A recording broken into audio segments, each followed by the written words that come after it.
The NCAA's March Madness has ignited the Cameron Indoor Stadium. With a record of 48 wins out of 50 home games over 3 years, the arena was filled with fervent fans adorned in blue, all eager to witness the Duke Blue Devils dominate the University of New Orleans. As the game commenced, Ingram found himself double-teamed, yet effortlessly dished the ball to Paul Swish. A three-pointer sank flawlessly into the net. Immediately after the New Orleans inbound, Bethany attempted a sudden stop-hand change, only for Ingram to snatch the ball away steal, leading to a spectacular fast-break dunk. 50. Merely 30 seconds in, Duke had bewildered their opponents. The commentator roared, "This is Ingram, averaging 17 points, 6 rebounds, and 5 assists per game, with 2.4 blocks. A monstrous presence on both ends of the court." Bethany's confidence waned. Who wouldn't wish to prove themselves during March Madness? Yet, against Ingram, he found no opportunity to shine. In the next possession, New Orleans played it safe. Bethany hesitated to take on Ingram and passed to Odom in the paint.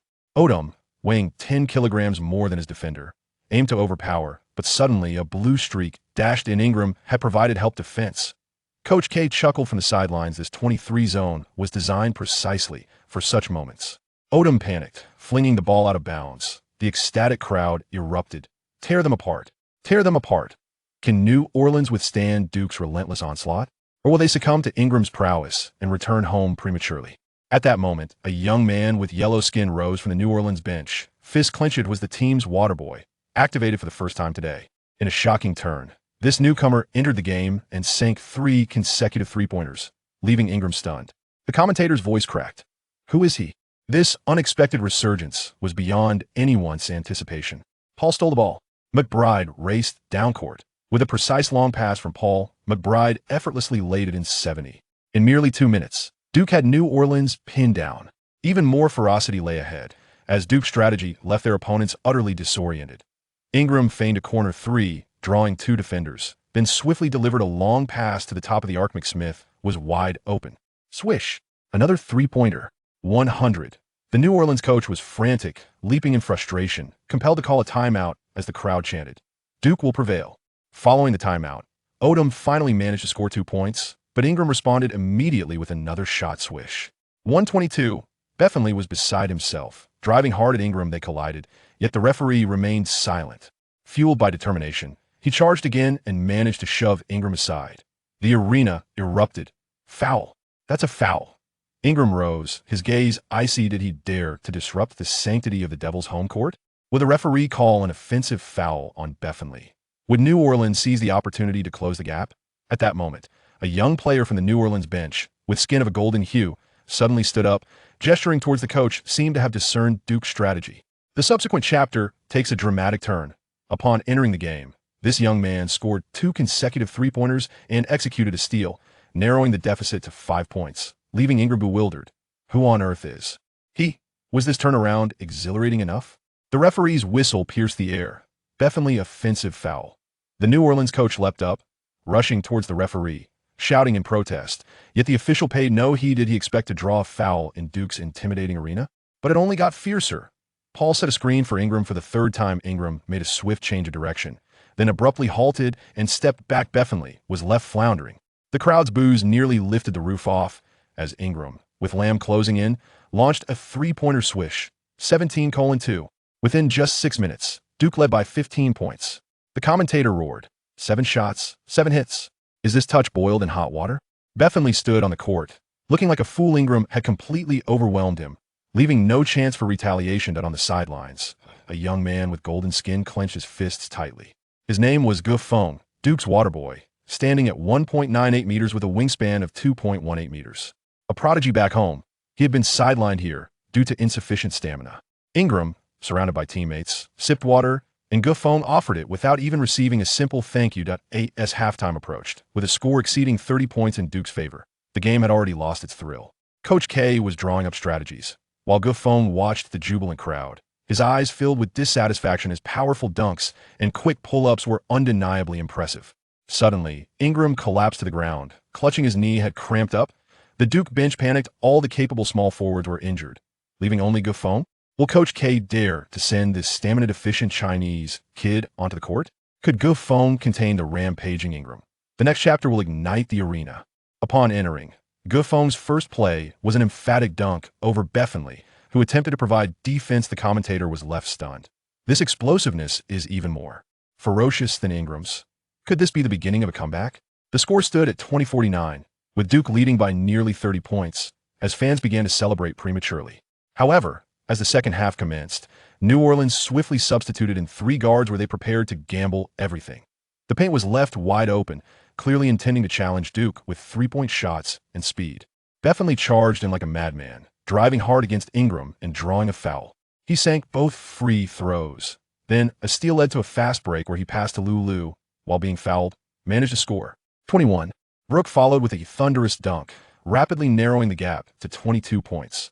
The Duke bench began to panic as Coach K slammed his strategy board in frustration, shouting, "Attack the paint. Don't let them go wild." Ingram maneuvered with the ball, while McSmith set a screen, allowing him to deftly sidestep Beasley. Remarkably, even after colliding with the screener, Beasley managed to crawl back into the play. Odom swiftly joined the defense, and together they trapped Ingram in a tight embrace out on the sidelines. Gufeng clenched his fist. She realized that Duke's stamina was waning, and New Orleans' fervent pursuit was taking effect. The young Chinese player, with unwavering focus on the court, suddenly raised his hand, signaling Old K with a gesture reminiscent of a defensive strategy he often employed back home. Old K paused for a moment. He actually understood. Would you dare to speculate whether Old K would heed the advice of this water cooler attendant? If Duke failed to recalibrate, the point deficit could indeed be bridged. At that moment, Ingram committed a turnover, and Beasley capitalized with a fast break three-pointer. The gap was reduced to 19 points. The crowd was left in stunned silence. The next chapter erupted with intensity. Old K waved his hand decisively. "Gufeng, you're in." This young Chinese player, previously criticized for his fitness, stepped onto the court and instantly made a statement against New Orleans. Was this twist thrilling enough? Ingram found himself ensnared, attempting a contested layup. He landed awkwardly, stepping on Beasley's foot, his ankle twisting at a painful angle as he writhed on the floor in agony. Old K smashed the tactical board in frustration and said, "Operates on a single elimination basis." How could they proceed with their core player injured? The audience was bewildered moments ago. They had been cheering. Now they were engulfed in sighs. New Orleans launched a frenzied counterattack, slicing the deficit from 22 points down to a mere 5. Although Paul could score, his youth proved a hindrance in crucial moments, as he nearly turned the ball over several times. Gufeng stood on the sidelines, palms slick with sweat, understood better than anyone that Duke was in dire need of a player who could handle the ball under pressure. The young Chinese player suddenly approached Old K, whispering, "Coach, let me in." Old K looked up, his expression a mix of emotions. Wasn't this the same water cooler attendant who had been deemed unfit? As the final buzzer sounded, Duke narrowly triumphed, yet no one could muster a smile. Old K gazed at the empty locker of Ingram, then turned to his assistant and inquired, "Did that Gufeng really fail the fitness test?" The assistant flipped through the records. Actually, he missed it by just 0.1 seconds. Oh, you think Old K would grant Gufeng an opportunity? Could this discarded Chinese prodigy step in for Ingram and help Old K realize his championship dream? Meanwhile, Gufeng was in the training facility, practicing diligently. During a fast break, he inadvertently bent the rim with a thunderous dunk. Paul, witnessing the display, was left dumbfounded. That explosiveness is even greater than Ingram's. The next chapter promises to be electrifying. Old K entered with a tactical board in hand. "Starting tomorrow, you'll train with the first team. Is a comeback on the horizon." Duke triumphed over their opponent with a score of 79-70, yet no one could muster a smile. Ingram is set to be sidelined for a month, rendering the remaining matches futile. The elegant reporter, Julie, pursued Coach K with a pressing question. "With the core player injured, can we secure victory in the next game?" With a resolute demeanor, Coach K replied, "Our offense and defense are well balanced. No individual can undermine our strength." However, upon returning to his office, he smashed his cup in frustration. And next challenge is against the Kansas Jayhawks. That team is relentless, with Oubre ranking second in steals and Alexander leading in blocks, specializing in neutralizing star players. Without Ingram, who can penetrate their formidable defense? Paul is too inexperienced, faltering in crucial moments. Siakam's free throw performance is abysmal, rendering him unreliable. Coach K and Ian toiled into the early hours, scouring the roster repeatedly, yet found no viable solution. Suddenly, a thought struck Coach K, and he inquired of Ian, "What about the water cooler attendant, Gufeng? Did you comprehend the tactics he demonstrated on the court today?" Ian hesitated briefly. It seemed like a variation of his zone defense, capable of countering the Jayhawks pick-and-roll. That moment, A loud crash echoed from the training facility. Gofeng was practicing diligently, astonishingly mimicking Ingram's step-back three-pointer, and he actually made it. Paul, peeking from the doorway, was transfixed. When did he become so accurate? Do you think Coach K might take a gamble on Gofeng, hoping to unleash him? Can this young man, who was dismissed by Duke, withstand the Jayhawks' unyielding defense? The next chapter promises to be explosive. Coach K entered the training facility armed with a tactical board, pointing at Gofeng. Tomorrow, you will join the team practice wearing jersey number 14. That number belongs to Ingram. Is this bold move audacious enough? A sudden series of sounds echoed within the basketball court, drawing the attention of Old K. Although he could not see the scene unfolding before him, his mind conjured an image of two individuals engaged in a fierce duel on the court, with one player valiantly breaking through the defense to execute a spectacular dunk. However, a fleeting thought crossed Old K's mind, suggesting something was amiss. It seemed to him that he could hear only one voice amidst the commotion. Intrigued, he took a detour and quietly pushed open the door to the basketball court. The rhythmic sounds repeated, thud, thud, squeak, thud, as he stealthily approached the entrance. Old K was taken aback by the striking scene before him. What he had anticipated to be a competitive clash turned out to be a solitary individual practicing layups. But could one person's practice truly generate such a cacophony? To his astonishment, the person fervently honing his skills was none other than Gofeng, the diligent ball boy who consistently ensured that every athlete received timely hydration. Was it possible that he too possessed the ability to play? Old K observed quietly as Gofeng remained blissfully unaware of his presence, lurking just behind him. Gofeng hurried over to retrieve the basketball, sweat dripping from the hem of his shirt onto the polished floor. Gofeng retreated to the three-point line, simulating the intense pressure of being closely guarded. He dribbled, executed a breakthrough, came to a sudden stop, changed direction, and accelerated in one swift motion to break through. Gofeng's body was almost parallel to the ground at a 30-degree angle as he surged towards the basket with remarkable speed, culminating in a powerful one-handed slam dunk that concluded his breakthrough training. What a fantastic play! Old K's eyes sparkled with admiration. The player's touch is gentle, with a delicate sense of rhythm and swift changes in direction, rendering the entire offensive process remarkably fluid. This ball boy is surprisingly skilled. Old K offered a succinct assessment in his mind. Typically, ball boys are basketball enthusiasts who, due to insufficient conditions, can only serve the official players by fetching water and collecting balls. They do not feature in the team's regular rotation. Yet, this particular ball boy appears to possess considerable talent. Why then does he willingly accept the role of a mere ball boy? Old K felt a twinge of confusion. Gofeng tirelessly dashed over to retrieve the ball. Suddenly, Old K applauded, chuckling as he remarked, "Well done, young man. Your name is Gofeng, am I correct?" Gofeng turned around in astonishment. Coach Old K approached, picked up the basketball that had fallen to the ground, and inquired, "Do not be anxious. We merely wish to converse. You possess considerable talent in basketball. Why did you not join the Duke Blue Devils?" Gofeng felt somewhat embarrassed. "Coach Old K, it's not that I don't want to join, but I haven't passed the Duke Blue Devils physical fitness test." Old K was puzzled. Given the power with which Gofeng had just dunked, it seemed he possessed the capability to pass the school's fitness examination. Were the physical requirements for the Duke Blue Devils particularly stringent this year? Old K dismissed these trivial thoughts. The Duke Blue Devils had an independent player selection committee, and Old K's responsibilities were confined to team training. The decision of whom to recruit truly fell outside his purview. He passed the ball to Gofeng and said, "Show me a three-point shot." Gofeng, slightly agitated, steadied his breath and firmly positioned himself at the three-point line. Gofeng is certainly not a novice unacquainted with the world. He has emerged as the foremost elite through countless competitions within the country. Notably, Gofeng possesses a remarkable composure. The more his heart races, the steadier his hands become. With a steadying breath, he leaps, releasing the ball in one fluid motion, as it arcs through the air in a flawless parabola, descending directly into the net. Splendid. A precise three-pointer. Let us have another. Old K personally rushes over to retrieve the ball for Gofeng. Gofeng felt as though he were ensnared in a dream. To play without the burden of retrieving the ball is surely a shared aspiration among all basketball enthusiasts. Moreover, the individual retrieving the ball for him is none other than the renowned Coach Old K, celebrated worldwide. Gofeng, with the basketball in hand, took another shot. The ball followed the same trajectory as before, landing perfectly in the net once again. Remarkably precise. Young man, Old K has formed a preliminary assessment of Gofeng's three-point shooting prowess. Gofeng's three-point shooting is remarkably precise. observing his hand technique. It appears that Gufeng's shooting ability surpasses even that of the undeniable core player, Ingram. In this era where small ball is prevalent, Gufeng possesses a significant advantage.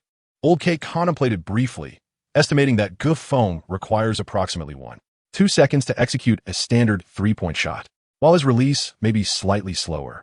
The NCAA typically allows athletes between 1 and 1.6 seconds of open shooting time. Thus, the three-point prowess Gufeng currently exhibits is entirely capable of being translated into performance within NCAA competitions. This is undoubtedly encouraging news for the Duke Blue Devils, who are currently lacking their key star. Where are you from? Old K inquired with genuine curiosity. China, Gufeng replied. Old K nodded thoughtfully. Ah, Gu, I remember you. You have always been watching from the sidelines during our games. However, I have but one question for you. Are you familiar with the tactical system of the Duke Blue Devils? Old K's expression was grave as he posed this question. Any hint of uncertainty in Gufeng's response would prompt him to turn away without hesitation. Gufeng glanced back at Old K, exuding confidence as he declared, "If the perfect score is 100, then I possess a flawless 100. Are you certain?"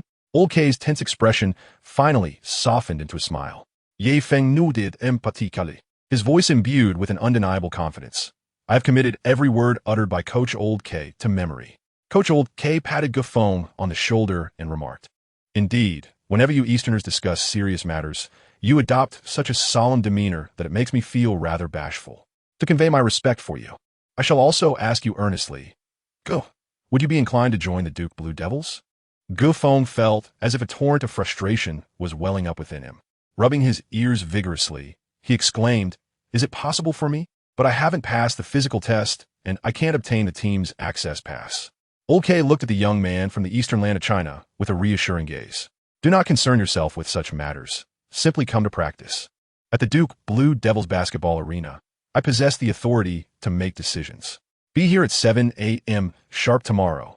Tardiness will not be tolerated." "Thank you, Coach," Gufeng exclaimed, nearly leaping with excitement. Little did anyone know the countless, unseen efforts he had invested for this moment. A Chinese player, without connections or wealth, had ventured to America purely fueled by a fervent passion for basketball. It is hard to believe the challenges he faced. Gufeng has never relinquished his aspirations for basketball. Every night, he diligently remains on the court, tirelessly honing his skills, fearful that prolonged absence from gameplay might diminish his abilities. At long last, fortune favored the diligent. Coach K recognized Gufeng's dedication and personally sought to unearth his potential. Chapter 5. The Training Turmoil the following day. Gufeng arrived at the training facility an hour early. At that hour, he found himself alone on the court, prompting him to commence his warm-up routine. As the clock approached 7, the other players gradually filtered into the training grounds. Upon noticing Gufeng's early presence, their expressions conveyed clear discontent. "Isn't that our ball boy? What's he doing causing a ruckus on the court?" remarked Fitz, the substitute for Ingram. After Ingram's injury in the last game, Fitz had taken to the court but failed to make an impact.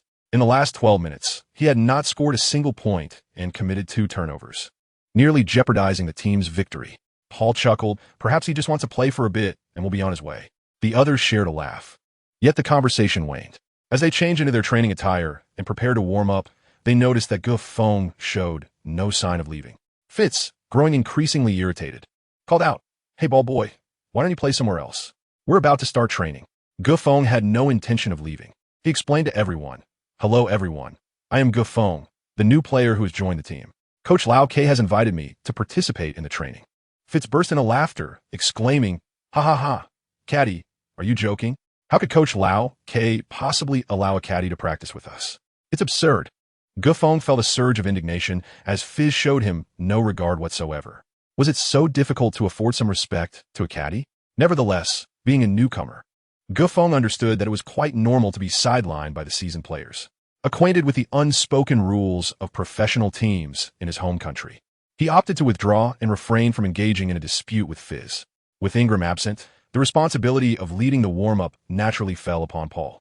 He organized the players, instructing everyone line up and jog 10 laps around the court. The team began their warm-up in a synchronized manner. Before departing, Fizz couldn't resist mocking Gufeng, "That caddy. Why are you standing there like a fool? Since you're here so early, go fetch us some water." The players erupted in laughter. As the clock struck 7 o'clock, The unmistakable figure of Coach K appeared on the training ground. Coach K was known for his punctuality. If he said 7 o'clock, it meant precisely that, not a minute early, nor a minute late. Accompanying him were assistant coach Ian and fitness trainer Bear. Hebert's role encompassed overseeing the athlete's conditioning, and he also served as the team's recruitment officer. The report card reflecting Gu Feng's failure in the physical assessment was indeed crafted by this individual. Upon seeing Gu Feng, Hebert let out a derisive snicker. In his eyes, Gu Feng was merely a basketball player possessing comprehensive skills, yet lacking the physical attributes requisite for success, a veritable loser. Observing all the players engaging in warm-up runs, while Gu Feng stood vacantly, lugging a bucket of water for his teammates, Old K furrowed his brows and inquired, "Gu, why do you not partake in the warm-up?" Gu Feng scratched his head, while Old K clapped his hands vigorously, signaling everyone to gather. The players approached, puzzled. What was happening? Why had Old K halted their warm-up? What is going on? Fitz muttered. Standing tall and composed, Old K solemnly announced, "Before we commence our official training, I have the pleasure of sharing some wonderful news. Gu Feng will be joining us as a new member of the Duke Blue Devils." "No way. Is that the ball boy who couldn't even pass the fitness test, Gu Feng?" exclaimed Hibbert, bewildered and the first to voice his dissent. Gu Feng was expelled from the team at his own behest, yet Coach K, without his consent, hastily reinstated him, a clear affront to his authority. Bear, known for his outspoken nature, protested vehemently, revealing a countenance that could very well accommodate an egg. Witnessing Hebert's opposition to Gu Feng's reinstatement, Fitz felt compelled to lend his support. "Coach K, this seems rather inappropriate. We are currently engaged in the NCAA championship, and Gu Feng's late entrance will necessitate a reconfiguration of our dynamics, which could be detrimental to our forthcoming matches," Fitz remarked. Paul quickly urged Fitz to silence himself, but the words had already escaped his lips. Coach K's expression darkened, and he glared at Fitz. "Are you questioning my authority?" Fitz's demeanor shifted instantly, and he hastily clarified. "No, that was not my intention. I merely meant—" "What do you mean?" "Your words are inconsequential. Remember, you're merely a player, an underperforming one at that, who could be cast aside at any moment. It is not your place to interject regarding whom I choose to employ. Do you understand?" Coach K thundered. Fitz struck his forehead in frustration, cursing his own foolishness. Hebert's dissent stemmed from his role as the school's strength and conditioning coach. In terms of hierarchy, Bear and Coach K were colleagues, devoid of a superior subordinate dynamic. Conversely, Fitz was merely an ordinary player, and his audacious defense of Bear as a lackluster benchwarmer was indeed ill-advised. Hebert's expression soured. Coach K's public reprimand of Fitz was, in fact, a veiled critique of him. Bear sarcastically remarked, "Coach K, I recognize your esteemed reputation within the basketball realm and your absolute authority over player selection. However, when bringing in newcomers, one must consider whether Gu Feng possesses the requisite talent for the sport." Coach K responded with a cold chuckle. "Are you suggesting my judgment is flawed?" Bear, maintaining a playful demeanor, replied, "Certainly not. You are an authority in the global basketball community. However, whether Gu Feng can garner respect remains contingent upon his performance. How about this? Let Fitz spar with him for a while, and if Gu Feng prevails, I shall acquiesce to his inclusion in the team. What do you think?" Coach K turned his gaze toward Gu Feng, his eyes seemingly seeking affirmation. Gu Feng understood that Lao K had accomplished all that he could. Now, it was time for him to prove himself. Very well, adhering to the old tradition, 5 shots, an unrelenting assault on the goal. Gu Feng set aside his former modesty, his gaze sharp as a blade directed at Fizz. Gu Feng, upon stepping onto the basketball court, exudes an aura of dominance, akin to a sovereign surveying the world beneath him. Fitz, in a fit of rage, exclaimed, "How dare a mere ball boy exhibit such audacity? Very well. Since this is a bullfight, let us wager. If I emerge victorious, you shall abandon your position as a ball boy and vacate Duke University." To which Gu Feng retorted coldly, "And if I prevail?" Fitz, incensed by Gu Feng's inquiry, responded with indignation, "Do you truly believe a mere ball boy could triumph over me? What a ridiculous notion. I have never entertained the idea of your victory." Gu Feng uttered a scornful remark, deeming the situation utterly shameless. "You want me to leave Duke if you win, yet if I triumph, you stand to lose nothing. Where in the world does such an inequitable wager exist?" He paused, then with a hint of a smile, inquired, No. That is not the essence of my query. I am asking, what if I win?" "Very well, young man, you possess courage," came the retort. 5 points. "I shall grant you the first strike." If I prevail, you will depart on your own accord. If you emerge victorious, then I shall take my leave. Are you satisfied with this arrangement? Gufeng nodded in satisfaction. Lao Ke returned to the bench, eager to gauge Gufeng's practical combat abilities through a bullfighting match. Chapter 6. Exploding You. The bullfighting competition officially commences. Gufeng launched the attack, while Fizz assumed a defensive stance. Although Fizz is merely a role player, he represents the first professional basketball athlete that Gufeng has encountered since his arrival at Duke. Gufeng felt as though every cell in his body was ablaze. Thud, thud, thud. Gufeng's dribbling rhythm is exceptionally adept, a harmonious blend of speed and deliberation, with an unpredictable flair. The quality of his play can be discerned solely by the sound of his dribbles. Old K has reaffirmed his belief. This Gufeng is indeed a gem. Even when confronted with the stringent defense of Fitz, Gufeng's dribbling tempo remains unfaltering. Gufeng only dribbled the ball twice, yet Fitz's defensive footwork began to falter. This ball boy possesses some skill. It was only when Fitz personally engaged in defense that he realized this ball boy was not as incompetent as he had initially presumed. Nevertheless, Fitz did not believe he would be defeated. With a reckless attempt to intercept, Fitz lunged towards Gufeng's ball. Gufeng effortlessly maneuvered the ball from the right flank to the left, prompting Fizz to hastily shift his leg to compensate for his mispositioning. In the very next moment, Gufeng executed a swift change of direction, bringing the ball back to his right hand and deftly sidestepping Fizz in a single stride, scoring with a layup. Fizz was taken aback, unable to even turn around to defend, as he helplessly watched Gufeng make an unchallenged basket. Damn it again, Fizz exclaimed in frustration, feeling as though his pride had been trampled. Paul's eyes widened in disbelief as he gazed at the yellow-skinned ball boy. Only Paul, as the point guard, truly comprehended the ease with which Gufeng had just bypassed Fizz. It was a masterclass in rhythm control. Gufeng advanced once more, effortlessly maneuvering the ball with finesse, deftly alternating between under his legs and behind his back. Fitz, fully aware of the gravity of the situation, was drenched in beads of sweat upon his forehead. After several swift maneuvers, Gufeng executed a rapid breakthrough to the right. With heightened concentration, Fitz anticipated the move and positioned himself to intercept. He had successfully defended. A surge of joy welled within Fitz. Yet, in the next moment, he found himself consumed by regret. What appeared to be an extraordinarily swift maneuver by Gufeng was, in reality, merely a ruse. With a deft pull of his left hand, Gufeng abruptly halted his forward momentum and retreated a step. This created a half-meter gap between him and Fitz. Within this distance, Gufeng could effortlessly attempt a shot. Realizing he had been deceived, Fitz quickly turned back, his body bending in an awkward manner. Observing the situation, it seemed Gufeng was poised to shoot. With gritted teeth, Fitz leapt high into the air, aiming to disrupt Gufeng's release. Indeed, the next moment, as Fitz soared through the air, he was taken aback. Where did he go? Paul, unable to bear the sight, covered his eyes. Fitz had been utterly outmaneuvered by a mere ball boy. The reactions of the other players were even more dramatic, as they stepped back in disbelief, exclaiming, "What on earth? Sont d'algom plus après?" Gufeng effortlessly broke through, securing another point. Fitz's expression had grown increasingly grim. Next came the third attack. Gufeng has flawlessly executed 2 attacks, each a paragon of perfection, leaving the desperately defending Fitz unable to even touch the hem of Gufeng's attire. Hibbert, taken aback, never anticipated that the ball boy he had personally dismissed would possess such formidable ball control skills. At this moment, Hibbert wore a grim expression, his mind seemingly concocting some nefarious scheme. Fitz, aware that Gufeng would employ Sandergaard, prudently maintained a threatening yet safe distance, refraining from drawing too close in his defense. Gufeng maintained possession of the ball, while Sandergaard executed the same maneuver once more. "Is this all you can do?" Fitz scoffed disdainfully. Sandergaard found himself thwarted by Fitz's defense, yet Gufeng did not falter. He swiftly accelerated the ball to the left flank. Fitz relentlessly pursued him. Gufeng is yet another Sandergaard, and Fizz nearly stumbled but ultimately steadied himself. "It seems that this is truly your only tactic. Thus, I shall have my chance." Fizz contemplated within. The synergy between Gufeng and Sandergaard in these 2 instances is truly exquisite. Most players would have been easily outmaneuvered.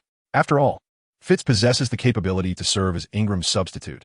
Although his offensive prowess may not be exceptional, his defensive skills are commendable. Gufeng executed a sudden change of direction to break through. Here he comes again, once more at his Sandergaard. In an instant, Fitz discerned Gofeng's intention and preemptively positioned himself to obstruct Gofeng's path of attack. However, the very next moment, Fitz found himself momentarily stunned. As he moved his leg, Gofeng smoothly slid his body, performing a flawless crossover to evade him. Oh no, poor Fitz. As the cornerstone of the team, even Paul felt a pang of sympathy for Fitz. Sandergaard combined with a crossover. Gofeng scores once more, bringing the tally to 3 o'clock. Fitz is utterly flustered. Apart from resorting to harsh invectives, he is at a complete loss on how to defend against Gofeng. Gofeng's ball control is so exquisite that it's almost unbelievable he stands at a height of 198 meters. In his heart, Old K is utterly convinced that he has stumbled upon a treasure this time. Hibbert harbors a deep-seated prejudice against Gofeng. Even at this juncture, he cannot resist loudly reminding Fitz, "Mind your emotions. You need not underestimate Gofeng." Hibbert's admonition helps Fitz regain some composure. Indeed, he muses, "I have not yet lost. As long as I can thwart Gofeng's advance even once, I will seize the opportunity to score 5 consecutive points and utterly overwhelm this Gofeng." Fitz thinks fiercely. In the fourth attack led by Gofeng, Xixi resolved to implement a tight defense, aiming to disrupt the opponent's dribbling rhythm. Xixi's intentions were commendable. Yet as the ball was passed to Gofeng, he leaped effortlessly to execute a jump shot from beyond the arc. Goodness, are you out of your mind? Xixi hastily sprang into action to interfere, but the shot was already released. Xixi turned back, gazing at the spinning basketball soaring through the air. Gofeng's shot was taken in haste, and it surely would not go in, surely not. Yet swish! The sound of the net tearing through the air, shattering the defenses of the soul, rang out once more, plunging Fitz's heart to the depths of the Caribbean Sea. 4 o'clock. Gofeng was but a single point away from victory. How could this be? Fitz's hard-won composure crumbled once again. This was a bullfighting contest that determined their fates. Such a three-pointer was utterly devastating to the human spirit, was it not? Gofeng raised his hands in a gesture of nonchalance, attempting the three-point shot with an ease reminiscent of enjoying a leisurely meal. What do you think? Care for another? Gofeng observed Fizz with an amused glint in his eye. Fizz, ignited by renewed fury, retorted, "Come on, if you dare, take another three-pointer." "Very well, you asked for it." Gofeng received Fitz's return pass and executed a direct jump shot. Although Fitz verbally refused to concede, he was genuinely apprehensive that Gofeng might sink another three-pointer. Thus, the moment Fitz returned the ball to Gofeng, he stepped forward to obstruct Gofeng's shooting space. Gofeng opted for a direct and forceful shot. This time, his attempt appeared increasingly forced, prompting Fizz to recklessly launch himself at Gofeng, unwilling to leave the outcome to chance. Foul! Fizz committed a defensive foul. Ian, adhering to his professional duty, immediately blew the whistle upon witnessing the infraction. Fizz intended to voice his grievances regarding the call, but the resounding swish of the net behind him left him utterly disoriented. That sound was all too familiar. Fizz swore he had never found the sound of the basketball swishing through the net to be so jarring in his life. The echo of the net's embrace. The training ground fell silent. Even Ian regretted his decision to blow the whistle. He pondered whether he should have spared Fizz a modicum of dignity. Not only did the shot succeed, but it also resulted in a 3-1. 5 o'clock. Gofeng did not afford Fitz the opportunity to rotate his offensive strategy, decisively securing victory over the Bulls. Fitz, utterly taken aback, leaped up and exclaimed, "The shot by Gofeng was a fluke, it shouldn't count." Paul immediately rushed over, wrapping his arms around Fitz and covering his mouth to prevent him from uttering foolishness. Such shameless claims in basketball. A shot is a shot, regardless of circumstances. Even if it were a fluke, a basket remains a valid score.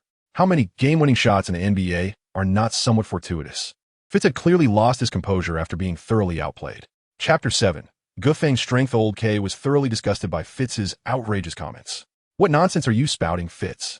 In basketball, there is no such thing as a fluke. If the ball goes in, it counts. Instead of embarrassing yourself, you should devote that energy to honing your own skills. Did you not see the gaping holes in your defense just now? How could I trust you to be a starter?" Old K reprimanded sternly. Upon hearing the word starter, Fitz immediately snapped back to reality, recognizing the foolishness of his earlier words. "I apologize, Coach Old K. I misspoke, but I refuse to accept defeat. How could I possibly lose to a mere ball boy?" Fitz remained unwilling to concede. Old K, with a serious demeanor, replied, "Do you truly believe that Go is merely a ball boy? I took the time to review G's study abroad records last night. He is a pivotal player in the new generation of Chinese basketball. It is no surprise that you were bested by him. Go, a remarkable gem nearly discarded as mere refuse, is merely a freshman this year, with ample opportunities ahead to further elevate Duke's prestige. Now, Do you still dare to label him merely as a ball boy? Old K's words resonated in the ears of everyone present, each syllable etched into their minds. They could hardly fathom the immense potential that Gufeng harbored. Yet, why was it that the foremost talent of Huaxia could not even secure a place in Duke's basketball team? The crowd gazed in astonishment at Hubert. It was common knowledge among the players that the authority over the annual rookie selection at Duke rested firmly in Hubert's hands. Before Hubert could formulate a response, the dim-witted Fitz interjected once more. He simply could not accept that Gufeng was indeed the leading figure of the younger generation in Huaxia. I refuse to believe it unless you let me take a shot at him. If Gufeng can successfully defend against me, then I will concede. Fitz stubbornly persisted. Laughter erupted among the group, and even Gufeng found amusement in Fitz's simplistic reasoning. Old K shrugged, casting an incredulous glance at Fitz, silently suggesting that he might as well give a try. Gufeng provided an opportunity for Fitz to launch an offensive. Fitz aggressively drove the ball forward. As anticipated by all, Gufeng forced Fitz into a state of instability with the ball. However, the keen-eyed Old K discerned significant flaws in Gufeng's defense. Like many of his Asian counterparts, Gufeng's explosiveness paled in comparison to that of his African-American peers, resulting in a rather conventional defensive performance. Nevertheless, Fitz's offensive prowess appeared woefully inadequate in Gufeng's eyes, allowing him to consistently unravel Fitz's intentions and leave him in a state of disarray. The outcome was stark. Fitz attempted 5 shots, succeeded in only 1, yielding a meager shooting percentage of 20. After this round, Fitz conceded, finally recognizing the disparity between himself and Gufeng. Approaching Gufeng, he placed a hand on his shoulder and said, "I apologize, my friend. I underestimated you far too much. According to our wager, I have lost, and I shall honor our agreement and leave the team." Paul and Siakam's expressions shifted dramatically. Although Fitz's abilities were not extraordinary, he was an indispensable member of the Duke rotation. Consequently, Paul took it upon himself to shoulder some responsibility, stating, "Old K, I too mocked good just now. I should also face consequences." The other players, hearing this, rallied to plead for Fitz. The bond among the Duke Blue Devils was profoundly deep, forged through countless trials. Fitz had lost the bet, yet his previous contributions to the team rendered it unreasonable to expel him solely based on a wager. Fortunately, Gufeng was not the type to harbor resentment. He responded with a hearty demeanor, "My friend, I too made mistakes earlier. I was overly eager to showcase my abilities. Since this wager was mutually established, I now retract my stance, rendering it void. Fitz, let us simply forget about the bet and consider this a friendly sparring session, shall we?" Gufeng now stood up to extricate him from his predicament, for which Fizz was immensely grateful. Softly expressing his gratitude, Fizz raised his gaze, awkwardly regarding Old K. Old K maintained an exceedingly stern expression, admonishing, "You two rascals, are you not aware of the Duke Blue Devils rules? Gambling among players is strictly prohibited. Hence your wager is null and void. As punishment for your clandestine betting, you shall run 50 laps around the court and then return for practice." Old K's words served as a reprieve, easing the tension among the players. Consequently, the others began to cheer on, urging Gufeng and Fizz to wager on another race, with the loser facing expulsion. Fizz grumbled as he pulled Gufeng along to accept their punishment. Gufeng harbored a sense of bitterness within. On the very first day of joining the team, he was subjected to punitive lapse, an experience unbecoming of a model student. Grateful for escaping a dire fate, Fizz held immense appreciation for Gufeng. Had it not been for Gofeng's forgiveness, he would have certainly faced expulsion at the hands of Coach K. The collegiate basketball atmosphere is vastly more genuine than that of the NBA. Here, players unite solely for their profound love of the sport. Fizz was resolute in not wanting to harbor lifelong regrets born from impulsive actions. Following this incident, Fizz became an ardent admirer of Gofeng. With Gofeng's exceptional skills and admirable character, Fizz would willingly relinquish his position to allow Gofeng to join the Duke Blue Devils. Observing Gofeng's successful integration into the team, Coach Kane nodded in satisfaction, contemplating his next strategic move. With Ingram injured, the team lacked a definitive offensive disruptor. Although Paul and Siakam possessed commendable one-on-one abilities, they had yet to reach the standard of breaking through defenses. Fizz, as Ingram's substitute small forward, brimmed with enthusiasm but lacked the requisite talent, rendering him less effective. After nearly suffering a defeat at the hands of New Orleans, Fizz bore significant responsibility. In the previous game, Beasley, who had been thoroughly dominated by Ingram in the first half, made a formidable comeback in the second half, scoring 21 points and nearly altering the outcome of the match. Rectifying the deficiencies of the Blue Devil small forward position became Coach K's paramount concern. Hubert's gaze darkened as it fixated on Gofeng. It was evident to any discerning eye that Coach K intended to place considerable trust in Gofeng. Ian, who held Coach K in high esteem, felt no discontent. Hubert, however, harbored different sentiments, for Gofeng was a player he had previously dismissed as a loser. Coach K's bold decision to prominently feature Gofeng was akin to a slap in Hubert's face.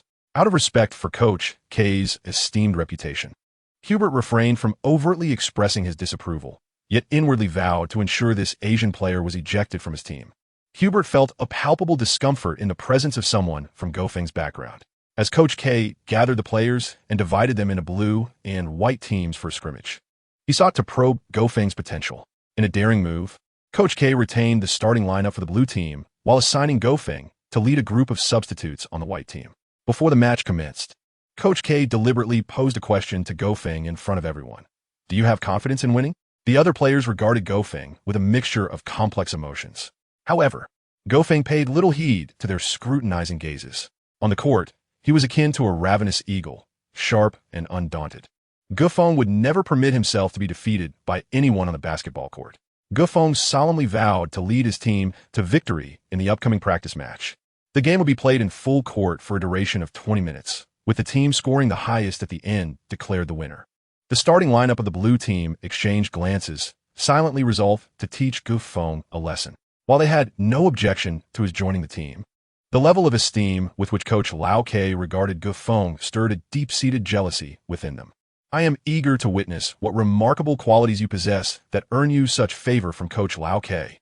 Chapter 8. The blue and white showdown members of the blue team included Paul McBray, Fizz forward Mike Smith, and center Siakam. The white team comprised point guard Angel, shooting guard Jaden, small forward Gofeng, power forward Adams, and center Joshua. Both teams took their positions at the center circle to commence the jump ball. Joshua, renowned at Duke for his incredible leaping ability, overshadowed even two Siakams in terms of vertical prowess. He secured the white team the opportunity for their first defensive play. As Angel dribbled past half court, Paul applied intense defensive pressure, deliberately attempting to demonstrate his skills, while Angel showed no intention of passing the ball. Gofeng rushed over to set a screen for Angel. Angel intended to overpower Paul. Speaking solely of defensive prowess, Paul undoubtedly ranks among the elite in the league. Without a doubt, Angel's attempt was effortlessly intercepted by Paul. Gofeng had anticipated this outcome and swiftly retreated to a defensive position. Gofeng thwarted Paul's fast break, as the players of the white team had already positioned themselves. With no opportunity for a quick attack, Paul steadied the ball, awaiting his teammates' positioning. Lao K felt a sense of satisfaction, having noticed earlier that Angel was about to falter. Even more to Lao K's delight was Gofeng's ability to swiftly occupy his position, thereby derailing Paul's plans. This awareness displayed in the heat of competition is truly commendable. While physical prowess undeniably plays a significant role in defense, it is, in fact, awareness that profoundly influences the quality of defensive play. Relying solely on physical attributes is insufficient. One must possess a comprehensive understanding of the game. The disdain in Paul's eyes had completely vanished. In just a single possession, Paul realized that Gofeng possessed a court vision that rivaled his own. Rather than forcing an attack, Paul opted to lob the ball into the paint.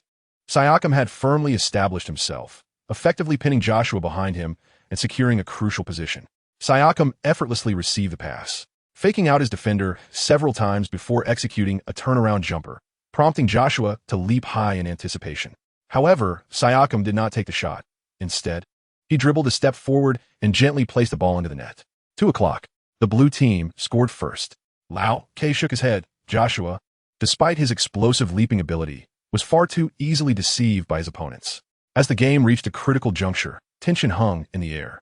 A center like Joshua, who struggled to control his legs, was destined to be ineffective in pivotal moments. Gofeng hurried over and patted Joshua on the shoulder, signaling him to be more proactive in his defense. Joshua felt a bit embarrassed.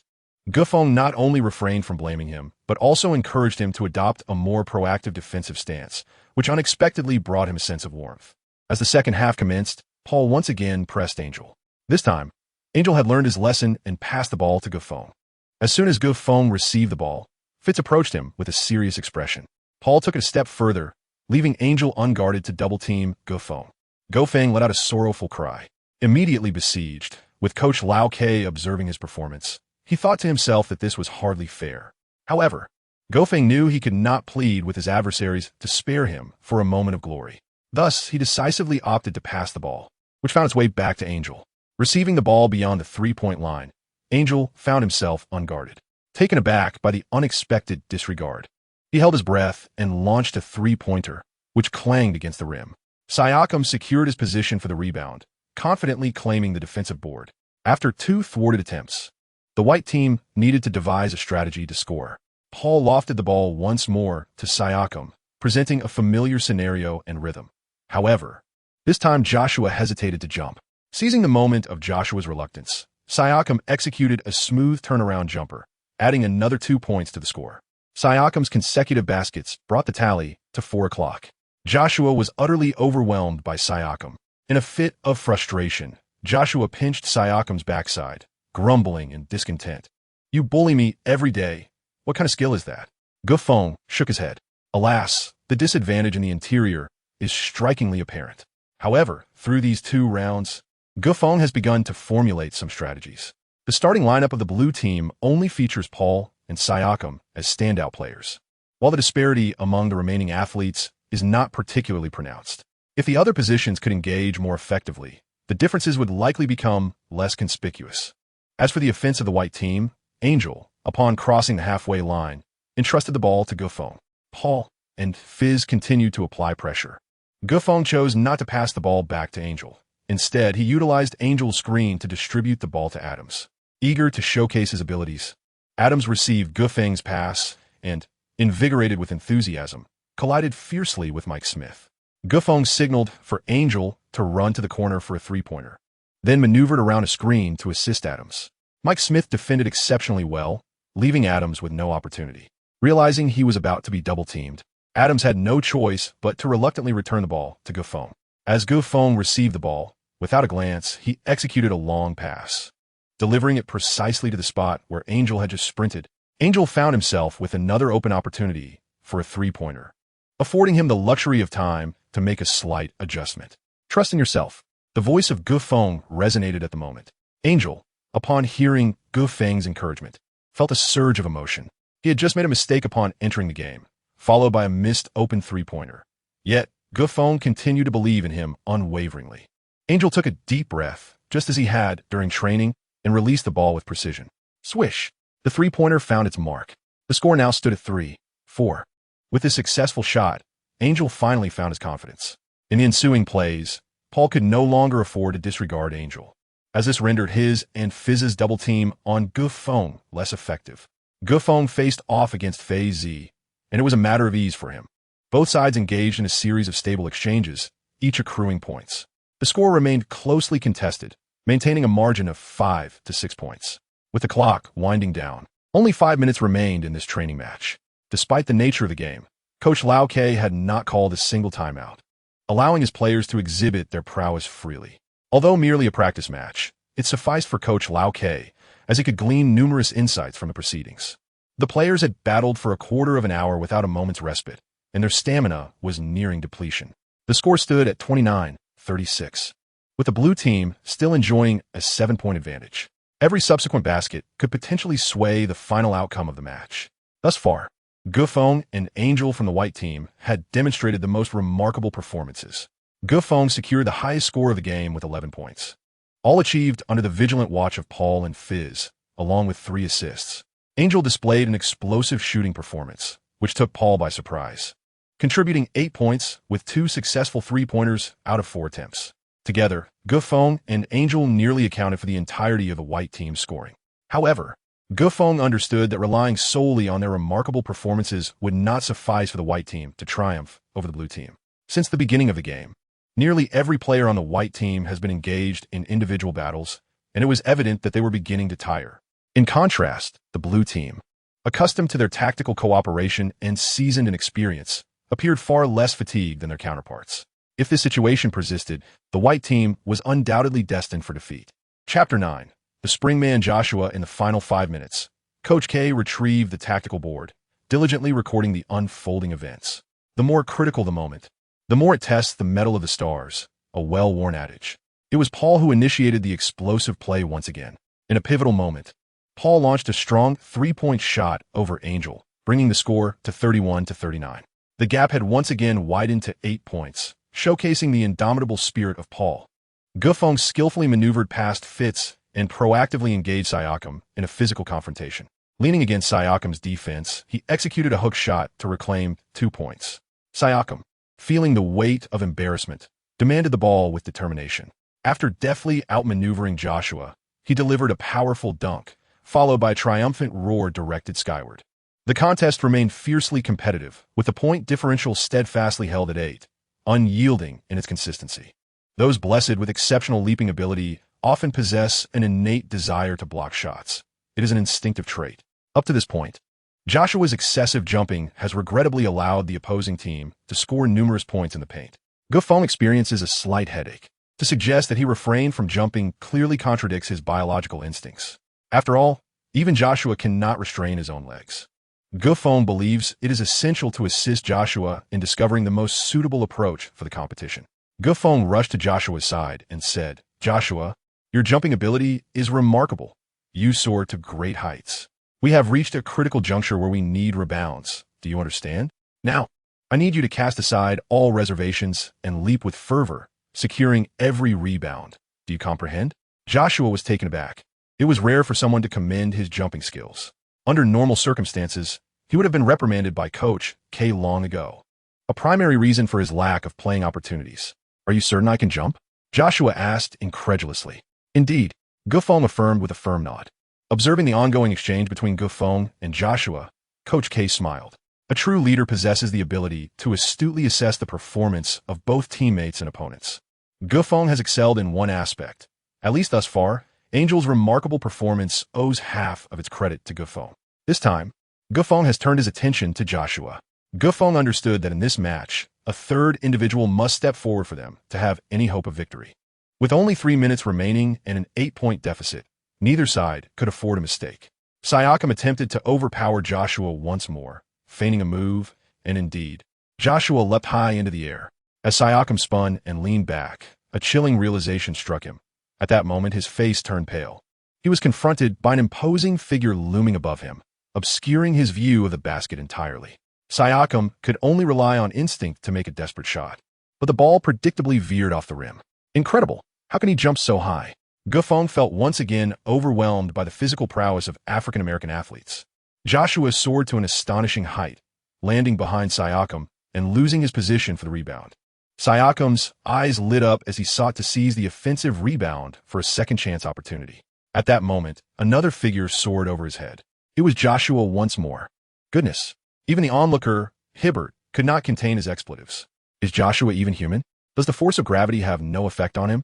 Grasping the ball tightly to his chest, Joshua swiftly passed it to Gufeng. In a swift offensive maneuver, Gufeng capitalized on the defensive efforts of Fizz, successfully scoring while drawing a foul, 2-1. Siakam wore a scowl, humiliated as he was outmaneuvered for a rebound. It was a disgrace, an absolute disgrace. "Why on earth did you jump so high?" Siakam shouted at Joshua.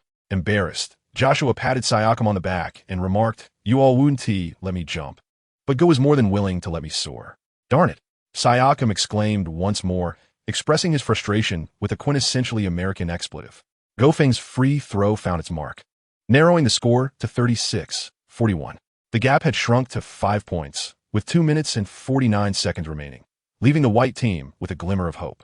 The blue team launched a counterattack. However, the white players, under Joshua's influence, suddenly displayed an overwhelming surge of adrenaline.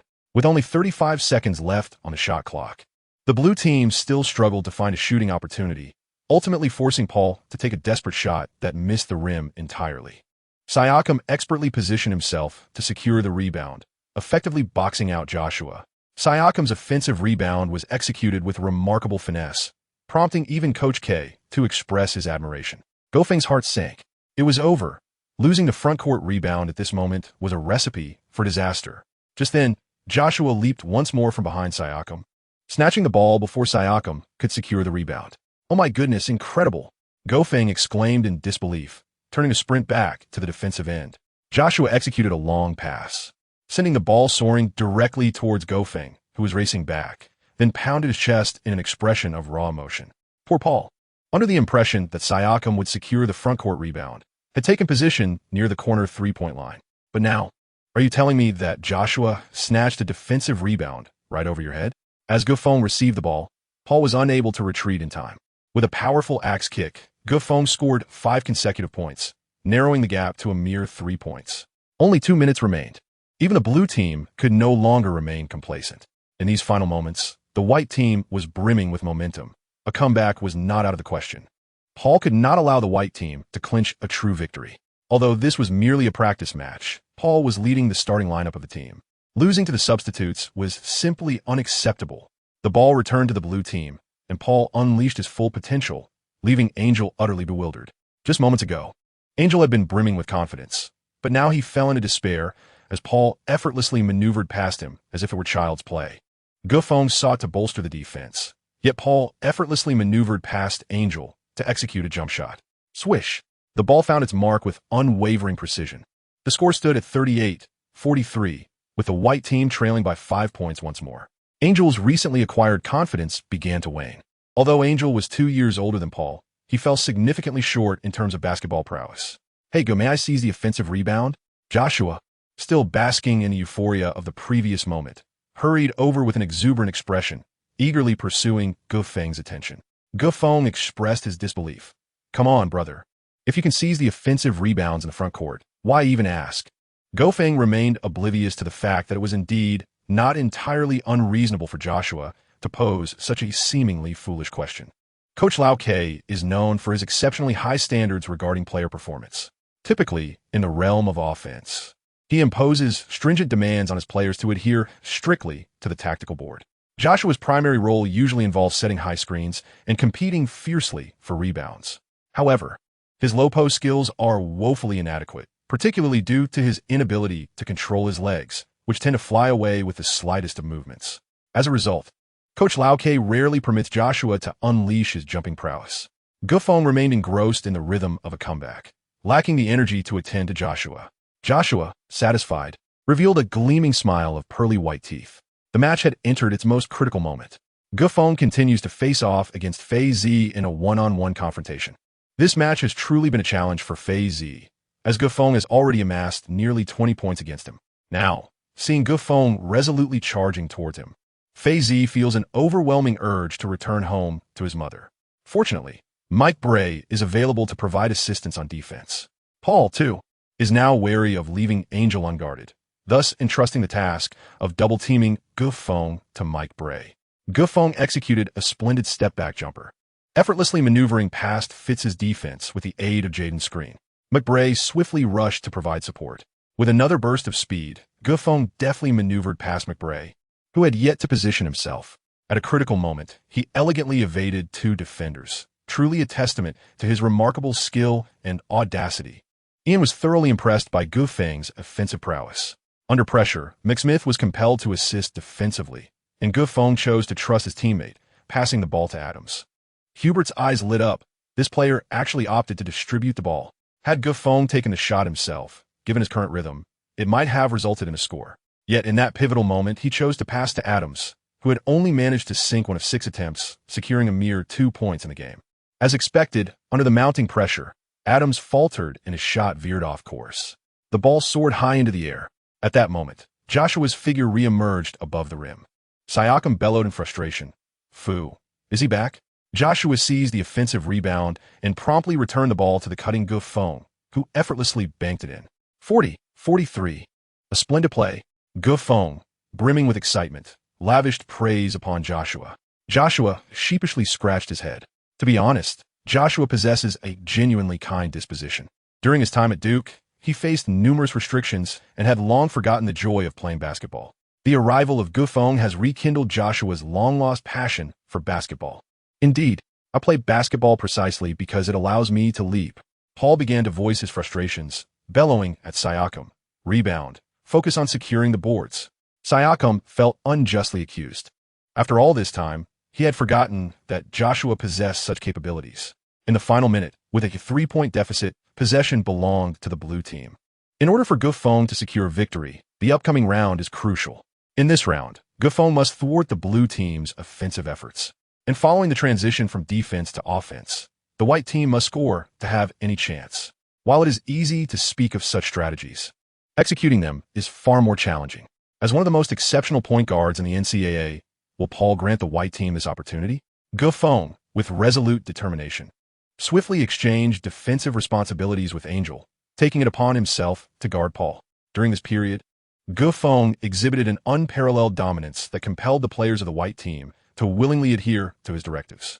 Paul versus Gufeng, a clash between Paul, the starting point guard of the NCAA's top-seeded team, and a mere ball boy. Gufeng felt as though every cell in his body was ablaze.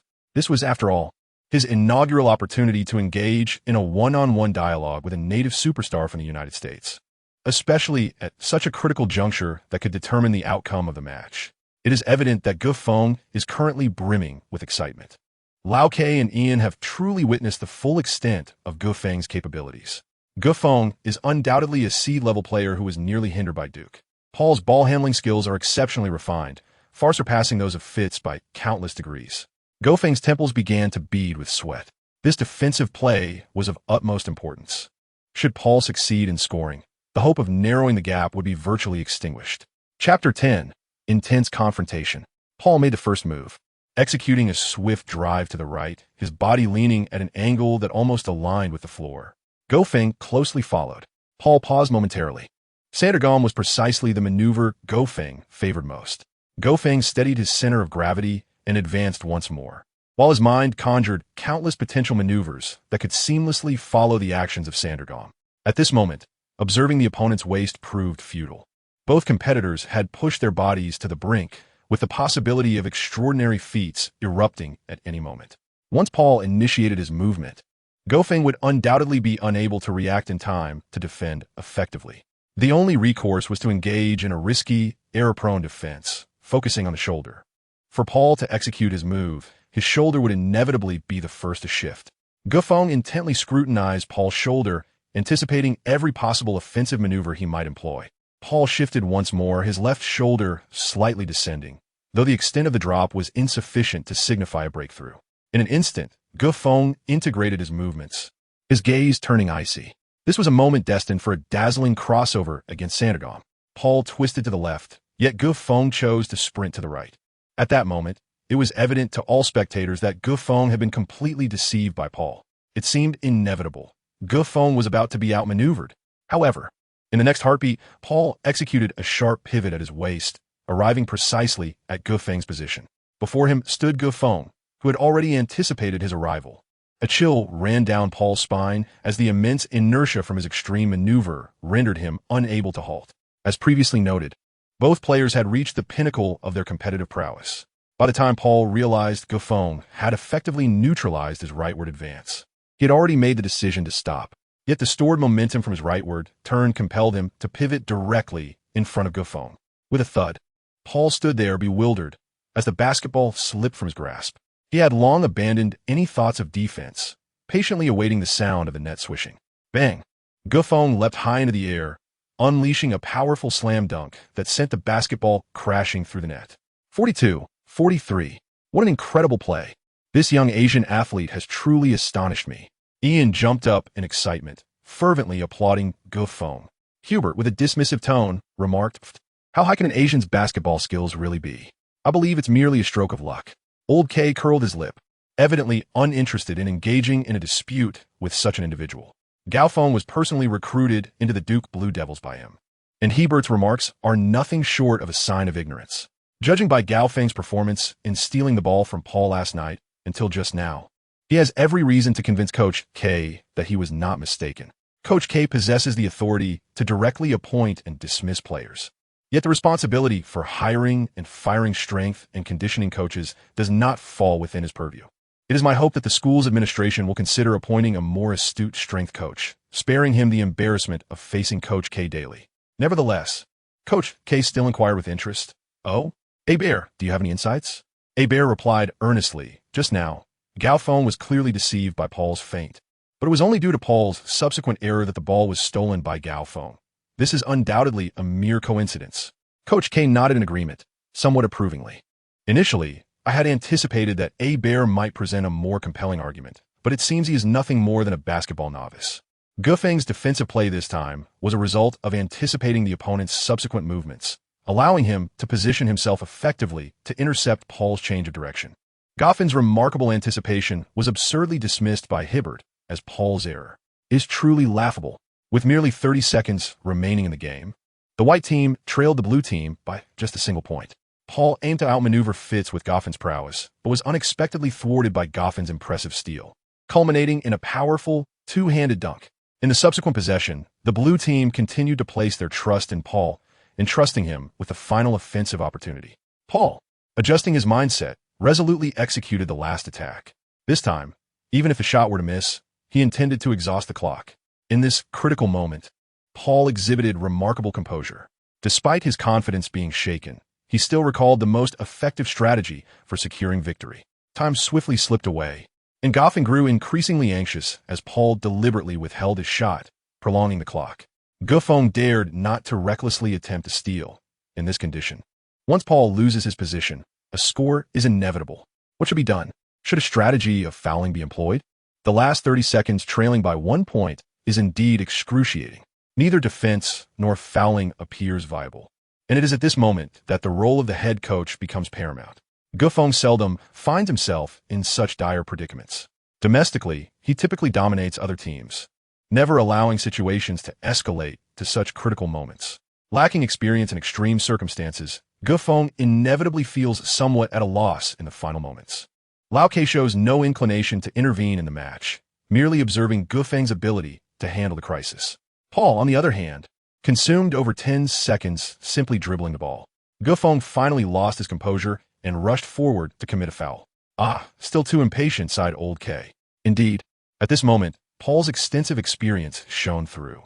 Just before Gufeng's foul, Paul executed a pull-up jumper, deliberately positioning his arm beneath Gufeng's hand. Gufeng was taken aback. It was too late to withdraw. A foul was committed. Swish! The ball fell into the net.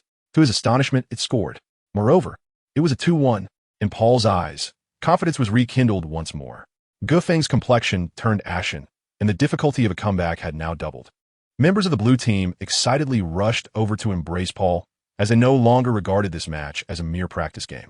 If Gufeng's substitute lineup were to overturn their starting squad, there would be no need to continue the championship. They might as well raise the white flag. Paul confidently sank the free throw, bringing the score to 42-46. The previously slim margin of 1 point had now expanded back to 4, with only 11 seconds remaining. Gufeng called for a timeout. The only strategy now is to seize the moment, whether it be a 3-pointer or a 2-pointer. One must successfully score and immediately draw a foul, hoping that the opponent misses at least one of their free throws. The next shot is imperative. Failure to convert, it would spell the end of their hopes. As the game has progressed, the Duke Blue Devils teammates have already acknowledged Gufeng's prowess. Thus, the final shot is naturally entrusted to him. Paul, brimming with confidence, directly replaces Fizz to guard Gufeng himself.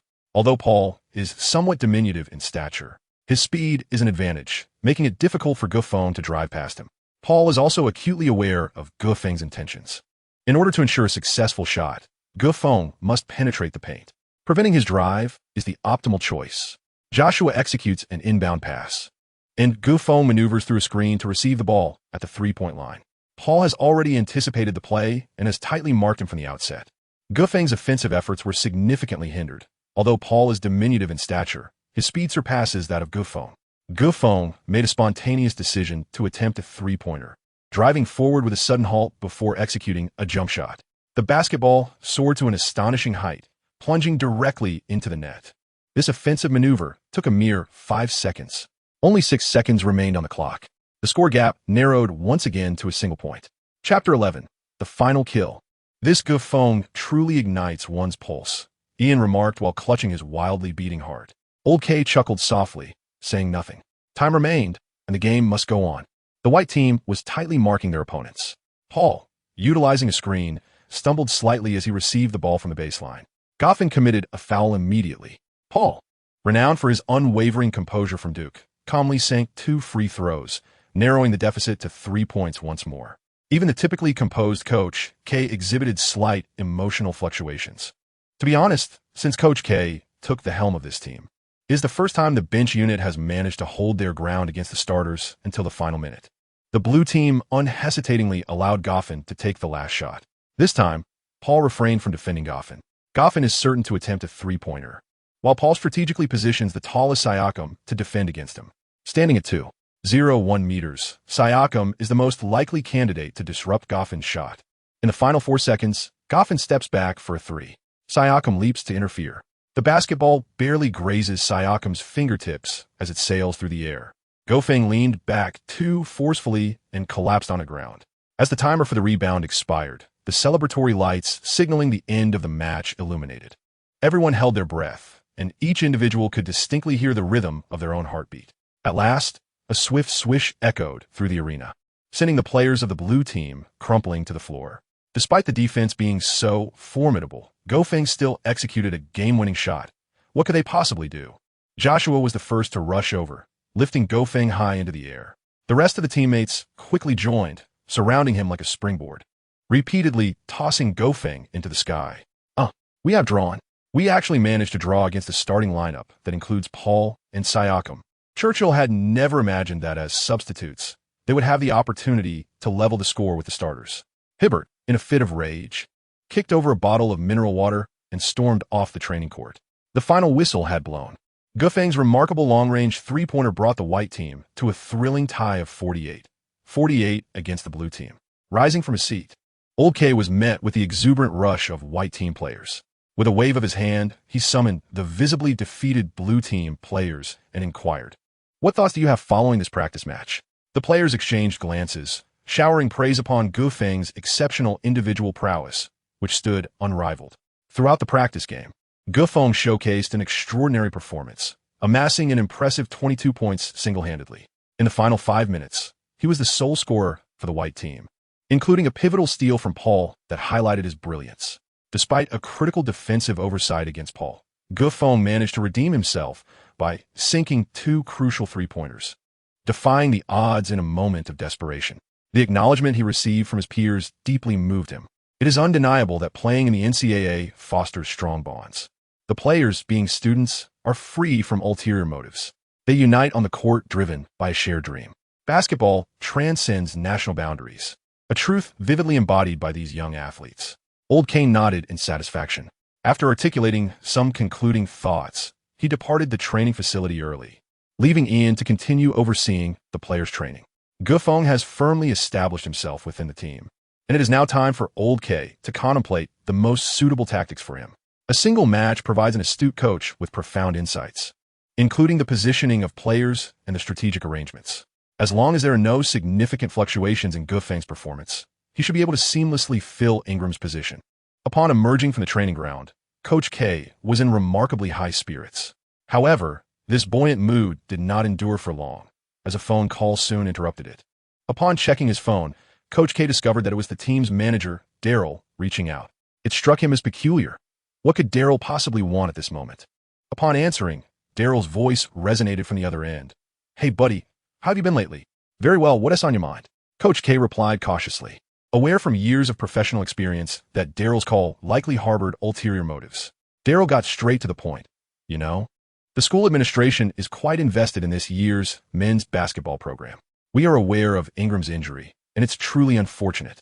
Indeed, it has been a source of great concern for me," Coach K admitted, but before he could elaborate further, Daryl interjected, "Old K, have you recruited a Chinese player to the team?" That damned Hibbert certainly had a loose tongue.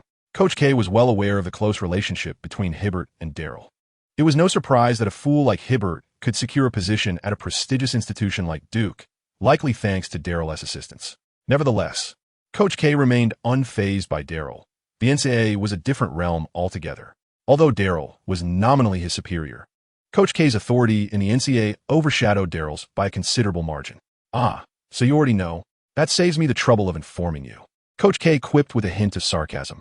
Daryl chuckled lightly before continuing, "You know, the president has a keen interest in this year's men's basketball. This is our best opportunity to defend our championship, so you must be judicious in your player selections. I understand you are in urgent need of a small forward.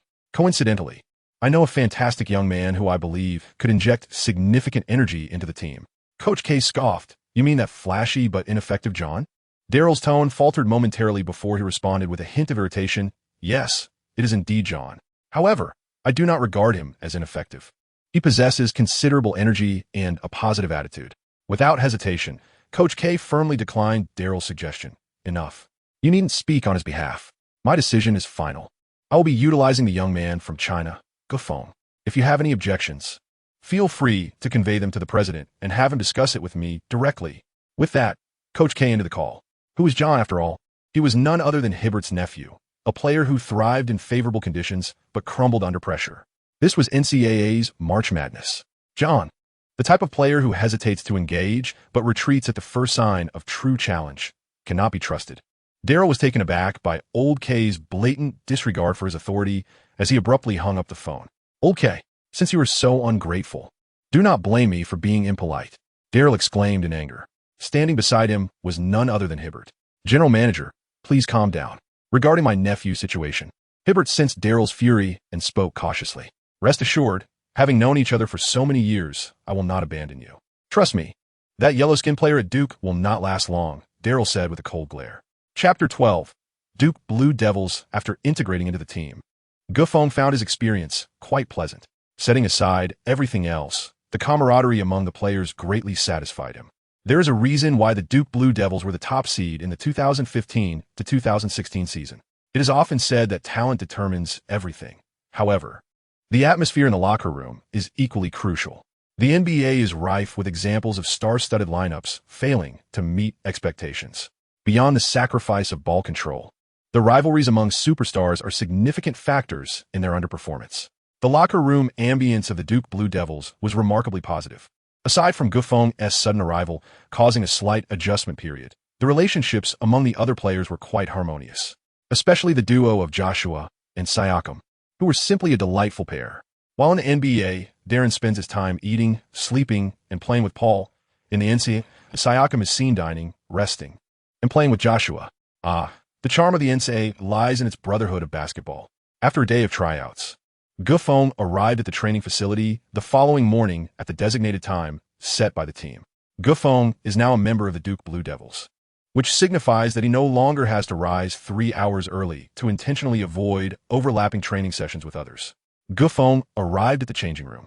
It was nearly 7 o'clock, yet no one from the team had shown up. With the imminent knockout match from 32 to 16, one could not help but wonder if this group of individuals possessed any sense of responsibility, as they seemed rather indifferent towards attending practice. Gufeng donned a brand new Duke jersey, specially tailored for him by the legendary Coach K himself. Gufeng has chosen the number 96. In the philosophy of I Ching, 9 symbolizes ultimate yang, while 6 represents ultimate yin. Gufeng aspires to embody a harmonious balance of strength and gentleness in his basketball journey, seeking comprehensive development. Naturally, I Ching is a unique treasure of Chinese heritage. Gufeng's teammates were perplexed by the meaning of 96. Perhaps they were only familiar with the significance of 69. After changing into his jersey, Gufeng began his stretching routine. At that moment, a sudden knock echoed from the door. How strange. Typically, these individuals would burst through the door with a kick. So why were they now politely knocking? Gufeng curiously opened the door. Surprise. Fizz leapt up, aiming a bottle of champagne at Gufeng, showering him with the sparkling liquid. Joshua and Angel were equally exuberant, launching a flurry of fireworks intertwined with the rich champagne directly at Gufeng's head. My new jersey, Gufeng lamented, clutching his chest, drenched in champagne, casting a bewildered gaze skyward. Paul and others erupted into laughter, stirring up mischief from behind. A group of individuals gathered, indulging in endless merriment, while Gufeng found it impossible to share in their joy. Hey, he exclaimed, we haven't won a single match yet, and you greet me with champagne? Moreover, I've just joined the team, and my jersey hasn't even been made yet. What am I supposed to wear for training today after you've drenched me in this? Gufeng activated his grievance mode, incessantly complaining. Yet, deep down, he felt a sweetness. His teammates welcomed him with champagne, signifying their complete acceptance of him. Fitz, feeling spirited, patted Gufeng on the back and reassured him, regarding your first concern, rest assured, this bottle of champagne is past its prime. Old K previously instructed us to dispose of it, but we couldn't bear to do so. After all, champagne is quite expensive, you understand. Gufeng's face turned pale as he snatched the champagne. Indeed, this bottle of champagne had expired a year ago. Goodness, you have poisoned it. Gufeng hastily removed his clothing, intending to change and wash up. Fitz, with a mischievous grin, remarked, "As for the second question, well, our little group has discussed it, and we simply wish to see you play without any attire. Just look at your fair and delicate skin. It is as smooth as silk, and the brothers are quite envious. Ha!" Gufeng hurriedly rushed to the restroom to wash himself off, feeling somewhat betrayed by his teammates. Lao Ke and Ian entered the locker room, and upon witnessing the commotion and the lack of training, they were immediately filled with ire. "Hey, you rascals! What on earth are you doing? Get your act together and start training. If you lose the next match, I will personally ensure your behinds are thoroughly kicked." Lao Ka split vementin. The team members swiftly changed into their jerseys and headed out to practice. Lao Ke scanned the locker room, noticing the chaos that reigned within, and it dawned on him what mischief these boys were up to. Once the teammates departed, Gufeng found himself alone in the locker room. Gufeng hastily donned his attire and rushed out to join the training, only to find Coach Lao Ke and Coach Ian standing in the corridor. "Good morning, Coach Lao Ke, Coach Ian," he greeted. "The early bird catches the worm, but it seems you've yet to commence your warm-up," Coach Lao Ke exclaimed in a fit of anger, while Ian stifled a laugh beside him. Gufeng hastily explained, "Coach, it's not like that. What about your jersey? Are you really going to play dressed like this?" Gufeng cast an awkward glance at his attire. Indeed, his outfit was rather out of place. March in North Carolina remained quite chilly, prompting Gufeng to don a thick-down jacket and fleece-lined trousers for his training session. However, after the incident with Fitz, his jersey had become completely soaked, and fearing a cold, Gufeng opted to wear thermal gear for the practice instead.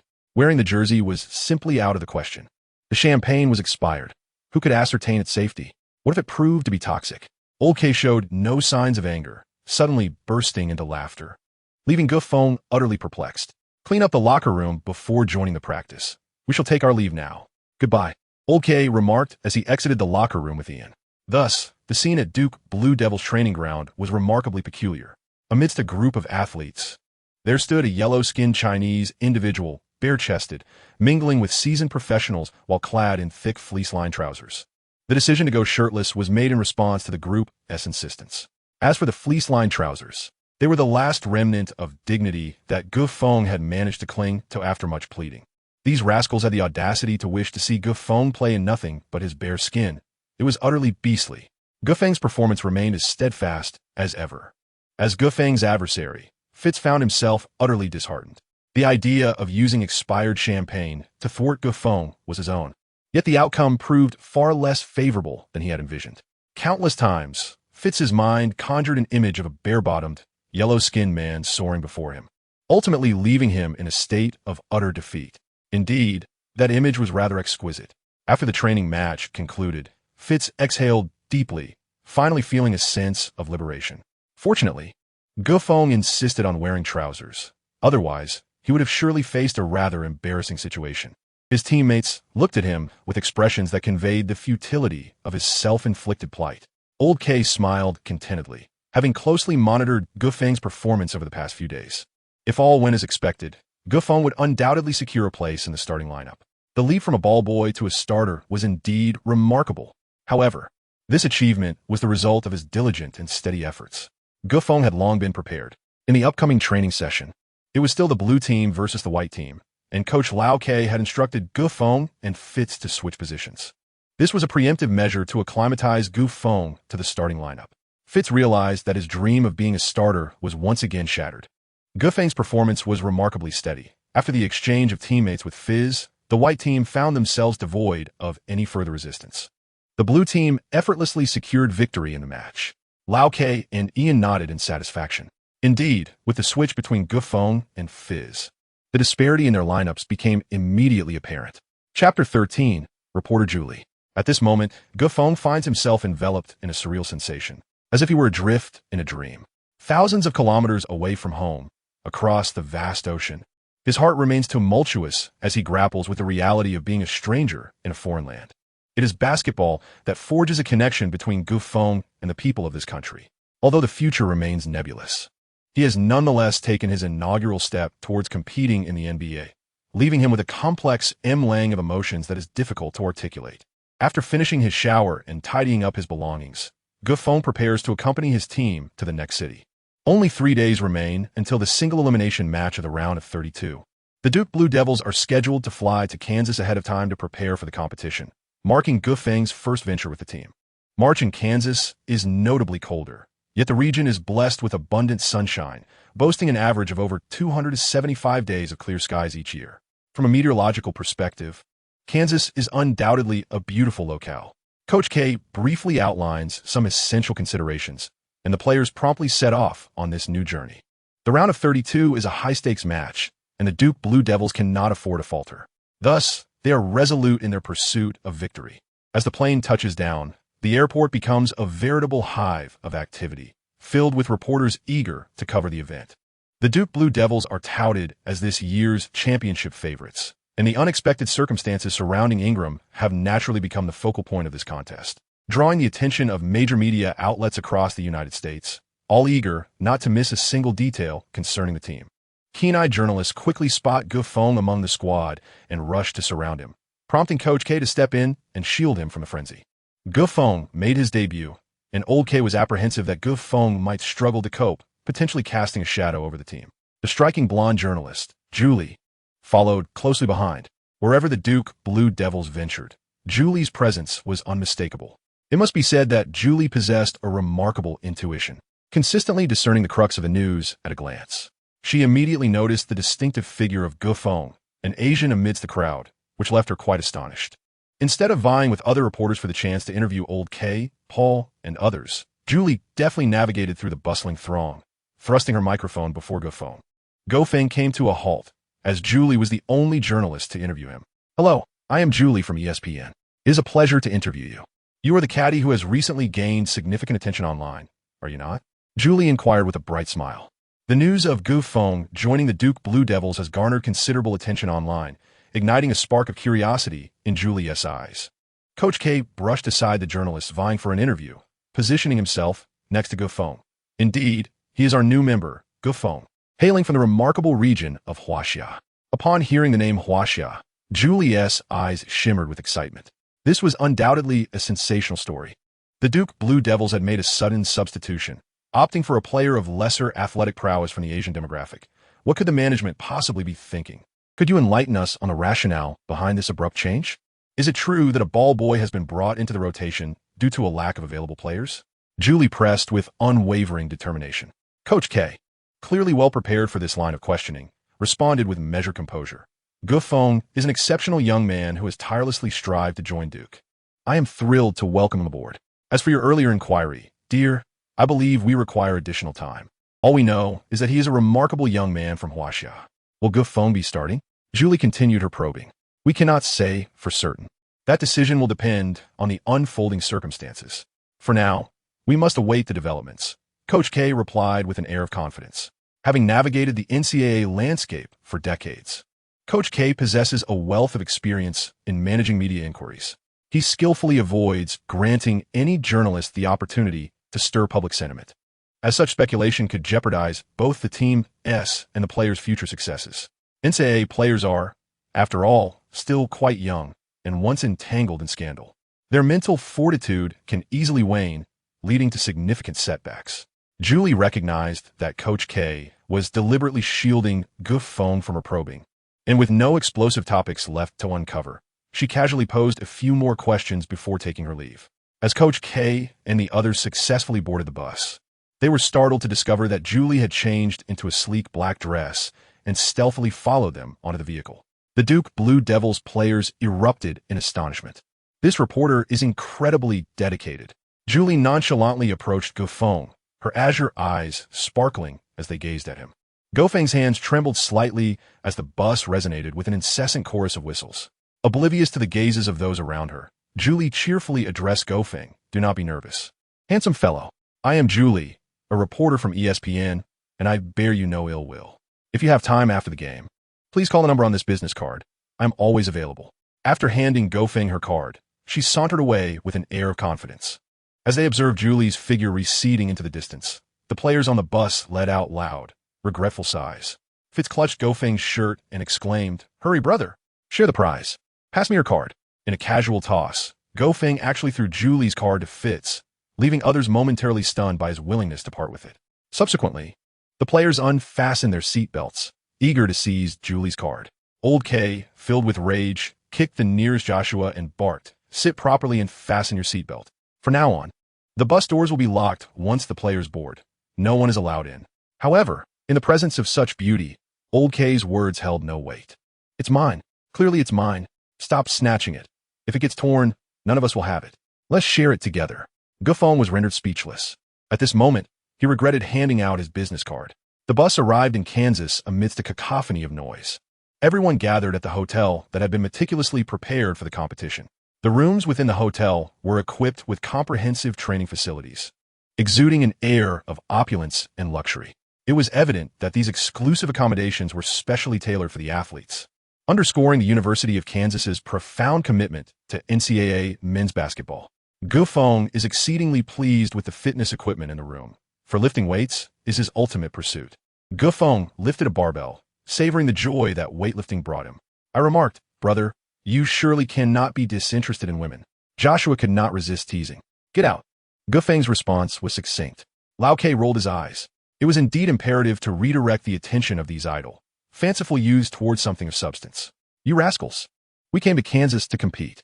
If we lose the next match, we shall obediently return home for a vacation. Do you understand?" Lao Ka hat monis Lao Li. The players could discern that Lao Ke was not jesting. Consequently, they ceased their playful antics and attentively regarded Lao Ke. Ian clapped his hands and inquired, "So, tell me, do you have confidence for the upcoming match against the Blue Jays?" "Yes," they replied. "Then you will quiet down and listen carefully to my arrangements." As was customary, Lao Ke took out the tactical board and began to draw. At that moment, someone knocked on the door, and Ian swiftly approached to open it. "It's you," Ian exclaimed in surprise, as the others leaned to peer outside. "Isn't that Ingram? What brings him here?" Chapter 14. A star shines brightly. Lao Ke set down the tactical board. The players gathered around Ingram with concern. Paul asked, "Hey buddy, why are you here? Should you be recuperating at the hospital?" Ingram smiled apologetically at Lao Ke, saying, "I'm sorry, coach. I acted impulsively in the last game, putting you all in a tough position." Lao Ke reassured him, "It's all right, Ingram. Focus on your recovery. We will bring the championship trophy back to Duke University." Ingram nodded emphatically, yet his gaze lingered on Gufeng. The footage of the ball boys match against the school team had somehow found its way online, recorded by some well-meaning student. This video had stirred considerable excitement at Duke, and Ingram was naturally intrigued. Number 96, Gufeng? Fitz pulled Gufeng closer, saying, "Ingram, do not underestimate this ball boy. He is remarkably talented. We had never realized before that during the bullfighting, he completely outmatched me." Yefeng interrupted Fitz incessant shutter. Shyly greeting, "Hello, how are you, Ingram?" Ingram nodded in response. Well, my friend, you are quite the enigma. Why did you not formally join the team earlier?" Gufeng elucidated, "I wish to join your ranks. However, during the team selection process, I faltered in the physical fitness test, rendering me ineligible for the second selection. And thus, I've been left in limbo." Ingram inquired, "Is this the handiwork of a bear?" As he spoke, a palpable chill descended upon the locker room. Old K sensed a flicker of anger. He had been contemplating ways to expel a bear from the team. Ingram continued, "A bear is a sycophant. We must tread cautiously. He has been in close quarters with Daryl lately, and they might conspire to manipulate our scholarships. Should we falter in our matches, they could legitimately siphon off a significant portion of our scholarships." "That scoundrel!" Xiaotian exclaimed furiously. "Scholarships are the lifeblood of impoverished students. For students like Xiaotian, whose financial circumstances are dire, relinquishing part-time opportunities to partake in the NCAA means that scholarships are their sole means of sustenance." Old K furrowed his brow. A bear had previously exhibited tendencies to withhold scholarships. This transpired years ago when A Bear first acquired the authority to select players. He and Daryl had colluded, with A Bear admitting subpar players into the team, while Daryl, under the guise of poor team performance, withheld the majority of student scholarships. Old K had previously reported this to the NCAA, yet the matter was left unresolved. Those deprived of scholarships were typically underprivileged students without influential connections, and Daryl had consistently suppressed the issue. This year, Daryl appeared poised to employ the same unscrupulous tactics to profit from these students. What a shameless act! Even a mild-mannered Joshua could no longer contain his indignation. Old K gestured for calm. "Do not allow such trivial matters to distract you. Every team harbors a few insidious parasites. As long as you secure the championship, he will not dare lay a hand on you. Now, let's discuss your perspectives on the upcoming match." Folding his arms, Old K steered the players back to the topic at hand. Ingram began a serious analysis. The Sonya Hawks are renowned for their formidable defense. They effectively counter our style of play. At the center position, Alexander fortifies the paint with impenetrable resolve, making it improbable for us to score within the Hawks' restricted area. Additionally, Oubre at the shooting guard position is also a defensive stalwart. Together, they can nearly neutralize any star player. Old K queried, "If you were the head coach, how would you approach this match?" A heavy silence fell upon the room, with no one willing to speak. Breaking the silence, Ingram, as the team leader, asserted, "Old K, I believe we should attempt to focus on three-point shooting." Old K raised an eyebrow in intrigue. Three-point shooting? Ingram nodded emphatically. Indeed, three-point shooting. While Paul is exceptional, his limited height makes it challenging to penetrate the opponent's defense effectively. However, when it comes to three-point shooting, our Paul McSmith and McBray possess a remarkable precision in their shots. When the time comes, our strategy revolving around pick and rolls to facilitate three-point attempts should yield extraordinary results. Paul furrowed his brow and remarked, "But that approach is far too risky. We are not the Warriors, nor do we have the phenomenal shooting accuracy of the Splash Brothers. A hasty alteration of our tactics could result in a significant setback." Old K remained silent, signaling for Ingram to continue. It was evident that Old K was well aware of Ingram's thoughts. He simply wished to assume the role of an observer, eager to hear the players' perspectives. Ingram articulated, "Without an unconventional strategy, I cannot take the court, and the likelihood of our offense functioning smoothly diminishes significantly. Paul, considering your offensive prowess against Oubre's defense, what do you believe your shooting percentage would be?" Paul found himself momentarily speechless. In a previous encounter with Oubre, his shooting percentage had plummeted below 40, coupled with 5 turnovers. This new confrontation with Oubre would undoubtedly pose similar challenges for Paul. The other players began to exchange ideas, their voices rising in spirited debate, ultimately casting pleading gazes towards Old K. With a light-hearted smile, Old K responded, "You all make valid points, but Ingram, you seem to have overlooked one individual, Gofeng." Ingram turned to regard Gofeng, lost in contemplation. Fitz, with an air of enthusiasm, interjected, "Gofeng's offensive capabilities are indisputable. One-on-one against Oubre should not be a problem. You may not be aware of just how formidable Gofeng's three-point shooting is. His accuracy is nearly on par with Stephen Curry." "Huh, keep dreaming.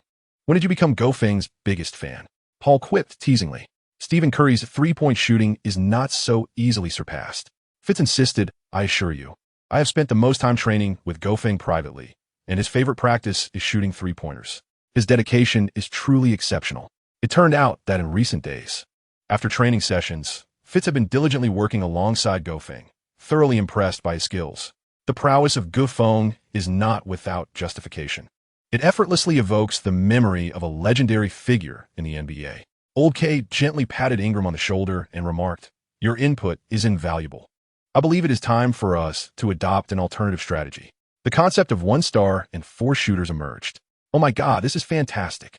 I can finally start," Joshua exclaimed, leaping with excitement. Siakam's expression darkened as he forcefully pressed Joshua back onto the bench, declaring, "You will sit still?" The 1 star and 4 shooter strategy is essentially a mimicry of the Cavaliers' approach, with LeBron orchestrating the play while the other teammates move without the ball, poised to launch three-point shots. Old K rarely permits players to engage in such training. This strategy places exceptionally high demands on the star player, without extraordinary talent. It is challenging to master this role. In the past, Ingram would undoubtedly have assumed this pivotal position. However, now, all eyes turn towards Gofeng. Could it really be possible for an international player to operate within such an imperial basketball system? How much trust must Old K place in Gofeng? Gofeng sighed, somewhat exasperated. "Is it really necessary for me to receive treatment akin to that of LeBron James without having played a single game?" Amidst the ensuing chaos, Old K finalized the starting lineup for the match. Gofeng, Paul, McBray, McSmith, and Joshua. Although Joshua typically did not start in the regular lineup, the 1 star, 4 shooter system was seemingly tailor-made for him. His three-point attempts often resulted in high bounces. Despite Joshua's deficiencies in positioning, his remarkable leaping ability frequently led to miraculous outcomes. Furthermore, Joshua's athletic prowess far exceeded that of Siakam, which elucidated why he could secure a starting position within this system. Chapter 15. He is actually a 1 star? Siakam appeared resigned, wearing an expression that suggested he wished for solitude. Nevertheless, Siakam was eager to spend a couple more years in the NCAA before rushing into the NBA. Thus, he was indifferent to such trivial accolades. Once the strategy was established, a weight was lifted from Old K's shoulders. The forthcoming match would reveal Gofeng's performance. Old K remained somewhat apprehensive, prompting him to have everyone focus on Gofeng during their simulated training for the one-star, four-shooter system.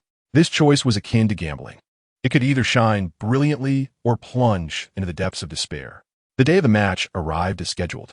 The Duke players were faring quite well, save for an indiscreet individual who had called Julie in a reckless attempt to arrange a late-night rendezvous with a beauty, resulting in a severe reprimand. Aside from that, no significant disturbances occurred. The matchup between the Duke Blue Devils and the Kansas Jayhawks would take place at the Riverfront Stadium in New Jersey, featuring a brutal single-elimination game in the round of 32. To ensure the smooth progress of the tournament, each region would host games across 8 cities, predetermined long before the NCAA commenced. Moreover, in pursuit of fairness, the NCAA management primarily selected neutral cities devoid of competing universities as venues. Victory would lead to advancement, while defeat would send one home. This match was crucial for both teams. The Duke Blue Devils had home advantage only once, meaning that in subsequent games, there would be no distinction between home and away. As the match approached, tickets for Riverfront Stadium were sold out. Duke, as the number 1 seed, faced off against Kansas, the number 18 seed. Theoretically, Duke held a significant advantage. However, in single-elimination tournaments, nothing is guaranteed. Should Kansas perform exceptionally well, even Duke could find themselves eliminated. Moreover, Duke star player, Ingram, was sidelined due to injury and would be unable to participate in the upcoming matches. Public sentiment on social media shifted from overwhelming support to divided opinions, with no one able to definitively predict the victor. Duke Blue Devils champions, one might exclaim. But with core players injured, how could they still aspire to the championship? What a pity it was. This year presented the best opportunity for Duke to defend their title, allowing Old K to retire in peace. Alas, what a shame for Old K. It remains uncertain whether Old K possesses the means to alleviate the repercussions of Enger's injury. The moment the previous match concluded, social media erupted, with the majority of fans expressing their lament for the forthcoming games of the Duke Blue Devils. The fiercely contested round of 32 in the single-elimination tournament is set to commence, with athletes gradually taking to the court to warm up. The camera then panned to the guests outside the arena, revealing a familiar visage. It's Paul Pierce, the NBA legend. Having been a 10-time All-Star and the Finals MVP after leading his team to victory against the Kobe-led Los Angeles Lakers in the 2007 to 2008 season, is indeed present. Now at the age of 37, rumors of retirement have continuously swirled around him. Kansas, his alma mater, remains dear to his heart, prompting him to make a special appearance to support his school. The players of the Jayhawks could hardly contain their excitement upon seeing the future Hall of Famer in attendance.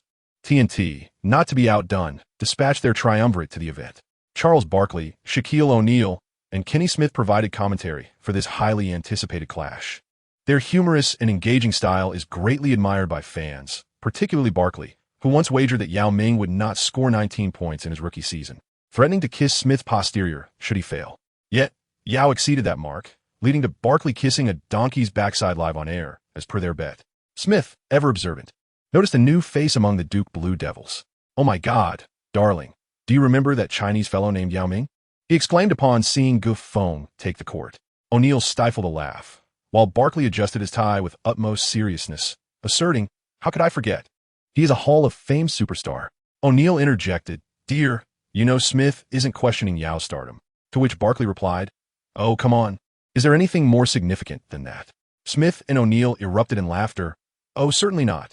Nothing could be more important." However, it appeared that the Duke Blue Devils had indeed welcomed another Chinese player mid-season. Barkley raised an eyebrow. "Why did you use the word again?" Smith produced a file and replied, "Well, look, his name is Gofeng, a champion of the Chinese High School League. He has come to study at Duke this year. That's about all the information we have. Should we discuss whether he can score 19 points in this game?" Barkley shot him a look that conveyed disbelief. "Come on. Use your brain. Gofeng and Yao Ming are entirely different entities. Observing his height and weight, one might conclude he lacks strength. Perhaps we should place a wager. Will he score 19 points in this match? I assert he will not." Smith shook his head vigorously, exclaiming, "Oh, I wager he won't either." Seizing the moment, Barkley teased, "What a coward. This is utterly dull. Let us inquire about the Shark's opinion." O'Neal chuckled. "Ha. Don't involve me in your disputes. I am but a newcomer. Shall we wager instead on whether this Chinese player will make it to the starting lineup? Barkley contemplated seizing an opportunity to avenge a previous humiliation. What do you say, Smith? O'Neal found the idea appealing and chimed in. That's feasible. I bet he will start. Smith was the first to make his choice.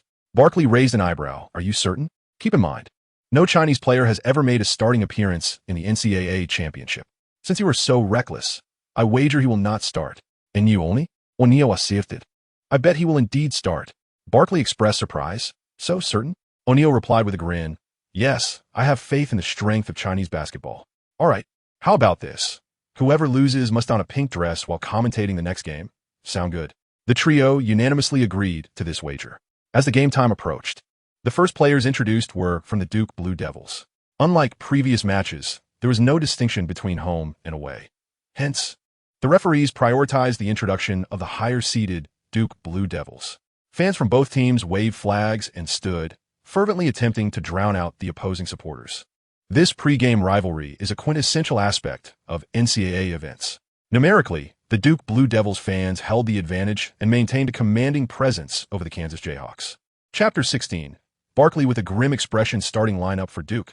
Point guard Paul, shooting guard McBrayer, small forward Goff, power forward McSmith, and center Joshua. Starting lineup for Kansas Jayhawks. Point guard Jones, shooting guard Oubre, small forward Jaden, power forward Jordan, and center Alexander.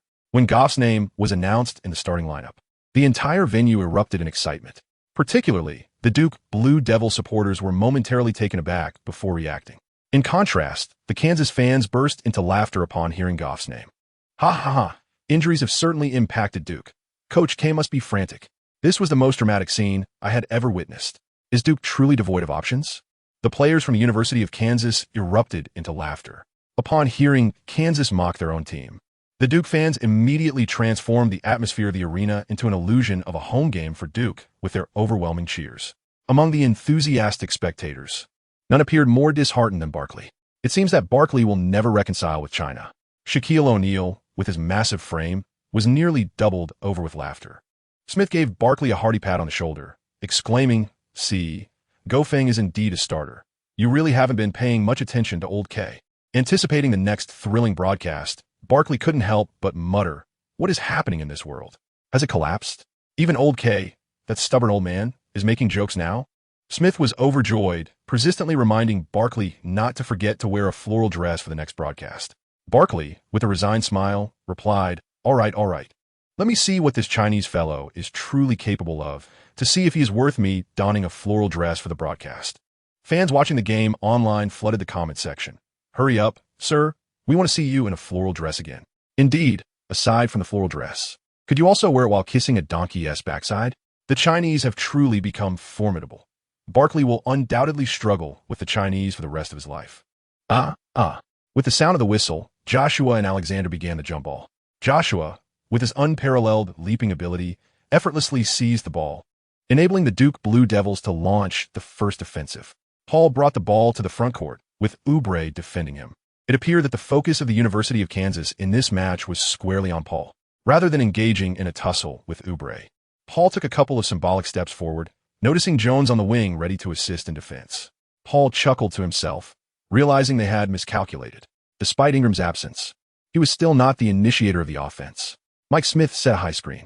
Gofeng, with the cover provided by Mike Smith, effortlessly left Jones behind, while Paul delivered the ball directly to him. Gofeng received the ball and accelerated with an elegant fluidity. Jones, arriving a moment too late, leaped to interfere. Yet Gofeng had already released the shot. Whoosh! The ball swished smoothly through the hoop. Coach K rose from his seat in excitement, clapping vigorously.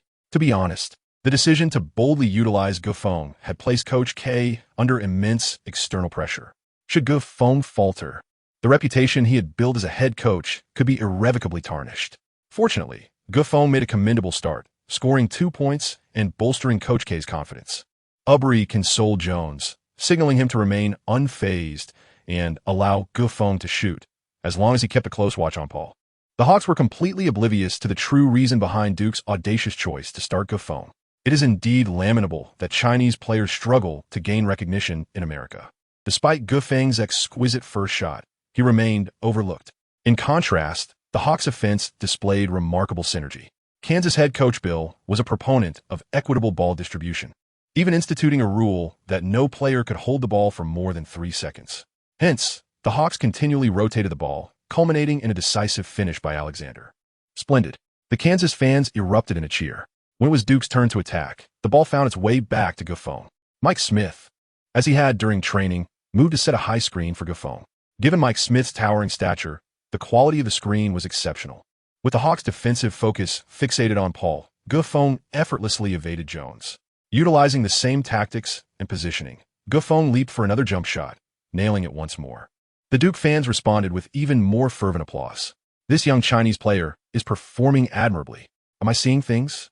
A Chinese player scoring 4 consecutive points? Despite the raucous cheers from the Duke supporters, there lingered a hint of disbelief in their eyes. In the stands, a slender, alluring figure was none other than Julie, who had previously handed Gaffone a business card. Julie had long recognized that a Chinese player who could elicit Coach K's assistance was undoubtedly extraordinary. She was deeply invested in Gaffone's every move, anxious not to miss any detail regarding him. A Chinese player excelling in the inside, what a sensational story. Julie was further convinced that the 500 tickets she purchased was indeed worth every penny. In a swift transition between offense and defense, Oubre executed a decisive breakthrough, with Gaffone providing crucial assistance in defense. Oubre took a step back, opting not to pass but to take on Gaffone directly. Although Oubre's height was inferior to Gaffone's, players with such defensive prowess often share a common trait: exceptional physical strength. As Oubre engaged Gaffone in a one-on-one, it could not be classified as a classic case of the smaller player challenging the larger one. However, in terms of speed, Gaffone found himself at a disadvantage. Oubre skillfully maneuvered with several changes of direction, forcefully squeezing past Gaffone through sheer determination. The two players collided fiercely, yet the referee refrained from blowing the whistle. Gaffone, closely trailing, extended his large hand to create significant interference. Joshua timely leaped into the fray, his imposing figure casting a shadow in the air. But Oubre's shot clanged off the rim. Kansas University's coach Bill had discerned Duke's tactical characteristics. It appeared that Gaffone's playing style closely resembled that of Ingram, which emboldened Coach K to employ Gaffone with confidence. Bill sensed an ominous turn of events. Should Gaffone continue to breach their defensive line, their previously devised strategy would become ineffective. However, the sole comfort for Bill was that, in that last exchange, it was evident that Gaffone's defensive skills were not on par with Ingram's. Mike Smith secured the defensive rebound and promptly passed the ball to Gaffone, who initiated a fast break. The opposing team responded swiftly, but Gaffone, exhibiting restraint, opted to wait beyond the three-point line for his teammates to arrive. Paul stepped in to facilitate the ball transition. Gaffone and Mike Smith continued to execute their pick-and-roll strategy. Bill finally grasped the situation and shouted, "Oubre, switch defense. Guard that Chinese player." In the previous few possessions, Oubre had indeed recognized Gaffone's formidable presence. Oubre proactively exchanged defensive assignments with Jones, reverting to standard defense. Facing a smaller opponent in Jones, Paul found it considerably easier, weaving his way into the paint with several deft changes of direction. The tenacious defender Alexander, known for his expansive defensive range, stepped out well beyond the free throw line to thwart Paul's driving lane. Meanwhile, Mike Smith effectively obstructed Oubre's attempts to engage with Gaffone. Gaffone seized the opportunity, making a run towards the penalty area just as Paul was momentarily halted. Paul, understanding the situation intuitively, passed the ball to Gaffone, with a swift 3 steps, prepared to execute a one-handed slam dunk. Wow, this Chinese player is truly omnipresent. Chapter 17, a debut to remember the Song Ye-ing team has long been renowned for its defensive prowess in the NCAA, with Alexander serving as their formidable defensive bulwark. Once Gaffone executed the explosive dunk, it would undoubtedly dampen the spirits of the opposing team. Therefore, even if Alexander managed to topple Gaffone, it would be improbable for him to allow the dunk to succeed effortlessly. With an intent to subdue, Alexander lunged towards Gaffone, his demeanor clearly indicating a willingness to exert every ounce of effort to bring him down. In the face of such a muscular behemoth, players lacking psychological fortitude would undoubtedly feel the pressure and squander scoring opportunities. However, how could Gaffone possibly succumb to anxiety? Without a trace of hesitation, as soon as Alexander charged at him, Gaffone adeptly adjusted his jumping technique, transforming an explosive leap intended for a dunk into a low, protective layup. Alexander found himself momentarily taken aback, astonished by Gaffone's fluidity.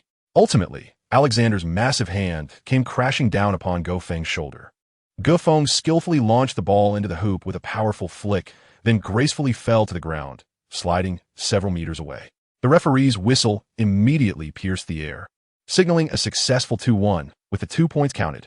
A thunderous cheer erupted from the crowd surrounding the court. Although this underhand layup may lack the grandeur of slam dunk, it is cherished for its fluidity and elegance. The fans witnessed a dance artist in motion, effortlessly employing finesse to safeguard himself while drawing a foul from the opposing player.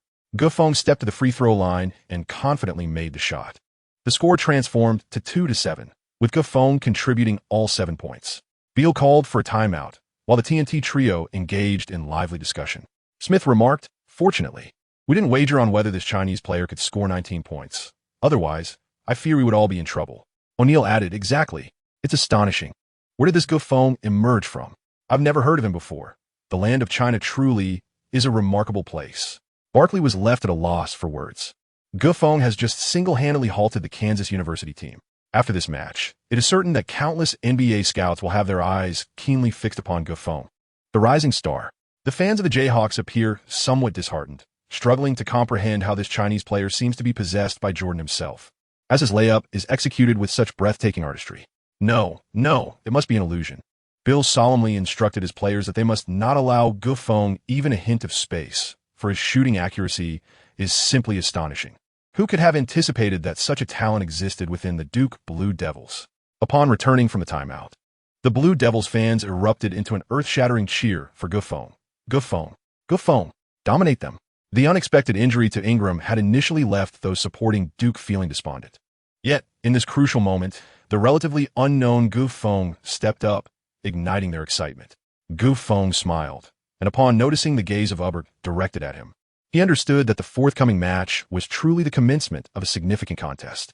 Hubbard loftily passed the ball to Alexander, who, while being closely guarded by Joshua, executed a powerful backing maneuver before pivoting sharply to deliver a jump shot. Joshua leapt high, providing substantial interference, but the ball ricocheted off the rim. Undeterred, Alexander soared once more, seizing the offensive rebound, and with remarkable force, he dumped the ball into the hoop. What a splendid play! The cheers from the Kansas supporters erupted, only to be swiftly overshadowed by the even more fervent roars of the Duke Blue Devils fans. Beyond the fierce competition among the athletes, the rivalry between the fans was equally intense, as both sides vied for dominance in a spectacular display of spirited fervor. Go Feng approached Joshua, advising him to secure his position for rebounding and to refrain from leaping excessively high. Despite being a starter, Joshua could not shake off his penchant for jumping.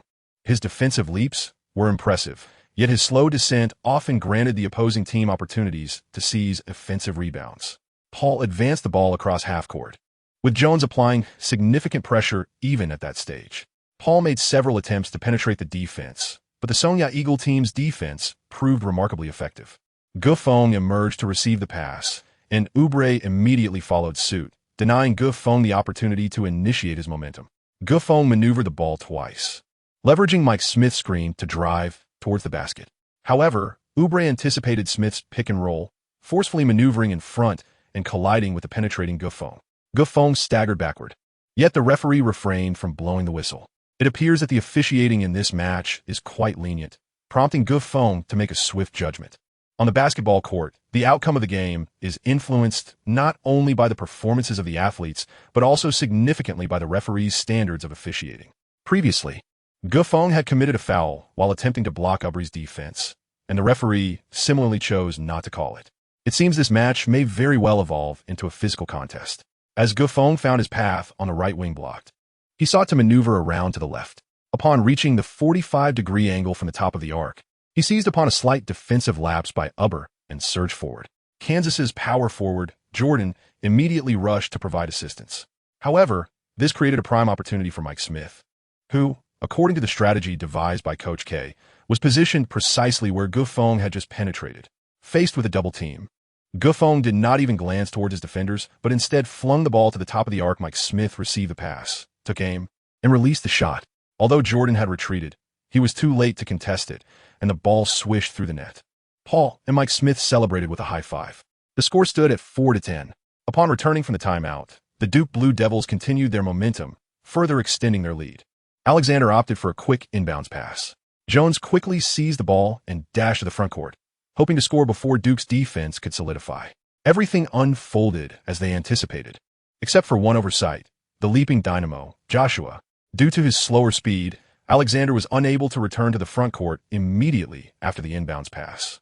Yet, Duke's defense had not yet formed, allowing Jones to initiate a fast break, bypassing an unprepared Paul as he charged toward the basket. Mike Smith was slightly delayed in his defensive response and could only jump to provide some interference. Jones executed a graceful mid-air layup, aiming for a bank shot. At that moment, the swiftly returning Joshua showcased his explosive lower body strength. Not only did Joshua make it back to his own end in time, but he also leapt high into the air, emphatically swatting the ball against the backboard. As Jones descended, his balance faltered, and he was knocked off course by Joshua, sliding along the floor for quite a distance. The referee did not blow the whistle. It was a clean block. Joshua secured the defensive rebound and swiftly passed the ball to the rapidly advancing Gufong. Gufong skillfully received the pass and sprinted back, with only Alexander standing before him. Upon seeing Gufong approaching, a flicker of apprehension crossed Alexander's mind. Having already committed one foul, he was wary of the repercussions of a second. In the NCAA, the limit on fouls is notably stricter than in the NBA. A mere 5 fouls would result in expulsion from the game, and the match had scarcely progressed beyond the 5-minute mark. Gufong evidently seized upon Alexander's intentions, forsaking the more prudent mid-range shot in favor of a daring charge, seeking an intimate physical confrontation with Alexander. Resolute, Alexander braced himself and met the challenge head-on. Gufong bent his waist with agility, colliding fiercely with Alexander. After the impact, Gufong exerted himself to maintain his balance and skillfully flicked the ball away. Chapter 18. The Battle for Recognition. The referee's whistle blew. Alexander was called for a defensive foul. The ball bounced precariously on the rim several times before ultimately falling away. Alas, what a pity. A chorus of sighs arose from the Duke fans, narrowly missing yet another opportunity for a 2-1. Gufong stepped to the free throw line to execute a 1-1 penalty shot. He made both shots, showcasing an extraordinary shooting touch. The referee's whistle sounded again, and Alexander was substituted by the coach. Kyle took Alexander's place on the court. Smith remarked with a hint of surprise, "This Chinese player has made Alexander, renowned for his defensive prowess in the NCAA, suffer significantly in just 5 minutes. It's truly unexpected." Barkley, unusually silent, sighed, "Indeed. It seems this match for the University of Kansas is quite precarious." Suddenly, O'Neal, who had been quiet, inquired, "Have you noticed that the tactics employed by the Duke Blue Devils today seem somewhat familiar?" Barkley responded, "There's a hint of familiarity. What have you discerned, Big Shark?"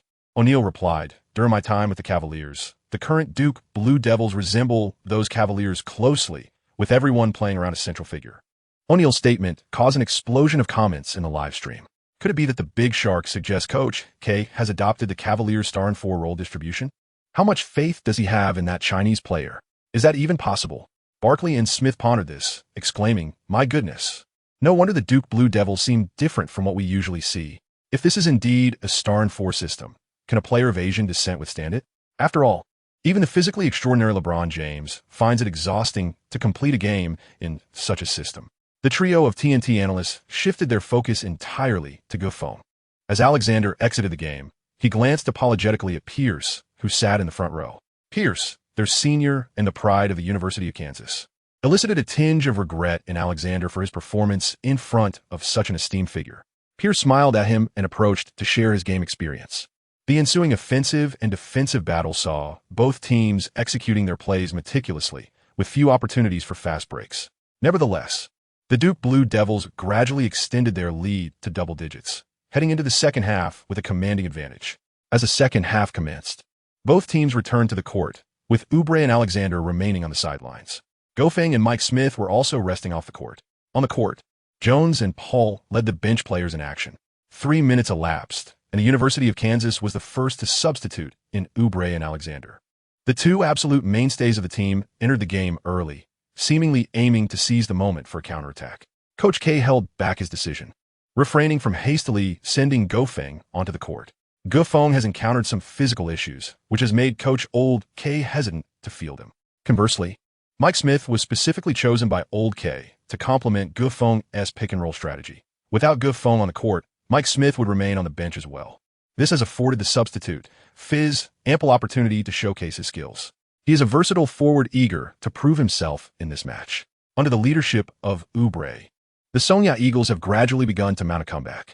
With Oubre and Alexander successfully penetrating the defense multiple times, the point differential has been narrowed to single digits. Fortunately, Paula's quick passes have provided crucial assists, and Fizz has risen to the occasion, effectively staving off 2 consecutive waves of counterattacks from the opponents. "How are you feeling?" "Yay," Coach Old K inquired with concern. "I'm fine now. I should be good to go," Gufeng replied, wiping the sweat from his brow as he stood up to warm up.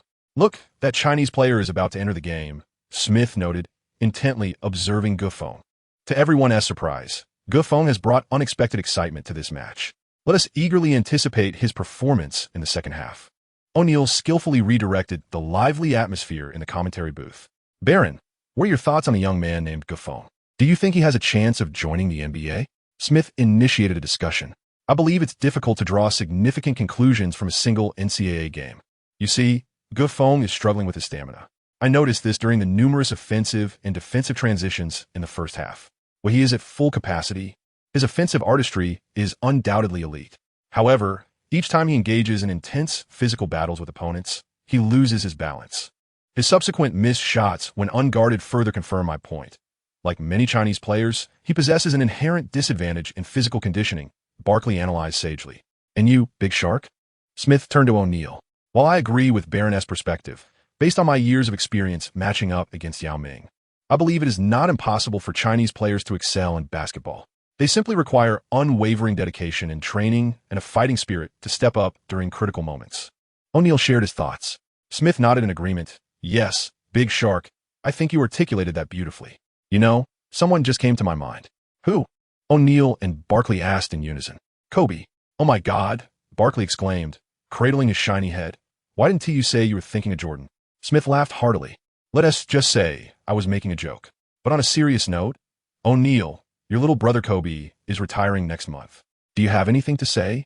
O'Neal shrugged. "I hope he can still drop 50 points. 50 points? Barkley raised an eyebrow. "Yes." O'Neal certainly nodded in agreement. "Ha ha. You two are truly intent on making me laugh to death. In a moment, I shall cease recording and simply start a live broadcast, delighting in the spectacle of calling out in real time," Barkley remarked with a sense of schadenfreude. To be fair, it is quite challenging to compare Gofeng's explosiveness with that of American players. However, Gofeng's most notable trait is his diligence, which indeed bears a striking resemblance to Kobe. Gofeng's physical agility can be considered among the finest in the NCAA, should he undergo specialized training akin to that of Kobe. There is no reason to believe his prospects would be inferior to those of more muscular players. The second half unfolded with both teams locked in a tense struggle. With scarcely a moment of stoppage, Gofeng could only await his opportunity to enter the game beside the scores table. At last, after a full 2 minutes, a dead ball finally occurred. Fitz committed a defensive foul against Oubre, sending him to the free throw line. Gufeng and Mike Smith finally have the opportunity to take the stage. Gufeng, having replaced Fitz, exchanged a robust high-five with Adams before returning to the heart of the game. The Duke fans immediately greeted Gufeng's entrance with fervent cheers. Such is the nature of the NCAA. Those who perform well bask in the adoration of the crowd. Despite our differing complexions, our passion for basketball remains unified. The efforts of every student shall never go unrewarded. Gufeng has decisively dispelled the doubts and discontent of the Duke fans through his remarkable prowess. In the first half, he scored 15 points, with an astonishing 11 points within the initial 10 minutes, also drawing 2 fouls from Alexander and widening the lead to double digits. This contribution was forged through Gufeng's relentless effort, and all the Duke fans bore witness to his determination. Oubre converted both of his free throws, bringing the score to 46-37, as the Duke Blue Devils maintained a 9-point advantage. With 14 minutes remaining on the clock, this was the last opportunity for the Southern Eagles to mount a comeback. Victory would secure their advancement, while defeat would send them home. The Southern Eagles stood perilously on the edge of a cliff, ready to fight with everything they had. Let's watch closely to see how much energy this young Chinese athlete has left, and whether he can withstand the immense pressure in the critical moments of the second half, leading the Duke Blue Devils to advancement. Smith indeed holds a certain anticipation for the performance of this young man from the East. Gufeng returned to the court. Chapter 19, Moments of Passion. According to Coach Old K's strategy, Paul was to transition the ball to Gufeng, who would then breach the opponent's defense, allowing the sharpshooter lying in wait at the three-point line to seal the deal. This exemplifies the quintessential one-star, four-shooter system. Coach Bill, renowned for his defensive acumen, quickly discerned the intentions of the Duke Blue Devils. Internally, he marveled at Old K's audacity in allowing a Chinese player to execute the one-star, four-shooter system. It truly demonstrated remarkable skill coupled with boldness. The Song Sparrow Eagles intensified their defense against the three-point line. Mike Smith and Paul's attempts at three-point shots found no opportunity for execution, which consequently hindered Gufeng's ability to distribute the ball effectively. Gordon has frequently found himself in situations where he must rely solely on his individual efforts, yet the outcomes have not been particularly favorable. Oubre's defensive prowess is indeed formidable, making it exceedingly challenging for the fatigued Gordon to penetrate Oubre's defenses. McSmith strives diligently to set screens for Gordon. However, Oubre consistently manages to either circumvent the screens in advance or swiftly retreat to re-engage with Gordon. Beads of sweat began to bead incessantly on Gufeng's forehead. The defense of the Jayhawk Eagles was indeed formidable. This was the first time Gufeng had encountered such pressure throughout his playing career. With little time remaining on the shot clock, the ball had rotated several times before Mike Smith hastily launched a three-pointer. The ball ricocheted off the front of the rim and soared high. Alexander let out a fierce roar as he outmuscled Joshua to secure the defensive rebound. What a great board! Oubre cheered loudly. Despite picking up 2 fouls early in the game, Alexander had fought back resiliently, achieving a double-double with 11 points and 10 rebounds. Jones continued to orchestrate the distribution of the ball. The Jayhawk Eagles' offense resembled a well-oiled passing machine, with each player barely holding the ball for more than 3 seconds before the next teammate was ready to receive. This style of team basketball bore a striking resemblance to the Spurs. However, the Jayhawk Eagles lacked offensive weapons akin to Jin, Billy, or Parker. Otherwise, their seed ranking this year could have been even higher. The ball was exchanged back and forth 5 or 6 times before returning to Jones. He took a three-pointer, and it went in. The arena erupted in cheers as the score stood at 46-42. Through unwavering defense and teamwork, the Jayhawk Eagles had pulled themselves back from the brink. Over the course of more than 10 minutes, neither side had been able to score consecutively, and the point differential remained stable at around 4 points.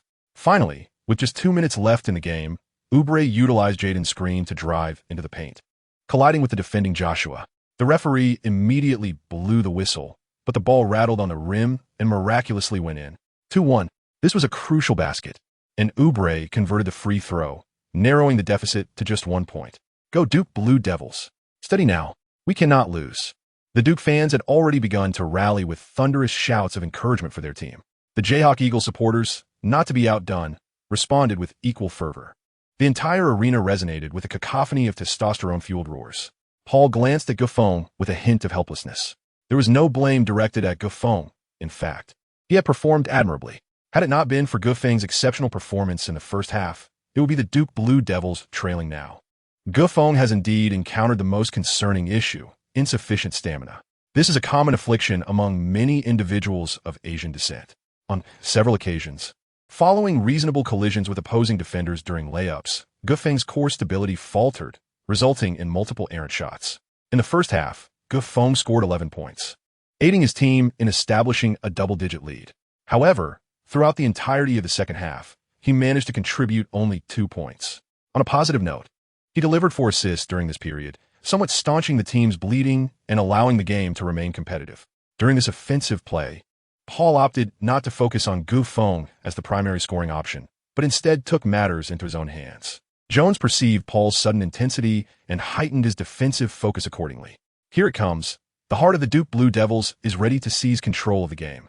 The camera panned to Paul, capturing a dramatic close-up on the big screen. The Duke fans erupted in a thunderous cheer, signaling that Paul was prepared to give it his all. Gufeng proactively approached to provide cover for Paul, yet he was taken aback when the opponent opted for a direct switch. Oubre, akin to an adhesive plaster, attached himself to Paul, while Jones took on the task of guarding Gufeng. Oubre discerned his strategy and pondered whether to pass. Paul hesitated, despite Gufeng already making a backdoor cut. Ultimately, Paul chose not to pass the ball, but decided to go for a one-on-one. Excellent. This is precisely the game we envisioned, Oubre suddenly remarked to Paul. This entire match has deviated from your plan. You must be feeling quite frustrated. Here's a suggestion. Perhaps you should just go home and fish instead. Paul retorted loudly, immediately propelling himself into action. As Oubre retreated, he placed a hand lightly on Paul's waist, restraining his speed. Paul executed a stylish between-the-legs dribble, abruptly halting and pulling the ball back. Oubre stumbled slightly, but quickly regained his balance and reattached himself to Paul. Paul faked a shot, attempting to deceive Oubre into committing a foul. However, Oubre's defensive acumen was unparalleled. He merely extended his long arm to create sufficient interference without jumping. Paul found himself in a predicament, and Oubre swiftly closed in, intent on stealing the ball. Remarkable. Oubre's defense was indeed exceptional. The ability to identify the most effective defensive strategy was truly impressive. Onlookers, including peers, couldn't help but applaud Oubre's textbook defensive maneuver.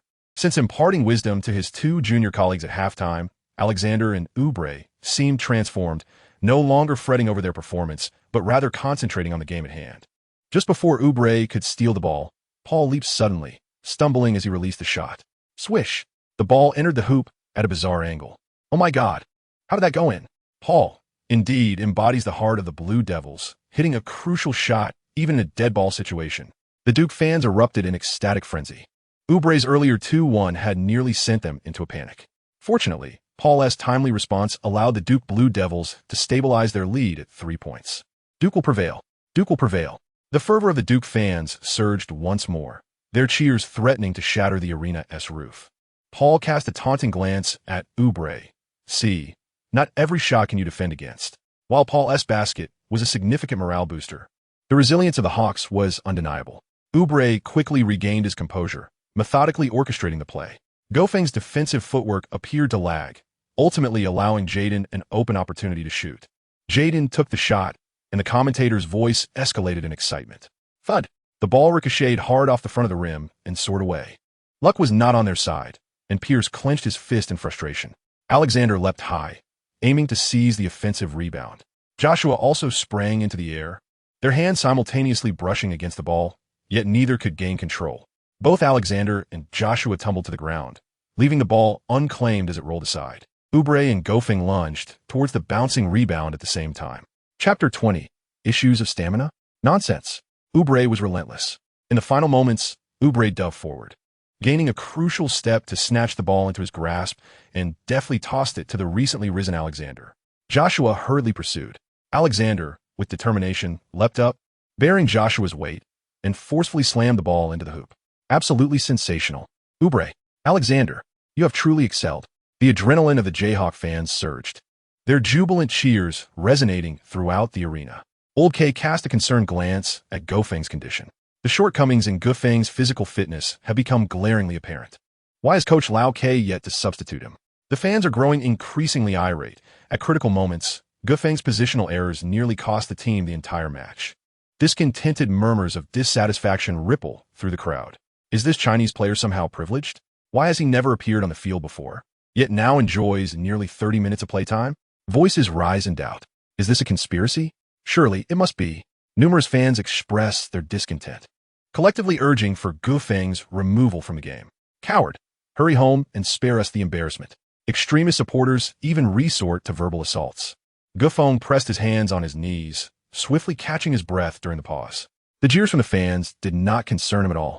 The petty and insignificant could never comprehend the aspirations of one who aims for the bright moon. Gofeng calculated that this was a decisive opportunity. Lau Ke, however, was somewhat conflicted, given Duke's current predicament. Whether to substitute Gofeng was a dilemma. In a moment of respite, Gofeng suddenly turned to Lau Ke, their eyes locking in a shared gaze. Lau Ke smiled, justifying his decision to call for one last timeout. He still had faith in Gofeng. This final pause was solely to allow Gofeng a brief respite. The referee signaled Duke Blue Devils' last timeout, with only a minute remaining in the match. The Duke players hurried off the court to sit on the bench, preparing to rest while awaiting the coach's instructions for the final offensive and defensive maneuvers. At this point, the Jayhawk Eagles had nearly filled the gaps left in the first half. Duke led by just a single point, and both teams had a chance to seize victory. The last attack would be executed by Gofeng. Joshua, remember, do not jump in this play. Push Alexander out of the paint. Mike Smith will continue to screen for Gofeng, while Paul feigns a three-point reception from the baseline to distract the opponent's defense. We have no timeouts left for the next round, and the opposition may attempt a three-pointer. Joshua, you too must position yourself high. It is preferable to allow them 2 points than to grant them the opportunity for a three. Do you understand? Lau Ke resolutely outlined the forthcoming strategy. Yet, Gufeng's stamina was waning. Was it wise to entrust him with the final offensive play? Paul was somewhat hesitant about Lao Kei's decision. It's all right, trust me. I believe in Gufeng, and you all should as well. Lao Kei glanced at Gufeng, who sat on the bench, panting heavily. Go forth, my children. Let us embark on a journey to a grander city next time. What do you say? Lao Kei boisterously encouraged his team. Duke, victory is ours. For the sake of our trip to Philadelphia. The teammates echoed in unison. Upon returning from the timeout, Duke Blue Devils regained possession of the ball. As Paul received the inbounds pass, Oubre clung tightly to him in defense. Paul skillfully dribbled the ball, bringing it safely past half-court. Every player on the Jayhawk Eagles adhered closely to their respective opponents. Everyone understood that this round would determine the outcome of the game. Paul transitioned the ball to Mike Smith, who began to back down Jordan. Gufeng sprinted swiftly, seizing the opportunity to assist. Mike Smith promptly passed the ball to Gufeng. Oubre, neglecting to provide support, remained fixated on the off-ball Paul. Indeed, Beal still believed that the seasoned veteran, Old K, would entrust the decisive moment to the most reliable player on the team, Paul. Alas, he could never have anticipated that Old K would, in such a critical juncture, place his faith in an Asian player. Paul dashed to the corner, and, after Smith's pass, he immediately moved to a higher position, creating a three-point threat. The defense of the Songyao Eagle team was spread wide, granting Gufeng the opportunity for a one-on-one confrontation. Gufeng versus Jaden. Jaden has always been the most underrated defensive player. Were it not for Jaden's significant issues with mid-range shooting, the Songyao Eagles would undoubtedly be a trio of giants in the league. Jaden spreads his legs wide, denying Gufeng any opportunity for a breakthrough. Joshua valiantly stands his ground against Alexander. All strategies are in place, awaiting Gufeng's final strike. The arena falls into a hush as Gufeng takes a deep breath. Is Old K out of his mind? This Chinese player lacks stamina. Why entrust him with the last shot?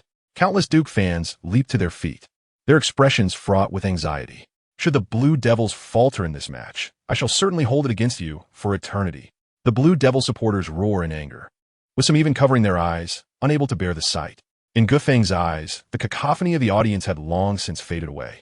All that remained was the basketball hoop. It moved. Gufeng made the first move, without any screens or assistance. This exemplifies a true display of raw strength in a one-on-one scenario. Jaden swiftly retreated on defense, anticipating Gufeng's offensive trajectory with remarkable timing. As Gufeng pulled back, Jiduan swiftly caught up within half a second. As the clash intensified, both sides experienced a physical collision, each stumbling back a step. The referee remained silent, allowing this bout to unfold as a tacitly permitted brawl. Gufeng came to a halt momentarily, only to surge forward once more. Jaden, equally poised, swiftly positioned himself to block, resulting in yet another collision between the two. However, this time, Gufeng employed authentic basketball techniques. In the instant their bodies made contact, he deftly executed a spin, leveraging his formidable core strength, causing Jaden to lose his footing. Jaden's eyes widened in disbelief. Despite Gufeng's apparent physical limitations, how could his almost superhuman core strength be explained? Gufeng effortlessly surpassed Jaden, igniting a fervor among the spectators. Jaden immediately pursued in defense. Alexander aimed to provide assistance, but was hindered by Joshua, causing him to lag a moment behind. The two interior players of the Songyao Eagle team found themselves restrained, granting Gufeng an opportunity for a clear shot at the basket. Old K smiled with satisfaction. This shot was assured. Gufeng leaped in a three-step motion, with Year.On following suit. Year.On's large hand loomed above Gufeng, yet Gufeng stood resolute, springing upwards with determination. Year.On pressed his hand firmly upon Gufeng's shoulder, exerting force to bring him down. What was happening? Year.On's eyes suddenly widened in astonishment. Gufeng's body continued to ascend, carrying Jaden along with him as they both rose several centimeters higher. Jaden was momentarily flustered. It was precisely this few centimeters of distance that enabled Gufeng to successfully execute a slam dunk. The whistle blew, and Jaden incurred an additional foul. The Duke Blue Devils reclaimed a three-point lead. Incredible. What is the secret behind this Chinese athlete's remarkable leap? How could Jaden, who was pressing down on his shoulders, allow him to soar even higher? His waist strength is truly invincible. Some experienced women swiftly realized where the issue lay, instinctively licking their lips. The strength of Gufeng's waist seems to possess a divine quality. Paul excitedly leaped over to high-five Gufeng. Gufeng approached the free throw line. Amidst the cacophony of jeers from the Kansas fans, he effortlessly sank the shot, The deficit was once again reduced to 4 points. With only 36 seconds remaining in the game, Coach K smiled with a sense of gratification. His choice to place his faith in Gufeng, an athlete of Asian descent, during this crucial moment may well have been the most exhilarating decision of his coaching career. Chapter 21.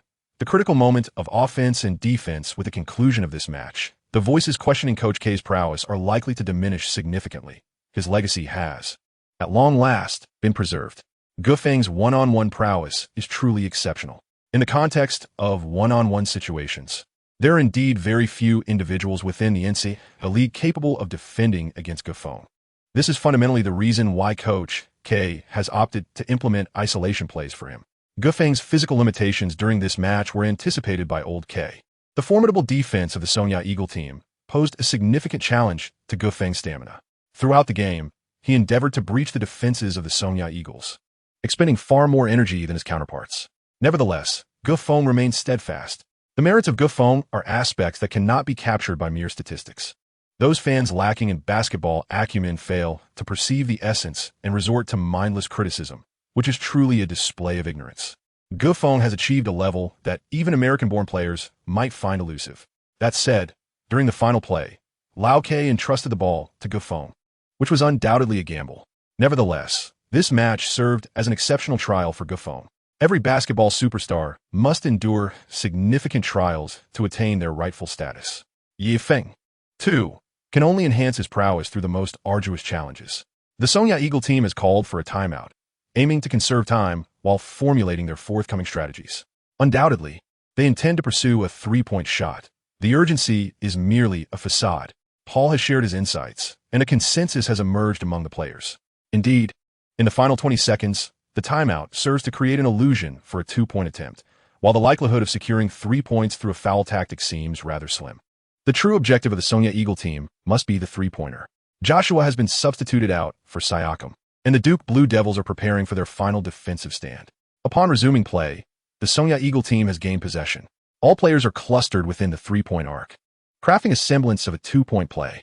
Rather than continuing to circulate the ball, the team initiates an offensive drive through Oubre.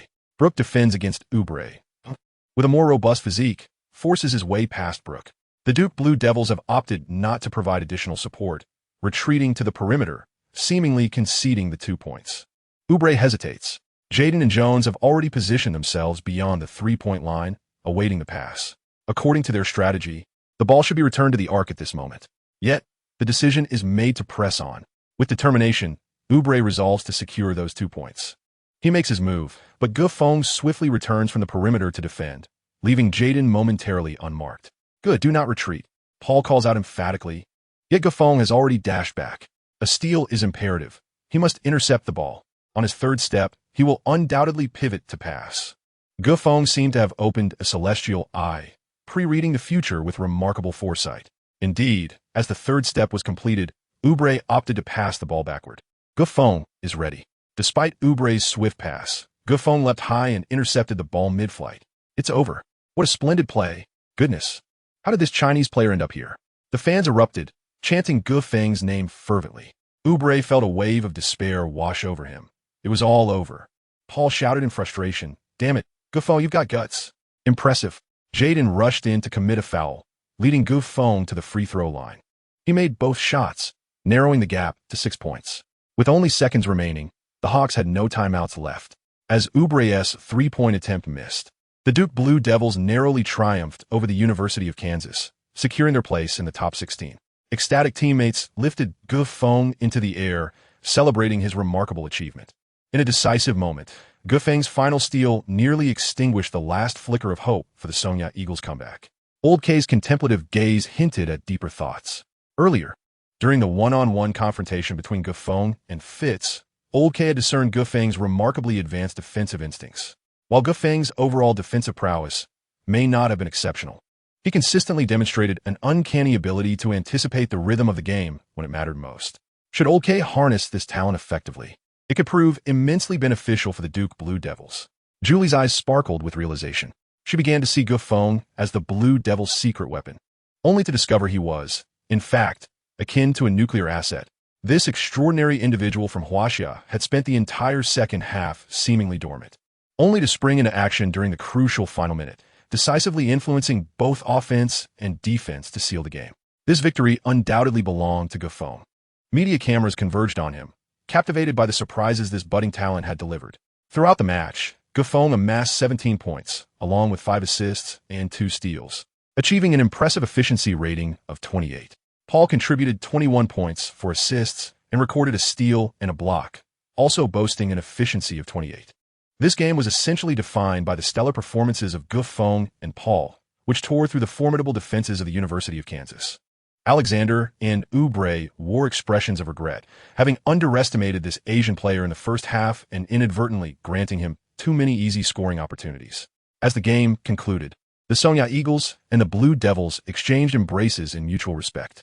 Alexander turned to Gufeng and declared, "Next year, I will surely eliminate you." Gufeng smiled politely and embraced his teammates. It was an intense and thrilling elimination match.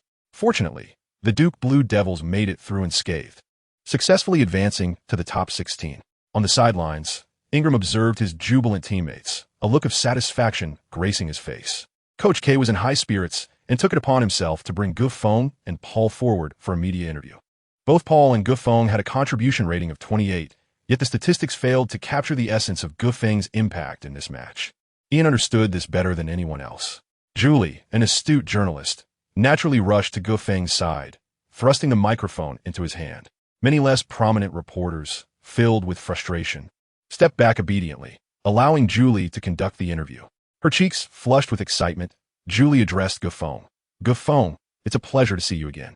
Coach K leaned in close to Gufeng's ear and whispered, "Don't be nervous, just answer her questions. If you struggle, I will clarify for you." Gufeng nodded and greeted Julie with a smile. Julie inquired, "Gufeng, I have heard that your previous role as a ball boy was due to your inability to pass the physical fitness test, which hindered your entry into the Duke Blue Devils. Is this true?" Julie's question was quite sensitive, and other reporters leaned in to eavesdrop. Lao K, feeling displeased, decided to intervene and put an end to Julie's line of questioning. Gufeng spoke first, expressing his relief, fortunately, with the assistance of Coach K. "I am now a member of the Duke Blue Devils. I am truly delighted to have the opportunity to participate in such a magnificent competition." Gufeng's responses were impeccable, skillfully sidestepping sensitive issues while subtly extolling the virtues of Lao K. Lao K halted his steps, gazing at Gufeng with a satisfied smile. Julie furrowed her brow. This young man was truly impervious to both soft and hard tactics. Julie persisted with her inquiries, but we have yet to find her name on Duke University's website. NCAA websites typically feature only players with scholarships. Her words were clearly insinuating that Duke University does not extend scholarships to outstanding foreign players. This determined journalist was relentless, intent on uncovering a sensational story from every conceivable angle. Chapter 22. The dating experiences of a steel-willed man, Lao K could no longer contain himself and position himself between Gufeng and Julie. "Gu is our secret weapon. Unless absolutely necessary, I will not allow others to know of him. If you are genuinely curious about G's background, simply ask me," Lao K interjected, seizing Gufeng's microphone. It was evident that Lao K aimed to thwart Julie's attempts to exploit Gufeng for sensationalism. As the presence of a Chinese player in the Duke Blue Devils starting lineup could generate significant international discourse. Recognizing Lao K's ire, Julie deftly shifted her line of questioning. "Coach Lao K, what do you believe is the key to the team's victory tonight?" This question was astute. While it appeared to divert the topic, it was, in fact, another attempt to extract information about Gufeng. Seasoned as he was, Lao K discerned Julie's true intentions and responded nonchalantly. 3-pointers. In the first half, we secured nearly 20 points solely from 3-pointers. Although our accuracy waned in the second half, the advantage we established in the first half was sufficient to carry us to victory. Julie discreetly rolled her eyes. She understood that extracting information from Lao K was nearly impossible and thus relinquished her pursuit of the interview. After the press conference concluded, Gufeng and Paul returned to the locker room to shower. The players who had not been interviewed had already completed their routines, yet they remained. As Gufeng and Paul returned to the locker room, a throng of teammates surged forward, exuberantly shouting and leaping around Gufeng. The atmosphere was filled with laughter. Suddenly, a knock resonated through the locker room. Curiously, Joshua rushed to the door and opened it, eager to discover who had arrived. The moment Joshua swung the door open, his towel unintentionally slipped down. "Goodness, it's her again." Julie, is she here to seek out Gufeng once more? This lad truly has a charmed life. His teammates began to mock him with glee. Unfazed, Julie picked up the towel that had fallen from Joshua and tossed it back into his hands. Put on your clothes. We wouldn't want a little bird to fly out and embarrass itself. Turning to Gufeng, she continued, I've come looking for you time and again. And you refuse to yield, do you? How about you muster the courage to step outside with me for a private stroll? By this point, the specifics of what Julie said thereafter were lost on everyone. How infuriating. She referred to me as a little bird. In the bathroom, Gufeng could not help but erupt into a cacophony of laughter, reminiscent of a pig's wail. Amid the envious and resentful gazes of his teammates, Gufeng was led out of the hotel by Julie, who grasped his arm.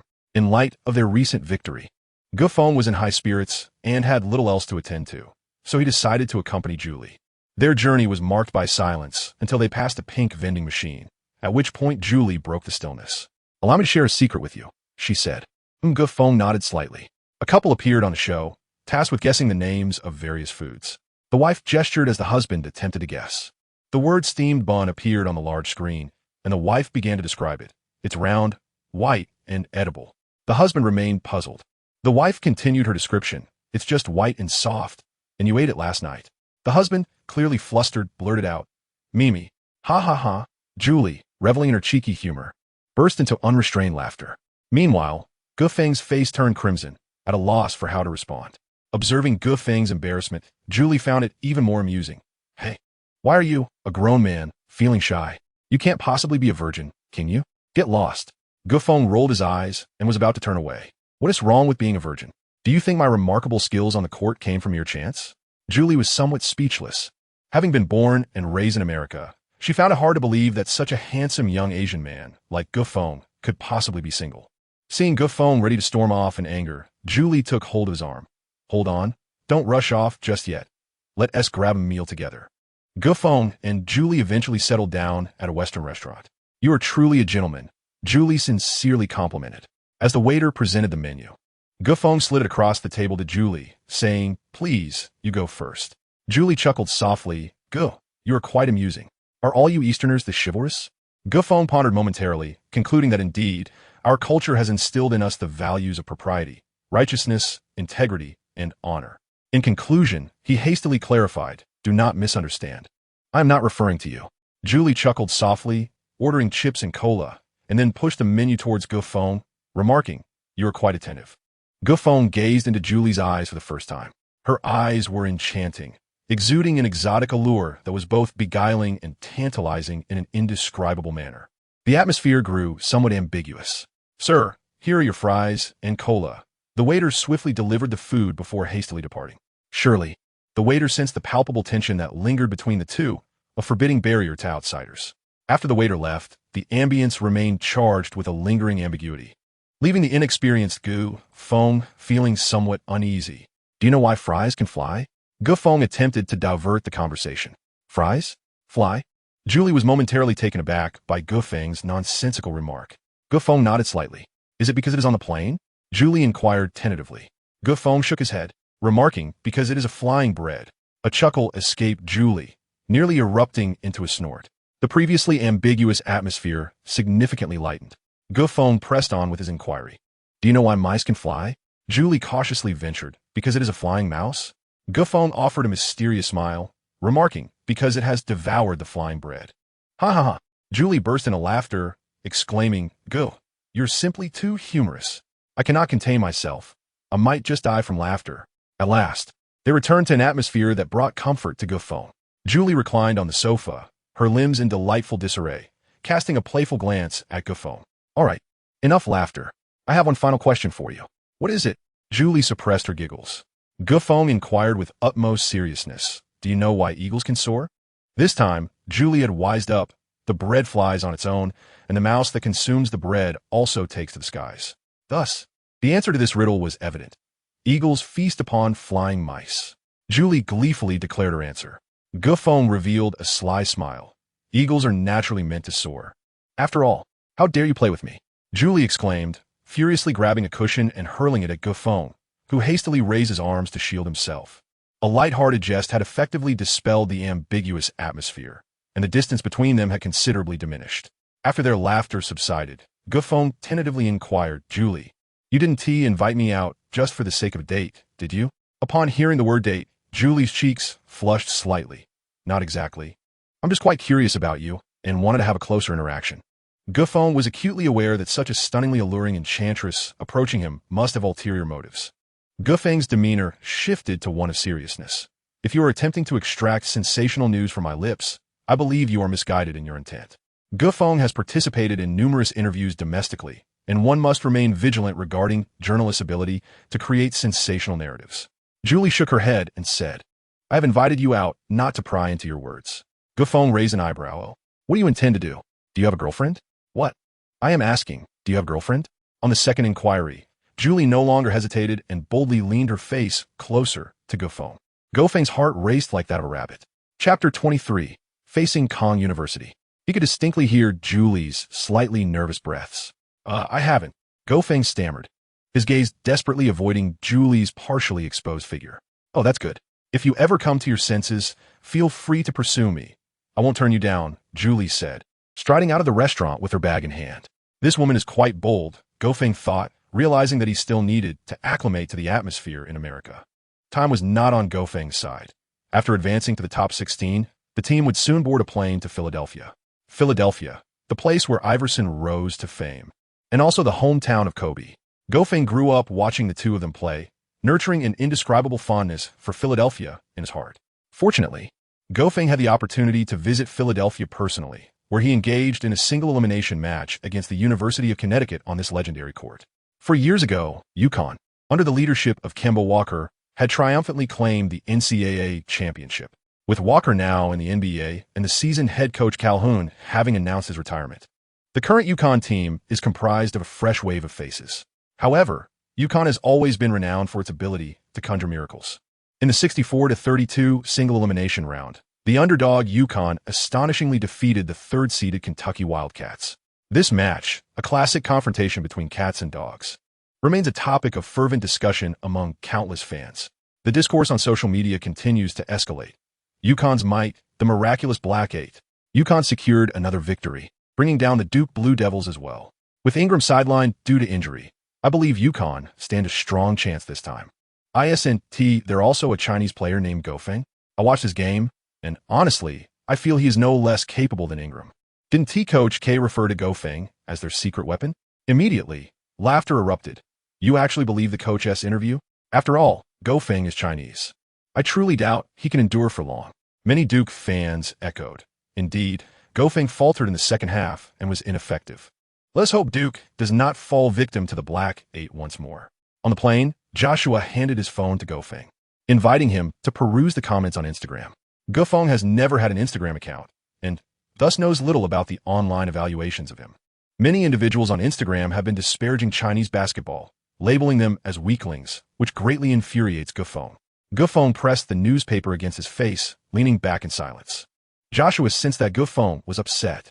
As a Chinese individual, Gofeng was particularly sensitive to foreign disdain towards his homeland. The match between Duke and Cornell was scheduled to take place in a week at the Wells Fargo Center in Philadelphia. After disembarking from the plane, they had a week to recuperate. This year, Cornell's head coach was Kevin Ollie, with star player Napier leading the team. Napier's playing style bore a striking resemblance to that of Curry, known for his impeccable three-point shooting and rapid release. In the renowned cat versus dog rivalry, it was Napier's extraordinary three-point prowess that dramatically resurrected Cornell from despair. Cornell's second key player, Mark, was also a guard with a penchant for three-point shots. Together, Napier and Mark formed a backcourt reminiscent of the Warriors Splash Brothers. This year, the Splash Brothers were dominating the NBA, poised to establish a dynasty. Upon arriving at the Wells Fargo Center, Coach K resumed his familiar serious demeanor, overseeing player training. Trainer Ian was also present, providing guidance. Coach K had previously emphasized that the match against Cornell could very well evolve into a three-point shootout. Consequently, Gofeng trained with exceptional diligence. The upcoming opponent was Cornell, a team that had claimed 2 championships in the last 4 years and was notorious for producing countless Cinderella stories. Despite Cornell's less-than-stellar regular season record, no one dared to underestimate this team steeped in championship pedigree. Perhaps influenced by external pressures, Gofeng's three-point shooting during practice was nothing short of extraordinary. The hoop seemed as boundless as the ocean, reverberating with the sound of Gufeng's shots swishing through the net. His teammates regarded him with awe, bombarding Joshua with questions. What on earth have you shown Gufeng? Coach K and Ian, however, wore expressions of satisfaction. If Gufeng could maintain such form, the encounter with Cornell would be significantly easier. At that moment, Daryl's phone call interrupted. Coach K anticipated that Daryl's call would not bode well, so he instructed Ian to answer. Hello. Daryl's voice came through the line. Manager, this is Ian. Coach K is unavailable. Please relay your message to me directly. Daryl clearly seemed skeptical. Oh, you need to let him take the call. I have an important notification from the school administration for him. Ian glanced at Coach K, but received no response. He continued, I've already stated that Coach K is not here. Please inform me directly, and I will relay the message upon his return. Daryl replied, Very well then. The administration has decided that Gufeng will not start this game, nor will he be allowed to play for more than 10 minutes. How is that possible? Ian exclaimed in disbelief.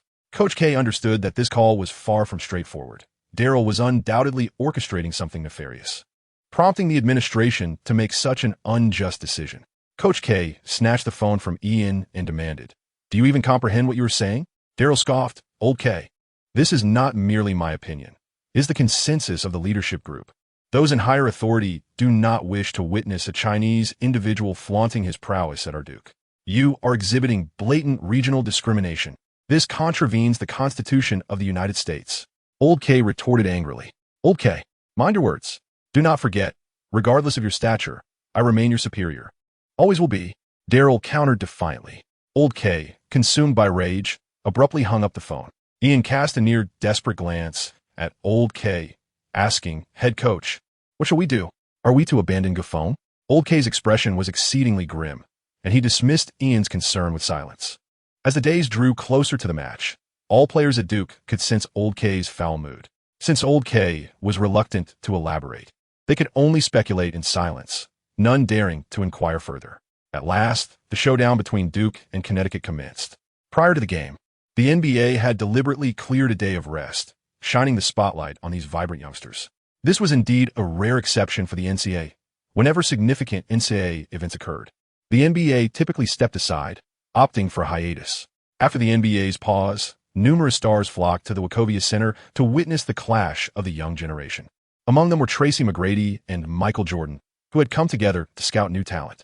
This match was pivotal for entry into the Final Eight, and the allure of star power was undeniable. The TNT trio made their anticipated entrance. Shaquille O'Neal, Charles Barkley, and Kenny Smith resumed their playful banter in the studio.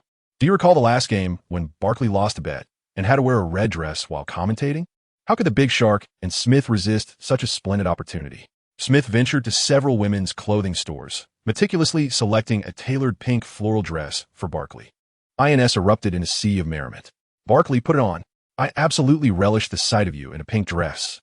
Remember when Barkley lost a bet to Yao Ming and had to kiss a donkey's rear? It seems that the outspoken commentator has truly found himself entangled with Chinese players. O'Neal and Smith, chuckling heartily, beckoned Barkley from his seat, extending gentlemanly hands to guide Smith into the camera's view. Hurry up, Barkley. We can hardly wait to see you don that pink dress before a national audience. Smith exclaimed with utmost gallantry, eliciting laughter throughout the venue. Barkley covered his face, while the staff hurriedly assisted him on stage, helping him change into the pink attire. Ha ha ha, this is killing me. INS erupted once again. Barkley, wishing to divert the topic from himself, remarked, All right, I've donned this wretched pink dress. Now let us return our focus to the players. Look, both teams have entered the arena. O'Neal and Smith exchanged a knowing smile, acknowledging the unspoken agreement between them. After all, the trio was united in purpose, and it would not do to be overly harsh. The players from Connecticut had already taken the court, with Napier and Mark commencing their warm-up routines. Meanwhile, the Duke athletes had made their entrance through the player tunnel, and at the center of the procession was none other than the highly anticipated Chinese player, Gufeng, who had garnered significant attention following the last match. One could only wonder what kind of performance Gufeng would deliver this time. The enthusiastic voice of the Big Shark resonated with a hint of anticipation.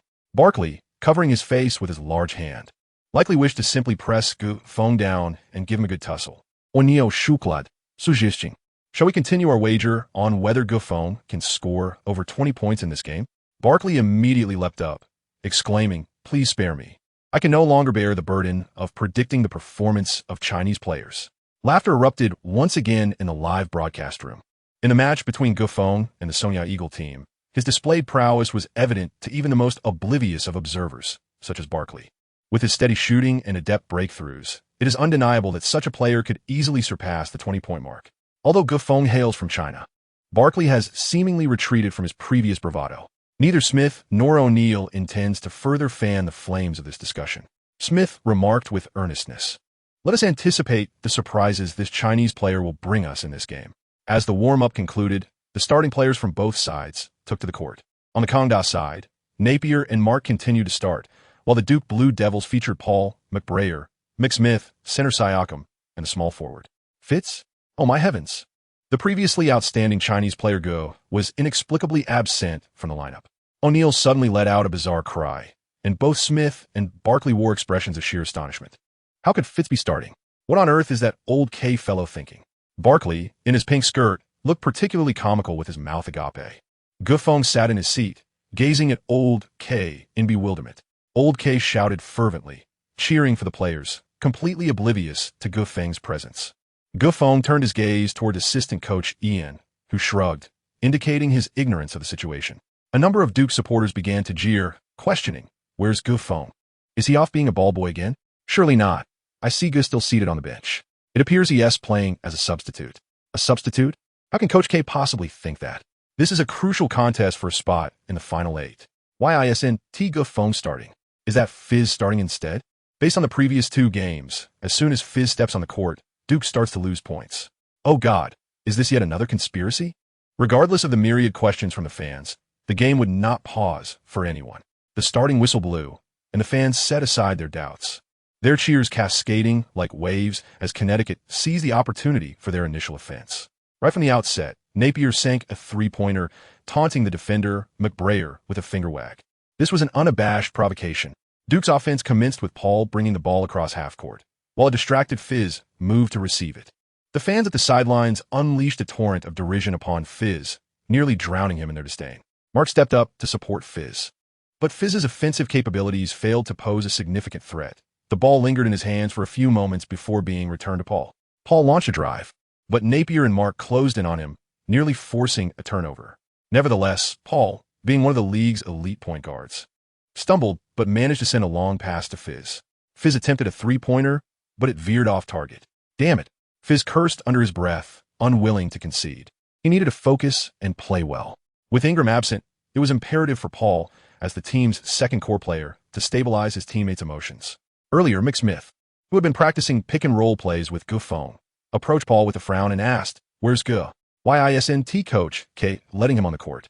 Paul, equally perplexed by Coach K's strategy, could not provide an answer. This was destined to be a formidable match. Throughout the first half, Paul faced relentless defense, leaving Fizz and Siakam as the primary offensive focuses. Siakam managed decently, tallying 10 points and 5 rebounds, while Fizz struggled to adapt to his first NCAA start, hitting only 2 of 9 attempts for a mere 4 points. In contrast, his opponent Mark had already netted 3 consecutive 3-pointers, amassing 14 points, eclipsing Napier, who was second with only 13. Fizz found himself thoroughly outmatched by Mark. As the first half concluded, Connecticut led Duke by a solid 11 points, 38-27. During halftime, the players gathered around Coach K, and Gufeng joined them. Paul, visibly incensed, valued this victory more than anyone else. He vociferously questioned Coach K. "Why isn't Go playing? Have our efforts over these days been in vain? Indeed, old K, why is he not allowing Gufeng to play?" Every player is utterly perplexed by old K's decisions. Ian steps forward to defend old K. He must have his own strategies. At that moment, the ever-active Joshua happens upon a news article while scrolling through Instagram. The Duke management has prohibited Chinese players from participating. Rumors suggest that Gufeng's absence from the game is due to his scholarship at Duke University. Joshua has stumbled upon something significant. He silently hands his phone to Gufeng, and everyone catches sight of the news. Is this true? Is it solely because Gu is Chinese? Joshua, now Gufeng's closest ally, feels compelled to protest against this blatant discrimination. The other players also harbor varying degrees of indignation. Such prejudice resonates with many basketball players, as most of them are African American, and the pervasive racism in America inevitably reminds them of their own experiences with injustice.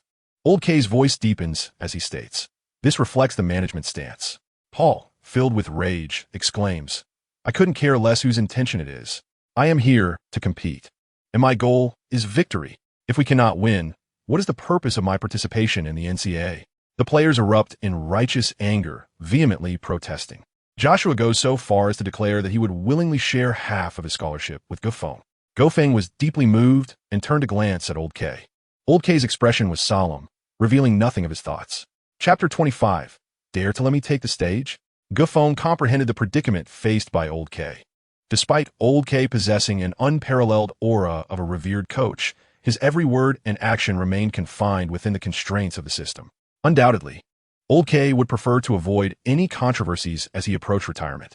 Gufeng feels fortunate that he has chosen to be a basketball player, allowing him to focus solely on the game without the burdens of intricate rivalries and conflicts. Basketball ought to be a sport devoid of borders and free from the shackles of racial discrimination.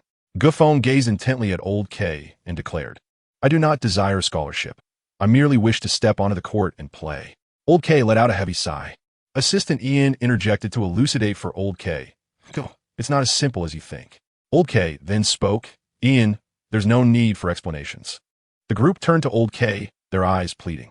He surveyed the vibrant young faces before him, pondering who among them did not yearn to triumph in this match and advance to the quarterfinals. Who among them would not relish the glory of being crowned champions? "I have informed the media that upon securing one more championship trophy, I shall retire. Thus, at this juncture, there is little left for me to fear." Old K retrieved the tactical board and stated emphatically, "In the second half, we shall center our strategy around Gufeng. We will continue to shoot three-pointers." Cheers erupted as the spirited young men embraced one another. The most promising leader for victory, Gufeng, had returned. The second half commenced. Gufeng arrived as anticipated, inciting a chorus of cheers from the fans. "The Chinese player has taken stage. I had thought he would remain absent. Could it not step onto the court during the entire first half? Could it be that he was conserving his energy for a potential comeback in the second half?" Old K certainly dares to dream. Is he truly placing all the hopes of Duke upon Gufeng's shoulders? The social media buzzed with excitement as Gufeng made his official entrance in the second half, a symbolism that spoke volumes. Daryl, witnessing Gufeng's appearance from the television, was so infuriated that he hurled the remote control. "Damn it, that old fool dares to defy the management's wishes." After uttering this, Daryl revealed a smirk of triumph. Meanwhile, Old K leaned in to whisper to Ian, who nodded vigorously before exiting the arena. As the game resumed, Paul passed the ball to Gufeng, positioned beyond the three-point line. Defending against Gufeng was David, who glanced at his opponent's position, showing no intention of closing in. Gufeng took the shot directly. With only 2 meters separating him from the three-point line, could this ball find its mark? The spectators gazed incredulously at the trajectory of the ball, which seemed undeniably illogical. Swish! The crisp sound echoed like a fish gliding through water as the ball sailed through the air without even grazing the rim, effortlessly finding the net. "Gufeng, a three-pointer!" Shaquille O'Neal exclaimed, his excitement palpable. Jordan and McGrady exchanged glances, with McGrady's grin exaggeratedly wide. "What audacity! Just like me." He chuckled, reveling in the audacity of such a long-range attempt. Jordan, chewing on his gum, shook his head repeatedly. Somehow, he sensed an aura of intimidation emanating from this young man, a presence that was both formidable and concealed, making it less overt. Coach Kevin Ollie of the University of Connecticut swiftly realized the gravity of the situation, shouting from the sidelines for his players to focus on Gufeng. The atmosphere became charged with excitement once more, as it was Connecticut's turn to attack. They maintained an 8-point lead, with Mark and Napier utilizing the screen to execute a cross-play. Gufeng's off-ball defense was executed impeccably, preventing Mark from seizing any scoring opportunities. Napier found himself with a chance for an open three-pointer. McBrayer, a step too slow, could only pound his chest in frustration as he watched Napier release the shot. Should that ball find the net, the deficit would revert to double digits. This was a pivotal three-point attempt. In the next moment, the turn of events was startlingly abrupt. Gufeng, who had been shadowing Mark, seemed to have anticipated this move all along. Without pausing his steps, he sidestepped and positioned himself before Napier. Napier feinted, yet Gufeng remained utterly unyielding. The opportunity for an open three-pointer slipped away from Napier. Remarkable awareness indeed. Napier cast a cold glance at Gufeng. Feng ignored him, signaling to McBray to switch defense. Napier showed no intention of passing. He was determined to take on Feng one-on-one. Known as Little Curry, Napier dribbled with finesse and exhibited pinpoint accuracy from beyond the arc. Faced with Feng, he remained utterly composed, executing a hard dribble to the right and forcefully driving into Feng's space. Feng exerted all his strength to thwart his opponent's advance, denying him any opportunity to penetrate the penalty area. After just a few strides, Napier found himself forced to halt the ball. The occurrence was utterly unexpected. Feng astonishingly managed to single-handedly contain the core player of the opposing team. The fans were engulfed in a whirlwind of indescribable emotions. While many Chinese players have indeed excelled in the NCAA, those who shine in the NCAA quarterfinals can be counted on one hand, can they not? Napier himself had not anticipated that Feng would position himself so effectively. With Napier's path to breakthrough firmly obstructed, he resorted to a step-back three-pointer. This was Napier's signature move. Previously, when matched against Fitz, Napier had effortlessly executed this maneuver to sink 2 three-pointers. However, the step-back necessitated a change of hands. And at the very moment Napier switched, a sharp sound echoed through the arena. Feng surged forward, swiftly snatching the ball from Napier's grasp. A steal beyond the three-point line signified an unguarded backcourt. Feng seized the ball, swinging his arm in a wide arc as he leaped high, executing a spectacular dunk that sent the crowd into a frenzy. Fizz and Joshua sprang from the bench, bouncing with uncontainable excitement. Upon returning for the second half, Duke surged ahead with a remarkable 5-0 run.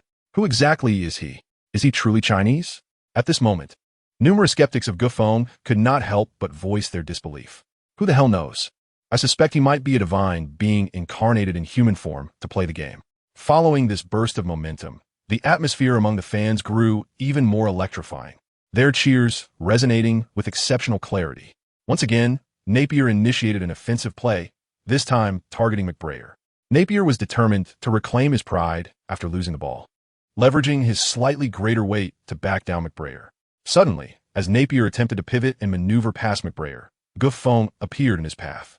Mark hastily rushed in to provide support, his eyes filled with regret. Napier nearly lost possession, furiously admonishing, "Mark, position yourself properly. Do not allow Feng an easy opportunity for help defense." Mark, too, felt unjustly accused. Feng has discerned your overwhelming desire to demonstrate your basketball prowess, which has led to your reluctance to pass the ball, thus inviting relentless double-teaming. Indeed, Napier, in a moment of desperation, managed to regain control, yet resorted to an ill-advised shot. A collective gasp echoed through the crowd as Napier's hurried attempt barely grazed the rim, before Siakam secured the rebound with authority. Defense! Defense! Erupted from the Duke fans, who, under the leadership of their team, chanted rhythmically. It was evident to any discerning observer that Feng's defensive maneuvers were nothing short of exquisite. Defense demands a high level of basketball intelligence. In the realm of basketball, possessing exceptional basketball IQ can indeed compensate for numerous shortcomings. For instance, in defense, players with elevated basketball intelligence skillfully utilize minimal energy to impose maximum disruption upon their opponents. "Pass to Paul," Feng shouted as Siakam grabbed the rebound. Siakam glanced up and saw Paul sprinting towards the frontcourt. With a precise, full-court pass, Siakam set Paul up for a layup.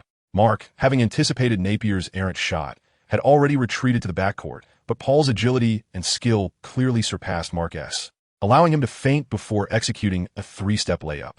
The ball swished through the net. Mark also incurred a foul. 2-1. The arena erupted with a cacophony of roars. This outcome was utterly unforeseen. The Duke Blue Devils, who had struggled in the first half, transformed into an unstoppable force under Feng's guidance, swiftly closing the gap with an impressive 8-point run. The score stood at 38-35, with the Blue Devils trailing by just 3 points. Chapter 26. Advancing to the top 8, Old K let out a long sigh of relief. This Feng is truly a gem with boundless potential. One cannot deny that Feng possesses an exceptionally high basketball IQ, as it seems every player on the court is maneuvered under his influence. Mark, frustrated, bellowed at Napier, prompting Kevin O'Leary to call for a timeout. The atmosphere grew tense. Daryl, watching from home, was beside himself with dismay. He had relentlessly sought to limit Feng's playing time to a mere 10 minutes, believing this would curtail his impact. Little did he anticipate that Feng would turn the tide in such a brief span. If this trend continued, The management might feel compelled to forego any restrictions on Gufeng due to public pressure. Teammates excitedly tousled Gufeng's hair, showering him with praise. Upon returning from the timeout, Connecticut steadied their composure. Mark and Napier's three-point attempts resumed, albeit struggling to stem the tide. Gufeng was tightly guarded upon receiving the ball. Kevin O'Leary specifically devised a defense tailored for Gufeng. Gufeng refrained from forceful plays, opting instead to utilize a pick from Mike Smith to draw in defenders. Subsequently passing the ball to the unguarded Paul, who executed his shot with the steadiness of a seasoned veteran, successfully netting 2 points. The teams exchanged scores, maintaining a 4-point differential throughout. Unbeknownst to them, 8 minutes had elapsed. Joshua, seated idly, cast a perplexed glance at Old K. Surely Old K would not contravene the directives of the management? Defying the orders of the higher-ups is a grave matter, even for someone of Old K's stature. Should Gufeng persist in his current performance, it is conceivable that, regardless of whether Old K is dismissed by the institution, he could face severe repercussions, particularly given the sensitivity surrounding the topic of racial discrimination. However, Joshua could glean no insights from Old K's expression.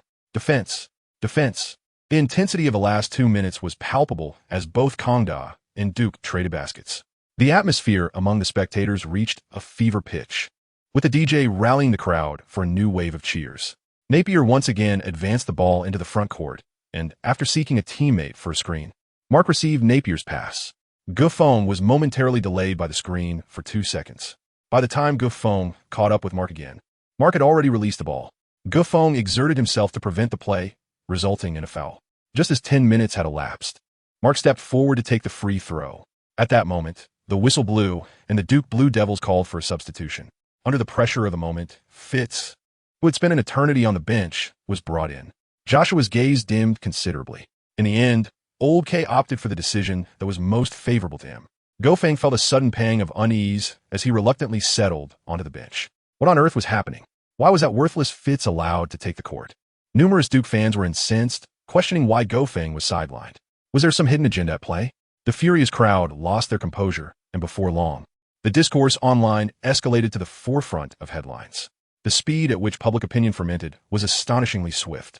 At this juncture, an article emerged online, alleging that Duke University was deliberately sidelining foreign players, and it quickly gained traction, soaring to the top of the news. The issue was racially charged, prompting even non-fans to engage fervently. Duke University soon found itself under intense scrutiny, with discussions proliferating about the fairness of their recent decision. Mark scored 2 free throws, narrowing the gap back to 6 points. Joshua was preoccupied with his phone, clearly aware that Gufeng had become a sensation across sports forums nationwide. The news even reached across the ocean, igniting a passionate response from Chinese fans eager to demand accountability from Duke University. The university's phone lines were nearly overwhelmed with calls. Daryl could hardly contain himself. He was perplexed by how swiftly this news had spread. Could be Old K? Had he been plotting to drag him down all along? The thought ignited a spark of suspicion in Daryl's mind. For 3 full minutes, Gufeng remained on the bench. The score gap had unwittingly widened back to 10 points. With only 7 minutes left on the clock, each passing second heightened the anxiety of Duke fans. Was Duke destined to falter here? Would UConn once again perform the miraculous upset? The online murmurs of discontent grew louder, and an increasing number of fans fixated on the question of why Gufeng was not on the court. Duke University was thrust into the spotlight. In a flurry of frustration, the Duke administration issued an apology, a letter addressing Daryl's biased influence over the management. Daryl became the target of online outrage, with past allegations of scholarship misappropriation resurfacing. His previously buried transgressions were once again thrust into the public eye. The FBI reopened old cases, initiating an investigation into Daryl. The president reached out to Old K, conveying the administration's stance. Lift the restrictions on Gufeng. Duke must secure victory in this match. Ian called to inform Old K that the mission had been successfully accomplished. A triumphant smile crept onto Old K's face. Humph, Daryl, Edbear, you two fools think you can contend with me? Do you think I would risk scandal for a championship? Let me assure you, with your limited capabilities, you couldn't even harm a single hair on my head, yet you could very well jeopardize your own positions. The Duke players, drenched in sweat, were fervently struggling on the field. The absence of a sharp forward rendered their offense particularly cumbersome. Just when everyone believed the match was approaching its conclusion, the referee's whistle resonated once more. Ge Feng, clad in his athletic attire, bounced around the podium, ever ready to take the stage. Fitz, brimming with excitement, dashed down and collided forcefully with Ge Feng. "It's all on you, brother." Fitz fervently entrusted Ge Feng with the responsibility. "Fear not. Victory shall undoubtedly be ours in this match." Ge Feng vowed with unwavering confidence. The atmosphere on site erupted once more, akin to a roller coaster ride. Ge Feng repeatedly poured his heart into moments of despair, leaving no soul to question the adrenaline surging through the air. "Go Ge Feng! Ye Fen! Ye adore you!" The tumultuous cheers threatened to lift the roof off its hinges. The eyes of Duke's players gleamed with renewed vigor as Paul relentlessly drove through defenses, scoring off the backboard. Napier's offensive play was met with McBray's fierce defense. Even after being outmaneuvered by Napier, McBray did not relent, pursuing him with relentless determination. Napier's shot missed, and Siakam seized the rebound. McSmith set a screen for Ge Feng, who effortlessly found his shooting angle, netting another 2 points. 68-62. The Duke Blue Devils had once again narrowed the gap to 6 points. As Ge Feng stepped onto the court, the entire Duke squad seemed to be utterly invigorated, with each player showcasing their utmost potential. Kevin Ollie utilized the last timeout of UConn, his mind already envisioning the disheartening outcome of defeat. Frustration surged within him as he unleashed a tirade upon his players. At this juncture, Coach K found little left to articulate. The current Duke team resembled an indomitable force, a pack of wolves driven by relentless fervor. All that Coach K needed to do was to quietly relish the ensuing contest, entrusting everything to his players. The fans appear to have not witnessed such a formidable Duke Blue Devils in quite some time. With a legacy of producing exceptional talent, could Duke ever truly embody the spirit of cohesive basketball? Upon returning from the timeout, Kevin Ollie's heart shattered completely. The once proud Splash Brothers of UConn were rendered mere mortals as the Duke Blue Devils executed a seamless surge, overturning the score and extending their lead to 10 points in a mere 6 minutes. UConn ultimately grasped the nature of their collapse, as if the Duke Blue Devils had awakened midway through, ascending to new heights. Ge Feng, Paul Siakam, and even the seldom scoring Mike Smith and Mike Bray all managed to contribute points. Such a Duke team is undoubtedly the most formidable. Duke University has successfully secured a place in the Elite Eight. Chapter 27. The true iron-willed man Kevin Ollie accepted the defeat of the game and approached Ge Feng, saying, "Gao, you are truly an impressive young man from China." In this match, Ge Feng played for merely 17 minutes, yet he achieved an impressive stat line of 10 points, 4 assists, and 2 steals, aiding Duke in turning the tide of the game against the odds. Ge Feng was soon enveloped by a sea of jubilant teammates. "We have triumphed. We are among the top 8. Duke University." Manager Darrell was summoned to the office, accompanied by Hubert. "We suspect that you have accepted bribes illegally. We request your full cooperation with the investigation." The officer waiting in the office addressed them. Darrell and Hubert's faces darkened with disbelief. They could never have anticipated that Old K could expose all their misdeeds over the years in just one game. Truly cunning, that Old K. After the game, Jordan and McGrady had the opportunity to meet this extraordinary young talent from the East. McGrady had heard some of the online discussions, and due to his former teammate being Chinese, his attitude towards Ge Feng was surprisingly amiable. Many scouts for various NBA teams approached the Duke locker room, extending olive branches to Ge Feng. Since Yao Ming and Yi Jianlian exited the NBA, the league's presence in the Chinese market had significantly dwindled. NBA Commissioner Adam Silver was eager to recruit a new Chinese player to rejuvenate the Chinese market. Since Silver took office in 2015, the NBA had made similar attempts. Unfortunately, no players had emerged in China to match the caliber of Yao Ming or Yi Jianlian, leaving such plans indefinitely shelved. With Ge Feng's emergence, however, the NBA management saw renewed hope. Ge Feng has become exceedingly sought after. Executives from esteemed teams such as the Cavaliers, Heat, Lakers, Warriors, and Rockets have all sought conversations with him. Joshua trailed closely behind Ge Feng, exuberantly exclaiming in excitement. Seemingly more thrilled by the attention Ge Feng was receiving from numerous NBA teams than Ge Feng himself. Old K led Ge Feng into seclusion. The NCAA tournament is not yet concluded, and the incessant stream of teams knocking at Ge Feng's door regarding the upcoming matches is hardly advantageous. Upon returning to the hotel, Ge Feng was greeted by over 100 missed calls on his phone. Ge Feng was taken aback. Having spent so much time in America, he rarely made more than 3 phone calls a day. Even those 3 calls were initiated by him. This evening marked the first time he witnessed such an influx of calls from numerous individuals. Faced with a myriad of unfamiliar phone numbers, he lacked the inclination to return each call individually, opting instead to disregard them altogether. At that moment, his phone began to ring once more. Gufeng picked up his phone and noticed it was a call from Julie. During their last date, Julie had obtained his phone number. It had been over a week since they last communicated. After a moment of hesitation, Gufeng decided to answer the call. Congratulations on making it to the top 8. I imagine you must be inundated with NBA scouts knocking at your door now. Julie's voice rang sweetly from the other end. Thank you, Julie. What brings you to call at this late hour? Isn't it because of you, you heartless one, that I'm unable to sleep? Julie's tone grew increasingly playful and charming. Gufeng was taken aback. Me? Julie chuckled softly. Have you given it serious thought regarding what I mentioned last time? Do you wish to pursue me? Yes, you. I would not refuse. Oh, I have contemplated it thoroughly.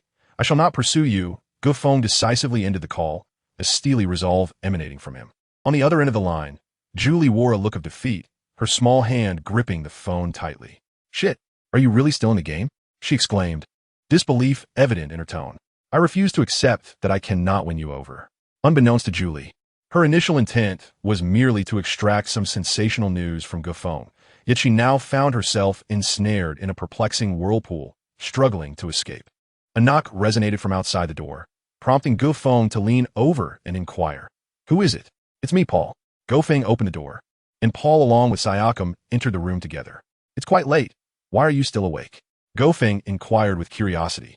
Their dormitory consisted of 2 rooms, one shared by Gufeng and Fitz, and the other by Paul and Xiaotian.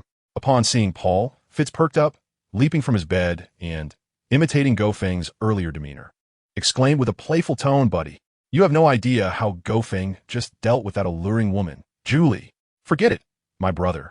I am a steadfast man of steel, enamored solely with strength, not beauty. Ha ha ha.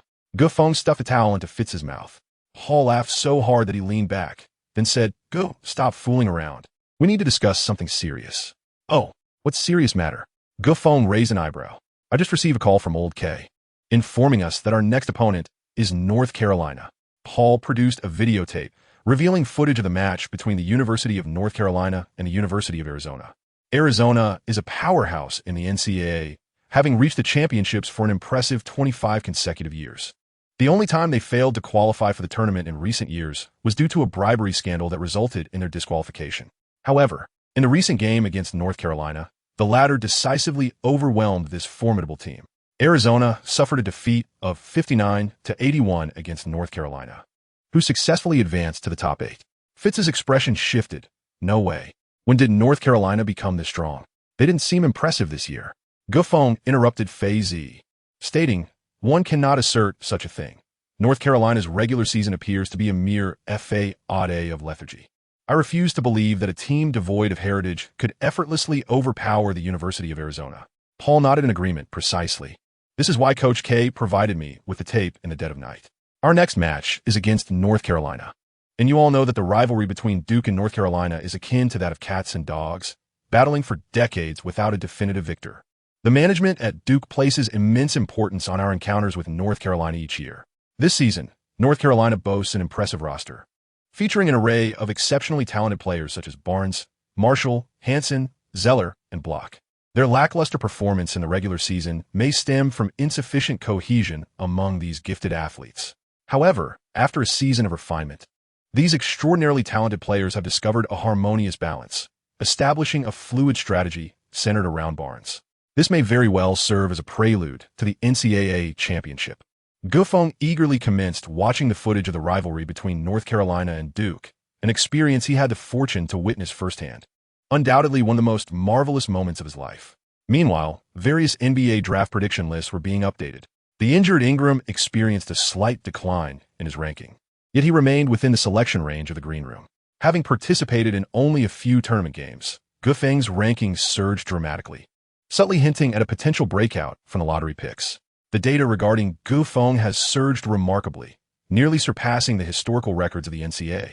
Chapter 28, North Carolina versus Duke. The mundane days swiftly came to an end. During this period, Gufeng had scarcely paid any attention to the news about himself circulating online. Gufeng devoted himself wholeheartedly to training, amassing strength for the upcoming match against North Carolina. The highly anticipated clash between Duke and North Carolina was about to commence at the illustrious Ryland Stadium, a colossal arena capable of accommodating 70,000 spectators. The rivalry between North Carolina and Duke never lacks intrigue. Each encounter between the two teams generates an extraordinary fervor that eclipses even the grandeur of the NBA Finals. North Carolina has nurtured legendary players, such as the basketball deity Michael Jordan. Given the historical animosity between his alma mater and Duke, Jordan could not possibly miss such a momentous event. His presence sent the crowd into a frenzy, particularly the North Carolina supporters, whose cheers completely overshadowed the typically fervent Duke fans. Only North Carolina possessed the audacity to rival the Duke Blue Devils in terms of cheerleading fervor. The cameras panned to Jordan, who smiled and waved at the large screen. The North Carolina fans erupted in ecstasy, their passionate roars dominating the entire arena. Goodness, how could these North Carolina kids be so loud? Siakam spat in disbelief. Gufong shrugged nonchalantly, remarking, "There's nothing we can do. After all, the fact that their atomic bomb didn't blow the roof off is showing us a semblance of respect." Old K chuckled and addressed the players, saying, "The atomic bomb is inconsequential for you 1TB stepping onto the court. Just focus on delivering a good thrashing to their pudgy sons." Paul interjected, "Indeed, it's of no concern. I recall that whenever Jordan attended a North Carolina game, they would invariably lose. This has become an unspoken rule within the NCAA. The victor of tonight's match is destined to be us. Duke, let us rally."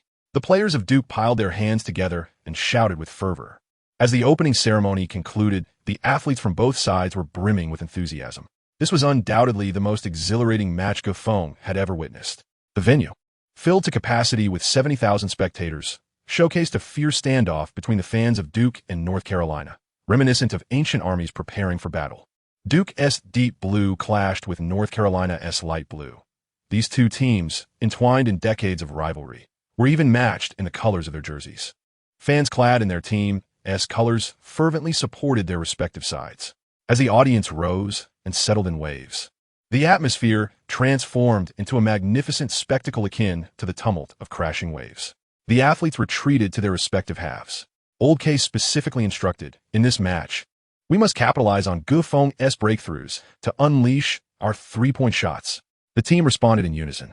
In the previous two matches, Duke had struggled to establish their three-point game for various reasons, with a constellation of stars in their lineup. If Duke failed to connect from beyond the arc against a formidable opponent like North Carolina, their vulnerabilities would be glaringly exposed.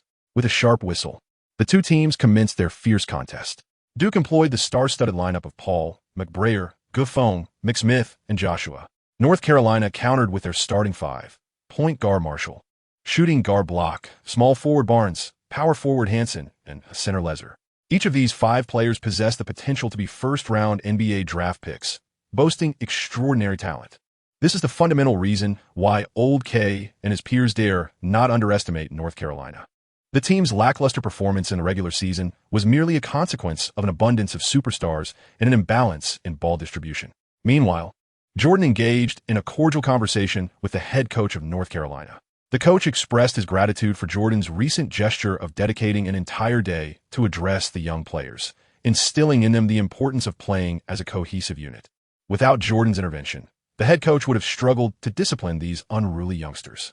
The impact of Jordan's words was evidently profound. The transformed North Carolina swiftly evolved from a tournament underdog into a formidable championship contender capable of overpowering Arizona. As the game commenced, Joshua once again secured the first offensive opportunity for Duke. In the realm of tip-offs, Joshua reigned supreme in the NCAA.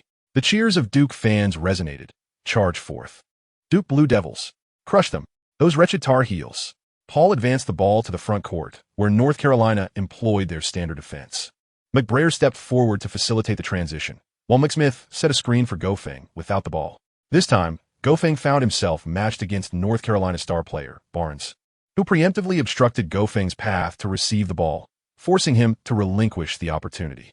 Barnes, a versatile player with no discernible weaknesses, is undoubtedly a top 3 pick in this year's draft. In the realm of small forwards, he is unequivocally the best in the league, without contest.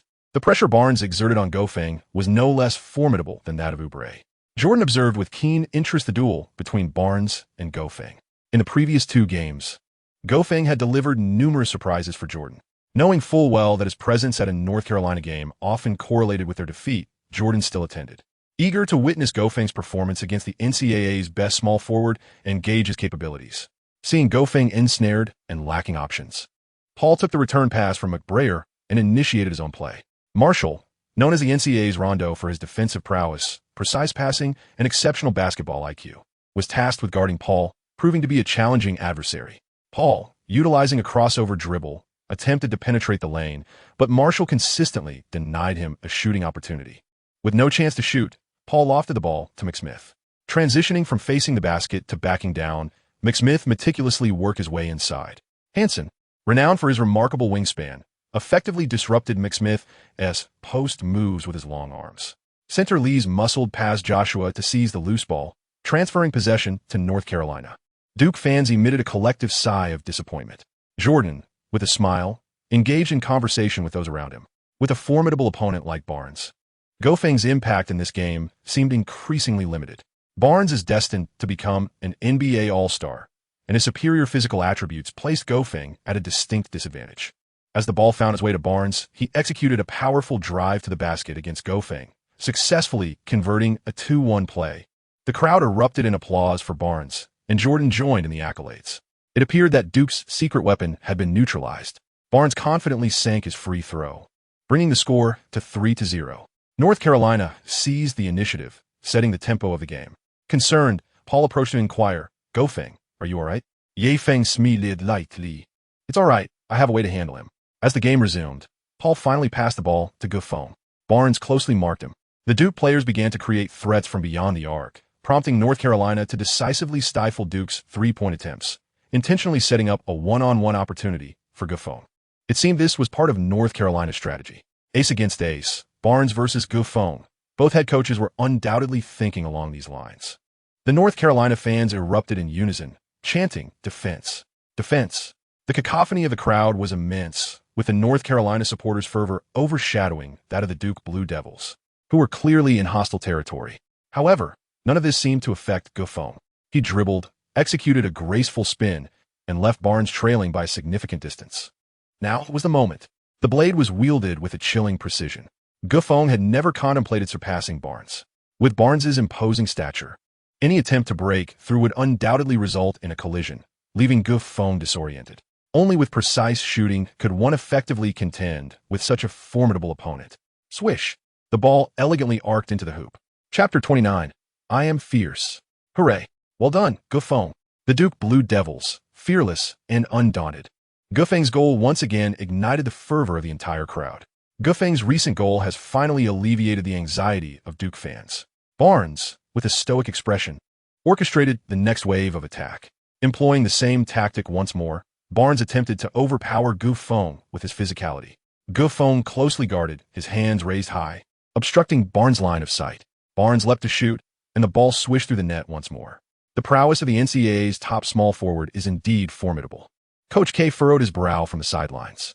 Gofeng has consistently demonstrated offensive prowess that ranks among the elite in the league. However, in terms of defense, apart from the occasional stroke of brilliance, his performance remains rather conventional.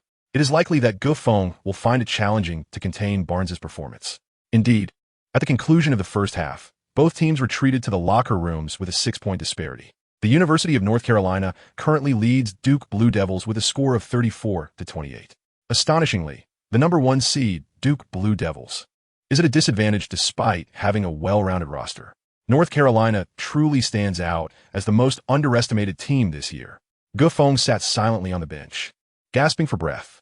Barnes' formidable physical prowess posed a tremendous challenge for Gofeng. In the first half, Barnes not only scored but also orchestrated plays, accumulating 10 points and 3 assists. Gofeng managed to score 8 points, yet his solitary assist is rather disheartening. As a pivotal player radiating star quality, his organizational statistics are evidently lacking. We must unleash our 3-point prowess. Once again, Coach K emphasized to the players, this match demands your emergence. In the second half, Paul, there is no need for you to venture inside the 3-point line. Remain on the perimeter and stretch the defense. Should we fail to open up our three-point shooting in the second half, prepare to pack your bags and head home for a fishing trip. Paul and Mike Smith exchanged glances. They managed only 1 out of 6 attempts from beyond the arc in the first half. Collectively, Duke's team attempted fewer than 8 three-pointers. While North Carolina's defense against Duke's three-point shooting is formidable, it should not completely deny them shooting opportunities. Yet, they remain hesitant to take the shots. Paul, Goffin, and Siakam, all freshmen, are experiencing the enormity of this stage for the first time, and their nerves seem to be getting the better of them. In the second half, they must summon some audacity. Gufeng finally comprehended why Xiao Ka had endured sleepless nights due to a single free throw all those years ago. Such pressure is truly unimaginable without having experienced it firsthand. Gufeng felt a tremor coursing through his entire being. This was a rite of passage that every new player must endure, a delicate balance between heaven and hell. Lao Ke was acutely aware of this, and thus he sought to draw out the player's inner strength through his fierce admonitions. Listen up, Paul. I will not permit you to score another 2 points in the second half. If you cannot achieve this, I will substitute you for Churchill. Do you understand? Lao Ke fixed a fierce gaze upon Paul, determined to shatter the last remnants of his fear. Paul wiped the sweat from his brow. I understand. And you, Gufeng, in the second half, I demand that you refrain from shooting. You are to penetrate the paint. If you cannot draw more than 2 defenders, you will also be benched. Do you comprehend? Lao Ke then turned his attention to Gufeng. Gufeng nodded resolutely.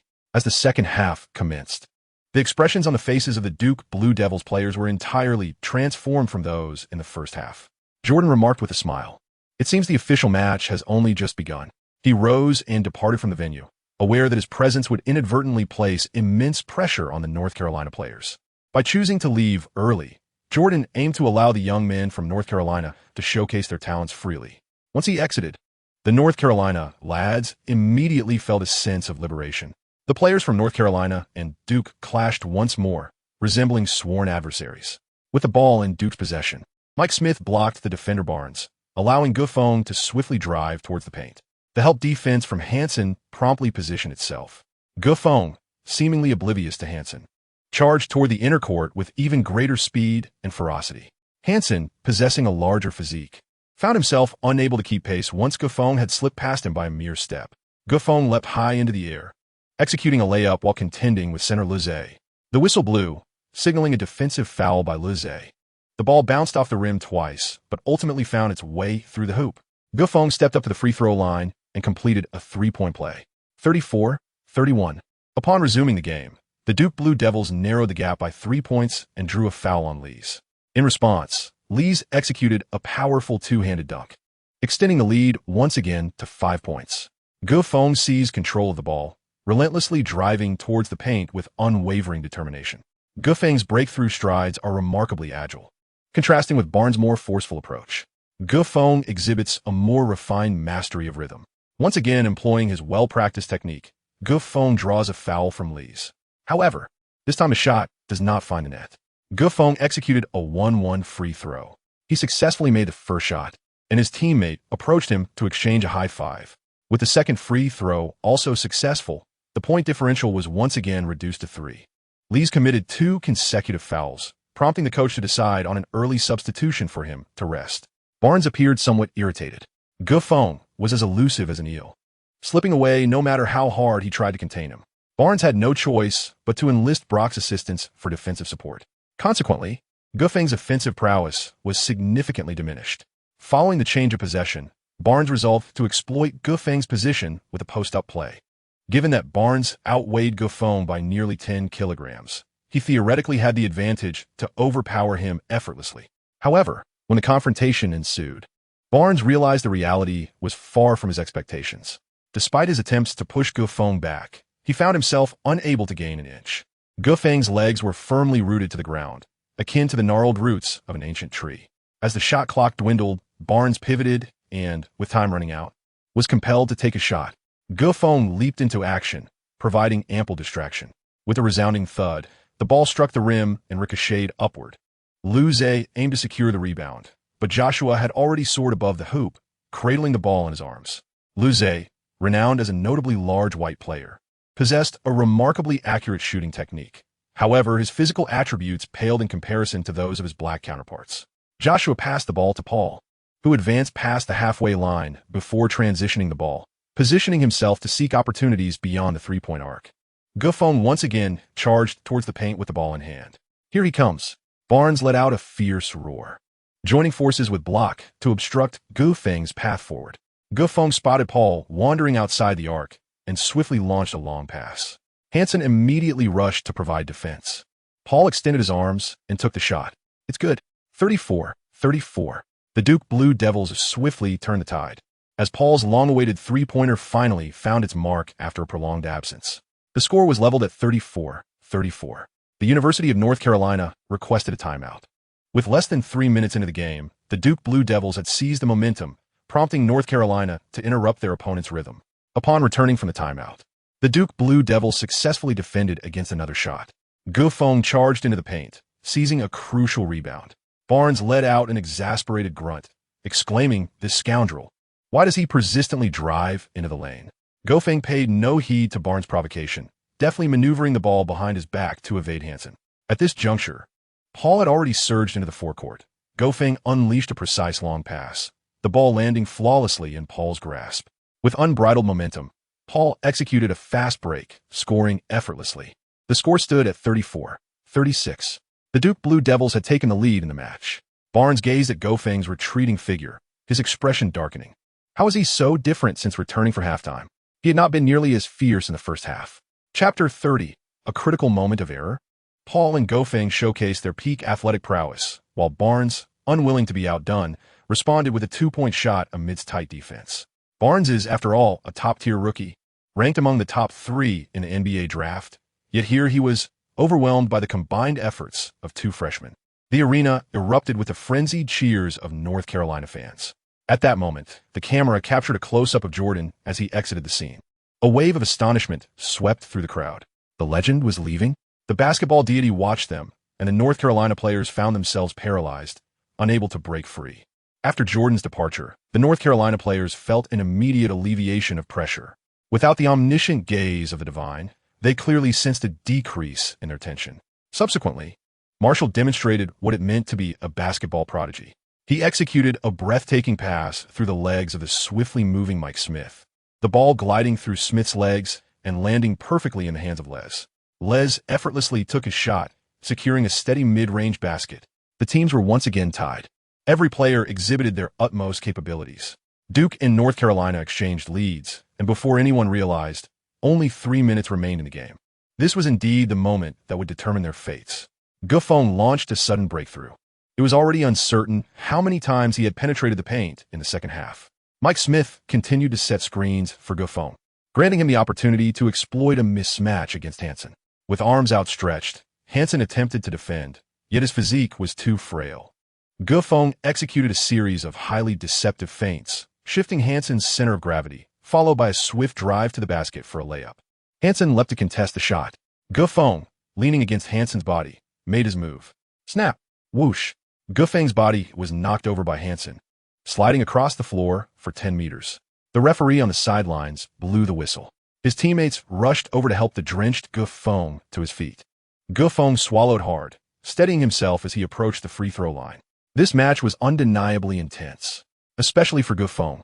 This game felt even more suffocating than facing the Sonya Eagle team. Gufeng scarcely had a moment of respite throughout the game, relentlessly penetrating the paint and exerting pressure on North Carolina. Gufeng's free throw found the net with unwavering precision. Gufeng's hands were remarkably steady. A hint of confusion flickered in Barnes' gaze. Barnes had performed admirably throughout the contest. When considering the entirety of the game, his statistics surpassed those of Gufeng. Yet, Barnes understood deep down that his contribution in this match paled in comparison to that of Gufeng. The University of North Carolina played a style of basketball that emphasized teamwork, with Barnes serving as a pivotal component of the ensemble, though he was not entirely irreplaceable. Gufeng is quite different. Gofeng is the focal point of the Duke team, orchestrating the offense entirely around him. This profound reliance on a singular core player places immense pressure on Gofeng's perspective and vision of the game.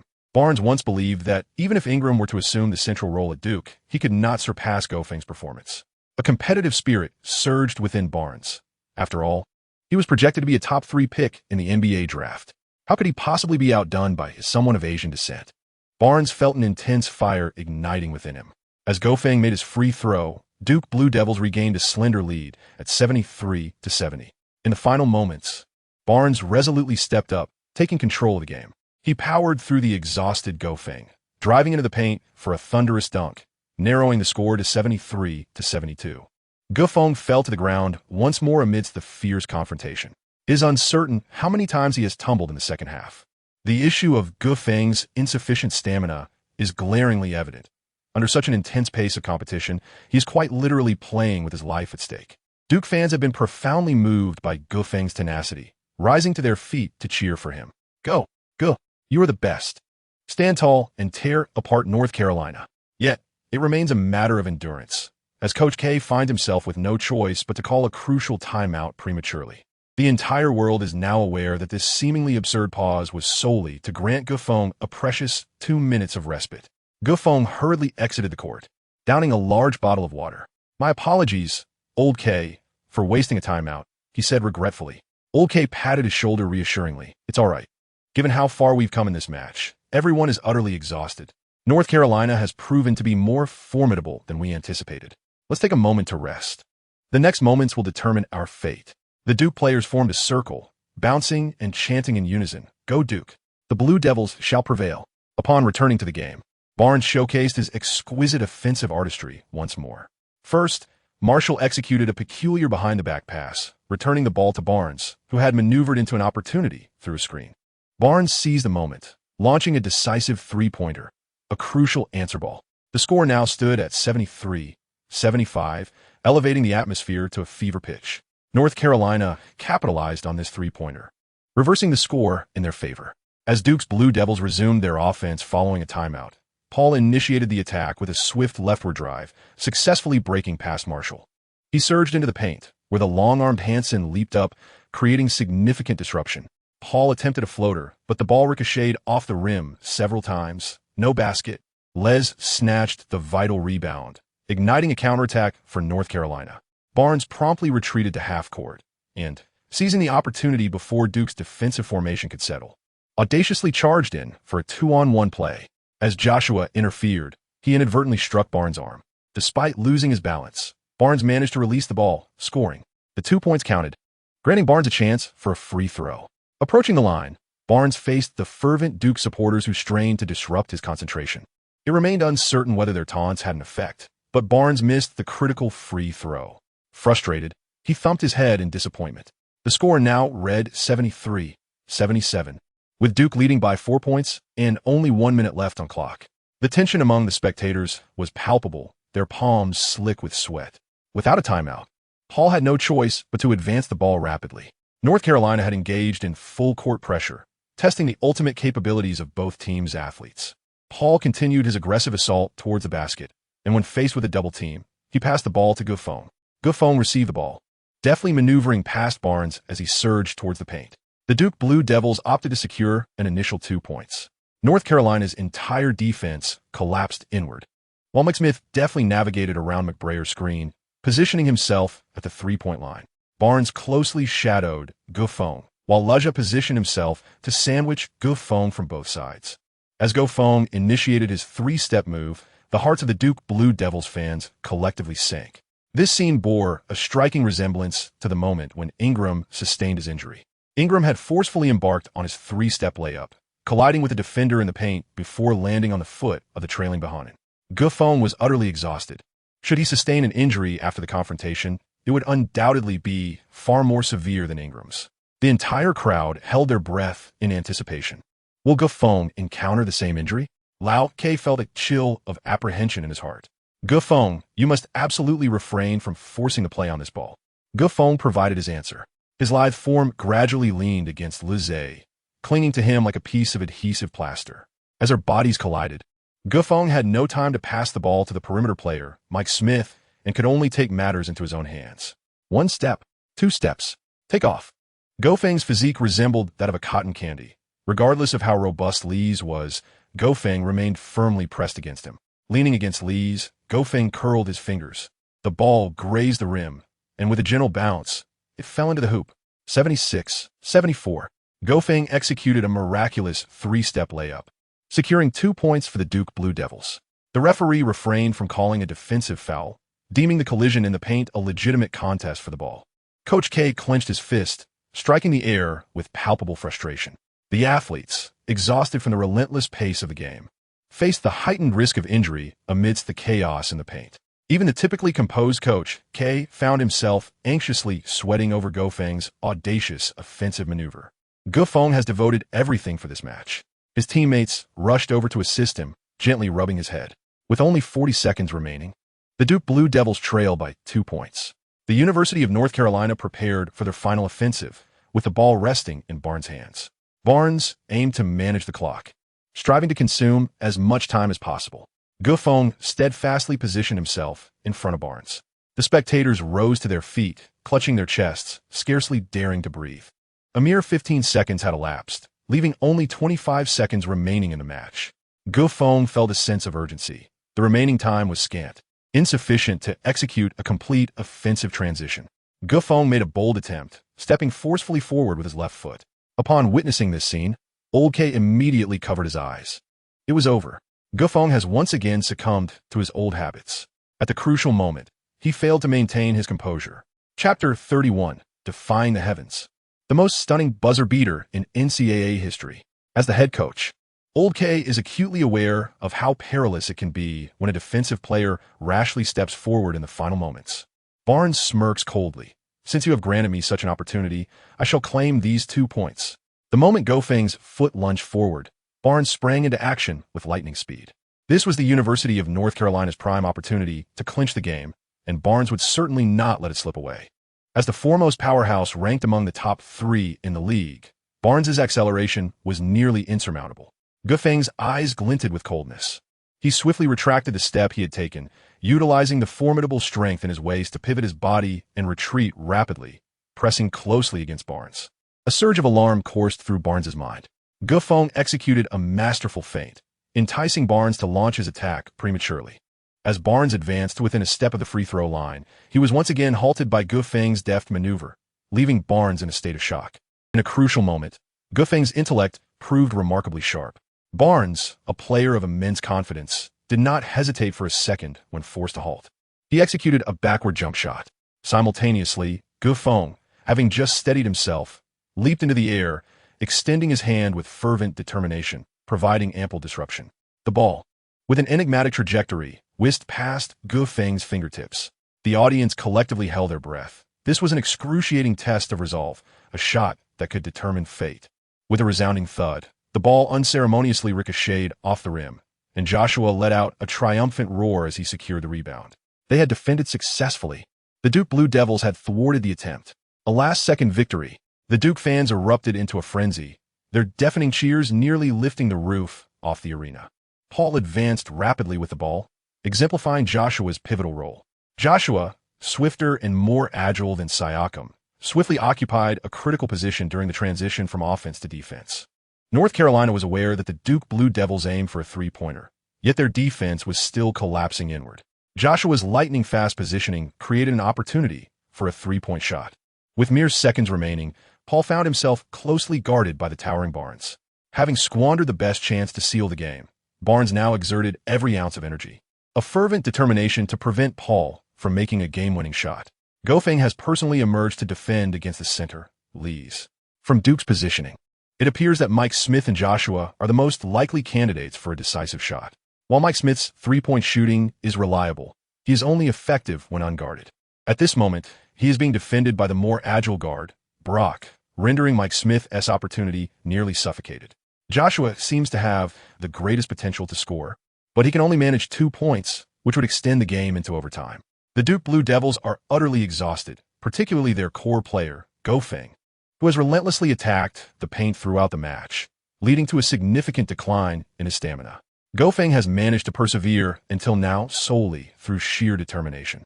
Should the game extend into overtime, the exhausted Gofeng is at a high risk of injury, and the Duke Blue Devils would likely succumb to defeat. Therefore, the match must not be allowed to reach overtime. The Duke Blue Devils must successfully make a three-point shot. Paul finds himself ensnared in hesitation. The inadequacy of a freshman's competitive experience is glaringly evident, and it appears that the Duke Blue Devils may falter at a moment of indecision that should never have arisen. Gufeng let out a thunderous roar, a heart-wrenching cry that reverberated through the souls of all the players present. Mike Smith, understanding the urgency, valiantly shoved aside Brock to set a screen for Gufeng. This screen was a testament to Mike Smith's last reserves of strength, a desperate effort born from sheer determination. "Give it to me." Gufeng swiftly evaded Liu Zhe and called out to Paul with a loud voice. Without a moment's hesitation, Paul passed the ball to Gufeng. Only 4 seconds remained on the clock. Liu Zhe disregarded the presence of Mike Smith entirely and charged towards Gufeng after navigating the screen. Brock also ignored Mike Smith, fully aware that Gufeng was poised to take a three-pointer. The two advanced towards Gufeng, one in front and the other behind, both determined to intercept him. Gufeng leaned back and released a three-pointer. The hoop was entirely shrouded by Liu Zhe's towering figure, leaving Gufeng unable to discern its position. He shot instinctively. Gufeng's shooting memory surged like a torrential flood, orchestrating the movement of every muscle in his body. It was an extraordinarily critical buzzer beater. As he released the ball, the crimson light by the sidelines illuminated. In that fleeting moment, time seemed to come to a complete standstill. All gazes were fixated on the soaring basketball, spinning rapidly through the air.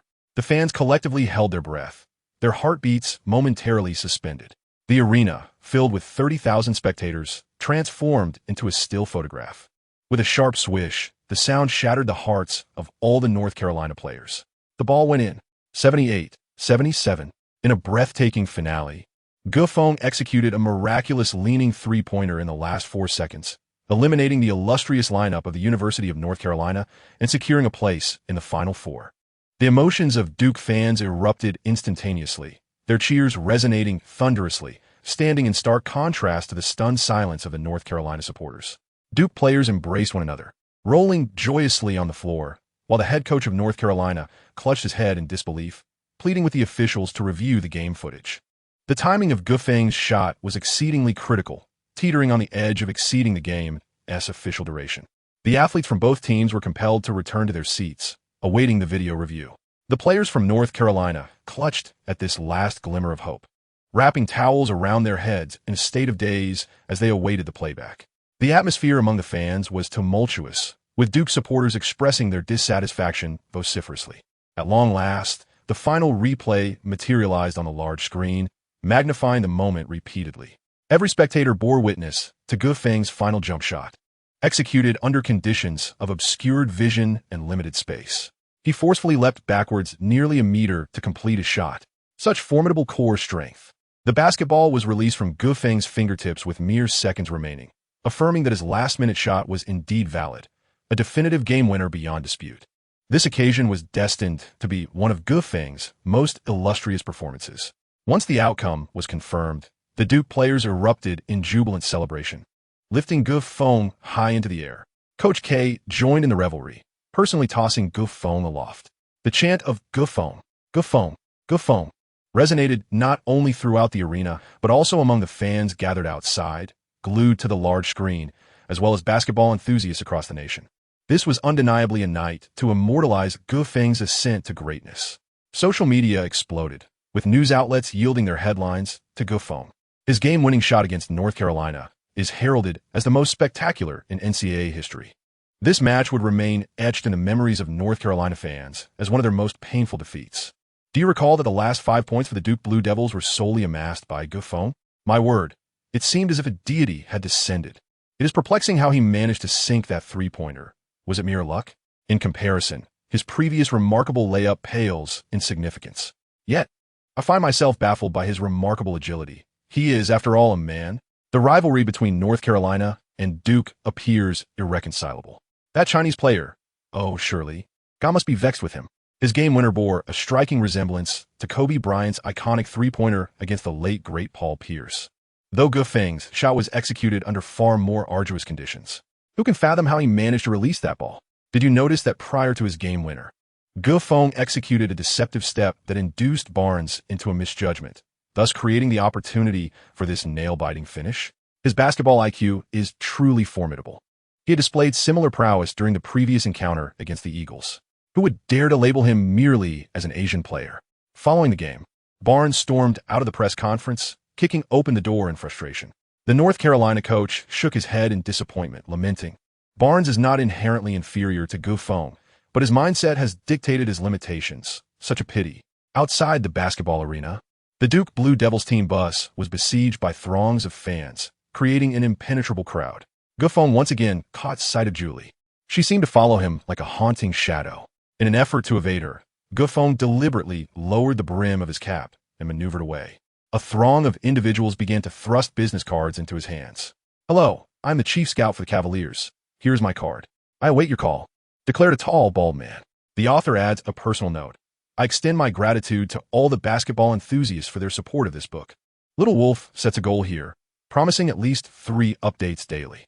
With favorable data, achieving 5, 6, or even 8 updates is not a distant dream. Keep it up. Guofeng, and lead Chinese basketball onto the global stage. Chapter 32. The Invitation from Yao Ming.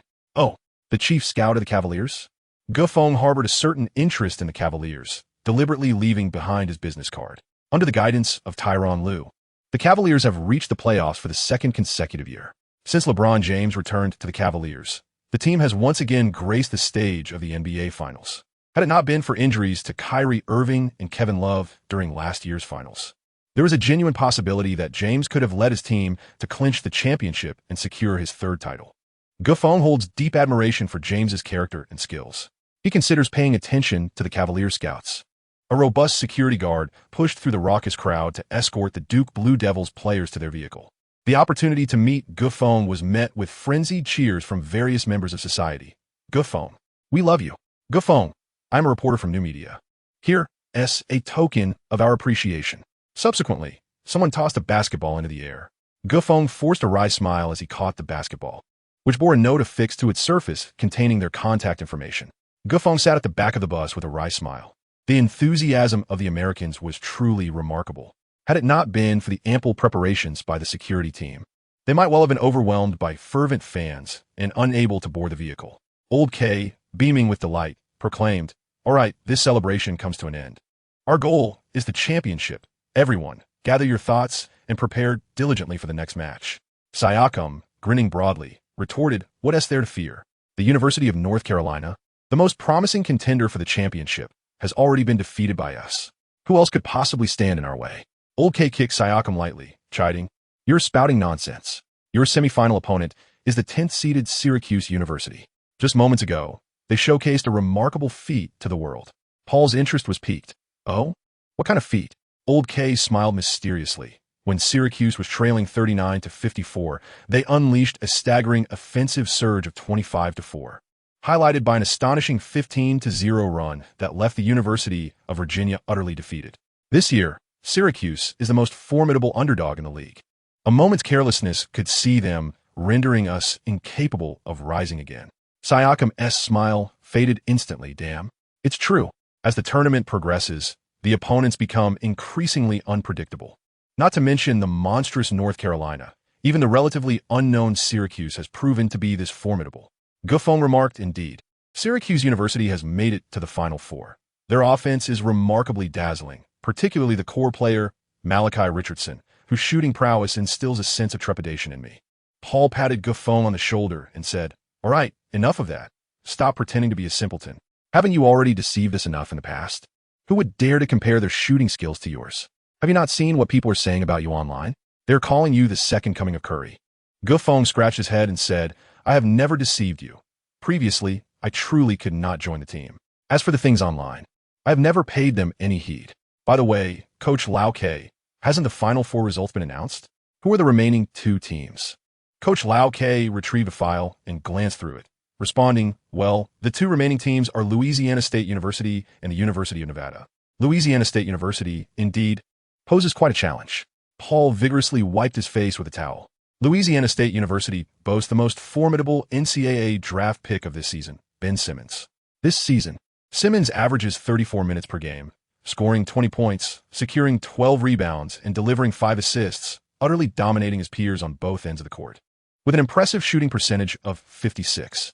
Furthermore, Ben Simmons has been honored as the National Basketball Writers Association's Player of the Year, the National Freshman of the Year, and has been selected for the first team of the All-American College Basketball and the Southeastern Conference's first team, making his prowess quite extraordinary. Coach Lau Ke applauded everyone, trained diligently. Barring any unforeseen circumstances, in half a month, we shall face Louisiana State University, led by Simmons, in a decisive battle in Golden State. However, our immediate priority is to overcome Syracuse University.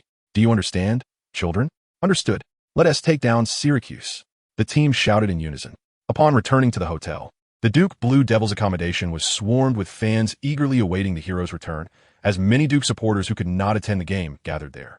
Gufeng warmly shook hands with everyone before returning to the hotel. Just a few steps into the hotel, he noticed an exceptionally tall figure, seemingly waiting for someone. It was Yao Ming.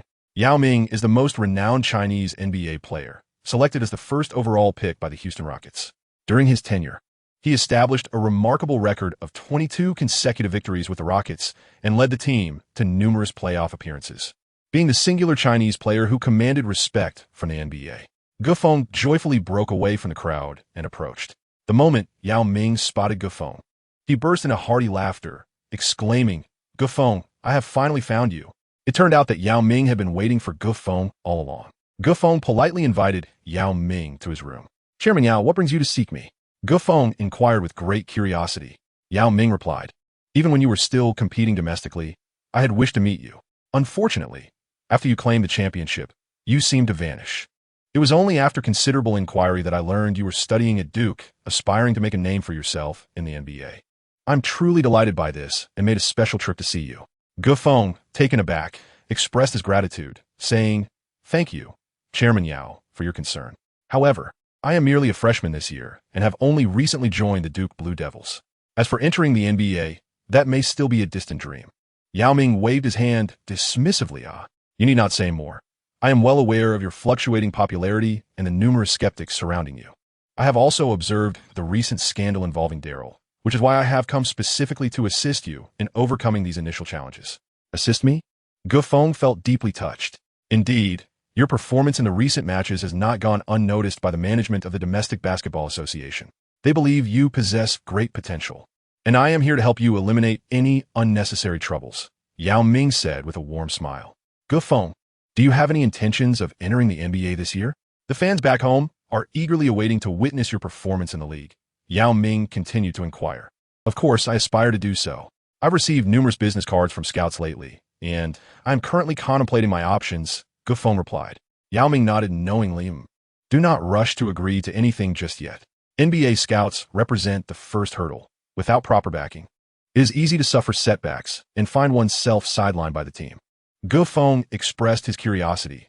"Isn't the NBA president quite reluctant to find a player to fill the void left by your departure along with Yi Jinlian? Surely, they wouldn't proceed with such a course of action?" Yao Ming shook his head. "Your understanding is rather limited. What the president requires is a Chinese player capable of starting, rather than a mere teenager. Your talent is exceedingly brilliant, and I sincerely hope you do not squander your time on the bench in the NBA. Therefore, heed my advice, do not agree to their propositions just yet.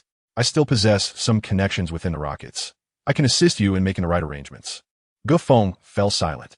This year, the Rockets' Paul and Gordon have yet to join, and the notoriously indulgent Howard is faring quite poorly with the Rockets. Though James Harden is indeed a superstar in the NBA, he does not belong to the category of players that Gufeng admires. Gufeng has a strong aversion to Harden's notorious reputation for drawing fouls, and he does not believe that the Rockets possess any potential to contend for the championship in the future. Gufeng desires the position of the NBA's general manager, and even aspires to obtain the gold medal in men's basketball at the Olympics. However, the Mosaic team is not currently considering him. "Thank you for your kind offer, Chairman Yao, but I still wish to try out for the Cavaliers," Gufeng asserted with unwavering determination. Chapter 33. NCAA Championship. Yao Ming was somewhat taken aback. He did not anticipate Gufeng would decline his assistance. "Gufeng, please reconsider. Here is my card. Feel free to contact me anytime should you have any questions." With that, Yao Ming left behind his business card and departed. Gufeng gazed at the business card, feeling somewhat bewildered. The dazzling, multicolored brilliance of the NBA exerted an indescribable allure over him. Casually flipping through his phone, Gufeng stumbled upon his ranking in the rookie draft predictions. ESPN columnist Ford had just updated the latest round of draft rankings. This list encompassed nearly all the core players of the year, including Barnes, Luj, Ingram, and Simmons. Unsurprisingly, Simmons claimed the top position, as he led Louisiana State University, the second seed in the NCAA and the team most likely to seize the NCAA championship. Ford's commentary on Simmons was unequivocal. This year's rookie is invincible. It is noteworthy that this season, the 76ers, Nets, and Lakers have virtually locked in one of the bottom 3 records in the league, and their interest in Simmons was abundantly clear. Ingram, sidelined for the season, saw his ranking plummet to 6th place. Meanwhile, Paul had significantly improved his standing, now positioned at 19th, subtly hinting at a potential rise above team captain Ingram. Such an achievement is indeed remarkable for a freshman, as Paul's composure under pressure and game management skills garner high praise from Ford. Following North Carolina's heartbreaking defeat to Duke, the rankings of North Carolina players experienced a decline. Barnes, dealing with a minor incident, faced considerable setbacks, causing his ranking to drop to 7th, while Luja ascended to 4th. Guffone cast a cursory glance at the previous list, commencing his search for his ranking. At last, he discovered his name positioned at number 32. Guffone furrowed his brow. This was not a favorable ranking. Being placed 32nd meant he would be relegated to the second round of the draft. While the top 30 constituted a significant tier, for someone like Guffone, who was wholeheartedly aspiring to contend for the championship, this news was disheartening. If he entered the NBA as a second-round pick, it was highly likely that he would be benched, thereby rendering his dream of winning a title a distant aspiration. Closing his phone, Guffone, amidst his agitation, noticed a call from Julie. Guffone silenced his phone and succumbed to slumber. On the other end, the ever-pampered Julie was seething with rage. Guffone, just you wait. I swear I won't rest until I bring you down. A week later, the semifinal showdown between the Duke Blue Devils and Syracuse was decided. Under Guffone's leadership, the Blue Devils were unstoppable. Syracuse University's most formidable tactical strategy, honed under Coach K's meticulous system, never even had the chance to unfold, as Duke dominated the game and smoothly advanced to the finals. Guffone's outstanding performance illuminated the court as the Duke Blue Devils finally unlocked their three-point system. Paul Mike Smith and Mike Bray each made significant contributions from beyond the arc center. Siakam and Joshua took turns dominating both offensively and defensively, effectively guarding the paint for Duke. The Blue Devils triumphed with remarkable ease. This marked their most effortless victory in the tournament since Ingram's absence. In the aftermath, the media turned their spotlight on the Duke Blue Devils. Coach K, beaming with pride, attended the press conference alongside Guffone and Paul. The cheers for Duke reverberated throughout the arena. Even after the final whistle, the Duke fans lingered, reveling in a night of jubilation that belonged to them. Paul joyously soaked in the adulation from the crowd on the court. Wake up, Paul. This match is merely the beginning. The finals are our true stage. Guffone reminded him. Indeed, Paul's gratitude towards Guffone was palpable. Had it not been for Guffone's timely intervention, the Duke Blue Devils might have succumbed to the relentless onslaught of other formidable teams. You're absolutely right, Gu. We still have one crucial match standing between us and the ultimate championship, Paul exclaimed, embracing Guffone tightly after his interview, a moment immortalized by countless photographers. Soon, the image of Paul embracing Guffone would become a sensational highlight across major media outlets in the United States. The momentum of Guffone is set to ascend to the pinnacle of the NCAA. The highly anticipated showdown in the NCAA finals between the illustrious Duke University and Louisiana State University will take place at the Golden State Oracle Arena. Leading up to the commencement of the finals, Coach K has resolutely barred all external individuals from meeting with the Duke players. Major media outlets, in a fervent frenzy, have congregated at the hotel, yet none have caught a glimpse of a Duke player departing. The athletes are immersed in rigorous training every day, determined to seize the NCAA championship and reclaim the glory of being the defending champions.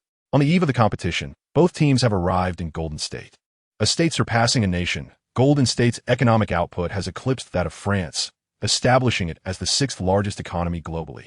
It is a bustling metropolis, home to the world-renowned Hollywood and Silicon Valley. Upon their arrival, Duke players are awestruck by the opulent allure of Golden State.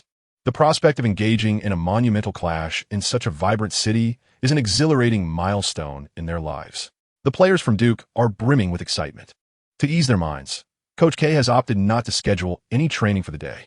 Go, are you feeling anxious? You'll be matching up against the player of the year, Simmons. In the next game, Paul inquired while soaking his feet in the hotel. Simmons has achieved double-doubles in 16 of the 21 games leading up to the finals, tying with Eddie Griffin for the second most double-doubles by a freshman in the NCAA since 1995, trailing only Michael Beasley 17 times. In the semifinals, Ben Simmons recorded 23 points, 12 rebounds, and 6 assists, becoming the first player in the NCAA's major leagues since Draymond Green from Michigan State to achieve at least 4 20-10-5 games in a single season. I'm right.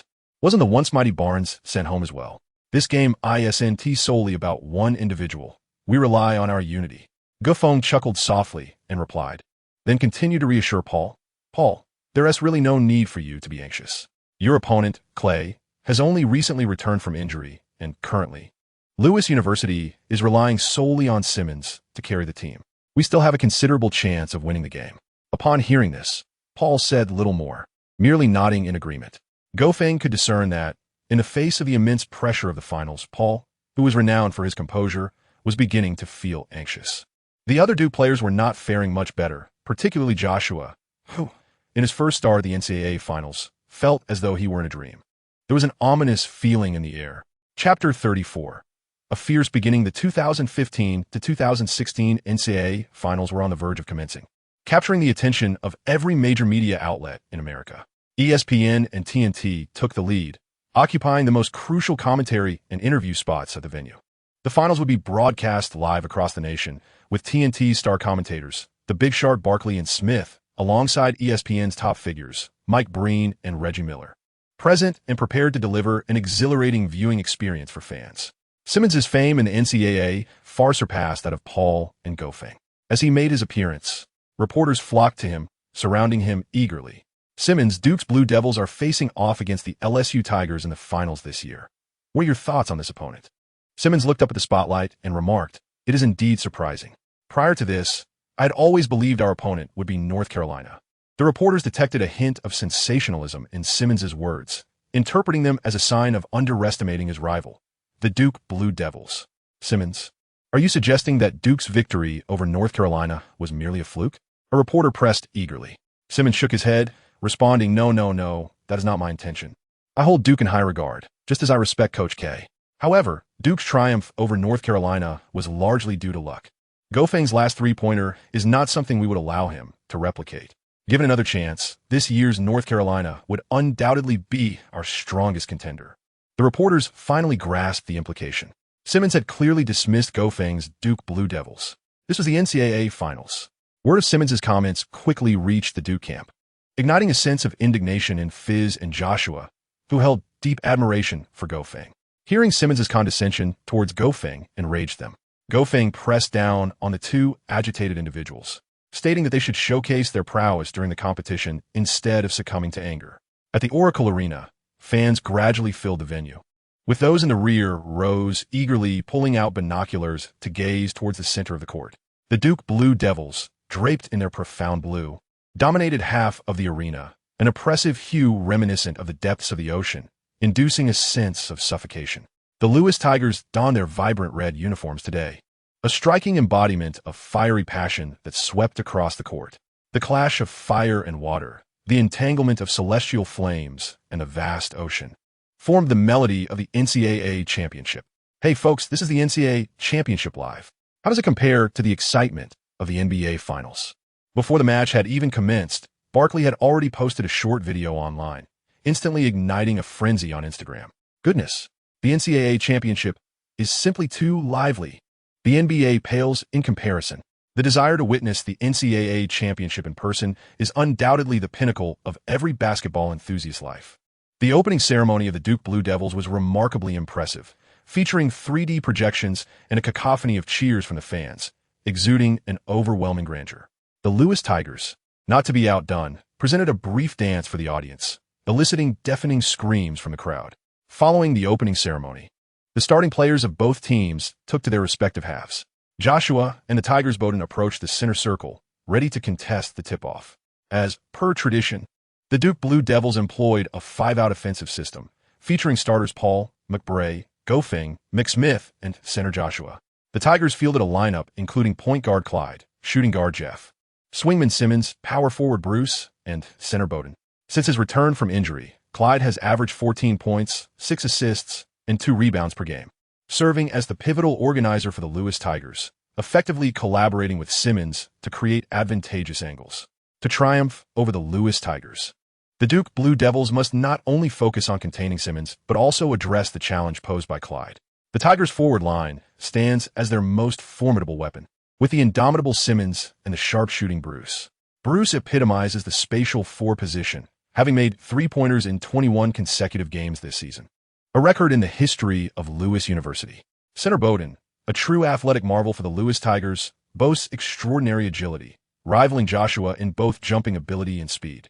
Gofeng has discerned that this year's Louisiana Tigers bear a striking resemblance to the Duke Blue Devils in terms of their lineup, boasting advantages at multiple positions.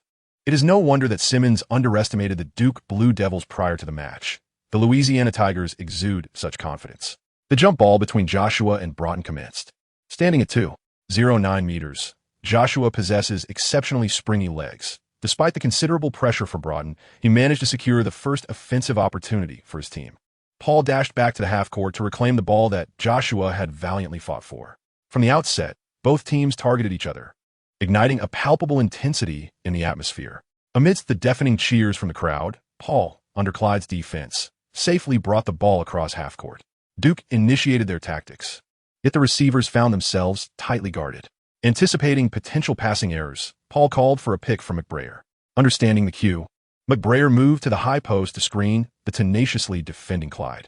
Clyde signaled for a substitution, and Jeff matched up against Paul. Jeff's speed paled in comparison to Paul's, who swiftly accelerated and penetrated the paint.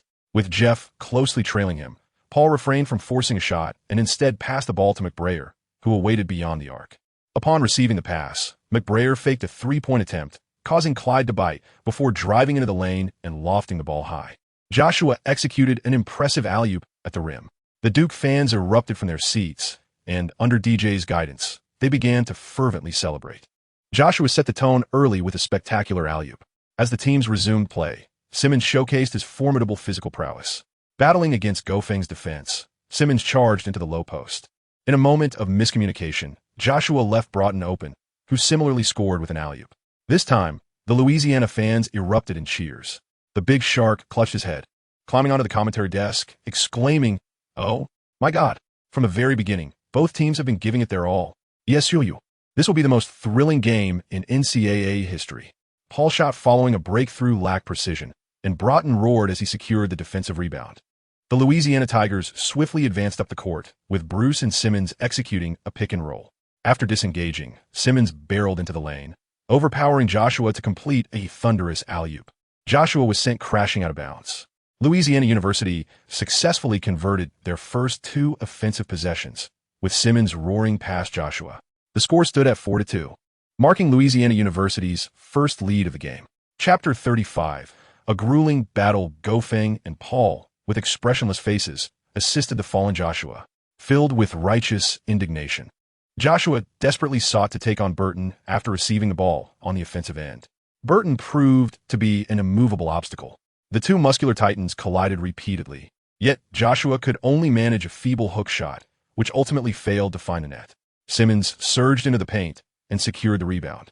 The Duke Blue Devils had faced two consecutive offensive setbacks, prompting Siakam on the bench to rise anxiously from his seat to rally support for Duke. The ball found its way to Clyde, who executed a drive from beyond the three-point line. Paul clung tightly to Clyde, while Simmons charged in from the backcourt. In a display of remarkable awareness, Clyde, seemingly possessing eyes in the back of his head, delivered a no-look behind-the-back pass to the arriving Simmons. Without hesitation, Simmons unleashed a precise three-point shot. Gofeng arrived a moment too late, helplessly watching as the ball struck the net with unerring precision. Roars erupted. The University of Lewis shall triumph. The championship belongs to the University of Lewis. The fans of Lewis were euphoric, reveling in the moment as Gofeng, previously invincible, finally faced his most formidable opponent. Simmons, excelling in both scoring and playmaking, had already secured 5 points and 1 assist, propelling the University of Lewis to a 7-2 lead over the Duke Blue Devils. At this juncture, Coach K rose from his seat, signaling for the Duke Blue Devils to initiate a zone defense. Gofeng's offensive efforts were once again thwarted. Clyde initiated a fast break, and in a desperate attempt to defend, both Paul and Clyde collided physically beneath the basket, resulting in both players sliding out of bounds. Nevertheless, Clyde managed to release a shot just in time, successfully converting a 2-1 play. The score now stood at 10-2. Coach K called for the first timeout of the half. Gufeng hurried off the court to rest and replenish his fluids. This was an unprecedented and grueling battle, where stamina would be the key for both teams to push through to the end. Coach K vociferously reprimanded the players, expressing his dissatisfaction with their performance. Where is your teamwork? Why is everyone only focused on individual plays? Joshua, look at yourself. Neither defense nor screens have you executed. What are you trying to prove against Bolton? I warn you, when you return to the court, play defense diligently. If I see you ball hogging again, you can forget about stepping back on the court. Joshua lowered his head in shame. Paul stepped forward to comfort everyone. All right. Let us play seriously from here on. We must not underestimate Lewis University. With a collective shout, the players stacked their hands together in solidarity. After the players returned to the court, Ian approached Coach K. Coach, why do you think they're playing so awkwardly? We had numerous excellent offensive opportunities, yet we failed to score. Coach K's gaze was firmly fixed on Gufeng. They are no less capable than the players from Lewis University. They are simply anxious. Gufeng has yet to demonstrate his dominance. If this continues, we may be in trouble. Ian jested. Isn't that just perfect? After all, once you secure a championship, you plan to retire. If you lose, once you have to continue coaching this team, that is something the fans would relish. Coach K kicked Ian playfully, laughing in anger. What nonsense. This year's honor is far from being merely the NCAA championship. We are defending our title. One must ask, how many universities in the NCAA can claim the glory of back-to-back championships? Ian shook his head. At least so far, only one. Well then, let us watch the game. This match will truly be the litmus test for these young men. Indeed, the lineup of Lewis University appeared to be a complete replica of the Duke Blue Devils. The confrontation between Gufeng and Simmons resembles a duel with one's own shadow. This is destined to be a brutally competitive match of self-transcendence. Clyde, navigating through screens, penetrates the paint, yet Paul defends exceptionally well this time. Clyde is compelled to halt his advance. Gufeng, swift and astute, deftly intercepted Clyde's passing lane, compelling Clyde to clutch the ball to his chest. Gufeng and Paul fiercely contested for the ball. The head coach of Lewis University called for a timeout. Every inch counts. This exemplifies the NCAA players' unwavering attitude towards the championship finals. Gufeng and his teammates returned to the bench. Old K clapped his hands and exclaimed, "Well done. The defense was exceptional this time. Just like that. Cast aside that damned tension, ensnare them, and make them lose their balance with every shot they attempt." The players began to rally each other with encouragement. Upon resuming play, Lewis University regained possession of the ball. Paul's relentless pressure forced Clyde, facing a dwindling shot clock, to take a desperate shot.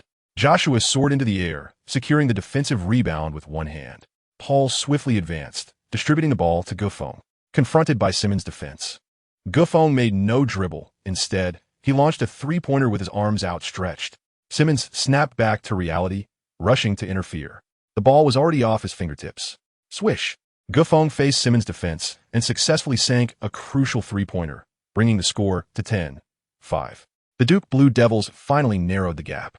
Teammates approached Gufeng to exchange high-fives. Simmons scoffed, "You really dare to shoot. If you attempt that again, I'll send you flying." Holding the ball, Simmons seemed intent on reclaiming the moment, driving forward with a three-step maneuver, elegantly dodging mid-air, executing a spectacular classic pull-up. Simmons' athleticism was indeed formidable, effortlessly maneuvering past two defenders while evading in the air. The prowess of the projected number 1 pick in the NBA draft was undeniably impressive. The score escalated to 12-5. The Duke Blue Devils and the Louisiana Tigers exchanged relentless attacks, both teams reaching their peak performance, unable to score consecutively. After halftime, the score was fixed at 34-25, with the Duke Blue Devils trailing by 10 points. During the intermission, the players of the Duke Blue Devils returned to the bench with glum expressions. At this stage of the game, the Duke Blue Devils had poured their utmost effort. Yet Simmons' exceptional ability consistently maintained the deficit at 10 points whenever Duke attempted a comeback. This was an exceedingly arduous contest. Coach K persistently applauded, invigorating the players' spirits. It was evident to any discerning observer that the Duke Blue Devils were facing unprecedented challenges. Gufeng's hands trembled slightly since he first engaged with basketball. This was the first time he encountered an opponent so formidable. Simmons towered over Gufeng by half a head, yet his speed and explosiveness still surpassed Gufeng's. In the face of Simmons, Gufeng resembled a diminutive version of the peak Simmons. Likewise, Paul, Joshua, and others were not faring much better. The expressions on the faces of the Duke Blue Devils players were rife with anxiety. Were we truly destined to falter the finals? Rarely did Coach K refrain from utilizing the tactical board. Instead, he personally brought sports drinks to the players. The Duke athletes were taken aback, nervously accepting the water handed to them by Coach K. "What's the matter, young men? Are we giving up?" Coach K squeezed in among the players, sitting shoulder to shoulder with them. Siakam wore a troubled expression. "Coach K, Ingram can't play. Our capacity to defend the perimeter has indeed diminished significantly." Siakam's words were laden with implication, and Gofeng bowed his head in silence, offering no explanation. Gofeng realized that his inadequate defense against Simmons in the first half had caused the balance of the contest to tilt unfavorably. Gofeng has exerted considerable effort in defending against Simmons, yet Simmons' explosive power is exceedingly difficult to contain. Ingram possesses a significantly stronger defensive capability than Gofeng. Were Ingram present on the court, Simmons would undoubtedly find it far less facile to score with such ease as he does now. Chapter 36. Letting go of honor, Old K reached out and gently tousled Gofeng's hair. Gao Feng slowly lifted his head. "Listen to me, young men. Do you remember when I mentioned in front of the media that I would retire after winning another championship?" Coach K asked with a smile. Upon hearing this, the players immediately displayed expressions of reluctance. "No way. Coach K, are you really considering retirement?" Paul inquired, leaning forward. Coach K shrugged his shoulders. "What else could it be? At my age, how much longer can I continue to exert myself on the basketball court? To be honest, I'm already immensely satisfied to have led such a vibrant group of young men to the NCAA finals. I have just made up my mind that regardless of whether you win this game or not, I will retire." "No way." The players jumped up one by one, surrounding Coach K. "Coach K, please don't retire. I was counting on you to guide me for another year," Siakam pleaded loudly. "Yes, Coach K, don't leave." The players expressed their heartfelt sentiments of reluctance. Coach K stood up from his seat, but his movements were notably slow, almost painfully so. It dawned on the players that Coach K was no longer the legendary coach who could leap and scold all the foolish players on the court. He was now just an elderly man, a man wishing to achieve a miraculous repeat championship for the Duke Blue Devils. What more could one ask of such a man? He too deserved his leisurely time post-retirement. Coach K's gaze swept across everyone present, and he remarked approvingly, "Honestly, ever since Ingram was injured, I knew the chances of the Duke Blue Devils repeating as champions were exceedingly slim. Yet, I boldly chose to employ Gao Feng, even at the risk of offending the team's management. Do you know why?"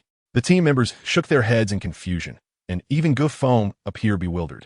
"I initially enlisted Gofeng because, during his time as a ball boy, he diligently performed every task, serving tea, retrieving and passing the ball, sweeping and mopping the floor, with utmost care. I observed and remembered each of these efforts when I assisted Go in joining the team. My intention was for him to start from the bench. However, my perspective changed. It was you who influenced this transformation, as you do not exhibit the blatant bias against foreign players that the wretched management does. Your genuine passion for basketball led you to wholeheartedly embrace this player from across the ocean. Your earnestness moved me, and Gofeng's dedication to the sport earned my admiration. In the recent matches, I gradually came to realize that my pursuit of championship glory is, in fact, a farce. What I should genuinely seek is the pure joy of basketball and the core unity it embodies. Never forget the reason you chose basketball. I believe that the moment you embraced this sport, it was not for the sake of chasing accolades, but out of a profound love for the game. Therefore, my young friends, as you return to the court for the second half, set aside your yearning for honor. The pursuit of fame and profit will only cause your once precise hands to tremble. What significance does a championship hold? Our goal should be to manifest our unwavering passion for basketball in its entirety. Go forth, young men. Regardless of the outcome of this match, I shall retire, just as you will continue to uphold the hope within your hearts, persevering along the path of basketball.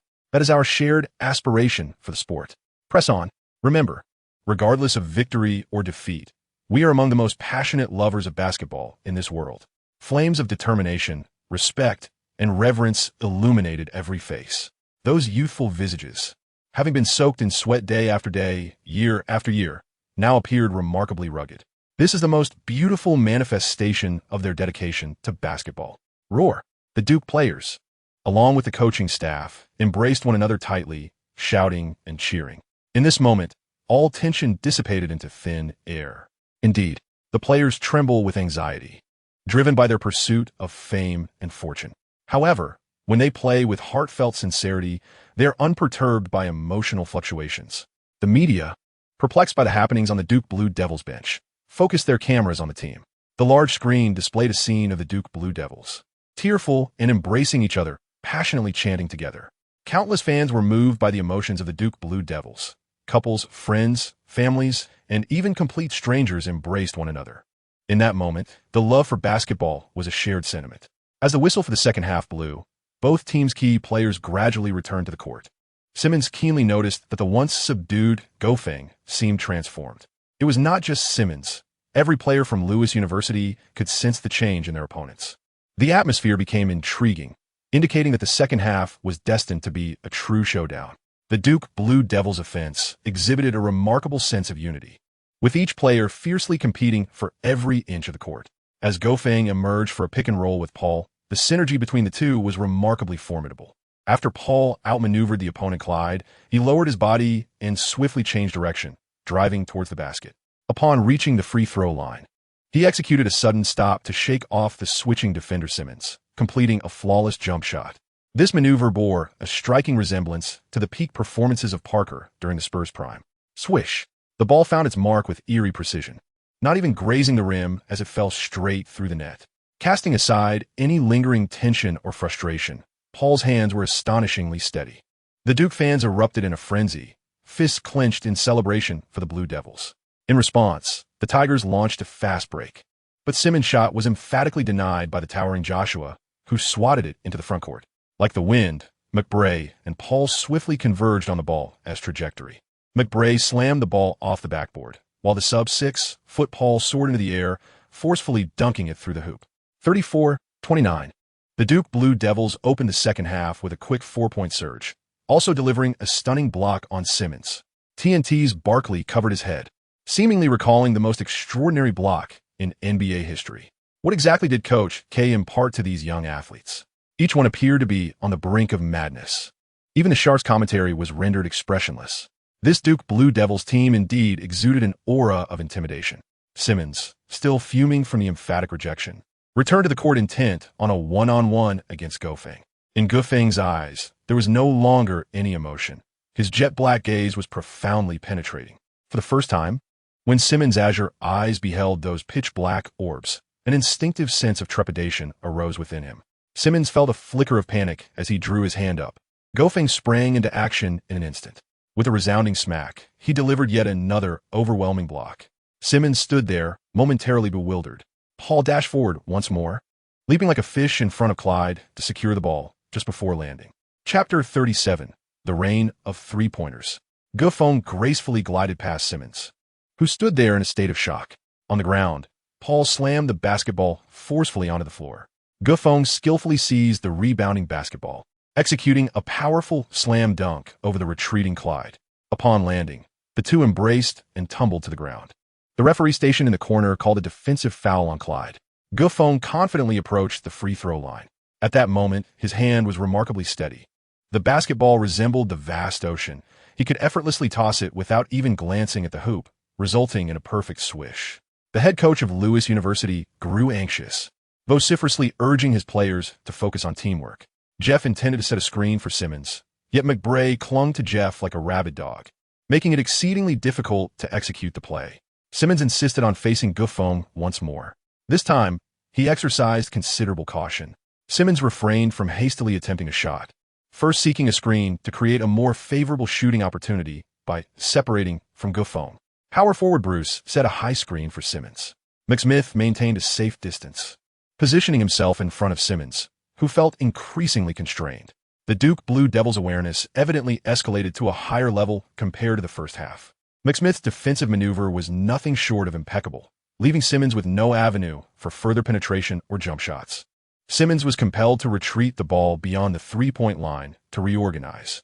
The Duke Blue Devils swiftly altered their formation, applying staunch man-to-man defense, putting immense pressure on every player from Lewis University. "Good grief, have you all lost your minds?" Clyde exclaimed, entangled by Paul. Paul's expression remained stoic, revealing no emotional fluctuation, even dismissing the notion of retorting. "What's the point of all this chatter? I just need to dominate you." Clyde attempted to drive twice, but found no opportunity. ultimately passing the ball to Jeff, who lay in ambush. Although Jeff had not taken many shots during the game, he had successfully made one three-pointer in the first half. McBray leaped to contest, but Jeff's three-point attempt fell short. The ball ricocheted high and far. Both Jeff and McBray vied for the rebound, their heads colliding violently. Blood streamed from McBray, splattering across the court in an instant. The referee called for an urgent timeout, and the medical team escorted the injured McBray off the court for examination. The Duke Blue Devils rushed forward to check on McBray, and the atmosphere in the arena became intensely charged. Fans from both sides erupted in fervor, elevating the ambience to a thrilling climax. After exiting the game, McBray uttered a single remark: "Don't worry about me. Getting banged up is part of the game. You all carry on. I'll be back soon." A silent resolve surged within him. Whether for the soon-to-retire Coach K or for the injured Ingram, McBray, stained with blood on the court, vowed that this match would be a victory for them. Old K opted to substitute the backup point guard, Angel, for McBray. The Duke Blue Devils were on fire, their shooting so scorching it could sear iron, prompting Old K to deviate from the usual rotation and refrain from sending Jaden onto the court. A deluge of three-pointers was imminent.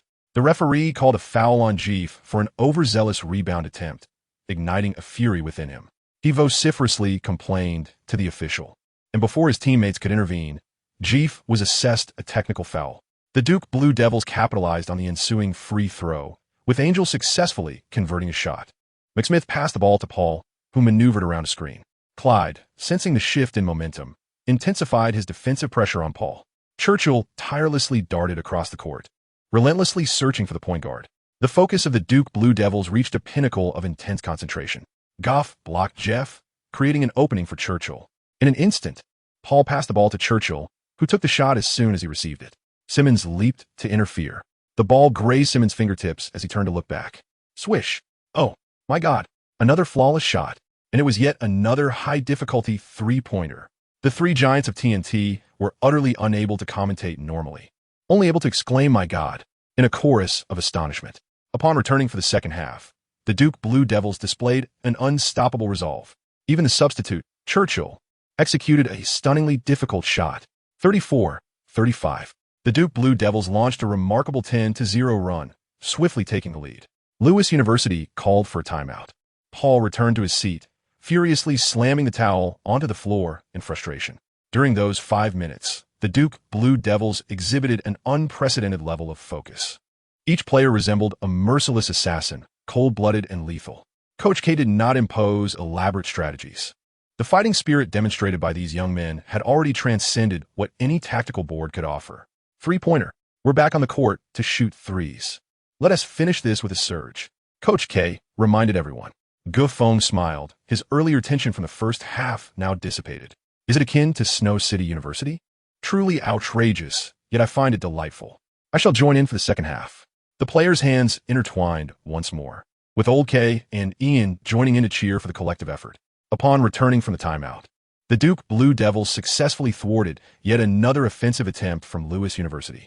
The latter had failed to score on their last 6 attempts, and the expressions on their players' faces were etched with frustration. Churchill dribbled past half court, passing the ball to Paul, then maneuvered around a screen, running without the ball. Gufong positioned himself beyond the three-point arc presently. Duke boasts 3 sharpshooters stationed beyond the three-point line, with the equally proficient Mike Smith lingering nearby, ever ready to unleash a decisive three-pointer. Gufong seized the opportunity presented by the continuous pick-and-roll executed by Churchill and Mike Smith as Paul delivered a perfectly timed pass. The ball arrived precisely where it was needed. Gufong released a three-point shot. Simmons was a fraction too slow, and his desperate leap had little impact. Swish! In this match, Gufong made his first attempt at a three-pointer, which he executed with remarkable precision. The Duke fans in attendance raised their arms and cheered exuberantly, exclaiming, "Insane! Absolutely insane! These lunatics are truly mad." Clyde fervently urged his teammates to reposition. If Lewis University failed to score again, the contest would lose all suspense.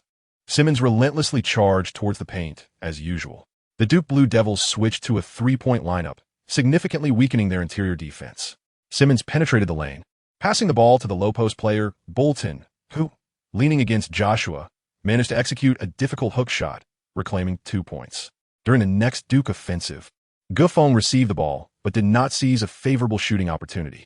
McSmith set an effective screen, and Gu Feng, displaying great acumen, opted against a drive. At the precise moment McSmith established his position, Gu Feng rose for the shot. The three-pointer was released. Poor Bruce barely had time to navigate around for the switch. The Duke Blue Devils were truly on a shooting frenzy. Did he dare to take that shot? The entire crowd held their breath in anxious anticipation. Swish! Gu Feng's cold arrow once again pierced the heart of the enemy. Oh, the outcome of this match is already determined. Duke stand majestic. Gu Feng is extraordinary. The Duke fans erupted in an unprecedented roar, leaving the supporters of Lewis University utterly bewildered. With two decisive three-pointers, Gu Feng expanded the lead to 5 points. The three-pointer truly stands as the most lethal weapon on the court. The score read 36-41. The Duke Blue Devils showed no mercy, and the deluge of three-pointers had only just begun. Chapter 38, NCAA Championship. Paul, Churchill, and Mike Smith unleashed a barrage of three-pointers in quick succession. The contest swiftly lost its suspense. Under the relentless onslaught of Duke's three-point barrage, the University of Louisville completely lost its competitive edge. The gap between the two teams at 1 point swelled to 36 points. Ultimately, the Duke Blue Devils triumphed with a score of 88-62, successfully claiming the NCAA championship for the 2015-2016 season. This marked the second time in the history of Duke that they achieved back-to-back victories, making them the second team in NCAA history to accomplish such a feat. Coach K beamed with joy as the players of the Duke Blue Devils embraced one another, tumbling to the ground in excitement. The Louisville players, on the other hand, wore expressions of disbelief, especially Simmons, who could not fathom why the superior Louisville team had succumbed to defeat. As the game concluded, the players on the Duke bench waved their towels exuberantly, rushing to engulf Gu Feng in celebration. The Oracle Arena in Golden State transformed into a sea of blue. The second half of the contest became a one-sided affair, prompting Louisville fans to depart the arena well before the final whistle. In this clash of red and blue, it was the boundless ocean that ultimately reveled in victory. In this match, Gu Feng delivered an outstanding performance, particularly in the second half where he made 6 out of 8 three-point attempts, amassing a remarkable total of 29 points, alongside 5 assists and 2 blocks. Notably, both of Gu Feng's blocks were executed against Simmons in the second half, effectively quelling any thought Simmons had of mounting a counterattack. As the game concluded, both teams engaged in the customary post-match handshake. The players from Lewis University displayed a hint of disappointment. This was their most promising year for securing the championship, and they had maintained control of the game's tempo for the entire first half. Alas, the prowess exhibited by the Duke Blue Devils in the second half was far beyond what any NCAA team could hope to overcome. The fighting spirit displayed by the Blue Devils rivaled that of many formidable NBA teams. Simmons wore a sullen expression, his splendid 4-year collegiate career seemingly marred by Gu Feng's performance. He could only offer Gu Feng a parting remark, "See you in the NBA?" before making his way toward the player tunnel. The cheers from the fans resounded for over 10 minutes, with many supporters so exhilarated that they strained their voices. It appeared that the local pharmacy in Golden State would reap substantial profits that evening, as Old K humorously noted. The 5 renowned commentators from TNT and ESPN descended from the broadcast booth, approaching the Duke Blue Devils to pay their respects to Old K and the players. "Hey, buddy, your performance tonight was simply incredible," exclaimed Barkley, extending his hand to Gu Feng first. Gu Feng greeted politely, recalling the recent incident where Barkley bet on wearing a pink skirt during a live broadcast. TNT made a spontaneous decision to conduct a brief, exclusive interview with Gu Feng on site. "Here is my business card. Feel free to contact me anytime you need assistance with the NCAA." Smith handed Gu Feng a card after concluding the interview. Both Shaquille O'Neal and Barkley also left their cards with him. "Little brother, don't bother with those two. I'm the big Shaq, and I have an excellent relationship with Yao Ming. If you need anything, come to me." Shaquille's large hand repeatedly patted Gu Feng's shoulder. The two men, upon hearing this, were quite irate. "O'Neal, this is unfair." The group erupted in laughter. These 3 lively characters always brought a spectacle wherever they went. At the post-game press conference, Coach K made an unprecedented appearance with the entire Duke Blue Devils team for the media session. The reporters had likely never witnessed such a grand spectacle, with each player surrounded by a throng of journalists. As the reigning champions, the Duke Blue Devils were entitled to bask in this honor. The reporters posed several questions to Coach K. "Coach K, at the end of the first half, you stated that regardless of the outcome of this game, you would retire. Is this true?" Upon hearing the question, Coach K and Paul swiftly pushed aside the reporters and approached the venerable coach. Observing this, the other players also nudged the journalists away and gravitated towards Coach K. With tears of emotion welling in his eyes, he expressed, "Indeed, as you all know, my contract is nearing its conclusion. I am profoundly delighted to have the privilege of coaching such an exceptional group of players before my retirement. It is truly an honor. I extend my heartfelt gratitude to Ingram and McBrayer, who are recuperating in the hospital, for their unwavering contributions to the team." A reporter then inquired, "Coach K, the Duke Blue Devils have successfully defended their NCAA championship title, setting a historic precedent. What are your thoughts on this achievement?"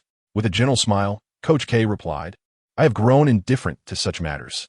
I have come to realize that the NCAA should serve as a sanctuary for the purest form of basketball, driven solely by love for the game. I no longer wish to discuss accolades or records." Continuing the dialogue, the reporter asked, "Given the skyrocketing valuations of Duke Blue Devils players, who do you believe will enter the NBA draft this year?" Coach K glanced at his proud roster of players and with a smile remarked, "My players are remarkable. They have their own aspirations, and I shall impose no interference. However, I firmly believe that each of their dreams will come to fruition, for they're the finest group I have ever coached." In the locker room, having completed their showers, the team prepared to fly back to Duke University.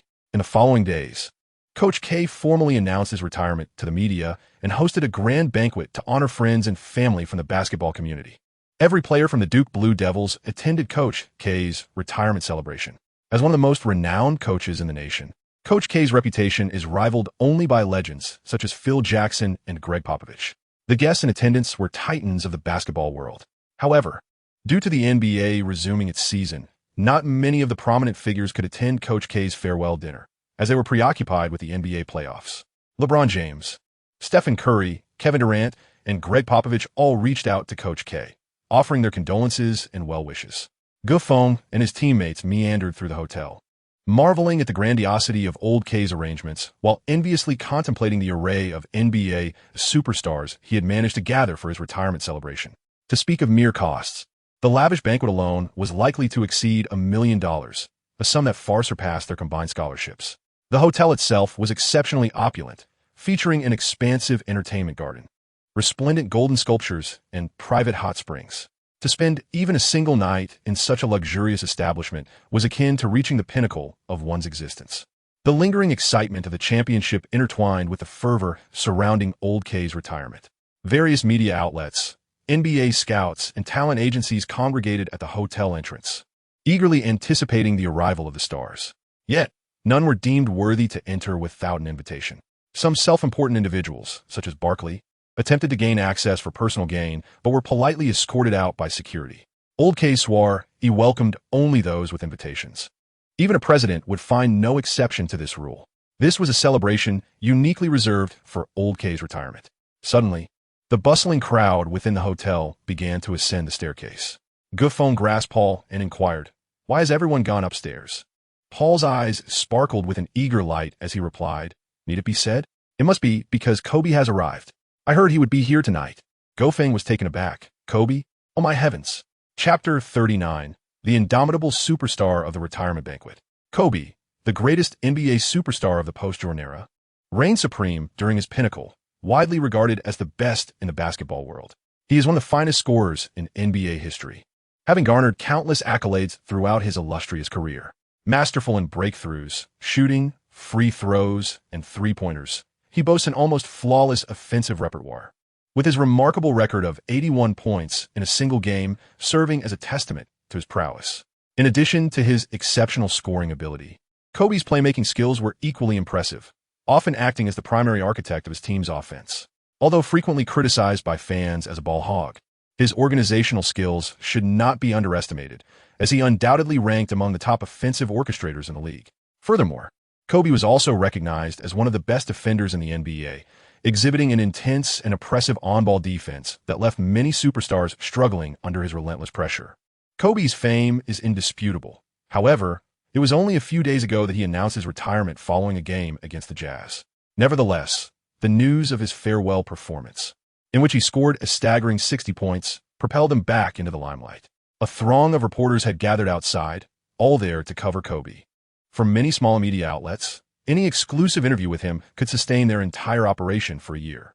To evade the swarm of journalists and ensure that old Coach K's retirement banquet proceeded without delay, Kobe opted to arrive via helicopter, landing directly within the hotel premises. This year, the Lakers, under Kobe's leadership, had a dismal record of 17 wins and 65 losses, resulting in a mere 20-win rate, placing them at the bottom of the Western Conference and second to last in the league overall. Nevertheless, Kobe remained the most prominent figure at the banquet, and upon his arrival, numerous NBA stars rushed to greet him. His helicopter was surrounded by layers of admirers, making it nearly impossible for him to exit. Old Coach K warmly approached and embraced Kobe. Dressed impeccably in a tailored suit, Kobe appeared to be thriving in retirement. With a hearty laugh, he jested with Coach K. "The renowned Coach K, are you reluctant to see me go, prompting your own retirement?" Coach K chuckled and led Kobe into his private room, replying, "Kobe, you're quite the narcissist. There's no such thing. With only a few rings to your name, do you really think I need to learn from you?" Old K deliberately gestured with 10 fingers. The two exchanged knowing glances and burst into hearty laughter. Kobe and Old K had already forged a close partnership during the 2008 and 2012 Olympics, together securing 2 Olympic gold medals. Their bond was exceptionally strong. To Kobe, Old K was akin to a second Zen master. Surrounded by a constellation of stars, Kobe found himself amidst the elite. The Duke Blue Devils players, lacking in renown, longed to draw nearer to their idol, but found themselves unable to penetrate the crowd, relegated to watching Kobe's silhouette from afar. The official banquet would not commence for another 2 hours, and at this moment, few NBA luminaries would pay heed to the yet-to-be famous talents like Gofeng and Ingram. After some resigned deliberation, they resolved to head to the hotel's South basketball court for a game. Recently, Ingram and Joshua had announced to the media their intention to officially enter the 2016 NBA draft. Nearing graduation, Churchill and others opted to forego their basketball careers. Post-graduation, they would be swept into the busyness of life, heading in different directions. Farewells always carry a tinge of sadness. Next year, they would no longer share the court together. The only ones likely to remain with the Duke Blue Devils next year would be Gofeng, Siakam, and Paul. Due to injury, Ingram, who should have been the second pick in the draft, slipped to 7th. Conversely, Paul, Joshua, and Gofeng made remarkable strides in their rankings. Paul ascended to 14th, while Gofeng, having gained an edge in his matchup with Simmons, surged to 24th. Joshua lagged a bit, landing in the 50s, yet with some effort. Entering the NBA remained a viable prospect. The Duke Blue Devils cherished their final practice together. The recently recovered Ingram led a spirited exhibition match alongside the original starting lineup of Paul, Siakam, McSmith, and McBray, supported by the substitute squad led by Gofeng. Goff faced off against Ingram. Ingram, positioned as a small forward, exhibited far superior prowess compared to Simmons, and the disparity in overall strength quickly rendered the contest devoid of suspense. This was indeed the true number 1 seed, the Duke Blue Devils. Exhausted and spent, Goff lay on the ground and remarked, "It must be said that had Ingram not been injured, the subsequent tournaments for the Duke Blue Devils would not have been so heart-stopping." This was the caliber of strength that the Duke Blue Devils ought to possess. Ingram, clutching the ball with one hand, approached Goff and reclined beside him, saying, "Hey Goff, I truly owe you my gratitude this time. Without you, the Duke Blue Devils might have faced a real downfall." Gofeng sat up, acknowledging, "You truly excel. The moment you stepped onto the court, you rendered our bench utterly powerless. What a pity. You should have been the 2nd overall pick." Ingram smiled lightly. "It is merely a shift in rankings. What significance does being the 1st overall pick hold? The path in the NBA does not become smoother simply because of that distinction. However, you, Gofeng, command my admiration." "Me? What is there about me that warrants your admiration?" Gofeng inquired. "I cannot precisely articulate it, yet I am certain of one thing. Someone who can elevate even the most mundane task of a ball boy to a standard of excellence is destined for greatness. So, tell me, do you have any aspirations of entering the draft this year? I believe your performances in the tournament have already garnered the attention of several teams." Ingram also sat up, the contrast of their yellow and black uniforms creating an image of 2 intimate companions engaged in deep conversation. Gofeng furrowed his brow, pondering whether it might be too soon for him to join the NBA. He also contemplated his ranking, questioning if even upon entering a team, he would receive adequate utilization. If Gofeng were to participate in the NBA draft, he would likely be positioned towards the end of the 1st round. In such a scenario, it is probable that he would join a playoff-caliber team, where he would spend most of his time on the bench. Drawing from the experience of Jeremy Lin, Gufeng harbors concerns regarding his future prospects in the NBA. Ingram raised an eyebrow and remarked, "It's not necessarily so. What significance does a high draft ranking hold? It is merely an illusion. Whether one can take the court in the NBA ultimately depends on performance during team practices. Take me for instance. Although my ranking has fallen to 7th, as long as NBA teams are not foolish, they will still regard me as a top-tier prospect. And I'm likely to join the Lakers. You know the Lakers, Kobe's team, currently in disarray. Even if I managed to secure a starting position there, it is doubtful that we would make the playoffs." The two continued their casual conversation, blissfully unaware of the commotion occurring behind them. Paul excitedly rushed over, exclaiming, "Kobe!" Gufeng and Ingram swiftly turned around, only to be met by the somber visage of Kobe. Old K incessantly gestured, urging them to promptly apologize to Kobe. Criticizing his Lakers in front of him, given Kobe's obstinate nature, would surely provoke a fierce response from the two. Chapter 40. I adore players like this, you two. Accompany me for a match. I intend to teach these two audacious youngsters a lesson, Kobe declared, turning to Old K with a grin. Understanding Kobe's temperament well, Old K knew he wouldn't engage in a rivalry with the two younger players and thus adopted a demeanor of detached amusement. He instructed his assistant to procure a jersey for Kobe, stepping aside with a sense of glee. Old K was eager to witness how the retired Kobe would perform among these promising future stars. This was equally a spectacle that other legends longed to witness. McGrady, Iverson, and Carter sat nearby, brimming with pride. As contemporaries of Kobe and part of the esteemed quartet of shooting guards, their popularity during their prime was no less than his. Regrettably, McGrady and Iverson retired too early, their fame having dwindled. The aging Carter had also stepped back from the forefront. Yet he continued to pursue his dreams in the NBA with undying passion. The convergence of the four legendary shooting guards was inherently sensational. However, without reporters present, this gathering was destined to lack the buzz that could ignite public interest. Under Old K's arrangement, the Duke Blue Devils retained their starting lineup. The only change being that McGrady was swapped onto the team alongside Kobe. Ingram took on the role of shooting guard, directly matching up against Kobe. Gufeng has taken over the small forward position from Ingram. Kobe, accompanied by Joshua, Churchill, Adams, and McBray, is still engaged in the blue and white rivalry. However, this time the white team benefits from Kobe's presence. The players of the Duke Blue Devils feel a palpable tension in their palms. Look at these fledglings. They're already this nervous before the game has even begun.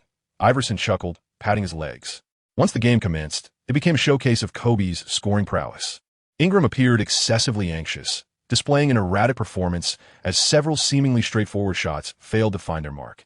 Nevertheless, the blue team, blessed with superior talent, consistently outscored the white team, led by Kobe. They maintained a slender lead. Ingram possesses remarkable athleticism, yet when matched against Kobe, he finds himself on a different plane entirely. His lack of experience rendered him somewhat ineffective in the physical exchanges. Suddenly, Kobe pivoted, swatting the ball from Ingram's grasp. He then unleashed a powerful, tank-like assault reminiscent of LeBron James, forcefully dunking over Gufeng. Gasps erupted from the crowd. "Oh my, he has still got it." McGrady and his elder brother embraced tightly, feeling a pang of sympathy for the young players. The spectators on the sidelines grimaced in disbelief. Kobe hardly resembled a retired veteran. He was, in fact, the oldest rookie in the NBA. One can only hope that these two young talents do not succumb to despondency. The blue team has now adopted a zone defense, aiming to double-team Kobe. Gufeng, Ingram, and Paul formed a formidable backcourt trinity. Their sole adversary was none other than the relentless Kobe Bryant, who had maintained a steady scoring streak from the outset. The easy smile that adorned Kobe's face gradually faded, for his keen basketball acumen allowed him to discern the trio's intent to encircle him. Both Churchill and McBray had vacated their scoring zones. Yet Kobe remained resolute in his refusal to pass the ball. Ahem, such is Kobe's nature. The more you attempt to stifle him, the more determined he becomes to showcase his scoring prowess. This relentless drive exemplifies the tenacity of the Black Mamba. One might argue that his style of play is solitary. Yet as long as he finds the net, this solitude transforms into a venom that penetrates the very core of his opponents. Alone, he rends asunder the entire defensive line, scoring with reckless abandon, a truly demoralizing spectacle. Kobe relished such moments. With the ball in hand, he opted for his signature approach, charging forward with unwavering resolve. Ingram anticipated his movements impeccably, the two colliding on several occasions. Kobe's playing style resembled that of an elusive eel. Each time Ingram created distance, he felt as though Kobe possessed 1,000 ways to surpass him. This sensation was quite disheartening for Ingram. Another slight collision ensued, and after creating space from his defender, Kobe leaned back for a shot. Ingram leapt to contest the attempt. With a deft spin, Kobe ghosted past Ingram, taking a step forward to secure his shooting space. He soared into the air for a shot. Paul and Gofeng, who had been lying in wait, leapt simultaneously to block Kobe's attempt. The ball struck the backboard, yet Kobe, agile as ever, touched down ahead of them and slipped through the narrow gap between Paul and Gofeng. Executing a self-rebound, he scored with an effortless layup. In the latter stages of his career, Kobe adeptly relied on such rhythm to uncover opportunities for second-chance points. What a remarkable play. Even the basketball luminaries in attendance could not suppress their admiration for Kobe's audacious self-rebound amidst a triple team. McGrady leaped up, exclaiming, "Damn you, Kobe! You owe me tuition for that move. I taught you." Kobe retreated with a grin, playfully gesturing a middle finger at McGrady. Indeed, this was one of McGrady's signature moves, characterized by its flamboyance. However, McGrady's self-rebound was more forceful, while Kobe's was marked by a fluid elegance. How astonishing that he remains so formidable despite having torn his Achilles tendon. Ingram's expression soured considerably. Paul, with a wry smile, remarked, "I can scarcely fathom the extent of his capabilities during his prime." As the game resumed, the blue team was determined to reclaim their honor. Kobe's recent scoring had been devastating, leaving players with fragile psyches contemplating surrendering. However, the Duke Blue Devils, as an NCAA championship team, were not to be easily shaken by a single impressive play. The blue team, after all, displayed signs of anxiety, stiff limbs, and bewildered minds, appearing almost childlike in the presence of a seasoned Kobe. In a display of camaraderie, his teammates entrusted Ingram with the ball. Ingram, poised to enter the NBA draft this year, was granted ample opportunity to showcase his talents. He accelerated toward Kobe, executing a signature Euro step as he approached. Despite Kobe's significant interference, Ingram, in a moment of sheer determination, leaned into the shot and scored, igniting a jubilant cheer from the crowd. Such is the nature of the world. The underdogs often garner greater support. The assembled stars eagerly anticipated a moment of poetic justice for Kobe, relishing the thought of him being bested. Ingram's basket invigorated the blue team's momentum. Subsequently, Gofeng's three-point shots opened the floodgates, extinguishing any remaining hope for the white team. Kobe could only shake his head in acknowledgement of the impending defeat. The disparity in strength between the white and blue teams was unmistakable. Despite Kobe's stellar performance, the white team ultimately faltered. A wave of spectators erupted in laughter at Kobe's expense, with Old K gleefully inquiring, "How does it feel to be defeated by a band of nobodies, once the world's number one?" "You have two commendable players, him and Ingram," Kobe replied with a smile, gesturing toward Gofeng. Old K chuckled. "His name is Gofeng." Kobe nodded, remarking, "Gofeng possesses a gentle touch and remarkable shooting accuracy. It is evident that he is a diligent player. I have a fondness for such athletes." Chapter 41. The decision to enter the draft. Old K waved his hand, signaling Gofeng to approach. Gofeng slowly approached Old K amidst the envious gazes of the crowd. "Gofeng, Kobe mentioned that you performed exceptionally well in this match. He was quite impressed." Old K remarked to Gofeng. Gofeng remarked, "Thank you for your praise." In truth, the pivotal factor in this match was Ingram. Had he not tirelessly created shooting opportunities for me, I would not have had such a plethora of chances. Kobe nodded in satisfaction. With excellent touch, accurate shooting, a keen sense of the game, and a humble attitude, such a player is bound to carve out a remarkable future. Kobe glanced at Ingram and said, "He is quite impressive, although his shooting ability requires improvement. If he diligently hones his shooting technique, leading the team to the playoffs should pose no significant challenge. His affairs need not concern me. The Lakers management has long sought to integrate him into the team. As for you, Gofeng, this is our first meeting. Do you harbor aspirations of joining the NBA? Aspirations? Kobe is seeking aspirations from himself." Gofeng was momentarily taken aback. Lao K reminded him, "Kobe is addressing you, Gofeng suddenly realized, "Of course I wish to join the NBA, yet my draft position is unfavorable. I desire to remain in school for another year of hard work." "Indeed. Gofeng, I can introduce you to someone, Pelinka," Kobe stated. "Pelinka?" Gofeng's mind stirred. Pelinka is not only Kobe's agent, but also one of the most esteemed agents in the NBA.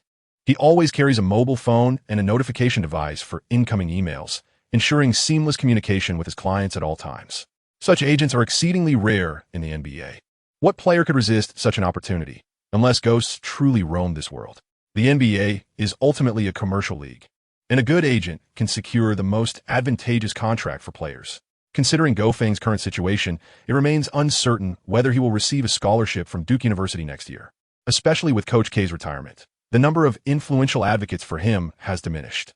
It is unacceptable for Go Feng to endure 2 consecutive years as an undrafted player. At this moment, Kobe's remark was clearly a bait. He wanted Go Feng to join the Lakers, a sentiment well known to all. Damn it, Kobe. You've retired, yet still seek to contribute to the Lakers. Go Feng, you must agree to participate in this year's draft. Such an opportunity, once missed, may never return. McGrady urged, fanning the flames of enthusiasm. As a former teammate of Yao Ming, McGrady harbors a great fondness for players of Asian descent. Go Feng readily agreed. Excellent. Thank you, Kobe. I have decided to participate in the 2016 NBA draft. Go Feng asserted with conviction. A smile illuminated Kobe's face as he handed Go Feng a business card, saying, "This is the Lakers training camp. I hope you can visit before the draft. The people there are well acquainted with me, and they will treat you kindly. After you finish, give me a call, and I will guide you on the next steps." Go Feng gratefully accepted the business card that Kobe handed him. Having such a legendary figure as Kobe guiding him behind the scenes on his NBA journey was indeed a great fortune in life. After the banquet concluded, guests began to exit through the hotel doors. Outside, a crowd had gathered, with reporters from various media outlets eagerly awaiting the opportunity to interview any key individual. Charles Barkley of TNT wore a sullen expression, still brooding over the incident where Old K had barred him from entering the hotel. After all, Barkley was a prominent figure in the NBA. Was it truly necessary for him to be left outside simply because he had transitioned to journalism post-retirement? Old K, unfazed, patted Barkley's impressively robust backside and once again nudged him aside, continuing to bid farewell to the NBA luminaries leaving the banquet. Barkley, however, was not one to forget his mission during this outing, so he refrained from complaining to Old K. Instead of interviewing any of the departing stars, he dashed back into the hotel, seeking noteworthy news material. His gaze darted around until it finally landed on an explosive story. Kobe was engaged in an animated conversation with Go Feng, discussing the intricacies of entering the NBA draft. The former #1 player in the league was personally advising the rookie, a situation brimming with potential headlines. Barkley promptly prepared his recording device and adjusted his appearance before sauntering toward Kobe. "Oh, Kobe, what do I see? The greatest player in NBA history is whispering with a young lad. Do tell me, what are the two of you plotting?" Barkley exclaimed boldly. As a fervent admirer of Kobe, Barkley enjoyed a congenial relationship with him. Kobe flashed his signature smile and said, "Big mouth, you're late. This is a secret. I can only share that Go Feng has decided to enter the 2016 NBA draft. Hurry, go report this to your boss. You're bound to earn a fortune." "You're entering the draft?" Barkley gasped in astonishment. Go Feng's previous stance was rather ambiguous, garnering considerable interest from media. The decision of Go Feng to enter the NBA draft is undoubtedly a significant piece of news. Barkley glanced at Kobe and continued, "A freshman entering the NBA draft must have the backing of some great talent."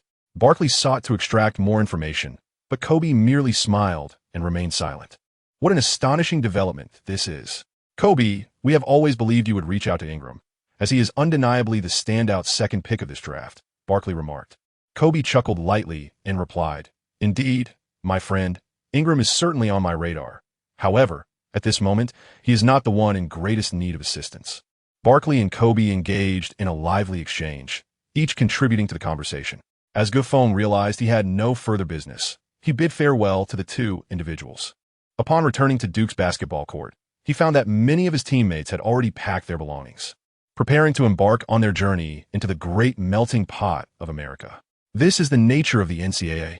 The fluidity of its players dictates the ever-changing landscape of its teams year after year.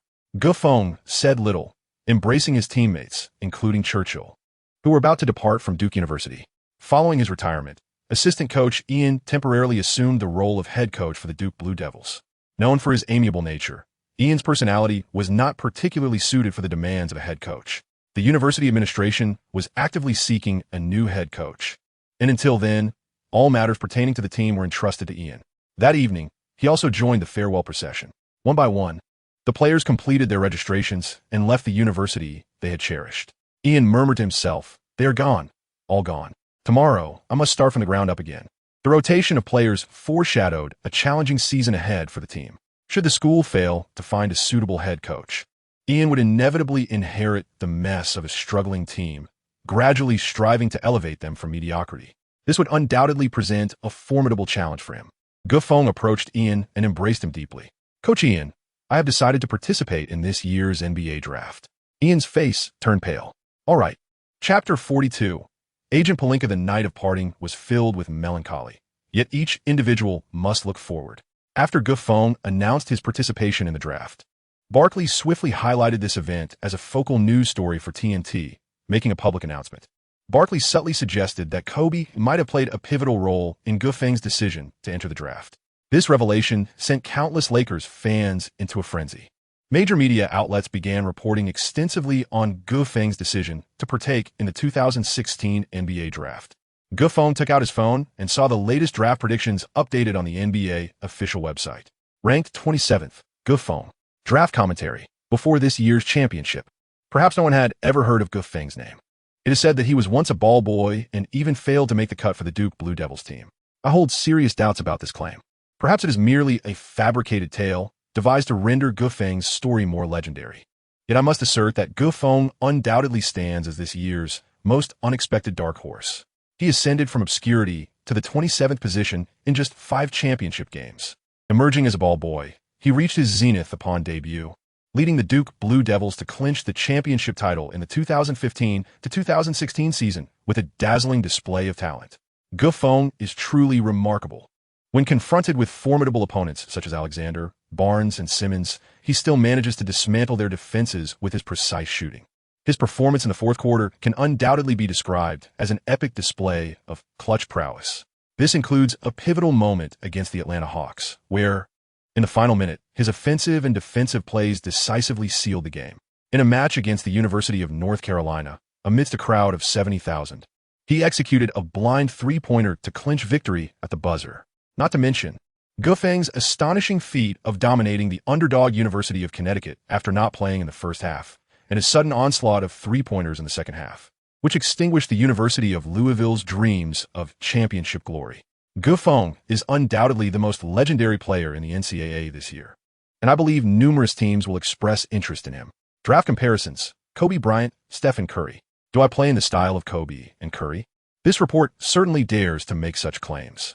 Gufeng switched off his phone and lay on his bed, lost in thought. With the 27th pick, it is highly likely that Gufeng will be selected by a playoff team.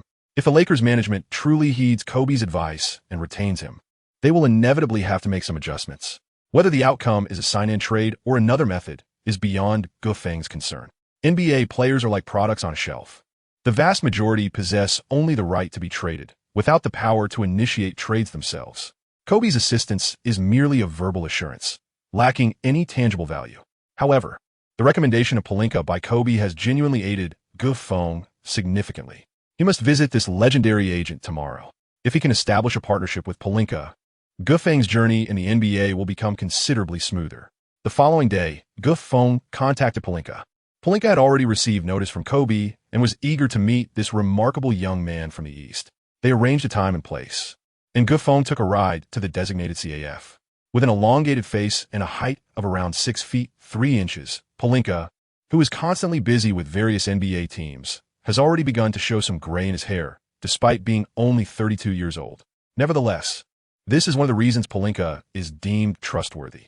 He is an exceptional agent willing to devote all his energy to maximizing profits for his clients. The conversation between Gufeng and Palinka was exceedingly pleasant, with Palinka displaying an extraordinarily amiable demeanor. Gufeng's performance in the tournament has not escaped the watchful eye of Palinka. The Chinese player, possessing remarkable skills and devoid of any glaring character flaws, presents a significant allure, particularly in light of the decline of the NBA's Chinese market following Yao Ming's departure. Palinka is eager to secure a contract for Gufeng that maximizes his benefits. In return, Palinka intends to receive a commission amounting to 3 of the total contract value. This percentage represents the minimum standard for agent commissions, and Palinka aims to cultivate a favorable relationship with Gufeng, hoping that as his value increases in the future, he will continue to seek Palinka's representation. Gufeng responded with delight. Polinka retrieved the contract from his bag and signed it on the spot in the CAF. As time was of the essence, Gufeng ordered lunch and invited Polinka to join him.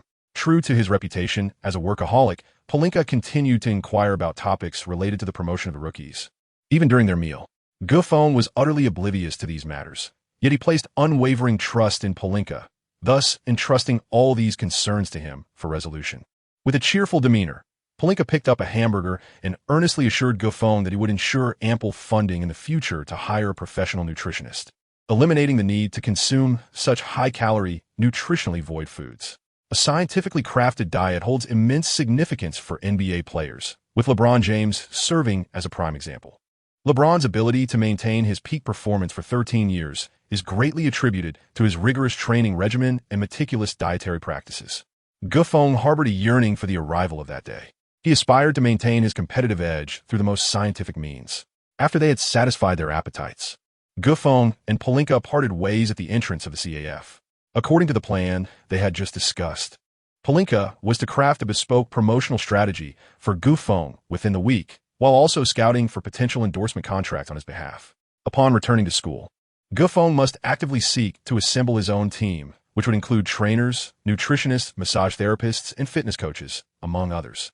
However, recruiting such a team necessitates a considerable investment of both time and money. Hence, Gufeng is not in a rush to finalize this endeavor. He simply needs to remain vigilant for relevant information in this regard.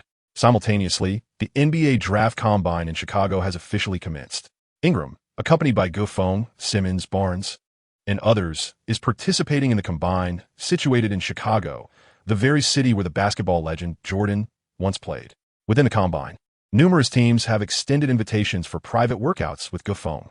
As a late first-round rookie, the teams reaching out for individual tryouts predominantly comprise formidable contenders such as the Warriors, Cavaliers, Raptors, and Rockets.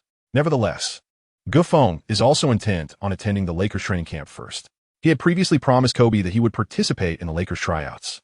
A commitment is a commitment, although the likelihood of the Lakers selecting Gufeng through the draft appears slim. This season, the Lakers find themselves at the bottom of the standings, having secured the 2nd and 34th picks in the draft. It is certain that the Lakers will utilize the 2nd pick to select Ingram, who has demonstrated more consistent performance over the past 2 years.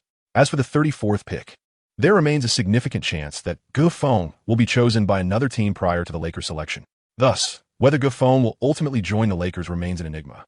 Polinka has already devised promotional strategies for Gufeng and is hastily flying from Los Angeles to Chicago. Gufeng presented a plethora of NBA teams tryout invitations to Polinka. Indeed, it is quite impressive that so many teams have taken an interest in you. Polinka, with a sense of satisfaction, began to delve into the teams that were intrigued by Gufeng. Gufeng plopped down onto the ground with a sigh, lamenting, alas, what is there to be pleased about? How much must so many teams spend? I can no longer afford to roam aimlessly. Chapter 43, Endorsement Contract. Gufeng and Polinka settled into a luxurious restaurant, with Polinka graciously footing the bill. As Gofeng's agent, Polinka felt the duty to ensure that Gufeng was adequately fueled for the upcoming showcase of new talent. He ordered a filet mignon, lobster tail, and chicken parmesan, a meal famously favored by James. Polinka, not particularly well-versed in the intricacies of an athlete's dietary needs, being merely an agent, relied on a conventional template for his selections. For Gufeng, this opulent lunch was a considerable indulgence, as NCAA newcomers often grapple with financial constraints on their path to realizing their dreams. Polinka's presence was a boon, aiding Gufeng in navigating this challenging phase. Now, let us discuss the teams inviting you for tryouts. Which team do you wish to join? I shall make the arrangements, Polinka remarked, sipping his cola. Gufeng found himself in a state of inner turmoil. He did not intend to participate extensively, as his capabilities were limited. He had not secured the scholarship from Duke and was currently relying solely on the support of the domestic basketball community to sustain himself thus far. Polinka furrowed his brow and inquired, "Are you suggesting that you wish to decline everything?" Gufeng nodded thoughtfully. "Indeed, I had previously made a promise to Kobe, who should have mentioned it to you as well." Polinka smiled precisely. If there is a verbal assurance from Kobe, it certainly alleviates a considerable amount of hassle. Therefore, I shall graciously decline on your behalf. He continued, "There is one more matter. You have an endorsement contract to contemplate." "Oh, an endorsement contract?" Gufeng was taken aback by how swiftly Polinka had arranged this. "What contract? Which company?" He inquired. To be honest, I am uncertain whether your previous role as a ball boy was genuine or merely a strategy to generate buzz. Regardless, that identity has proven to be quite advantageous for you, as a beverage company has expressed keen interest in your background as a ball boy. The identity of a caddy. Ge Feng is indeed authentic. A bear had deliberately kept Ge Feng at bay, yet this incident was not made public by the Duke Blue Devils. Ge Feng has seldom addressed this matter in the media, leaving the public largely unaware of the identity of his caddy. It has long been believed that a player of Ge Feng's caliber could not merely be a caddy. He must undoubtedly be a clandestine asset of the team, an occurrence not uncommon in the NCAA. Regardless, the past is behind him, and Ge Feng does not wish to elaborate further. Ultimately, this incident has unexpectedly garnered him additional endorsements, a serendipitous gain indeed. How much will they compensate me for this advertisement? Ye Feng inquired. Pelinka extended a hand, grinning widely as he replied, $10,000, $5,000. $15,000? Ge Feng's expression brightened with joy. For a newcomer who has yet to participate in the draft, receiving an endorsement of this caliber is indeed a rare opportunity. Pelinka must have spoken highly of him in the negotiations. This financial support will alleviate Ge Feng's immediate worries, allowing him to hire a professional trainer to commence physical conditioning during the summer. I truly appreciate your help. Pelinka, you are indeed my benefactor. Ge Feng expressed gratefully. Pelinka, reclining proudly on the sofa, replied, my assistance does not come without strings attached. Now that you have secured the funds, your priority should be to find a suitable strength and conditioning coach. I have observed your games, and the potential for your future is vast. You will undoubtedly make your mark in the NBA. Rest assured, I will not forget your support when the time comes, Ge Feng vowed, thumping his chest in assurance. Pelinka was thoroughly pleased with Ge Feng's demeanor. In truth, it is a stroke of fortune for an agent to encounter a client with such high emotional intelligence. Pelinka wasted no time retrieving a stack of contracts from his briefcase. Once Ge Feng affixed his signature, the sum of $15,000 would be his. Ge Feng did not even glance at the contract before signing it. This act signifies Ge Feng's intention to convey to Pelinka that he has complete trust in him. The more Pelinka observes Ge Feng, the more he finds himself drawn to him. After the contract was finalized, Pelinka presented Ge Feng with an address. Ge Feng glanced at the note, which read, Rising Star Promotion Plan from Monday to Saturday next week at Rock Park. Ge Feng understood that Pelinka was sending him to Rucker Park to challenge the elite street ball players of America. It must be acknowledged that Pelinka's idea was audacious. The players gracing Rucker Park are all titans of the street ball scene in the United States. Even NBA legends like Kobe must adopt a humble demeanor when they step onto the court at Rucker Park. Ge Feng aspires to generate excitement in such a realm, yet he must tread carefully, for he could easily be overshadowed by the basketball virtuosos concealed among the populace. Nevertheless, Ge Feng relishes such challenges. Pelinka rose and declared, Very well, our meal concludes here. Tomorrow, you shall head to the company to film the endorsement advertisement. Once the filming is complete, the bonus will be credited to your account, allowing you to catch Monday's flight. I shall return to finalize the contract. After you finish the advertisement, give me a call, and I will accompany you to New York. Ge Feng had yet to respond when his phone lit up. A provocative photograph graced Ge Feng's screen, and without a doubt, it was a call from Julie. Pelinka chuckled mischievously and remarked, Take care of yourself, before vanishing from the restaurant like a whisper in the wind, leaving Ge Feng blushing furiously. Alas, he would have to acclimate to such occurrences in due time. Once he entered the NBA, many personal matters would inevitably intertwine with Pelinka's involvement, serving as a prelude to what lay ahead. Hello. Ge Feng answered the call. Ge Feng, where are you? Do you have time tomorrow? I wish to see you. Julie's playful voice resonated from the other end. I have an appointment tomorrow, Ge Feng replied bluntly. Julie's expression soured, her face turning a shade of purple, yet she maintained her teasing tone. Oh, who are you meeting? A man or a woman? What business is it of yours? Ge Feng retorted, somewhat irked. I'm merely inquiring. Is there something you're reluctant to share with me? Julie pressed on, her patience wearing thin and ready to unleash her frustration. However, just before Julie could reach her breaking point, Ge Feng succumbed first, cradling his head in despair as he confessed, I'm going to shoot an advertisement tomorrow. The contract is already signed with a beverage company. Oh, an advertisement? You mustn't forget about me. This is my specialty. Julie seemed to seize the opportunity, immediately promoting her own skills. Aren't you a journalist? Ye Fen inquired, intrigued. Indeed, journalism is my primary vocation, but I also work as a model, and my renown in that field is hardly inferior to my main career. What do you say? If you agree to bring me along, I guarantee your contract will multiply at least fivefold. Julie dangled a well-prepared bait, and one couldn't deny its considerable allure for Gufeng. What Gufeng currently requires most is financial support. Trainers, nutritionists, massage therapists, and fitness coaches all demand greater remuneration to afford more specialized professionals. Should the contract indeed quintuple, it would amount to a substantial $75,000. Based on the current exchange rate, this sum is nearly equivalent to 500,000 Chinese yuan, which represents an overwhelming temptation for a financially constrained student studying abroad. Gufeng fell silent. It was the first time in his life that he encountered a beautiful woman so persistently offering him money. So what do you think? Have you made your decision? On the other end of the line, Julie's voice was laced with temptation. Gufeng rose abruptly from the table, exclaiming, "Very well. I shall immediately seek out Palinka to inform him of the contract modifications." Gufeng abruptly ended the call and hurriedly rushed outside. Upon hearing the busy tone on the line, Julie felt a surge of frustration, as if 1,000 wild horses were galloping through her mind. Chapter 44. The female fans at home. The following day, Julie successfully arranged to meet Gufeng. She drove her beloved pink luxury car with exuberance, parking it energetically beneath the boys' dormitory at Duke University. The striking hue of her vehicle instantly captured the attention of countless male students, especially when Julie emerged from the car, eliciting a chorus of astonished exclamations from the dormitory. "Oh my goodness, why doesn't such a stunning beauty ask me out?" lamented a long-faced young man who fancied himself quite handsome. "With that pitiful appearance, do you even think you stand chance?" his roommate retorted, delivering a playful punch to his arm. Julie had meticulously prepared for this occasion, donning a pair of perfectly fitting high heels that accentuated her already slender and straight calves. Under the watchful gaze of many, Gufeng gradually approached Julie from the dormitory entrance. "Fuck, am I seeing this correctly? This beauty is actually dating a bald boy?" the long-faced boy shrieked.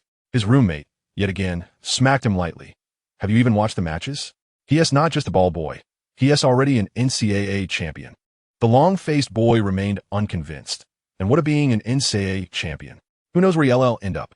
In the NBA, countless promising players have faltered, and he is merely a late-round rookie. "I think this beauty must be out of her mind to set her sights on someone like him."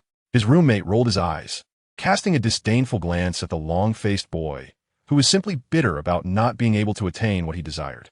Gufeng approached Julie, who greeted him with an enthusiastic embrace, eliciting a gasp of surprise from the entire boys' dormitory.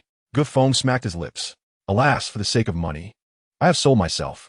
Julie, beaming with joy, linked arms with Gufeng and ushered him into her luxurious car. Throughout the journey, Julie eagerly inquired about Gufeng from head to toe. For instance, what brand of shampoo do you use? How often do you take a shower? Have you ever had a girlfriend before? Gufeng candidly recounted the situation, feeling compelled to do so, as he still harbored hopes that Julie would generate income for him. At last, the two arrived at the designated filming location for the advertisement, enveloped in an exceedingly comfortable atmosphere. The crew from the advertising company was already in position, and upon their arrival, Gufeng and Julie were to begin their makeup and wardrobe changes, which provided Gufeng with a slight sense of relief. The advertisement was brief, lasting only 30 seconds, and the plot was uncomplicated, merely a short clip of a man handing a drink to a woman after a run to replenish her energy. In theory, such a shoot should pose no significant challenges. However, the actual filming process proved far more arduous than Gufeng had anticipated. The initial stages of shooting progressed smoothly, with only a minimal number of retakes required. Yet, as they approached the conclusion, Julie struggled to deliver her performance. She either stumbled unexpectedly or exhibited a rigid expression, resulting in a subpar outcome. Gufeng, at a loss for words, inquired of Julie, "Aren't you a professional model?" The director of the crew twitched his lips in exasperation. "Can't you see that Julie is deliberately stalling the shooting? She must have a crush on you. We seem to have drawn the short straw, suffering under the sun alongside you two." Given Julie's significant reputation in the modeling industry, the director of the small company dared not offend her and could only half-heartedly accommodate her whims. The crew members nearly wished to give Gufeng a shove into Julie's embrace, hoping to jolt him into awareness.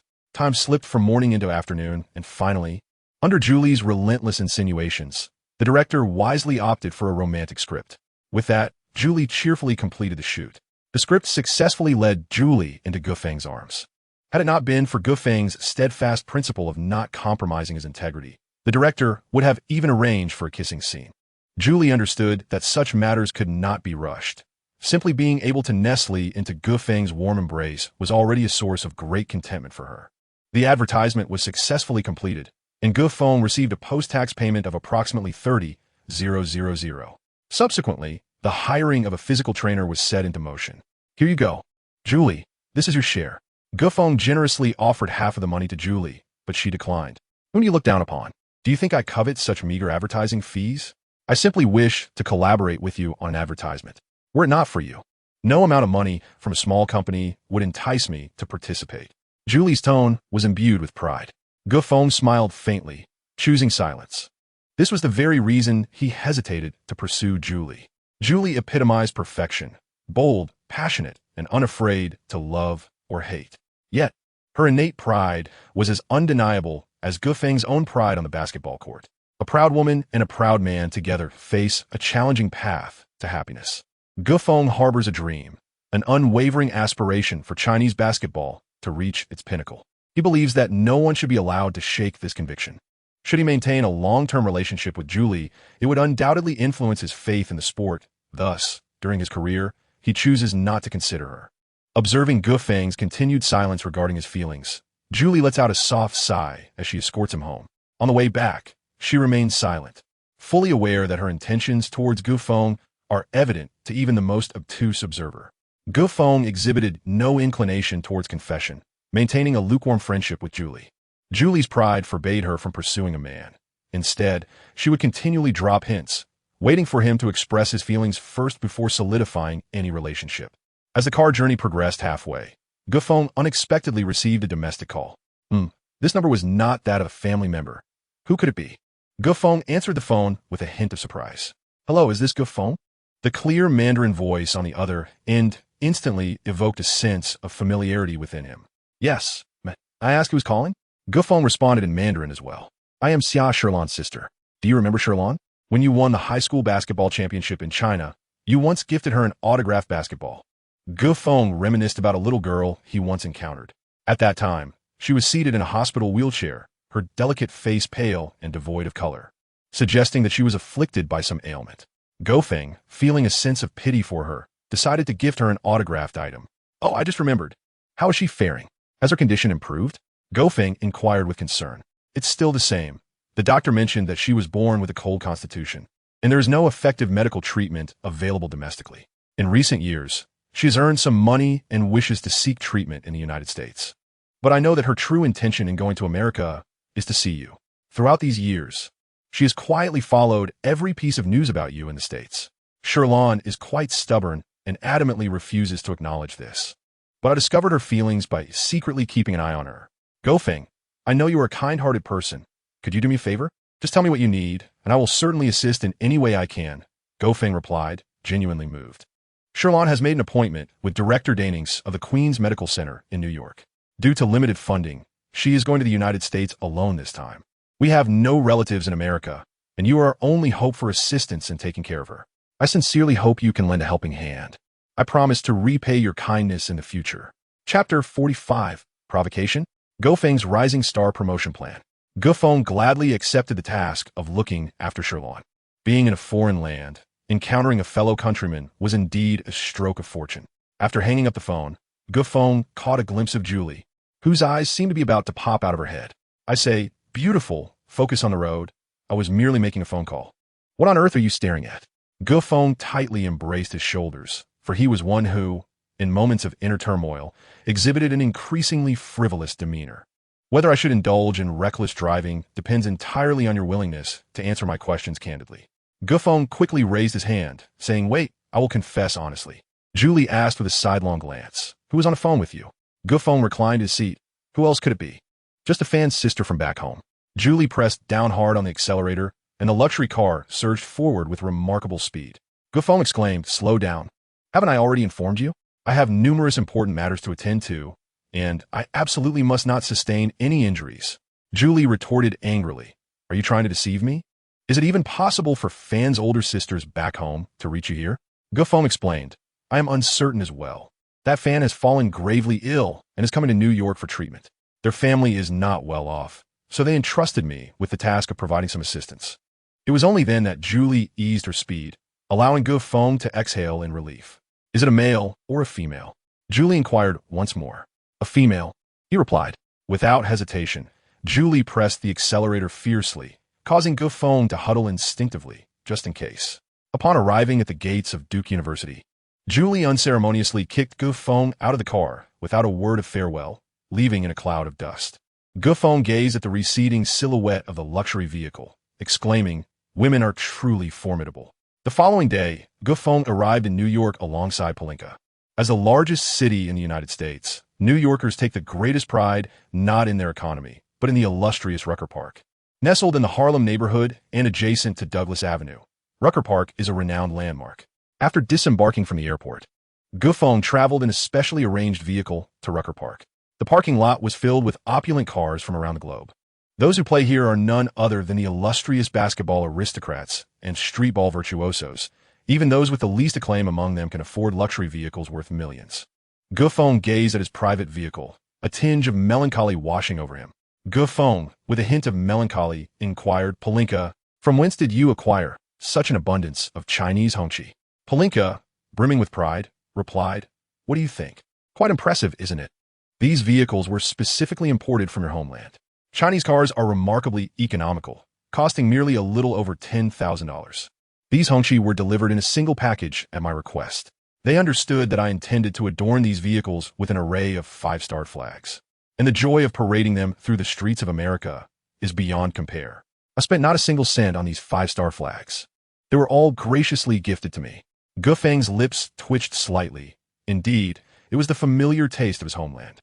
The vibrant Chinese red swiftly captivated a multitude of foreign onlookers.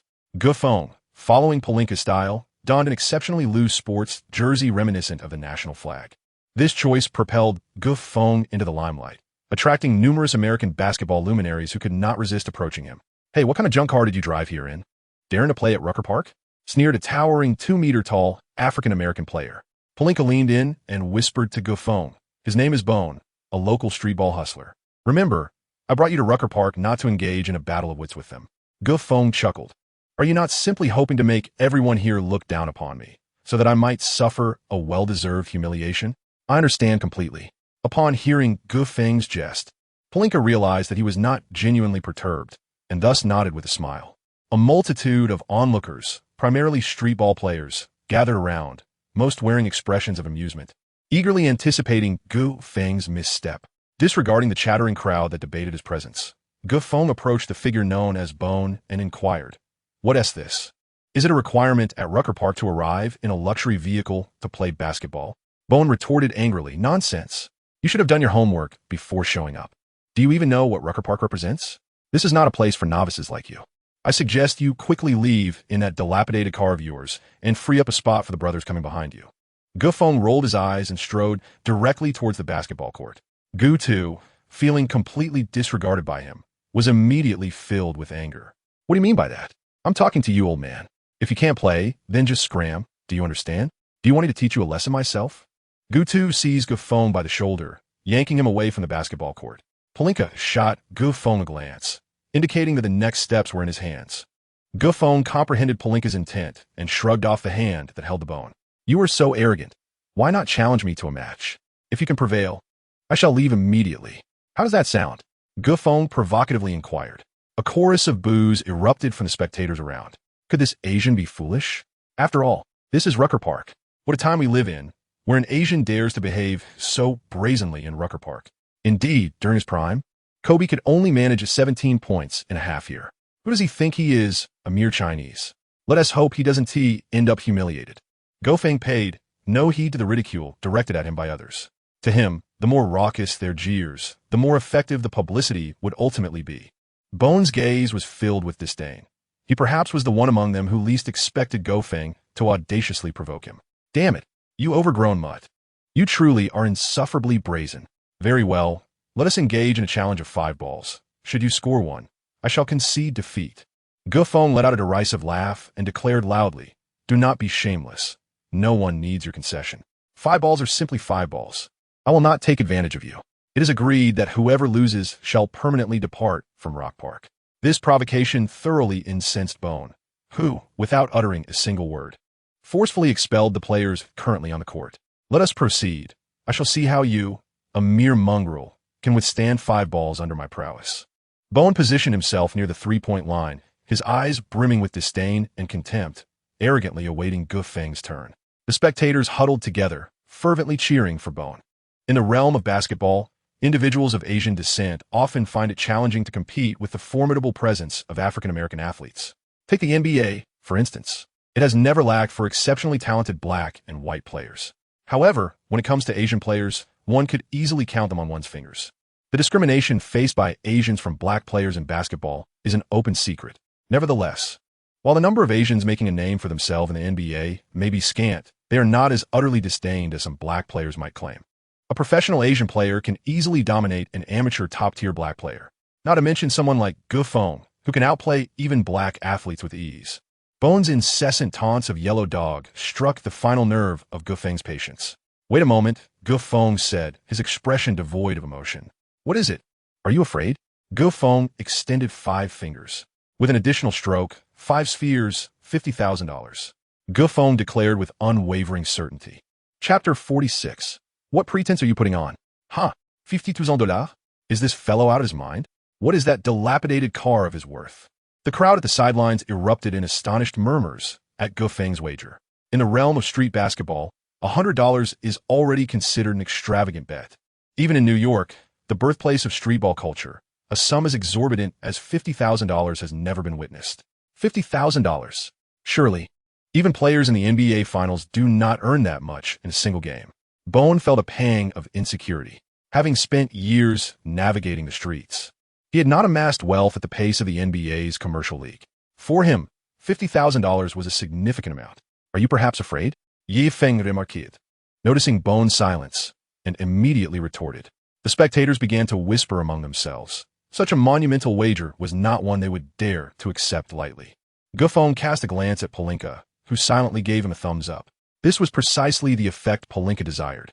Gufeng quickly grasped the situation and elevated the topic of this publicity stunt to a higher level. However, Gufeng's audacity was indeed remarkable. $50,000 was the entirety of what Pelinka could secure for him before he officially entered the NBA, yet Gufeng unhesitatingly laid it all on the line. Upon hearing the word fear, Bone lost his composure once again. As a moderately renowned streetball player at Rucker Park, admitting defeat was the most disgraceful act. If Bone truly surrendered, he could forget about maintaining his status at Rucker Park. Fine, $50,000 it is. But remember, you're the one who said it. If you lose, don't come crying to me about it. Bone caught a ball from the sidelines and proactively moved to the offensive position. Gufeng found it amusing. Just moments ago, he had boasted that if he scored a single goal, it would be tantamount to his opponent's defeat, yet here he was, displaying a hint of trepidation. Come on, you may attack first. I am curious to see just how much strength lies behind the words of a certain individual who frequently disparages those of Asian descent. Gufeng walked steadily to his defensive position, receiving the ball thrown back by Bone. The duel between the two was about to commence, and the onlookers ceased their discussions. Fully engrossed in the unfolding contest, anticipation hung in the air, as they all hoped for Bone to deliver a harsh lesson to this audacious young man. A prize of $50,000 for a single showdown quickly attracted more streetball players to the venue. At that moment, a long-haired man adorned with a red headband intercepted a fan rushing towards Gufeng. Wait a moment, why are there so many people at that court? The man with the red headband inquired. The halted individual replied with utmost respect, PG-13, there's someone dueling Bone over there, with a prize of $50,000. Such occurrences are rare at Rucker Park. You should take a look. PG-13 almost thought he misheard. A $50,000 match?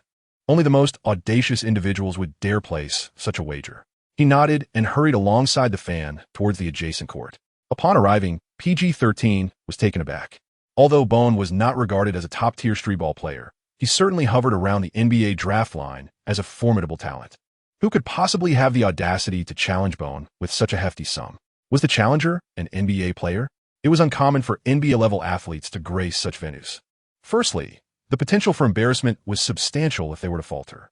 Secondly, those who played in the NBA typically dismissed the paltry sums offered at Rucker Park. By the time PG-13 reached the scene, the match had already commenced. As Gufeng passed the ball back to Bone, he initiated his first offensive move. Bone's style was often flamboyant, characterized by intricate fakes and shifts, yet this time he opted for a more composed approach. Each dribble was executed with meticulous care, the pressure of $50,000 weighing heavily upon him. Bone's initial breakthrough involved a feigned leftward advance, followed by an exaggerated change of direction that sent the spectators into a frenzy. His maneuvering bore the hallmark of an ankle breaker, eliciting gasps from the audience. But their astonishment was soon eclipsed by an even greater wave of excitement. Gufeng accurately anticipated the dramatic change in direction of Bone, positioning himself in advance and nearly intercepting Bone's dribble. Alas, his speed proved to be slightly lacking. Gufeng harbored a sense of dissatisfaction with his defensive skills. Had his speed and strength been somewhat greater, he surely would have intercepted the ball just moments ago.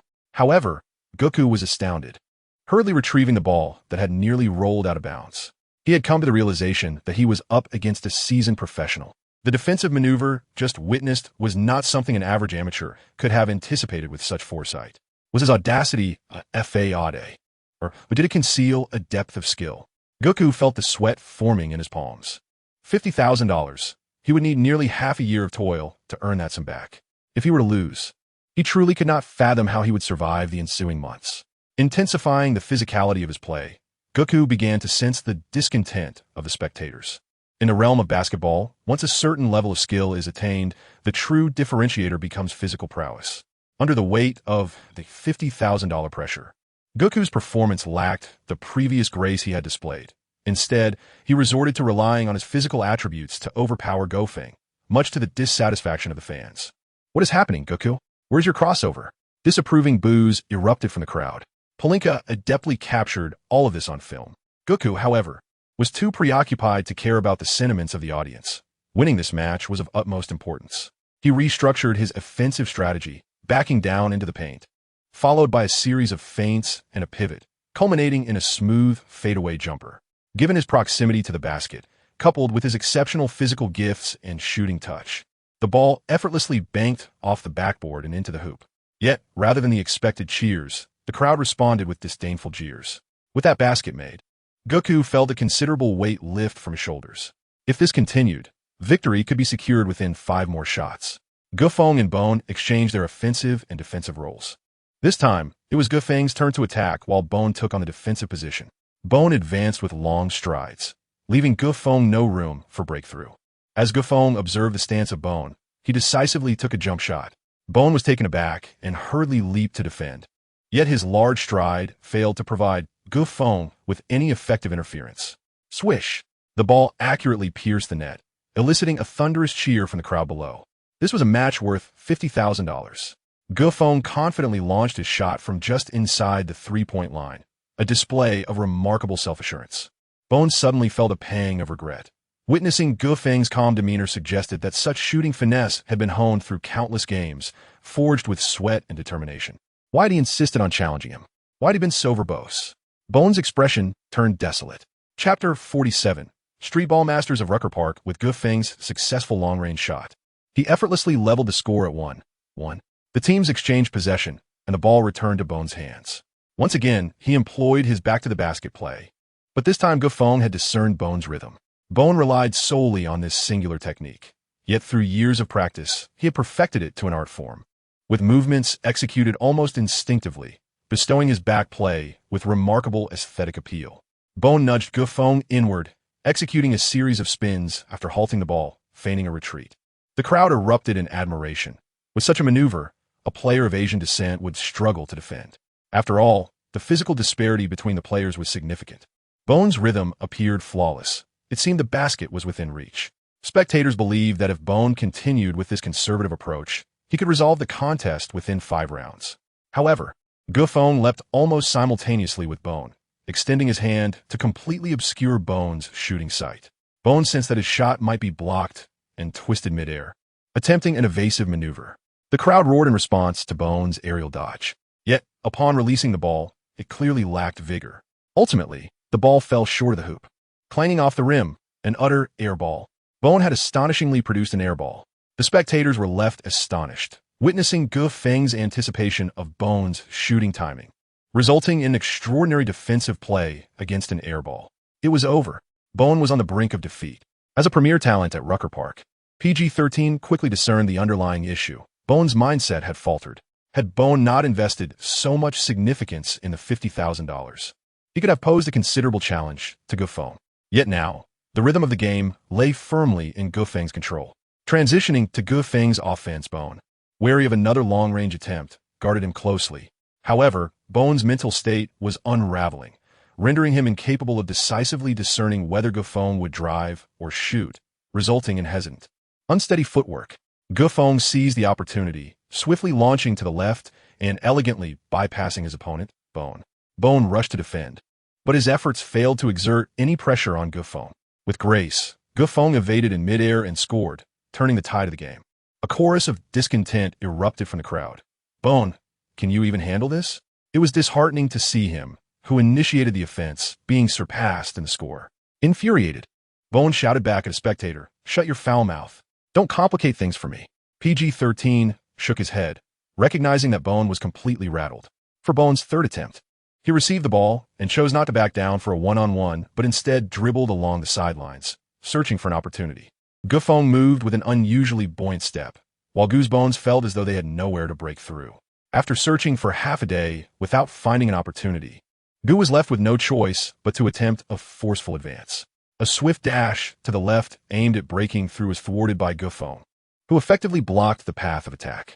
With a swift maneuver, Gu pulled back and executed a dragging step, subtly shifting his body to the right.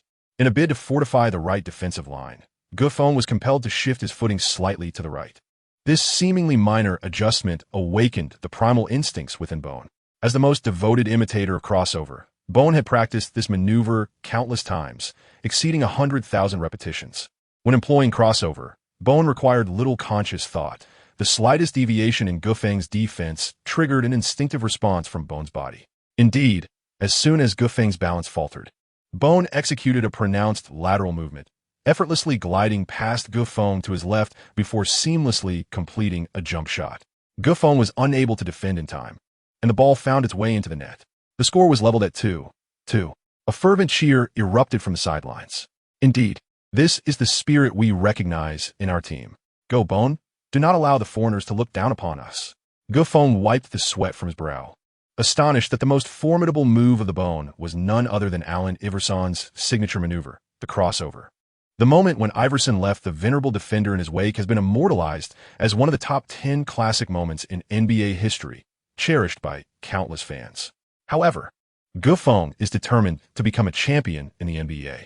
In a one-on-one showdown, even if the peak version of Iverson stood before him, he would certainly emerge victorious. Bone let out a thunderous roar, pounding his chest fiercely to release the pent-up frustration within. Gufeng quietly returned beyond the three-point line, poised to launch an offensive. When Bone made that shot, the momentum was undeniably in their favor. He passed the ball back to Gufeng, signaling that Bone had truly found his rhythm. Observing the current state of the two players, PG-13 contentedly remarked to the fans beside him, "Bone has finally hit his stride. The next challenge for that Asian player will be formidable." Gufeng was in no hurry, meticulously searching for an opportunity. Bone approached Gufeng with cautious, minuscule steps, intending to engage in close defense. Realizing this, Gufeng swiftly contemplated and employed the same back-to-basket dribbling technique to challenge Bone. Bone extended his arm, positioning it against Gufeng's waist. The strength of Gufeng is formidable, making it challenging to displace Bone's. Thus, utilizing the arms to decelerate Gufeng's rotational speed proves to be immensely beneficial. While Bone's strategy is commendable, he underestimates Gufeng's prowess on the offensive front. The NCAA's premier offensive kaleidoscope can hardly be withstood solely by sheer strength. Gufeng's back-to-basket play is not merely to penetrate the paint, but rather to seek a secure opportunity for a shot. Gufeng's shooting is remarkably steady. Whether he penetrates the paint or not has little impact on his accuracy. As long as his shots remain unchallenged, he will excel. Gufeng's back pressed against the defender's body, and with a deft feint to the left using his shoulder, he created a momentary separation of step. Following this, Gufeng leaned backward, keeping within a step of the three-point line, and executed a lean-back jumper. The defender had positioned himself well, nearly suffocating Gufeng's shooting space. Yet, as long as the ball remained unobstructed, Gufeng had a high likelihood of finding the net. Indeed, The satisfying swish of the net echoed, fulfilling expectations. The defender's gaze, fixated on Gufeng, now bore a hint of urgency. Despite his diligent defense, Gufeng still managed to score. What more could he do? With the game standing at 3-2, Gufeng maintained his lead. If the defender could not devise a strategy to contain Gufeng, this battle would inevitably end in defeat for him. Possessing the ball once more, the defender opted for a direct confrontation, initiating a one-on-one play. The ball soared up as he dribbled it between his legs. For street ball players often revel in the flourish of ostentation over substance. Gufeng remains unfazed by such superficial deceptions, steadfastly guarding the interior with meticulous precision. From the previous exchanges, it is evident that Gu2's style of play is more ostentatious than effective, with a shooting accuracy that leaves much to be desired. Thus, Gufeng can afford to allow him the opportunity to shoot while focusing intently on defending against penetrations. Gu2, acutely aware of Gufeng's intentions, harbors great resentment within. Gufeng unmistakably holds a disdain for his shooting prowess. However, Gu2 is acutely aware that his shooting ability is indeed not worthy of trust. Thus, he resolves to charge towards the basket with unwavering determination. He maneuvers left and right, leveraging his back for support, then swiftly pivots and drives left, stopping abruptly in a single step. Gu2's style of play is remarkably flamboyant, yet devoid of any superfluous embellishments. Gufeng remains steadfast and unmoving before the relentless disaster, compelling Bone to halt once more. Gufeng initiated a fierce press, leaving Bone no choice but to attempt a challenging shot. The ball struck the rim with a resounding thud, soaring high into the air. Gufeng has successfully defended another goal. Bone's composure has completely shattered. Chapter 48, the next steps in the arrangement. Gufeng's offense remained fluid, while beads of sweat adorned Bone's forehead. Should he lose this match, the stakes would transcend mere financial loss. It would also imperil the pride that many African-American players hold so dearly. A premier street ball player, bested by an Asian in a 50-0-0-0 showdown at Rucker Park, would undoubtedly make headlines. Moreover, it is worth noting that this conflict was instigated by him. Gufeng could discern the impatience etched upon the bony face. This is the inevitable consequence of your disdain for Asian basketball. It is a reckoning that will eventually come to pass. Gufeng exhibited no mercy. With a sudden inward thrust, he charged towards the paint, leveraging his physical prowess to execute a deft crossover step, culminating in a graceful step-back jump shot. Bone, unable to regain his balance in time, stumbled and fell to the ground, eliciting a wave of laughter from the sidelines. The ball swished through the net with precision. PG-13 could no longer bear to watch. In this bullfight, Bone had lost all chance of victory. His confidence shattered. Bone was rendered powerless after being outmaneuvered by Gufeng. As Gufeng casually released a final three-pointer, Bone foresaw his impending defeat. 5-2. Gufeng, with his overwhelming superiority, decisively triumphed over the renowned street ball king, Bone. From Rock Park, the gathered crowd erupted in whistles, seemingly to mask their discomfort, yet also to mock Bone. The sight of a black man being bested by an Asian in a region rife with racial discrimination would serve as a lifelong stigma, an indelible mark of shame.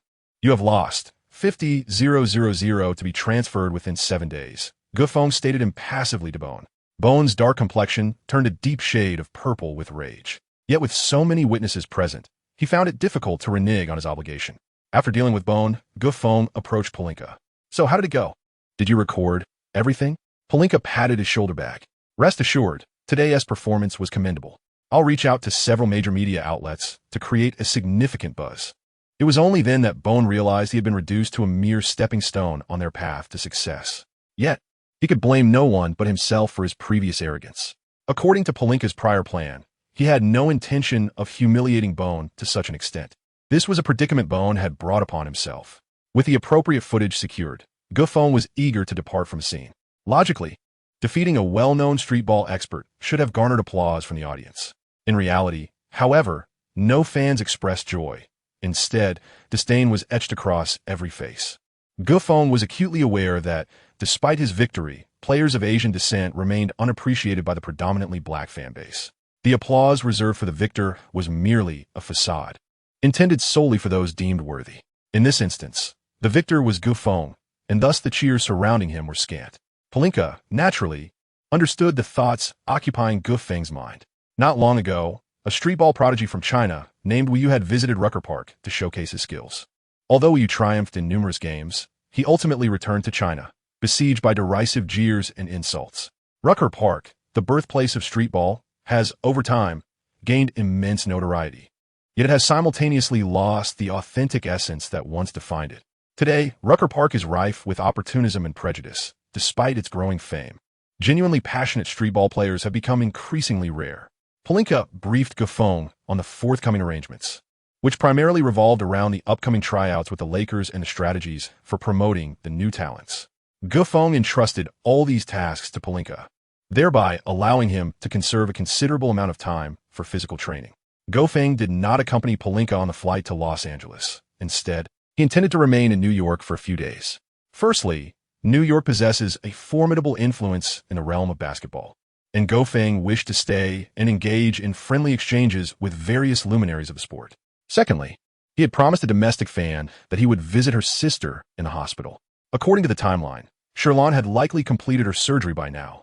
Gufeng's next plan is to observe the young lady with whom he once crossed paths. The summer in New York is remarkably cool. Owing to its location in the northern temperate zone, the climate is exceptionally pleasant, with winters that are not harsh and summers that are not sweltering, making it an ideal place for habitation. Gufeng hailed a taxi and instructed the driver to take him to the medical center in Queens. It appeared that this very borough was the origin of Marvel Spider-Man. Throughout the journey, Gufeng pondered the references to Queens and Brooklyn from Captain America: Civil War. After approximately an hour, he arrived at the hospital where Xia Sherlon was located. On his way, Gufeng noticed a basketball training recruitment center conveniently located near the hospital.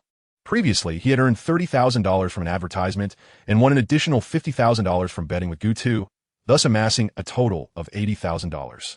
Coupled with various domestic sponsorships and bonuses, Gufeng found himself in possession of nearly $100,000.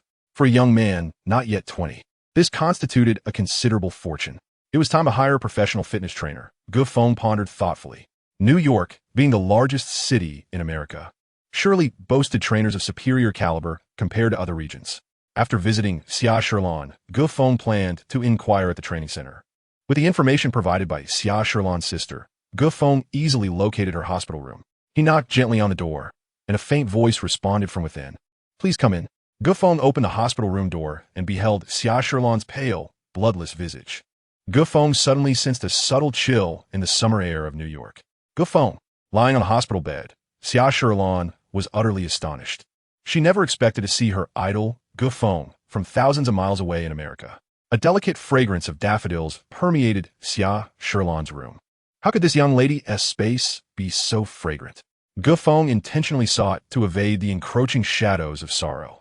Gufeng poured a cup of hot water and approached Xia Sherlon's side, saying, "It is I. Your sister entrusted me to look after you." Xia Sherlon, pale in complexion, leaned against the white headboard of the hospital bed, her sparkling eyes cautiously observing Gufeng. Gufeng rummaged through the bedside table of Xia Sherlon and unearthed a small vial, from which he extracted several azure pills. Instantly, Xia Sherlon turned her head away, displaying a hint of stubbornness as she declared, "I refuse to take the medicine." "Why not?" Gufeng persisted, unfazed, as he extended the medication towards her. "How did you know my medicine was on the bedside? Furthermore, weren't you in North Carolina? What brings you to New York?" Unlike other ardent fans who would be rendered speechless in the presence of their idols, Xia Sherlon possessed an inherent strength. It seemed that acknowledging him as her idol would somehow diminish her dignity. Gufeng felt it necessary to enliven the atmosphere, so he playfully remarked, "Because I know you like the back of my hand." Chapter 49. The Snow Beauty, Xia Sherlon. Ahem. Gufeng's words left Xia Sherlon coughing repeatedly in astonishment.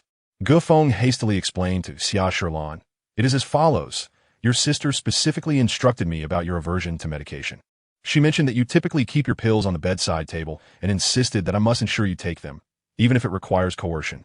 As for my presence in New York, I am here to create a buzz for the talent show alongside my agent." Xia Sherlon cast a sidelong glance at Gufeng, feigning ignorance, and inquired, "Oh, what kind of talent show?" Gufeng retrieved another thermometer from his pocket, saying, "It's for the NBA draft. Hurry up and take your medicine. Then check your temperature." Xia Sherlon rolled her eyes and retorted, "Are you the doorman sent by my sister? Do you have everything in your pocket?" Gufeng awkwardly scratched his head. This young girl certainly did not appear to be my fan. with her haughty yet aloof demeanor. Could it be that her sister was deceiving me? Gufeng persistently coaxed for quite some time before he finally managed to get Xiaotian to take her medicine and measure her temperature. You still have a slight fever. It seems you need to rest, Gufeng remarked as he glanced at the thermometer. Xiaotian let out a soft scoff. Sleeping alone won't suffice. Such an antiquated and conventional mindset, she thought to herself. Nonetheless, Xiaotian harbored no intention of rejecting his offer. With Gufeng in the same room, a sense of embarrassment seeped into her being. A gentle breeze wafted in, prompting Gufeng to kindly shut the window. He then addressed Xiaotian. You should rest for a while. I will step out to attend to a few matters. If you desire anything to eat later, just let me know, and I shall bring it to you. There is no need for that. I can only take my medicine right now, Xiaotian replied, donning her headphones and lying down on the bed with her eyes closed. Gufeng suddenly found himself at a loss. Xiaotian's reactions always struck him as peculiar.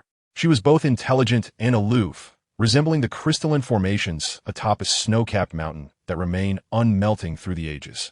It was difficult for others to perceive in Xiaotian the warmth that one would expect from a living being. Gufeng left Xiaotian's room with a heavy heart. It was inappropriate for him to linger as she prepared for rest. However, his next destination was to seek out Xiaotian's attending physician, Xixi, where he inquired extensively about her condition. Xixi merely shook his head repeatedly, indicating that the ailment afflicting the young woman was the most peculiar he had ever encountered in his career, with no discernible root cause. He was uncertain of the exact nature of her illness, but it was evident that her body had suffered significantly due to prolonged exposure to cold. Had it not been for the recent successful surgery, Xiaotian might never have had the chance to behold this beautiful world again. Upon exiting the hospital, Gufeng's mood was profoundly somber. Gufeng recalls the moment of triumph at the national championship when a young girl, pushed in a wheelchair by her sister, approached him. He bent down, delicately inscribing his name upon a basketball, which he then presented to Shirlan. At that time, she believed Shirlan was merely suffering from an insignificant ailment. It is only now that Gufeng comprehends the gravity of the situation, that this brave little girl, who mustered the courage to request his autograph, was facing the possibility of life's end at any moment. Gufeng's heart felt as though it had been pierced by something, a sharp pang radiating throughout his entire being. Gufeng did not proceed to the training center. Instead, he entered a supermarket and purchased some cooking utensils unique to China. Shirlan finds it difficult to acclimate to American cuisine, as the high-calorie foods are simply intolerable for her constitution. Gufeng intended to prepare a nourishing bowl of porridge for Xiaotian during her hospitalization, to strengthen her frail body. At 9 o'clock in the evening, after settling his own accommodations, Gufeng brought a bowl of porridge to Xiaotian. After Gufeng departed, Xiaotian did not succumb to slumber. Instead, she occupied herself with music to pass the time. Upon hearing the familiar sound of knocking at the door, Xiaotian realized that Gufeng had returned once more. Could it be that he has taken a liking to me? With a sense of apprehension, Xiaotian gazed at the stark white door. She remained silent, feigning sleep. Gufeng patiently continued to knock on the door. Shirlan, are you asleep? I have prepared some porridge for you. Please rise and enjoy it while it's hot. Upon hearing the mention of warm porridge, Xiaotian's stomach involuntarily let out a soft rumble. Since her arrival in America, she had scarcely savored a delectable meal, relying solely on fruits to stave off her hunger. Following her surgery, Xiaotian's body required even more nourishment. You may come in. Her gentle voice resonated. Gufeng entered the room, carrying a pot of soup with an air of nonchalance. In the haste of the moment, I had forgotten to purchase bowls. Perhaps you could simply drink from the pot, I suggested. A hint of embarrassment washed over Gufeng as he realized he had neglected to provide Shirlan with the necessary utensils for her meal. Summer Shirlan rolled her eyes, remarking on his obliviousness. Indeed, he was a man who had never cared for anyone. Thank you, it smells wonderful, she said, cradling a pot that was many times larger than her small face, and she drank it all in one go. So how is it? The flavor is delightful.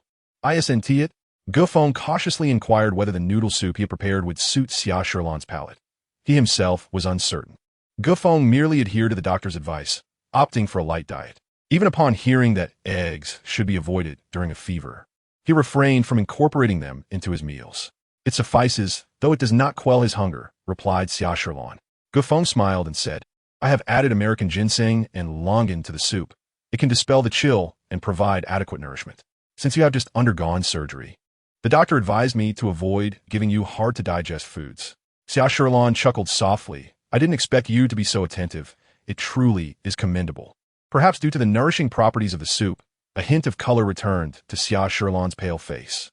Gufeng promptly set aside the remnants of the food that Shilan had consumed and gently encouraged her to continue her slumber.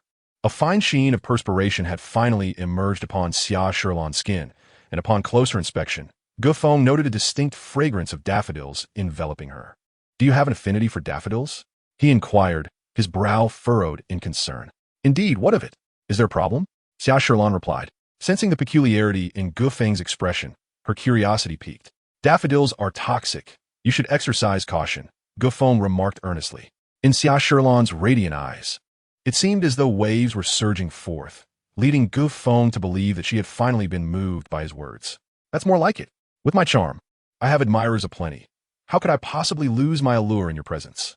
However, Xiaotian's subsequent demeanor sent Gufeng on a tumultuous emotional ride. You're the one who is toxic. Daffodils may possess poisonous sap, but I do not consume them. I merely appreciate their fragrance. Their toxicity is of no concern to me. Xiaotian then decisively issued Gufeng an eviction notice, declaring her intention to rest. Gufeng exited Xiaotian's room with a look of disappointment. This young girl possesses an unexpectedly cold temperament. What have I done to provoke her once more? Gufeng returned to his residence, utterly bewildered. Chapter 50. The Indescribable Nutritionist. The matters concerning Xiaotian had consumed an entire afternoon in a flurry of back and forth.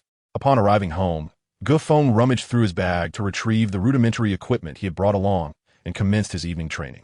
After breaking into a sweat, he lay contentedly on his bed and took out his phone. This evening marked the final game of the 2015-2016 NBA Finals. Due to the considerable time spent attending to Xiaotian earlier, Gufeng was compelled to forego the opportunity to witness the grand finale in order to compensate for the intensity of his training. The news was awash with reports heralding the Cavaliers' remarkable comeback, triumphing over the Warriors to secure the illustrious title of the 2016-2016 NBA season. Gufeng felt a surge of emotion as he witnessed LeBron James kneeling on the floor in agony, kissing the ground. A flicker of turmoil stirred within him. This marked the first time in 46 seasons that the Cavaliers had secured the NBA championship, fulfilling James's promise to his hometown and bringing an end to Cleveland's 52-year humiliation of being devoid of a championship in professional sports.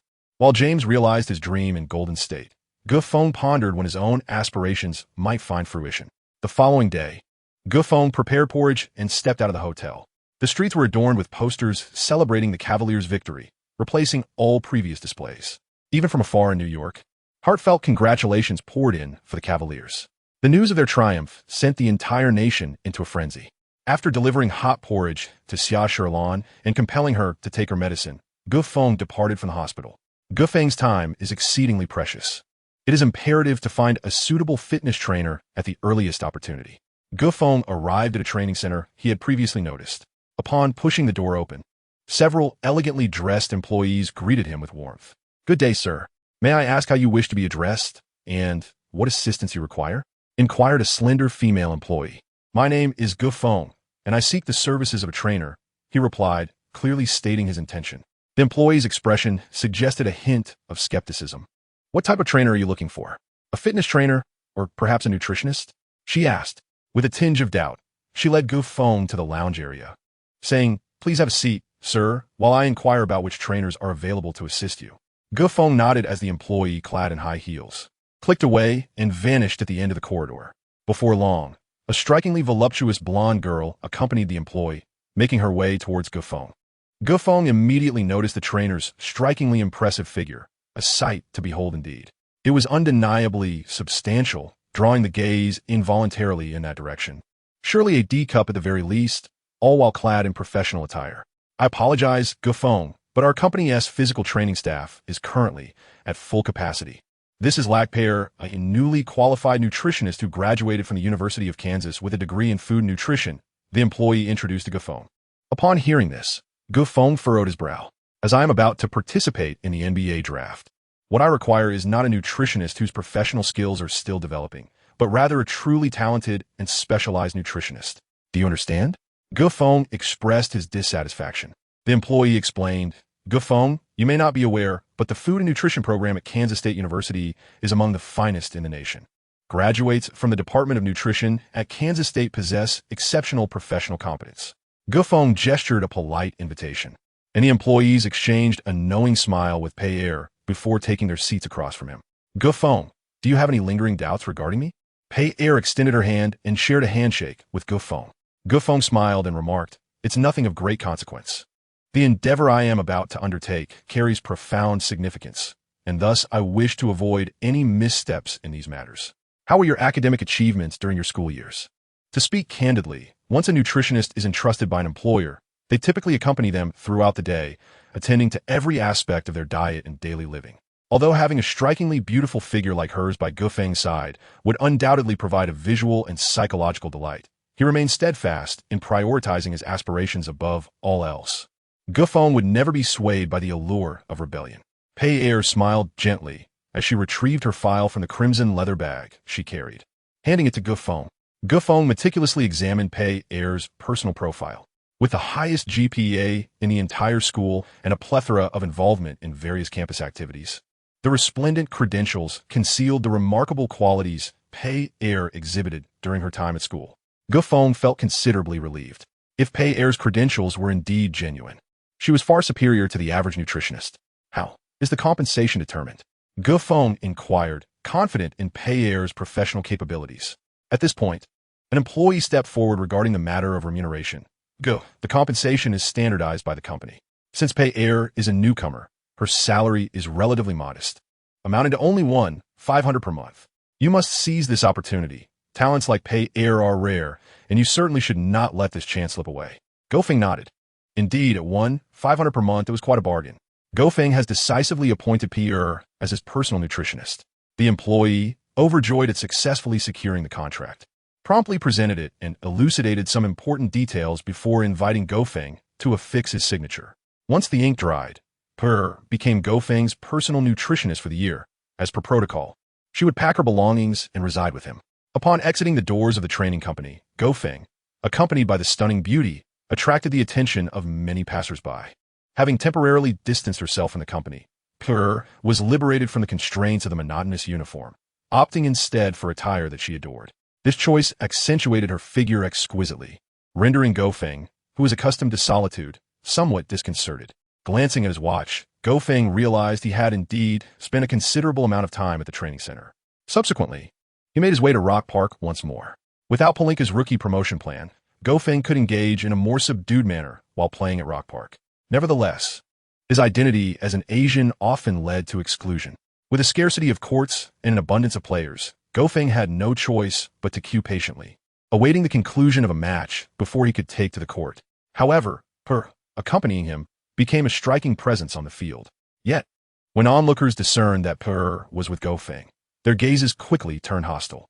Many players cast envious glances, scrutinizing Gufeng with jealousy and disdain. What merit does this Asian possess to bewitch such a captivating girlfriend? Truly, it seemed the heavens were blind. Gufeng, disregarding Pei Er's furrowed brow, maneuvered through the throngs of people. Gufeng, filled with satisfaction, squeezed into the front row of the court to closely observe the street ball players engaged in their game.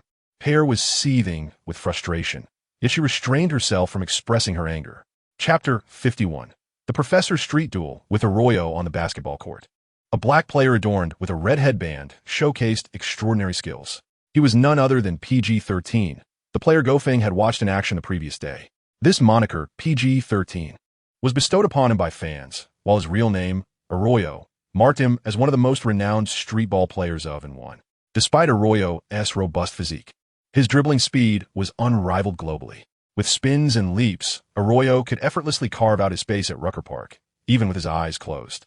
The ongoing match featured Arroyo in an exhibition game, as this seemingly portly figure dexterously maneuvered like a graceful phoenix, navigating through an intensely tight three-man defense and executing a stunning 1v3. Cheers erupted from the sidelines in appreciation of Arroyo's prowess. After the game concluded, Arroyo easily overpowered his opponents, securing an opportunity for the next round. The vanquished team departed the court, dejected, while Gufeng observed clearly from the front row.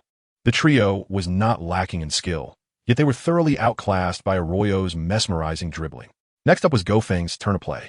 Pair offered him an encouraging glance, and Gofeng eagerly dashed onto the court, anticipating his duel with Arroyo. Pair, too, was keen to gauge Gofeng's abilities through this match. Having witnessed numerous yellow-skinned players, she recognized that individuals like Yao Ming, Yi Jianlian, and Jeremy Lin, who could dominate black players, were exceedingly rare. Pair also had to contemplate her renewal options a year later. If Gofeng lacked long-term potential, she would not squander significant energy on him. After all, one must always keep an eye on financial prospects. The other two temporary teammates gradually made their entrance, and Gofeng's gaze lingered on a white player. This player seemed vaguely familiar, yet Gofeng couldn't quite place him. Suddenly, the fervent cheers from a throng of female admirers reminded him of the identity of this white player. It was the Professor, Grayson Boucher. The Professor was a legendary streetball player in America, renowned for his exceptional luck and skill, often praised by streetball commentators as capable of teaching opponents on any street court. Moreover, Grayson Boucher had once captivated the streetball scene during the N1 mixtape tour at Rucker Park with his phenomenal performance, completely winning over the streetball icon Duke Tango. Since then, Tango had proclaimed Boucher as the Professor of the court to anyone who would listen. The Professor's nickname spread like wildfire. To Gofeng's surprise, having the Professor as a teammate made the prospect of victory seem almost certain.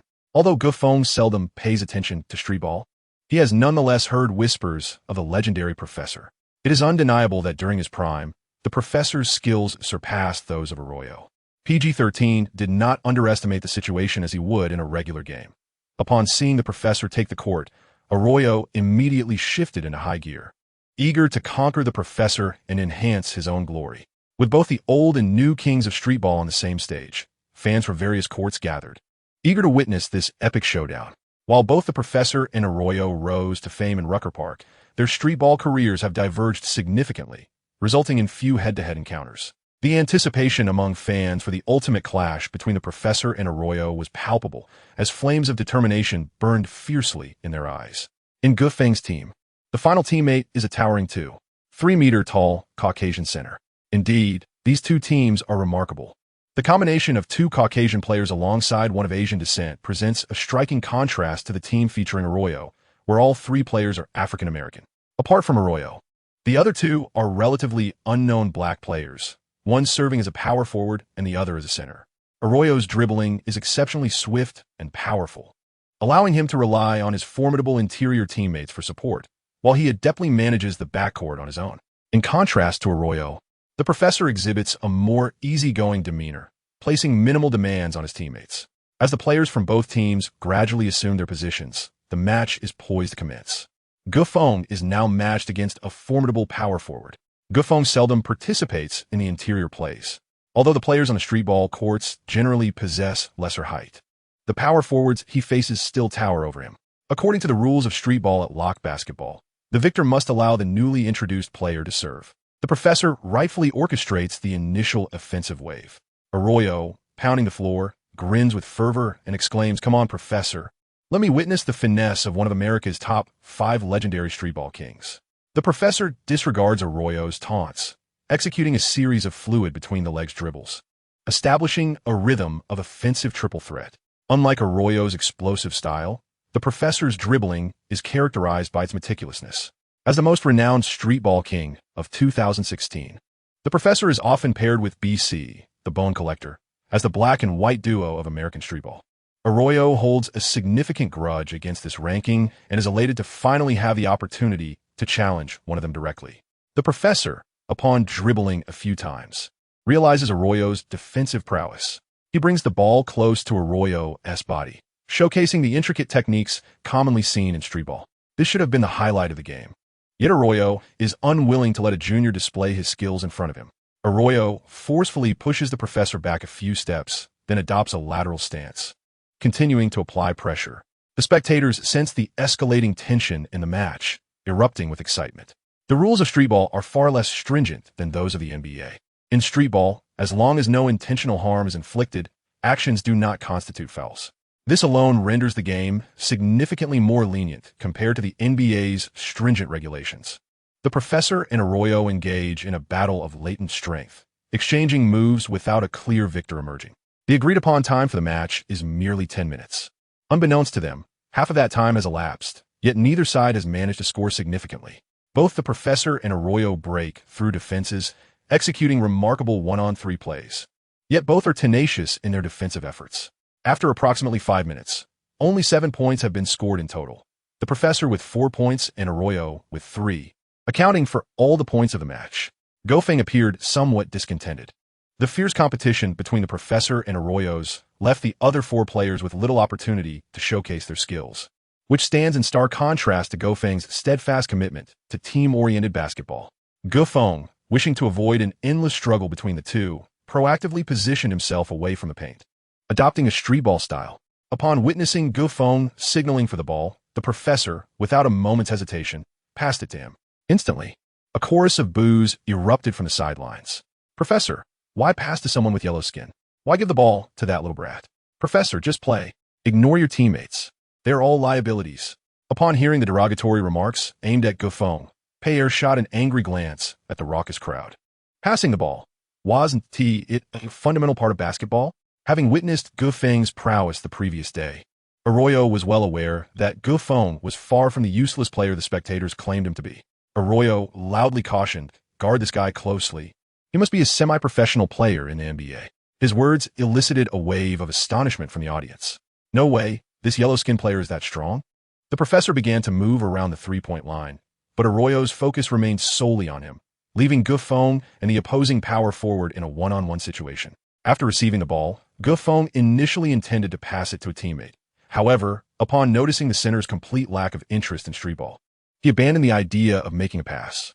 It seems that the essence of street ball lies in its unwavering celebration of individual heroism, often neglecting the importance of teamwork. Gofeng resolved to undertake a solitary drive, executing a subtle yet decisive breakthrough devoid of any ostentation. Following this, he gracefully arched backward, delivering the ball with precision into the net. "How on earth could you allow that? I told you to defend properly, yet you let him score so effortlessly." Arroyo, witnessing Gofeng's effortless success, could not help but unleash a torrent of invective. Chapter 52. Come, let us return home and brew some porridge. Gofeng scored goal, prompting Pierre on the sidelines to applaud in approval. It is evident that Gofeng possesses exceptionally solid fundamental skills, a rarity among many NBA players who often aspire to lofty ambitions. Gofeng effortlessly scored, providing the Professor with a reliable focal point. The ball was once again passed to Gofeng, prompting Arroyo to exclaim with some irritation, "Professor, are you afraid?" The Professor, undeterred, maintained his penchant for spectacle, wandering along the sidelines in search of a three-point opportunity. Gofeng received the ball and, without a moment's hesitation, continued to engage in a one-on-one play. The black forward was approximately the same height as Gofeng, yet his speed was evidently inferior. In just 3 dribbles, Gofeng effortlessly seized the opportunity, scoring with grace and precision. The score gap widened to 3 points. Scoring in street ball differs slightly from the regulations of the NBA. A 2-point basket only counts as 1 point, and free throws also tally as a single point. In street ball, only shots taken beyond the 6.096 meter arc are deemed worthy of 2 points. The score now stood at 9-6, as Gofeng swiftly added 2 points within a mere minute, further extending the lead. Discontented boos erupted from the crowd. The spectators were not concerned with the outcome of the match, but rather the aesthetic quality of the game.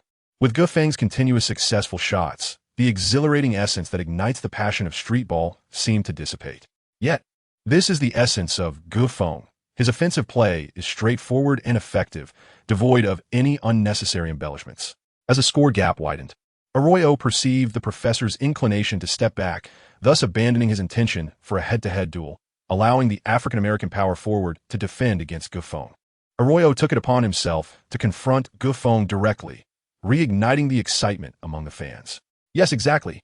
PG-13, take him down." Gofeng held the ball, while Arroyo crouched attentively, demonstrating a commendable defensive posture. This time, Gofeng could not rely on his speed to overpower his opponent. Consequently, he decelerated the pace of the offense, seeking an opportunity to strike. Arroyo provocatively called out to Gofeng, stating, "I watched your game against Bone yesterday. Come on, don't think that defeating a moderately renowned street ball player gives you the right to dominate at Rucker Park." Gofeng regards Arroyo's provocation with indifference. In the world he firmly believes in, His aim is not merely to shatter the prowess of the elite streetball players at Rock Park. Gufeng moved with a grace reminiscent of a professor. His ball control is fluid and delicate as a butterfly flitting among flowers. The measure of a player's dribbling prowess lies in the pressure they can exert on their defenders during the maneuver. Arroyo's feet danced in constant motion. Revealing the significant strain Gufeng's dribbling was imposing upon him. Observant fans quickly noted that Gufeng's ball-handling ability rivaled that of the elite streetball players. However, his style was marked by a steady sophistication rather than the flamboyance typical of streetball artists. Gufeng's body swayed slightly, causing Arroyo to instinctively retreat a considerable distance. Seizing the opportunity, Gufeng executed a direct jump shot. Arroyo reached out to interfere, but Gufeng's shooting prowess proved to be exceedingly reliable, and the ball effortlessly descended through the net. Roar! Gufeng's jump shot still garnered the cheers of some fans. Gufeng and Pei Er exchanged a glance. Sharing a brief smile, Arroyo felt a pang of embarrassment. The devastating prowess of Gufeng's playing style was undeniably formidable. When it was Arroyo's turn to attack, the professor astutely stepped aside, allowing the one-on-one opportunity to unfold between Gufeng and Arroyo. Determined to reclaim his dignity from the previous play, Arroyo swiftly dribbled the ball, his hands deftly alternating as his rotund body spun in search of Gufeng's defensive blind side. Gufeng's defensive approach has always been characterized by a quest for stability. While not the most outstanding, he provides ample disruption to his opponents, effectively lowering their shooting percentage to below 50. Arroyo's reputation as a spinning top is well-deserved. After executing several close-range spins and pulls, he identified a gap in Gufeng's defense. With a deft, under-the-leg maneuver, he skillfully navigated past him, charging into the paint for a thunderous dunk. The crowd erupted in a tumultuous wave of cheers. Yes, that's it, Arroyo, take them down. With Arroyo's successful dunk, Gufeng felt a twinge of regret. He had indeed underestimated his opponent, neglecting the defense beneath his legs, which allowed Arroyo to perform a dazzling double-handed slam. As possession returned, the coach recognized Gufeng's heightened offensive desire and, without hesitation, entrusted the ball back to him once more. In motion, Gufeng received the ball and seamlessly initiated an offensive play. Arroyo's, standing firm against him, found Gufeng softly pressing against him as he maneuvered into the paint, leaping to shoot directly over Arroyo's. Both Arroyo's and the professor stood at under 180 meters, rendering Gufeng's shot over Arroyo's a mere formality. The cheers from the sidelines began to swell as a portion of the spectators acknowledged Gufeng's offensive prowess, finally realizing that this player of Asian descent possessed considerable skill. The score stood at 10-7. Amidst Gufeng's relentless scoring spree, the audience's attention gradually shifted from merely enjoying the theatrical displays of street performers to engaging in a genuine basketball contest. Arroyo's, shedding his flamboyant tricks, focused entirely on scoring. The street-savvy point guard, approximately 180 meters tall, held a notable speed advantage over Gufeng. However, with Gufeng's height surpassing that of Arroyo's, the latter hesitated to attempt shots from distance, knowing he had to penetrate the paint to secure points. Once Gufeng took charge of the game, the suspense quickly dissipated. The team of Gufeng ultimately triumphed over Arroyo with a decisive score of 14-8. In the subsequent match, Gufeng chose not to remain on the field. After the conclusion of the game, Gufeng realized that Rock Park could only serve as a source of amusement during moments of boredom. Gufeng, accompanied by Pei Er, departed from Rock Park. You played exceptionally well just now. Pei Er could not help but exclaim in admiration. Facing off against the renowned PG-13, Gufeng surprisingly managed to score with such ease. Gufeng smiled faintly, remaining silent. As he walked, he suddenly heard someone calling him from behind. "Hey, wait up, you there." The young man with yellow skin. Gufeng turned around, astonished to see the newcomer. It was none other than the professor, who had once been his teammate. However, he was uncertain about the reason for the professor's visit. "What brings you here, Professor?" Gufeng held a considerable fondness for him. The professor was indeed a rarity among streetball players, possessing not only exceptional skills, but also remarkable character.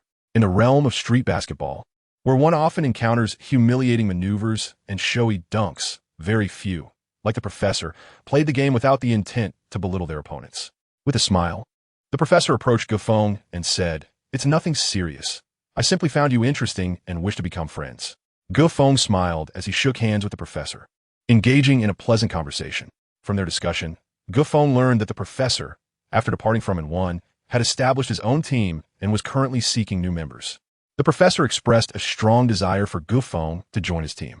Gufeng informed the professor of his imminent participation in the NBA draft.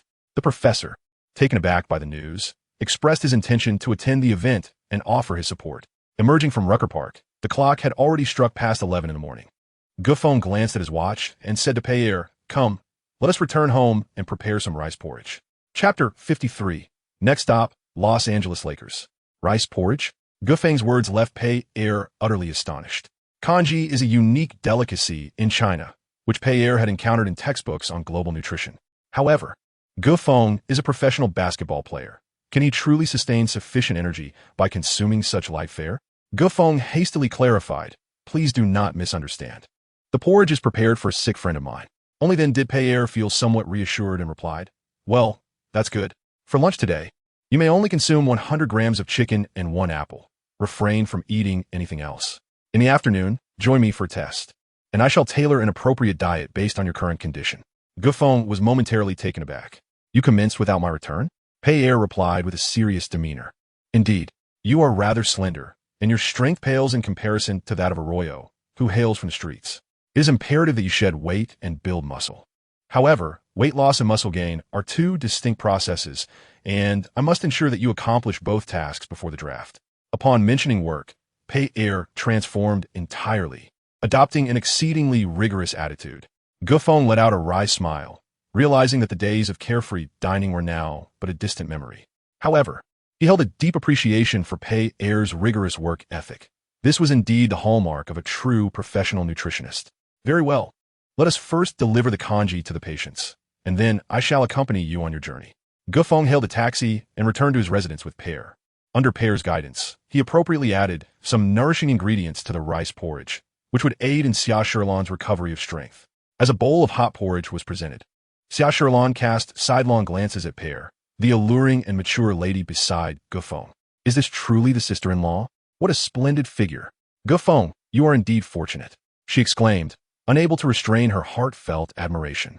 Observing the curiosity in Pierre's gaze, Xiaotian displayed no signs of anger or disappointment. The reaction from Xiaotian left Gufeng, who was feeling quite pleased with himself, somewhat uncomfortable. "Logically speaking, didn't your sister mention that you have been harboring a crush on me? Shouldn't you exhibit a hint of jealousy or anger?" Pierre, blushing, explained to Sherlon, "No, I am Gufeng's personal nutritionist." Xiaotian smacked her lips in disappointment and remarked to Gufeng, "What a pity, you are indeed out of luck." Then, in a hushed tone, she added, "Well, a typical straight man like Gufeng could hardly attract such a wonderful girlfriend." Her voice was so soft that only Gufeng, who was closest to her, could hear. Gufeng, with a hint of irritation, forcefully spooned a mouthful of white rice porridge into Xiaotian's mouth, exclaiming, "Eat, eat. No amount of food will silence you." Pierre laughed heartily from the side.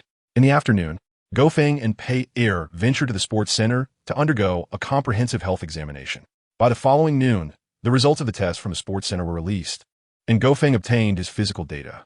Height, 198 meters, weight, 95, 6 kilograms, wingspan, 213 meters, standing reach, 271 meters, vertical leap, 96 centimeters, absolute jump, 104 centimeters, running jump reach, 369 meters, 100 meters sprint time, 12.4 seconds, hang time, 0.81 seconds. Gufeng's body fat percentage stands at 8. Recommended positions, SG, SF. From the data, it is evident that Gufeng possesses commendable physical attributes, with an overall quality that can be considered slightly below average in the NBA. However, in terms of innate talents, such as jumping ability, speed, strength, and endurance, there remains significant room for improvement. The key to Gufeng's success lies in diligently honing his innate talents. As the days passed, Xiaotian finally attained the freedom to move about at will. With no lingering concerns, Gufeng decided to attend the tryouts for the Los Angeles Lakers. The trial period agreed upon by Gufeng and the Lakers management is set for 2 days hence. Pelinka has already arrived in Los Angeles, traversing the corridors of the Lakers management in pursuit of securing the most lucrative potential contract for Gufeng. The draft promotion plan for Gufeng, once unveiled by Pelinka online, ignited a considerable uproar across the internet. The overwhelming majority of American netizens harbored a hostile attitude towards Gufeng. The audacity of a mere player with yellow skin defeating the renowned streetball king, Bone, in public at Rucker Park was met with indignation from American black athletes, many of whom declared their intent to challenge Gufeng to one-on-one duels. Furthermore, a spirited individual uploaded a video of Gufeng versus PG-13, propelling Gufeng into a whirlwind of fame. The stature of PG-13 is not merely encapsulated by the title of Streetball King.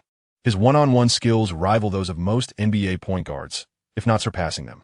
In a one-on-one matchup between Gufeng and PG-13, Gufeng evidently held a slight advantage. Many fans switched allegiance, rallying behind Gufeng and engaging in heated debates with those who opposed him, fervently arguing over who truly reigned supreme, Gufeng or PG-13. In recent days, Gufeng has been exceedingly busy. In addition to his regular training, he must also take the time to care for the ailing Xiaotian, leaving him with little opportunity to peruse the news on his mobile device. The ongoing discussions about Gufeng online remain completely unbeknownst to him. However, Gufeng's ignorance does not extend to Pei, who, as Gufeng's personal nutritionist, maintains a keen interest in her first employer. This individual, with skin of a golden hue, is not as frail as one might have imagined. It seems that Gufeng's future potential is indeed worthy of anticipation. Pei mused quietly to herself. On the eve of their separation, Gufeng arranged to dine with Xiaotian at a Western restaurant. Naturally, Pei remained steadfastly by Gufeng's side, vigilant against any lapses in his dietary discipline. Should Gufeng succumb to temptation and indulge in something inappropriate, all of Pei's efforts over the past few days would be rendered futile. Under Pei's guidance, Gufeng ordered a table laden with foods conducive to muscle gain and weight loss. Pei carried a precise weighing scale, managing Gufeng's dietary intake with meticulous attention to detail. Observing this scene, Xiaotian discreetly lowered the brim of her pink hat. Gufeng, in utter disbelief, sliced a tasteless piece of meat and shoved it into his mouth, expressing his frustration. Xiaotian, feel free to laugh if you wish. There's no need to hold it back. As professional basketball players, we must prioritize a healthy diet. Gufeng contemplated pouring himself a drink once more. Yet under Pei's fierce gaze, he resolutely abandoned the notion. Xiaotian could no longer contain her laughter. Gufeng was momentarily taken aback. After having known Xiaotian for several days, this was the first time he had witnessed her smile. She quickly restrained her laughter, and perhaps due to that fleeting moment of joy, a delicate blush crept across her pale face. Her complexion was remarkably fair. What am I thinking? Gufeng chided himself. I was contemplating how frail she appears. Shaking off the inappropriate thoughts, he tentatively inquired, Xiaotian, will you be returning to your home country? Xiaotian reverted to her usual aloofness. Pressing her lips together, her voice was barely above a whisper. I want to be going back. I'll stay in New York to work, earn some money, and continue my treatment. Gufeng initially intended to accompany Xiaotian to Los Angeles, but upon hearing her words, he refrained from further persuasion. In that case, I wish you the best of luck. I shall return to see you when time permits. Gufeng remarked with a hint of regret. After their meal, the three of them leisurely exited the restaurant.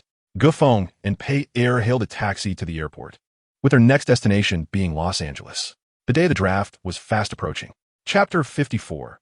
Lakers tryouts. As the draft day drew near, the rookies were bustling about, attending tryouts for the teams they aspired to join. Furthermore, the Chicago Combine had released a plethora of updates, revealing the true statistics of many prospects, and the draft order became increasingly clearer. Notably, the player with the most fluctuating rank was Gufeng's teammate, Joshua. As the NCAA's most athletically gifted player, Joshua made a remarkable impression at the Combine. Although he was not utilized in the NCAA regular lineup, his potential was maximally harnessed in the small ball era of the NBA. Joshua's draft stock soared, nearly cracking the top 20 of the first round. In stark contrast, Gufeng, who had been quietly training without attending any tryouts, saw his ranking plummet from the 20s to the 30s, solidifying his status as a late first-round pick. This decline was not due to a lack of effort on Gufeng's part. Rather, the illness of Xiaotian compelled him to decline several tryout invitations, leading to a significant drop in his visibility and gradually fading from public attention. Fortunately, Pelinka had devised a rookie promotion plan for Gufeng, which helped restore some of his popularity. Otherwise, he might have fallen outside the top 40. Rock Park, after all, was not a conventional basketball arena, and Gufeng could not escape the inevitable decline in his ranking. This outcome was something Gufeng had anticipated, hence he did not display much disappointment. This situation also underscored the immense significance of pre-draft tryouts for a new player. At the top of the rookie rankings remained Ben Simmons from Lewis University. Ford deemed Simmons unstoppable among this year's rookies. Simmons had attracted the attention of numerous NBA teams since his high school career, during which he won the National High School Basketball Championship twice within 3 years and earned the MVP award in the tournament.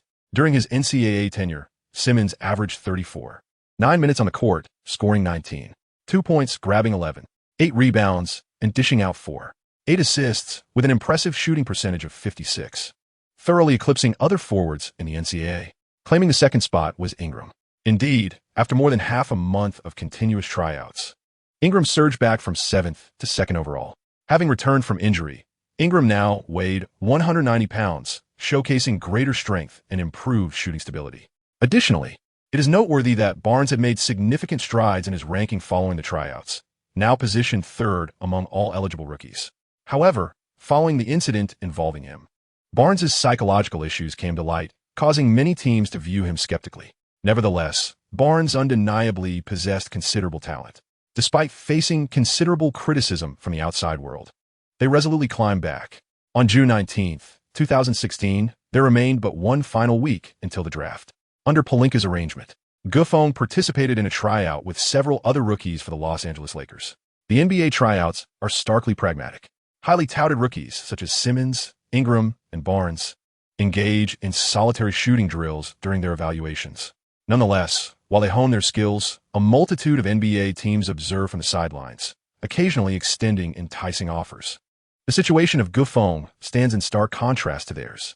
Gufong is ranked 30th, and as a rookie drafted at the end of the first round, he is unlikely to receive any special consideration from teams.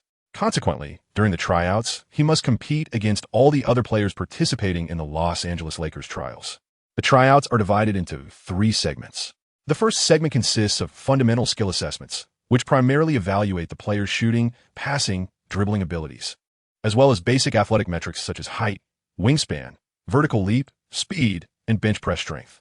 During the Gufong test, Kobe arrived at the Lakers training facility wearing a gray baseball cap. Even after his retirement, his heart remains tethered to the Lakers. Although Kobe does not hold an official position within the organization, it is universally acknowledged that he would never completely sever ties with the team. Undoubtedly, he continues to contribute to the Lakers in an unobtrusive manner. After the initial round of testing, Zubac and Marquise exhibited the most remarkable performances. Their explosive physical abilities render them the most sought-after talents for the Lakers in the short term. Gary Vitti, the Lakers head trainer, meticulously marked Zubac and Marquise's names on his list. Lakers assistant trainers Marco Nunez and Pelinka, noticing Kobe, approached him as they found themselves with some idle time. The second phase of the event involved one-on-one matchups, where players engaged in direct competition against each other. In the second segment, Gufong began to shine brightly. Bullfighting became his favorite pastime after he was introduced to basketball. On the court, Gufong aspired to be the king of the bullfighting realm. His opponents, including the exceptionally performing Zubac and Marquis from the first round, were effortlessly subdued by Gufong. Gufong has indeed struck gold by appointing Pyre as his personal nutritionist.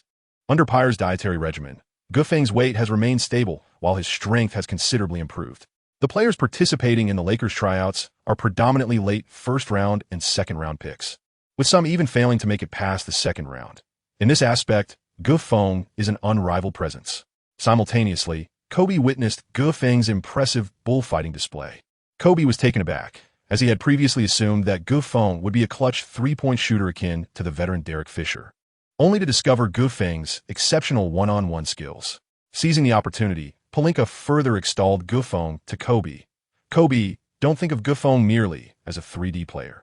His draft prototype is none other than yourself. Kobe broke into a smile. Really? Now, that is quite intriguing. Following the conclusion of the second tryout, they swiftly transitioned into the final round of competitive scrimmage, dividing into 2 teams of 5, engaging in an official basketball match akin to a typical game. Due to his outstanding performance in the second round, Gufong rightfully assumed the position of a starter. Gary Vitti designated him as a shooting guard. While Gufong fared reasonably well as a small forward in the NCAA, his physique is rather slender for the NBA. The hastily assembled team lacked cohesion, primarily relying on a back-and-forth contest between Gufong and Marquise. The side featuring Marquise boasted significantly greater talent, consistently dominating Gufong's team. By halftime, Gufong's squad trailed by 10 points. Gufeng was substituted by Gary Vitti for a brief respite. In a typical practice match, the halftime interval is not as prolonged as in official games. The players are afforded merely 5 minutes to catch their breath before they must return to the fray. This, too, serves as a mean for the team to assess the player's endurance. Chapter 55. If the Lakers were a sinking ship, Gofeng's physical endurance pales in comparison to that of his black counterparts. Gary Vitti shook his head with a hint of regret, silently encircling Gofeng's name. Kobe furrowed his brow and inquired of Pelinka, "What is wrong with Gofeng?" Pelinka glanced at the breathless Gofeng and replied, "Perhaps it's a lack of stamina. Individuals of Asian descent tend to tire easily." Kobe gently pulled the brim of his cap back and addressed assistant trainer Marco Nunez, stating, "Gofeng's conditioning requires focused training. Yet he is not entirely excluded from the Lakers' considerations. Please inform old Gary that Gofeng is a key candidate for us this year. If he does not exhibit significant technical shortcomings, we should strive to retain him on the team." Marco Nunez concurred. "I share the same sentiment."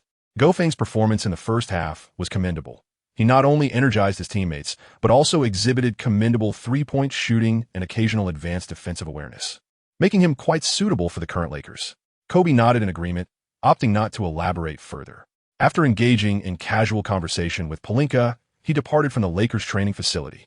In the second half, Gary Vitti did not afford Gofeng another opportunity to play, and the team Gofeng was part of suffered a humiliating defeat, losing by 20 points, leaving each player with a somber expression. However, their feelings were of little consequence to Vitti, who was solely focused on acquiring their practical performance data. Their enjoyment or ability to win was beyond Vitti's purview. Once the game concluded, Marco Nunez discreetly relayed Kobe's earlier remarks to Gary Vitti. Upon hearing them, Vitti's brow furrowed in apparent reluctance. After all, Kobe's intention implied that Vitti had to grant him some deference. Vitti struck through the circle next to Gofeng's name and subsequently announced the list of invitees for the second tryout. Gofeng, Makis, Zubac, Damian Jones, and Diallo. During the next tryout, the team's owner, Jim Buss, and general manager, Mitch Kupchak, will personally observe the promising rookies, hoping for commendable performances. Gary Vitti cast a glance at the 5 advancing players, his gaze ultimately resting on Gofeng. This was the second tryout, taking place that very afternoon, commencing immediately after the eliminated players departed from the Lakers training facility. The venue remained the Los Angeles Lakers Arena. However, the Clippers tryouts were also set to begin, necessitating the Lakers to hasten their proceedings to vacate the space for the Los Angeles Clippers. Given that it was the off-season, the arena in Los Angeles was unusually quiet, with only professional staff present within the confines. Few fans paid heed to the unfolding NBA rookie draft situation. Many players participating in the Clippers tryouts had already arrived at the Los Angeles arena ahead of schedule. As the Lakers conducted their tryouts, these Clippers hopefuls took to the elevated seats to observe the proceedings. Gufeng caught sight of a remarkably familiar figure, Xixi, hailing from the same country. From the trials Xixi had previously participated in, Gufeng had heard that Zhou's most significant advantages among the rookies were his height, wingspan, and agile footwork as a center. Due to a 4-year age difference, Gufeng had never encountered Xixi in any formal competition. Their acquaintance could be described as merely superficial. Xixi exhibited a particular interest in Gufeng, also a compatriot from China. The two approached each other amicably, engaging in soft-spoken conversation about their families. Before long, amidst a throng of admirers, Jim Buss, the owner of the Lakers, made a dazzling appearance. Many players participating in the Clippers trials could not help but chuckle. With such an owner, could the Lakers genuinely aspire to the playoffs? Not a chance. Jim Buss, the owner in question, seems eager to leverage connections to even recruit the dog outside his bar into the Lakers.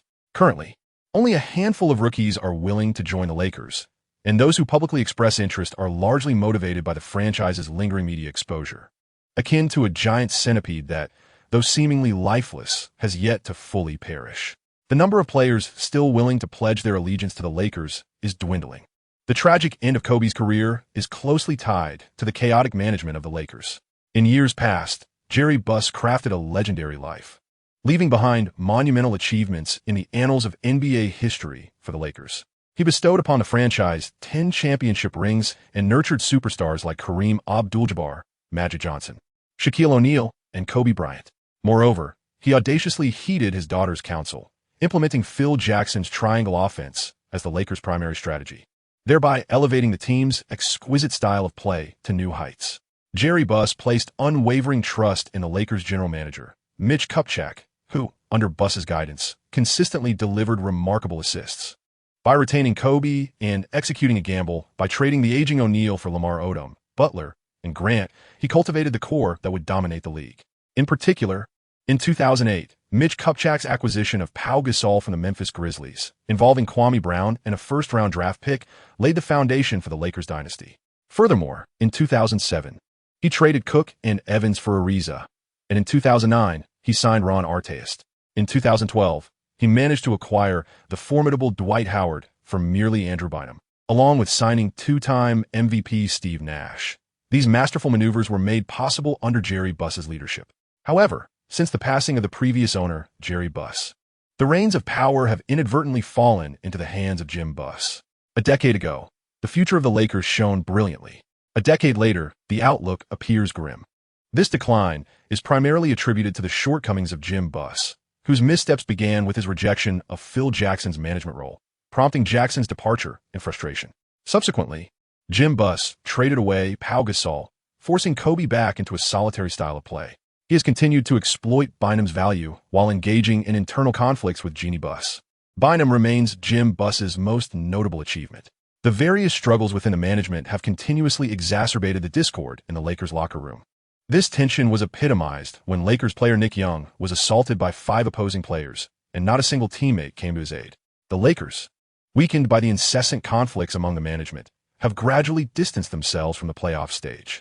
Their current predicament resembles that of a centenarian, burdened with an array of weights, desperately striving to reach a vessel. Only upon boarding the ship can the elder find the time and energy to unburden himself. Should he fail to reach the vessel, he risks sinking to the depths of the sea, forever trapped in his plight. Gao Feng's commitment and affection for the Lakers are entirely anchored in Kobe alone. There may be no one in this world who loves the Lakers more than Kobe does. If the Lakers were a sinking ship, I would willingly go down with that wretched vessel. I would not leap into a lifeboat. Gao Feng suddenly recalled a scene where Kobe, after suffering an Achilles tendon rupture, publicly pledged his loyalty to the Lakers in front of the media. Chapter 56. The dazzling three-point shot. The tryouts commenced swiftly. The second round comprised merely 2 components, three-point shooting and passing with a training machine. The morning session primarily evaluated the players' comprehensive abilities, serving as the foundational assessment. In the afternoon, the focus shifted to scrutinizing the rookies' three-point shooting and passing skills, 2 critical proficiencies of paramount importance in actual gameplay, which every NBA team rigorously assesses. The first task was three-point shooting, where the 5 participants in the second round were required to attempt 5 shots each from 5 iconic three-point locations. Collectively, this totaled 25 shots to be completed within 1 minute.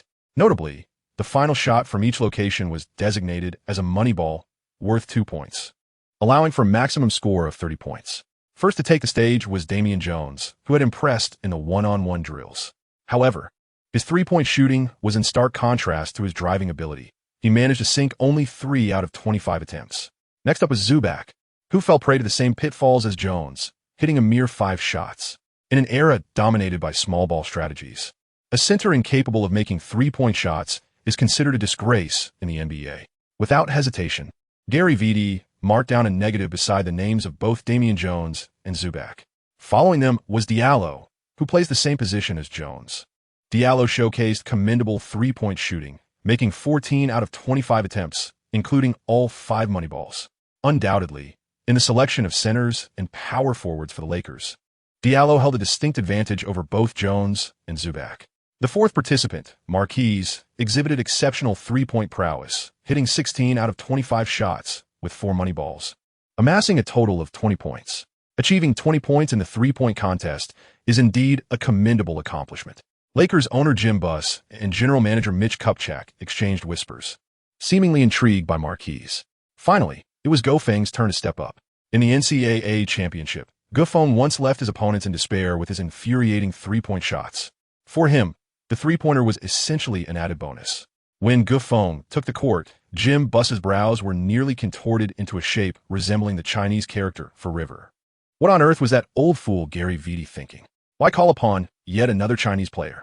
The team had already recruited a plethora of Chinese athletes, yet none had proven effective.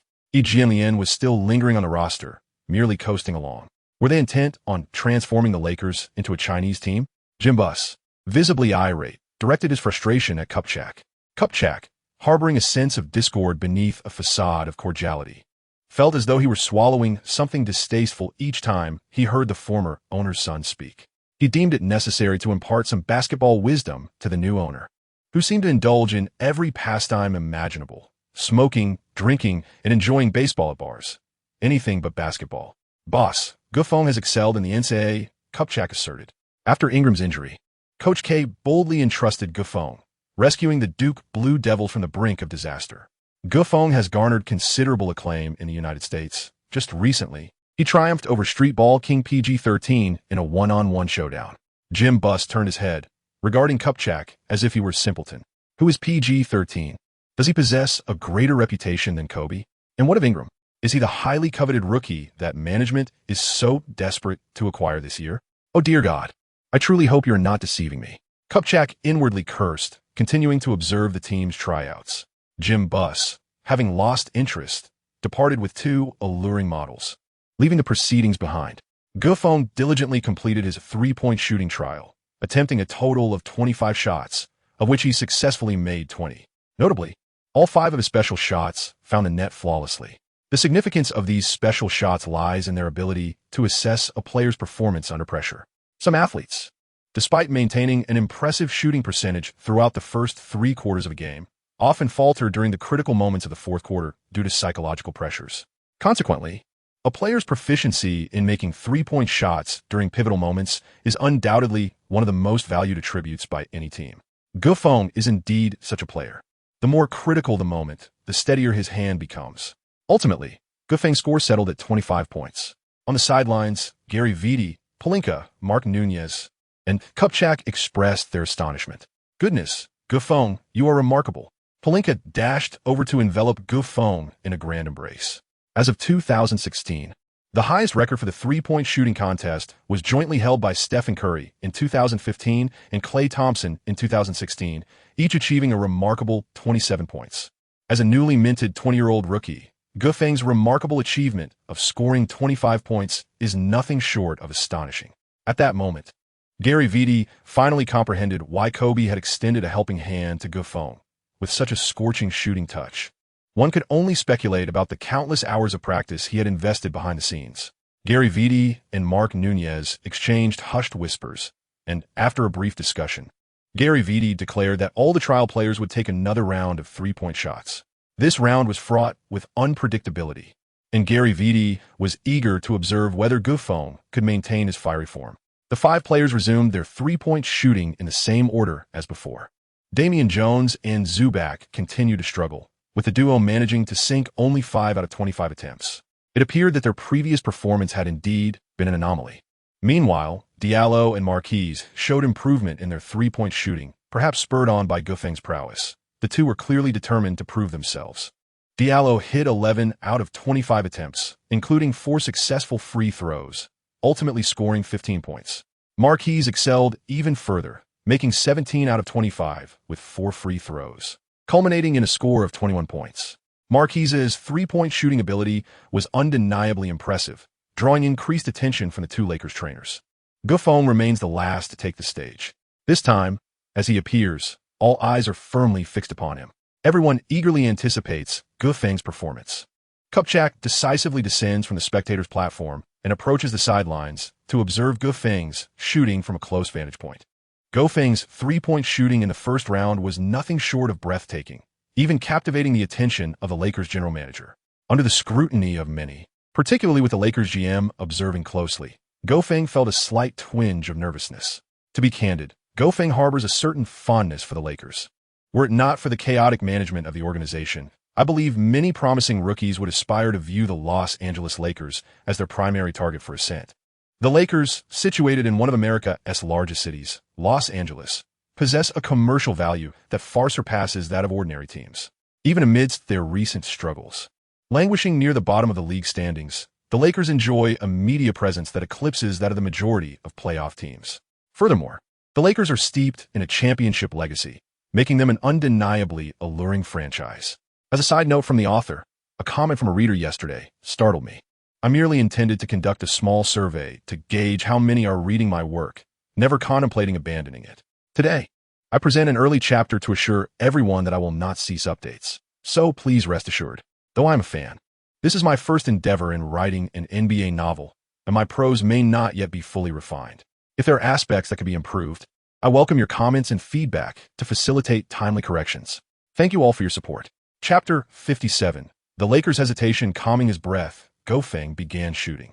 Initially, he felt a bit anxious, missing 2 consecutive three-pointers from the left side at a 0-degree angle, causing Pelinka to break into a cold sweat. Gradually, Gofeng found his rhythm, making 18 out of 23 shots, including 5 swishes from the free throw line, ultimately scoring 23 points. Pelinka's worries were finally alleviated. Thankfully, Gofeng withstood the pressure. Although he made 2 fewer shots than the previous round, his three-point shooting ability is undoubtedly elite among rookies.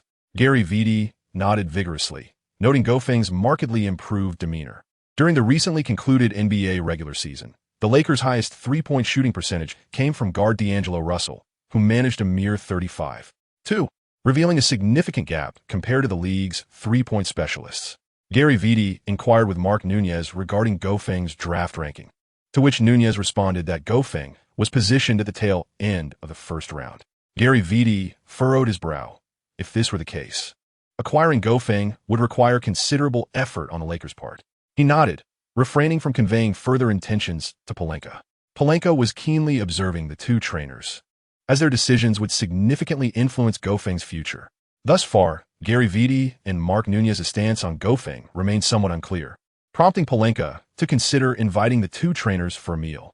Gofeng, at present, finds himself preoccupied, directing his full attention towards the imminent passing trials. The trials consist of 3 receiving machines, each designed to assess the player's abilities in chest passes, bounce passes, and lob passes. Each player is afforded 3 attempts to achieve a successful pass, which necessitates a precise strike on the designated target.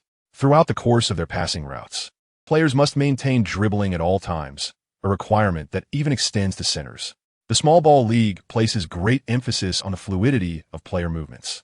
The one-on-one style prevalent during Jordan's era has dwindled, with only a handful of esteemed teams clinging to such traditional heroism. Notably, the Cavaliers triumphed over the formidable small ball system of the Golden State Warriors, claiming the NBA championship in 2016 through a classic display of individual prowess.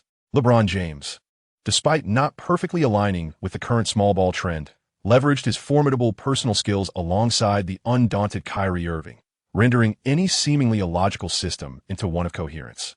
It is indeed true that in the face of absolute power, all schemes are rendered inconsequential. Marquis was the first to participate in the passing test. In the chest pass segment, he successfully hit the target with 2 balls. However, in the bounce pass segment, he failed to strike the target with any of his 3 attempts, resulting in his elimination. The other 3 participants fared no better, with Zubac and Damian Jones failing to succeed even in the chest pass, leaving their faces ashen with disappointment, eager to escape the Lakers' dismal environment. Gary Vitti shook his head, indicating that these 2 were no longer in his considerations. Diallo performed reasonably well, barely passing the bounce pass test, yet faltered in the lob pass segment. As an interior player, Diallo could not help but grumble. What purpose does learning to lob serve? Am I not an interior player? Naturally, Diallo could not fathom the intentions of the Lakers management, and thus retreated to the sidelines, awaiting Gofeng's turn, having already regarded him as his primary rival in this round of testing. Gofeng's prowess in three-point shooting is indeed remarkable, yet we eagerly anticipate his capabilities in passing. Gofeng steadied his emotions and received Nunez's pass. The angle of Nunez's delivery was particularly tricky, and the force behind it was substantial. It appeared that Nunez had deliberately aimed to test the player's ability to handle the ball's power. Gofeng effortlessly caught the fast-spinning and forceful pass with one hand, which greatly enhanced Nunez's impression of him. In the first round, he received the pass on his chest and accurately struck the distant hole. Gofeng dribbled the ball, decelerated, and delivered a precise pass that directly struck its target.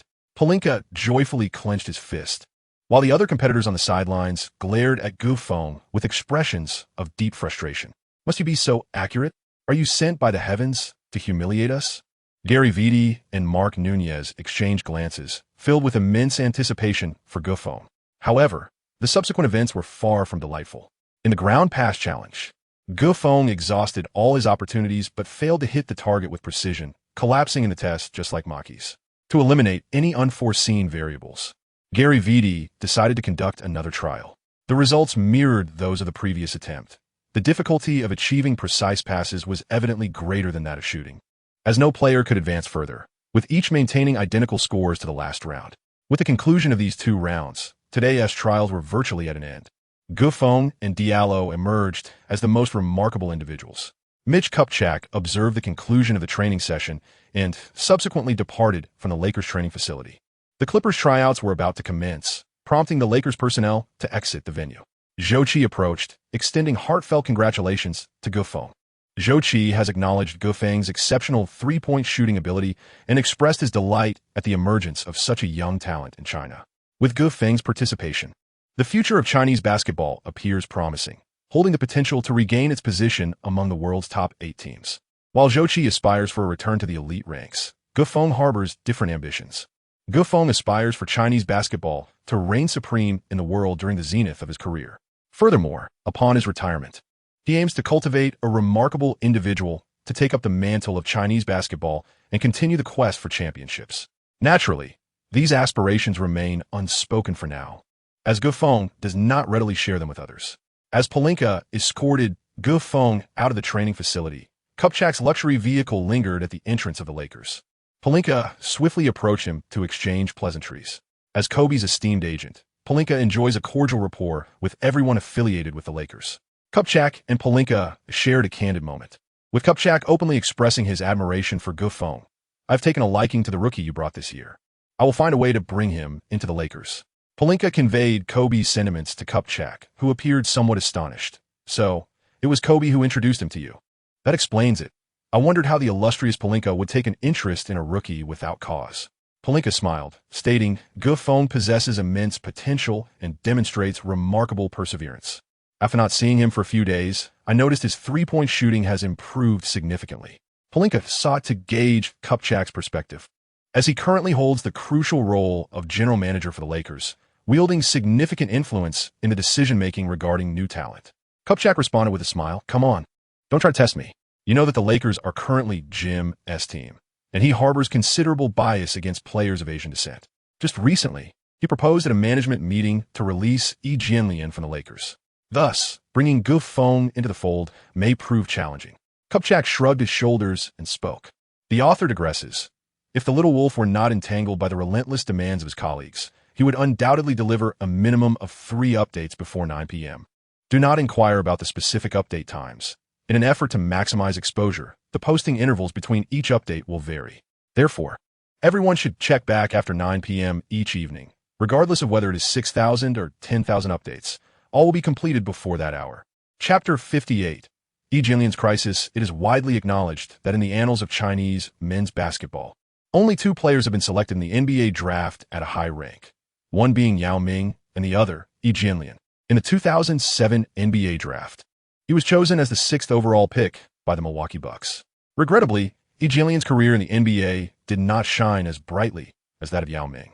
After struggling for 2 years with the Bucks, he found himself changing teams repeatedly. He was subsequently traded to the New Jersey Nets, the Washington Wizards, and the Dallas Mavericks.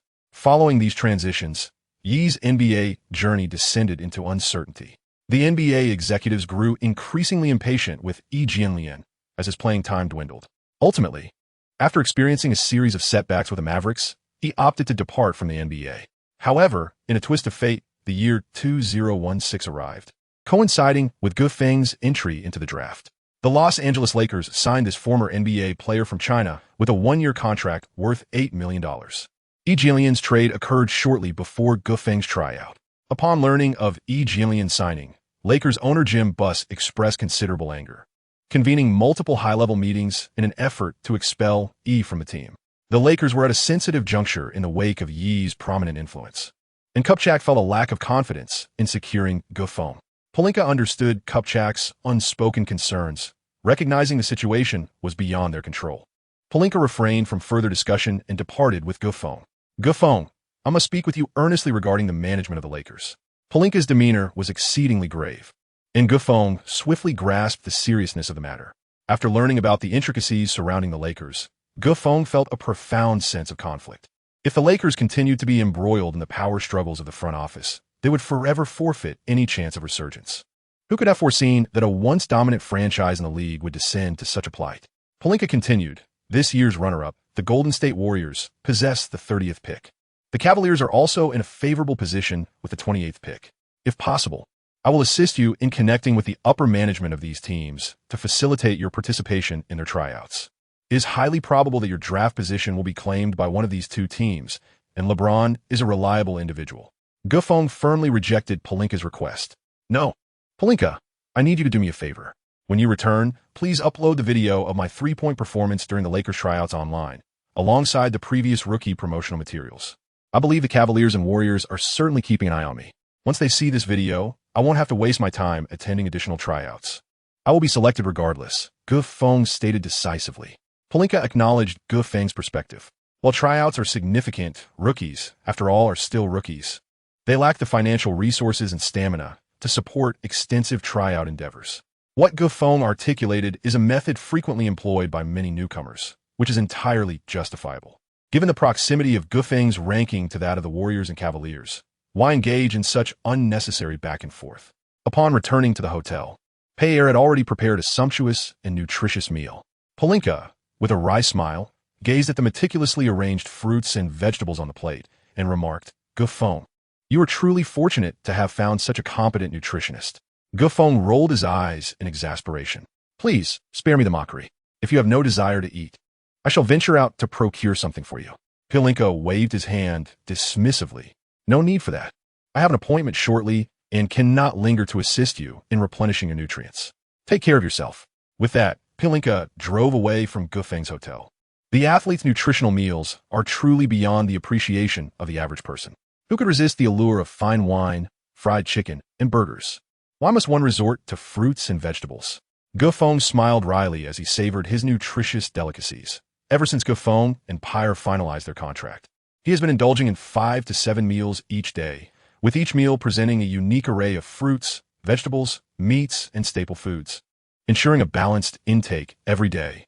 Gufeng finally comprehended the reason behind James's fervent desire for pork. Now, Gufeng himself felt a burgeoning craving for it as well. After finishing his meal, he dutifully proceeded to the basketball court for his physical training, as was his customary practice. After shedding a considerable amount of sweat, Pearl, ever diligent, arrived at the training ground bearing a sumptuous late-night feast. It had been many days since Gufeng had transitioned from his initial anxiety to a state of acclimatization. Casually accepting a piece of bread and a cup of cereal that Pearl had brought, Gufeng began to devour his meal with fervor. Eat more slowly. Mealtime must not be shorter than 10 minutes, or it will be deemed unsatisfactory. Pearl's admonishing voice echoed in Gufeng's ears. Gufeng chewed on his bread, and as he lifted his head, he chanced upon Pierre, who was holding a stopwatch in his hand, diligently recording the time it took him to eat. Gufeng felt a sense of despair, beginning to savor his food slowly. All right, you have already taken 2 bites of bread. It is time for a sip of the porridge, Pierre gently reminded Gufeng. Gufeng, Gudu. Gufeng gingerly lifted the cup, taking a cautious sip. The court was filled with numerous young players, all casting envious yet sympathetic glances in his direction. Pell nodded in satisfaction. Indeed, this is the way to go. Savoring each bite allows the body to absorb nutrition more effectively. After finishing his late-night snack, Gufeng, at Pell's insistence, was required to take a leisurely stroll outside the hotel for half an hour. At this moment, Pell would not follow him to monitor his actions, granting Gufeng a rare opportunity to catch his breath. The hardships endured by professional athletes are often beyond the comprehension of ordinary individuals. The search for a fitness trainer weighed heavily on Gufeng's mind, becoming his foremost concern. In the lead-up to the draft, he found himself frequently perusing various professional websites in search of a suitable fitness trainer. Selecting the right trainer proved to be an excruciating process. Those he had encountered in recent days were either too inexperienced or excessively costly. None were a fitting choice. Pelinka was of little assistance in this regard. Unlike agents, fitness trainers are salaried employees, and Pelinka's connections were primarily with top-tier trainers in the league, whose monthly fees were astonishingly high. In summary, the funds at Gufeng's disposal were insufficient to cover even a single month's training fee. Gufeng must temporarily set this matter aside. Alas, the world is riddled with paradoxes. The greater the path to success, the the more formidable the obstacle of financial constraints becomes. Yet, by the time individuals acquire wealth, they often find themselves already basking in the fruits of success. Thus, it can be asserted that success requires not only diligence, but also the fortuitous hand of fate. Gufeng even began to fantasize about having a remarkable trainer like Mike Procopio, who might suddenly take a whim to assist him in enhancing his physical prowess free of charge. A week later, the 2016 NBA Draft was set to take place at the Barclays Center in Brooklyn, New York. Coincidentally, the rookie draft returned to New York once more in 2016. Not long ago, Gufeng made quite a name for himself here. In addition to the buzz surrounding the rookie at Rockefeller Park, there's a pale-skinned, frigid maiden who has persistently occupied Gufeng's thoughts. The United States is a nation that ardently cherishes freedom, with the Statue of Liberty gracing Liberty Island in New York. New York stands as a paragon of freedom in today's world. Yet, the very essence of such profound liberty fills Gufeng with apprehension. Freedom often coexists with moral decay. In the land of the free, gunfights erupt daily. New York's gun violence statistics are among the highest globally. Given this reality, is it truly safe for a delicate girl like Xiaotian to wander alone in New York? Gufeng contemplated having Xiaotian switch to a position in urban development. Chapter 59. The first overall pick of the 2016 NBA Draft. In the players' tunnel leading to the venue, Gufeng encountered an old acquaintance from the team, Ingram. "Hey, Gufeng, where have you been these days? I notice your ranking has dropped to 30, and it has me quite concerned," Ingram remarked, exhibiting the demeanor befitting a seasoned team leader. Gufeng smiled as he recounted his experiences from the past few days to Ingram. Ingram nodded and remarked, "PG-13 is indeed formidable. I've heard that quite a number of NBA players have suffered significant defeats against him. I never expected you to score so impressively over him. That is truly remarkable." Gufeng bashfully scratched his head. Ingram retrieved a vibrant red jacket from his carry-on suitcase and handed it to Gufeng with a casual gesture. "Here, this is a splendid red battle robe I specially prepared for you. I've heard that in China, red symbolizes joy and celebration. May your journey in the draft be smooth sailing." Gufeng gratefully accepted the crimson battle robe that Ingram handed over. Although it was referred to as a battle robe, it was essentially just a red jacket. Gufeng eagerly shed his outer coat and donned a red jacket. The fit of the jacket was impeccable, indicating that Ingram had indeed put thought into preparing it for Gufeng. "I adore this jacket. Thank you, Ingram," Gufeng expressed with gratitude. The Barclays Center was filled to capacity with management personnel and fans from various teams across the nation. For many teams, the draft represented a swift opportunity to emerge from their current predicaments and soar to new heights. Team executives, barring any pressing obligations, would personally attend the draft to secure the most suitable rookies for their squads. The illustrious representatives of the 96 gold generation, Kobe, Iverson, Ray Allen, and Steve Nash, alongside the 03 platinum generation, LeBron, Wade, Bosh, and Carmelo Anthony, serve as prime examples of teams achieving success through the draft and experiencing meteoric rises overnight. On this evening, fans from across the country gathered in anticipation of the most significant event of the year. The rookies participating in the draft arrived at the venue early. After exchanging a few pleasantries, Ingram and Gufeng were guided by the event staff into the green room. All prospects deemed by officials to have the potential to enter the lottery were invited to a secluded area adjacent to the stage. Once selected by a team, all the spotlight would simultaneously shine upon this designated space. This highly anticipated area is what we commonly refer to as the draft green room. The green room is specifically prepared for the most outstanding rookies. Inside, there's a round table, affectionately known as the small round table. Rookies entering the lottery are permitted to bring family and friends into the green room, where they gather to share the joy of advancing to the NBA. This practice is recognized as one of the openly acknowledged, legitimate, unwritten rules of the draft by the NBA. Those rookies not invited into the green room are uniformly arranged in the front two rows of the venue, facilitating a quicker ascent to the stage for their remarks once selected by a team.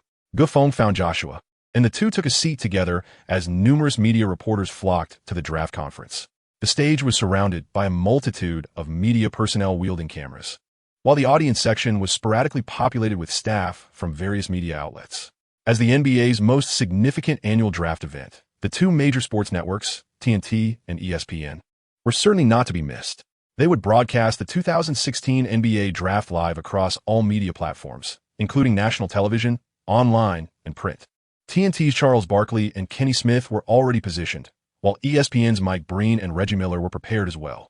Prior to the commencement of the draft, various attendees engaged in conversation, speculating on who would emerge as this year's first overall pick. Ben Simmons undoubtedly held the title of the top contender. Many viewers at home were taken aback to discover that Shaquille O'Neal, one of the TNT triumvirate, was absent from the event, indicating that the network's management had assigned him a special task.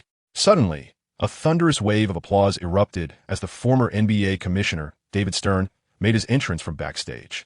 Stern, at the venerable age of 73, is widely regarded as one of the greatest professionals in the world. Since assuming the presidency of the NBA in 1984, he has adeptly transformed the league through robust commercial branding, star strategies, and international promotion, elevating it into one of the most successful professional sports organizations globally. Through his remarkable talents, Stern propelled the NBA from an obscure pastime into a colossal sporting event generating over $3 billion in annual revenue and reaching audiences in 215 countries across 43 languages. In today's world, the only sporting event that rivals the NBA's popularity is the FIFA World Cup, held every 4 years. To honor Stern, the NBA has consistently invited him to make the inaugural appearance at significant events over the past 3 decades. Within the grand arena of the NBA, Stern has graced the stage over 1,000 times. As he took the podium, every attendee, including team owners and investors, rose in unison, offering the warmest applause and gratitude for Stern's contributions to the NBA. As the applause gradually subsided, the familiar voice of the elder statesman resonated once more. Ladies and gentlemen, good evening. Welcome to the 2016 NBA Draft at the Barclays Center. I extend my gratitude to those watching from home and to the fans making their way here. Thank you for joining us and for contributing to the NBA's ever-growing splendor. Now, I declare the 2016 NBA Draft officially open. We now turn to the draft phase, with the Philadelphia 76ers holding the first overall pick in the 2016 NBA Draft. The 76ers will have 5 minutes to make their decision. A thunderous applause erupted from the audience as Stern concluded his opening remarks and gradually stepped away from the draft stage. The NBA's lottery teams had already completed the drawing ceremony, and the final results had been determined well in advance. The first overall pick was claimed by the Philadelphia 76ers, while the second and third picks were secured by the Los Angeles Lakers and the Boston Celtics, respectively. The earlier drawing event was essentially a contest for the top 3 selection positions. The rankings from 4 to 60 were arranged in order of team performance, from the weakest to the strongest. 5 minutes later, David Stern reappeared at the center of the main venue. He announced this year's first overall pick. In the 2016 NBA Draft, the Philadelphia 76ers selected the versatile rookie, Ben Simmons, standing at 2.08 meters tall and weighing 230 pounds, hailing from Louisiana State University. Chapter 60.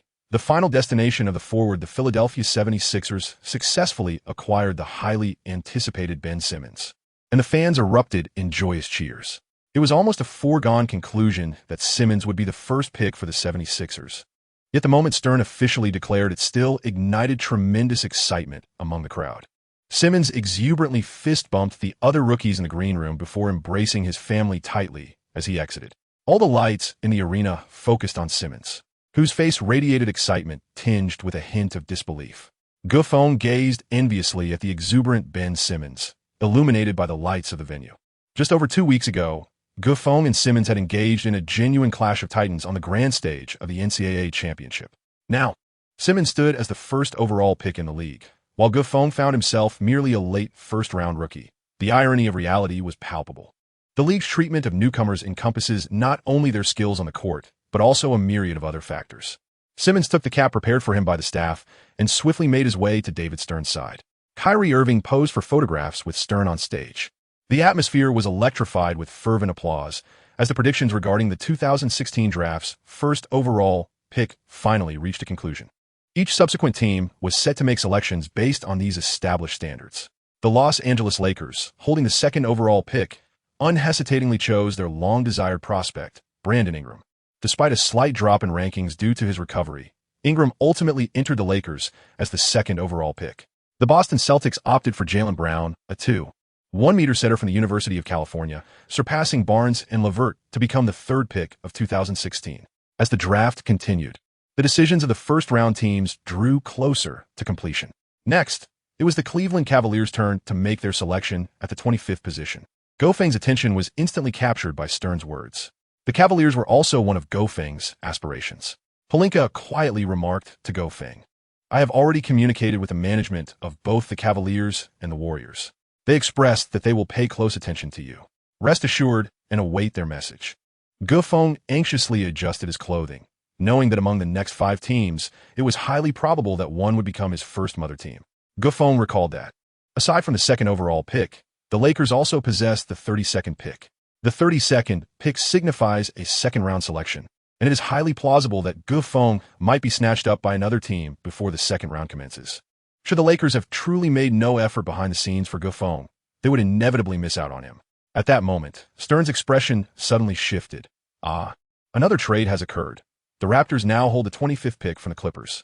Stern turned around, and the large screen behind him displayed the intricate details of this transaction. The Toronto Raptors dispatched Terrence Ross along with the 27th pick in exchange for Raymond Felton and the 25th pick from the Clippers. A wave of bewildered boos erupted from the audience. The Raptors had traded away a starting guard for a backup guard from the Clippers. Was this merely for the 25th pick?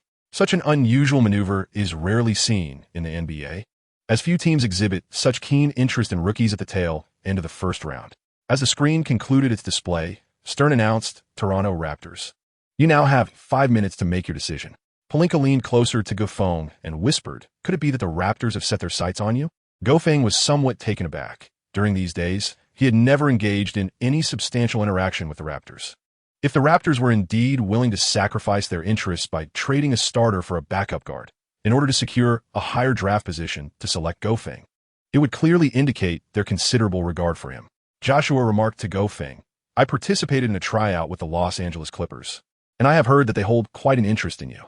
Feng raised his eyebrows. Could it be that his conjecture was indeed correct, that the Raptors' coveted rookie was none other than him? The Los Angeles Clippers, as the sibling team to the Lakers, experienced a stark contrast in popularity and accolades. The Clippers had endured a disheartening 16-year drought without a playoff appearance, only managing to scrape into the postseason a few times following a change in ownership when Sterling took the helm. Subsequently, the Clippers struggled to shed the label of a bottom-tier team, with their best achievement being a spot in the conference semifinals. It wasn't until 2009, when they selected the first overall pick, Blake Griffin, that the team found a cornerstone for its future. The turning point came in the 2011 offseason with the acquisition of Chris Paul, officially elevating the Los Angeles Clippers into the ranks of formidable contenders within the NBA. Presently, the Clippers boast the league's premier point guard, Chris Paul, alongside the exceptional forward, Blake Griffin. Beyond these two, DeAndre Jordan, Jamal Crawford, and Austin Rivers also shine as formidable players in the league. Consequently, the Clippers managed to secure a playoff berth in the 2015 to 2016 season, finishing 4th in the Western Conference. However, they faced an unfortunate early exit in the first round, succumbing 2-4 to the Trailblazers. The primary issue plaguing the Clippers' defeat was their lackluster three-point shooting ability. Feng's remarkable three-point shooting ability displayed in the NCAA has captivated the attention of the Clippers management. Subsequently, the release of his tryout footage with the Lakers further persuaded the Clippers to acquire this yellow-skinned player, aiming to alleviate their shortcomings beyond the arc. It is evident that the Clippers management has yet to make a definitive decision, as they traded away their draft priority for immediate, albeit trivial, gains. 5 minutes later, Stern returned to the main stage. He opened the Clippers' envelope and announced, "The Toronto Raptors have ultimately decided on Feng, a 198-meter foreign swingman from the Duke Blue Devils." Indeed, the Raptors, through what seemed to be a disadvantageous trade, secured this player from China. Pelinka patted Feng on the shoulder and said, "Go ahead, regardless of the circumstances. You have taken your first step. The future now rests on your own efforts." Ge nodded and quickly made his way to the stage. Your hat." Feng departed in haste, causing the staff to chase after him until they reached the front of the main stage, where they finally handed his hat to him. Feng took the cap adorned with the Toronto Raptors logo, composed himself, and briskly ascended the stage. Feng and Stern shook hands, with Stern enthusiastically posing for a photograph alongside Feng. After a series of unexpected turns, Feng ultimately found himself with the Toronto Raptors, a possibility he had never previously considered. Fate is indeed a marvelous phenomenon. At that moment, the cameras at the venue suddenly focused on Kobe Bryant. Kobe, accompanied by his beloved wife Vanessa and their daughter Xixi, arrived at the draft event. The crowd spontaneously rose to their feet, cheering for Kobe, who had recently delivered a breathtaking performance during his farewell game. Vanessa and Xixi smiled sweetly at the camera, yet Kobe's expression was one of intense focus and ferocity, as if he were ready to execute a game-winning play in the final moments of a match. His demeanor was ruthless and aloof. Everyone in attendance could sense that Kobe was displeased. As a side note from the author, the significant events in this novel do not strictly adhere to NBA regulations or player movements, so I kindly ask for your understanding. Chapter 61. The 4 Chinese players in the NBA. Go Feng's close friend Joshua was selected by the Indiana Pacers as the 20th pick in the second round. Xixi, who had previously trialed with the Clippers, was chosen by the Houston Rockets as the 43rd pick in the second round. Additionally, an unproven Chinese player named Wang Xiaotian was selected by the Memphis Grizzlies as the 57th pick, joining the 2. Thus, all 4 Chinese players of 2016 found their ultimate destinations in the NBA. Following the conclusion of the event, Kobe declined to grant any interviews to the media and hurriedly departed the venue with his wife and children. Gao Feng and Zhou Qi found themselves surrounded by an incessant swarm of Chinese media. The newly selected rookies, having entered the green room, were set to partake in a press conference organized specifically for them by the NBA. Meanwhile, other rookies, if unoccupied, were free to report to their respective teams for the upcoming season. This scenario granted Gao Feng and Zhou Qi a plethora of opportunities for interviews with domestic media. Invited as a host by Tencent, Zhou Lingyan chose to interview Gao Feng, who had just joined the Toronto Raptors. Over the years, Zhou Lingyan's career has flourished, much like her strikingly beautiful appearance, gaining remarkable momentum within the NBA. She is not only the esteemed host of official NBA programs, but has also excelled in film and other industries, trending toward becoming an international A-list star.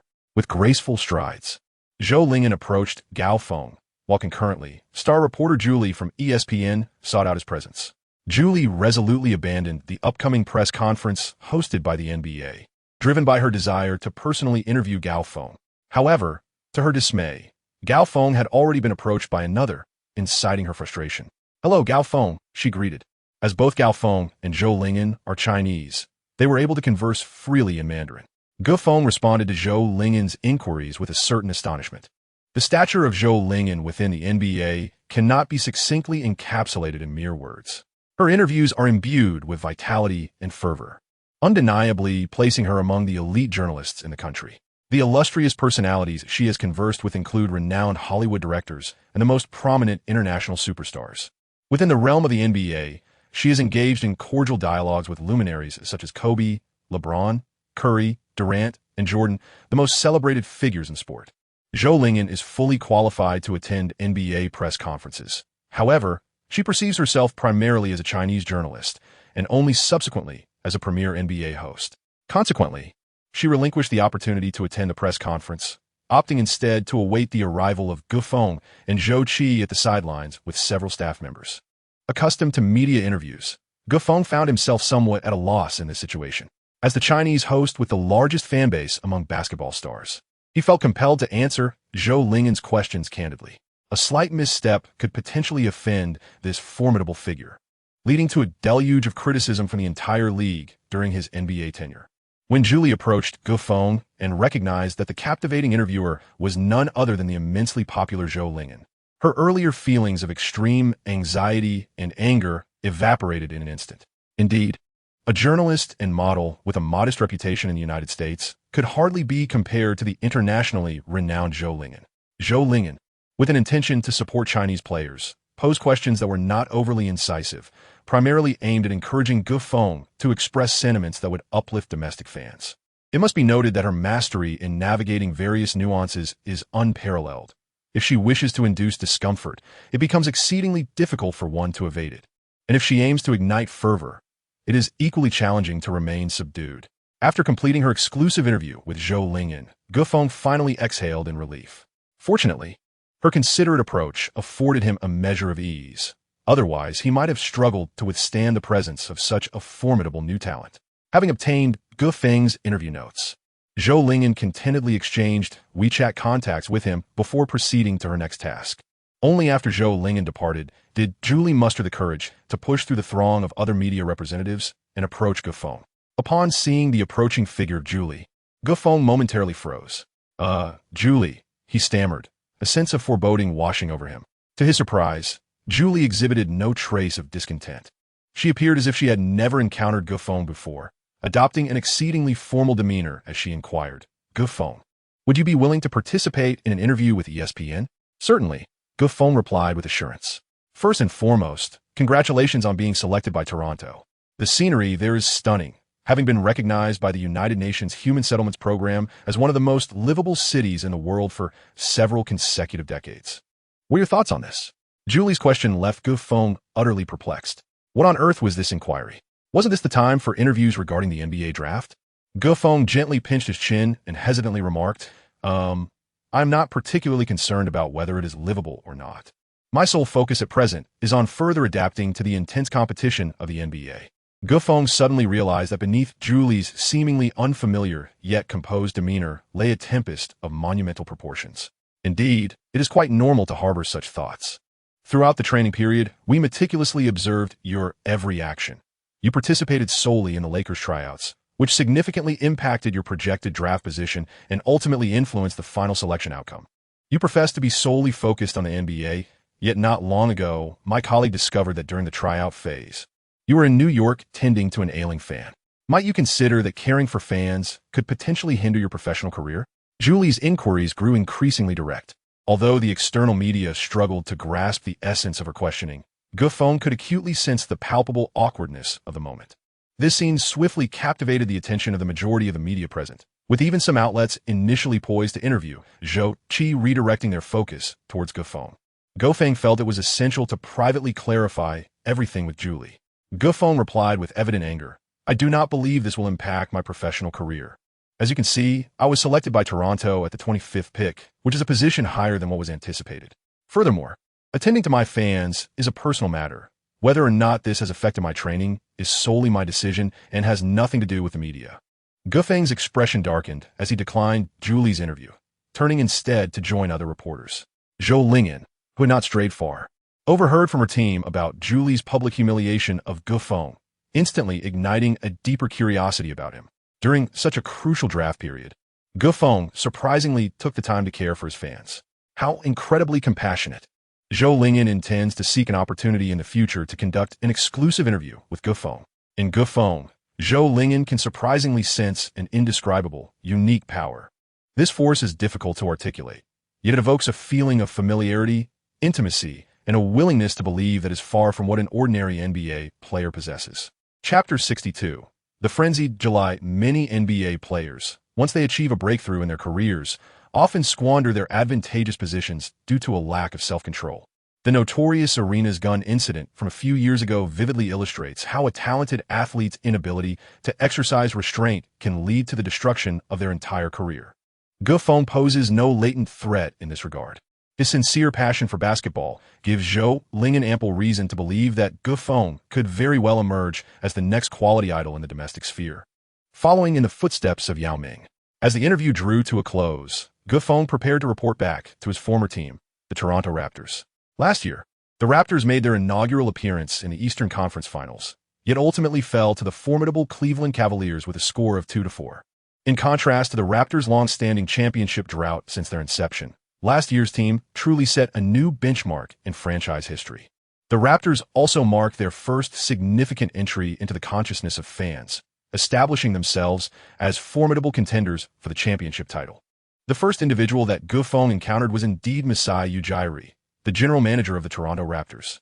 The audacious maneuver of exchanging a starter for a bench player, solely to acquire someone like Gufeng, originated from Ujiri himself. Ujiri's admiration for Gufeng deeply moved him. Raptors head coach Dwayne Casey was also present at the draft venue. Upon seeing Gufeng's announcement, he greeted him with a warm smile. Casey has been at the helm of the Raptors since 2011, marking him as the longest-serving coach in the franchise's history. Gufeng, it is imperative that you heed Coach Casey's guidance closely. Do not let us down. Ujiri harbors great expectations for Gufeng. Gufeng, with a resolute nod, declared, indeed, winning the NBA championship is my aspiration, and I shall not relinquish any opportunity. Upon hearing this, Ujiri and Casey exchanged knowing smiles. Ha ha ha. A rookie boldly discussing championship aspirations with the management. Gufeng, you truly are something. Casey jestingly patted Gufeng on the shoulder. perhaps unaware that beneath Gofeng's seemingly refined exterior lay a fierce and formidable spirit. I aim to secure the NBA championship. Should such a sentiment be articulated by a rookie? Even the likes of Jordan and Kobe would likely refrain from making such declarations during their rookie seasons. Gofeng remained non-committal. Casey found Gofeng quite appealing. Previously, she had harbored concerns that he might possess the same reticence typical of many with yellow skin, which could potentially dampen his fervor for the championship. However, it has become evident that within Gofeng resides a colossal beast of primordial essence. Following the conclusion of the draft, Duke University facilitated the graduation procedures for the departing rookies. With no available dormitories for continued residence and lacking property in the United States, Gofeng chose to remain in New York. With several months until the official commencement of the NBA season, he stayed in New York, training diligently while awaiting news of the Raptors training camp.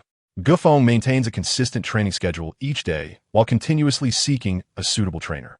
The summer season is undoubtedly the most fervent period for recruiting trainers, making it quite challenging for Gofeng to find the right one in a short time. The year 2016 in the NBA was truly astonishing. As time progresses, the free agency market officially opens in July. Gofeng remained constantly engaged with the movement of NBA players on his mobile device. This year has brought us an overwhelming array of shocks. Durant departed from the Thunder to join the Golden State Warriors, the greatest adversary in the Western Conference, aiding them in assembling an all-star roster. With Durant's addition, the Warriors formed a lavish lineup featuring 5 All-Stars: Curry, Thompson, Iguodala, Durant, and Green. Beyond the starting lineup, the bench boasted talents such as Livingston, former teammate of LeBron, Varejao, the notorious flopper, alongside other capable players like Looney and McGee, propelling the Warriors to unprecedented heights. Perhaps the Warriors' brilliance provoked many team owners to act with ingratitude. Wade, who had devoted his life to Miami, was ruthlessly cast aside by Riley and left for Chicago. Horford departed from the long-serving Hawks to join the Celtics. Rose, once viewed as Chicago's savior, was traded to the Knicks. Howard returned to his hometown team, the Hawks, while Gasol moved to the Spurs.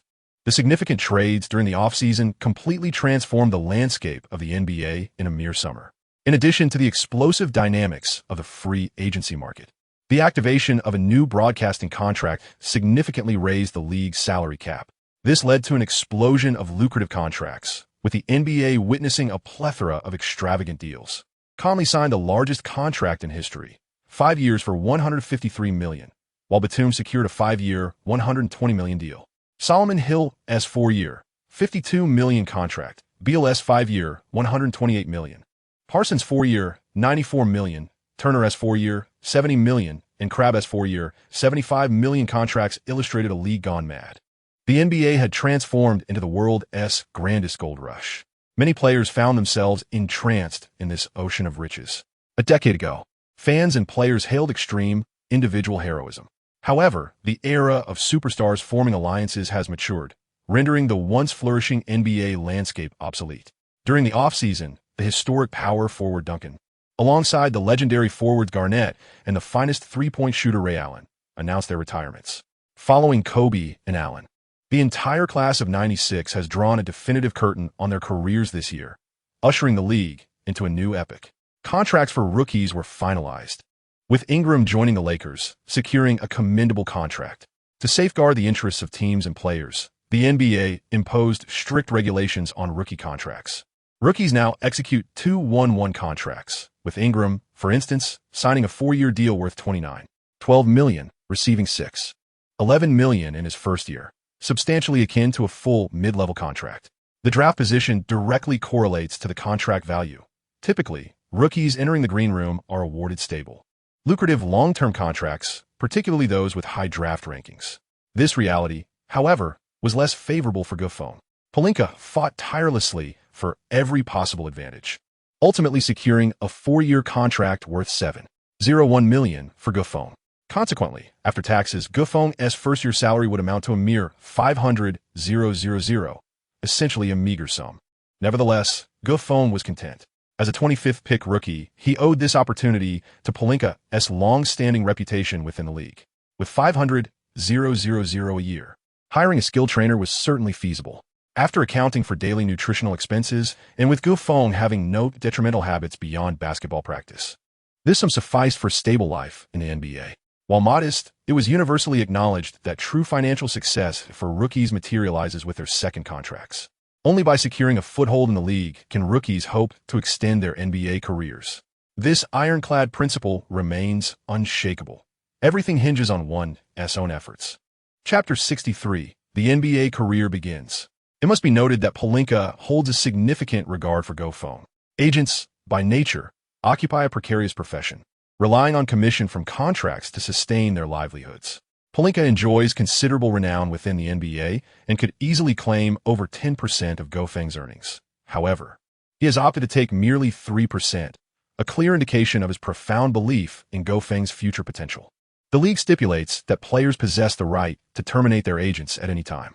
Consequently, agents often find themselves in a state of constant anxiety throughout their professional endeavors.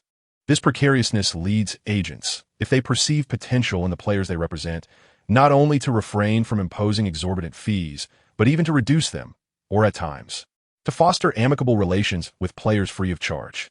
The aim of such a strategy is to ensure that when players re-sign and secure more lucrative contracts, they remain inclined to collaborate with their original agents. Pelinka's foresight mirrors his early faith in Kobe, as he harbors boundless expectations for GoFang's future. After extracting a modest 3% service fee from GoFang's earnings, Pelinka distanced himself from the player. Henceforth, interactions between GoFang and Pelinka will diminish significantly, and it is likely that Pelinka will not reappear until the advent of a new contract. GoFang felt a tinge of reluctance. Although he was well acquainted with the conventional practices of agents, he was acutely aware that Pelinka genuinely wished to place his trust in him and assist him in securing the utmost benefits available in the NBA. GoFang spared no expense in inviting Pelinka to dine at New York's most renowned steakhouse, Peter Luger. Pelinka graciously accepted GoFang's generous offer, deeply touched by the gesture. It is widely acknowledged that the relationship between agents and players is not as intimately intertwined as that of trainers and nutritionists. Rather, it is fundamentally rooted in mutual benefit. For GoFang, a young man of modest means, to lavish such expenditure on the city's most extravagant steak was enough to leave a lasting impression on Pelinka. Of course, all of this remained under the watchful eye of Payer. With a playful glance at the dedicated Payer, Pelinka jested, "GoFang, impressive indeed. You secured such an outstanding nutritionist for just $6,000 a month." Payer immediately felt a flush of embarrassment. GoFang took a sip of his drink and said earnestly, "Pelinka, please refrain from jesting with us. Let us discuss matters of importance. Where do you intend to go next?" Pelinka, diligently slicing his steak, savored each bite and genuinely exclaimed, "This is truly delicious."